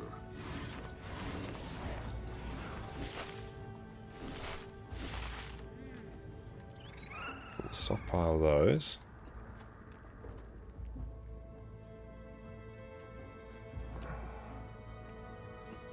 Nope, gotta open those correctly, or else it's just a waste.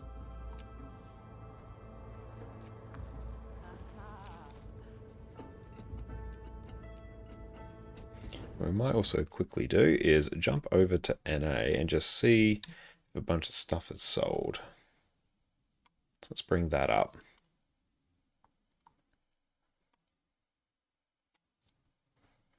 How long are we going for? Oh, 8 hours. Nice.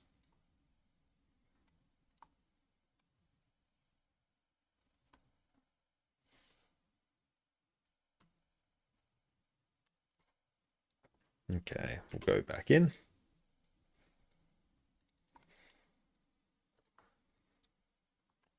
Or we just cause the stream to start up for a bit. There we go. Okay, let's see. We actually don't have anything else waiting for us in trading posts. Fair enough.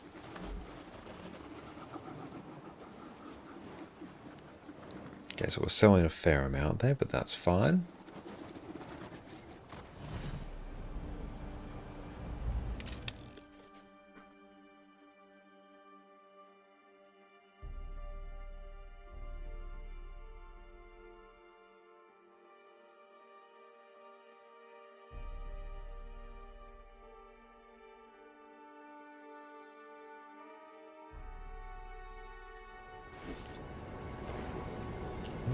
What we might do now is actually tee up a raid. So today we are going to head out to Fireball Annie, who is of course doing some amazing Guild Wars 2 content and a long-time friend of mine. So make sure you show them all the support that you have shown us. But yeah, thank you all so much for hanging out with us this evening. It has been fantastic. It's been another amazing stream. Thank you all so much for making everything here possible, and thank you to everyone who donated items for the giveaways as well. We are going to be back again on Sunday. We'll have a whole bunch more giveaways going as well, so it's going to be a fantastic time, so don't worry. There will be still a chance to win. If you are in the mood for some game loot, you can get the remainder of your drops then as well, especially if you've got multiple accounts. It's a good time to grab all the drops you can, but we're going to leave you in the safe hands of Annie. And yeah, tomorrow's going to be a good day of rest, catching up with family.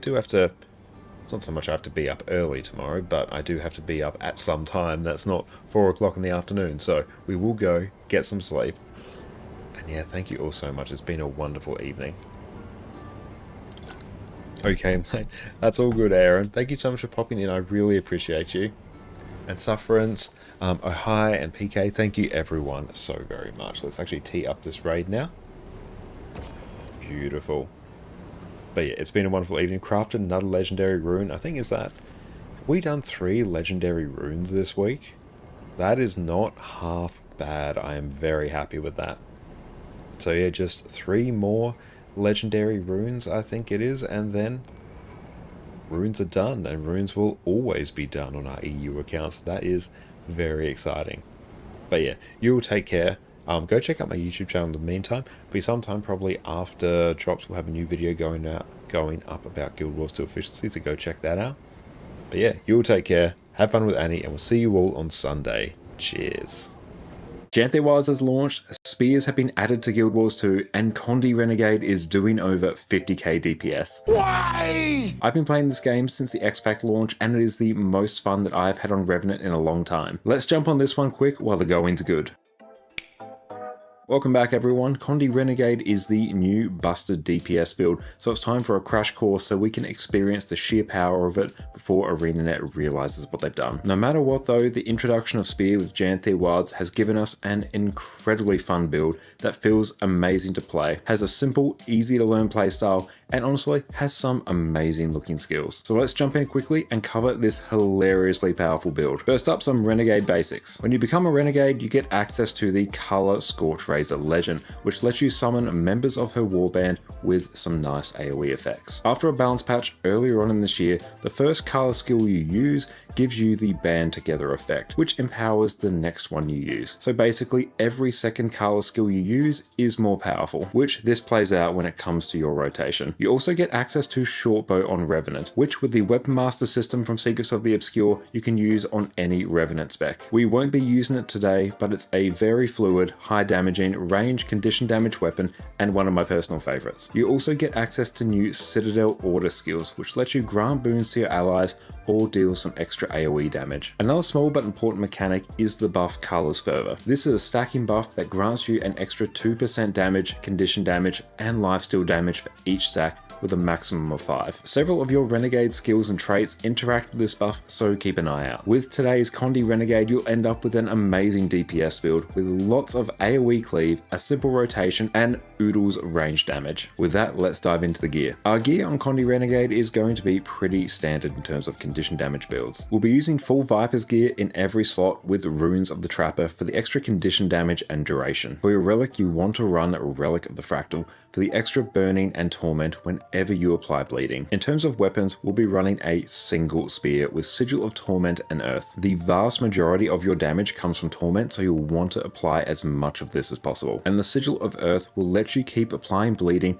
for extra damage and proc Relic of the Fractal as well. You can run whatever weapon you want on swap. Shortbow is great for some extra CC while maintaining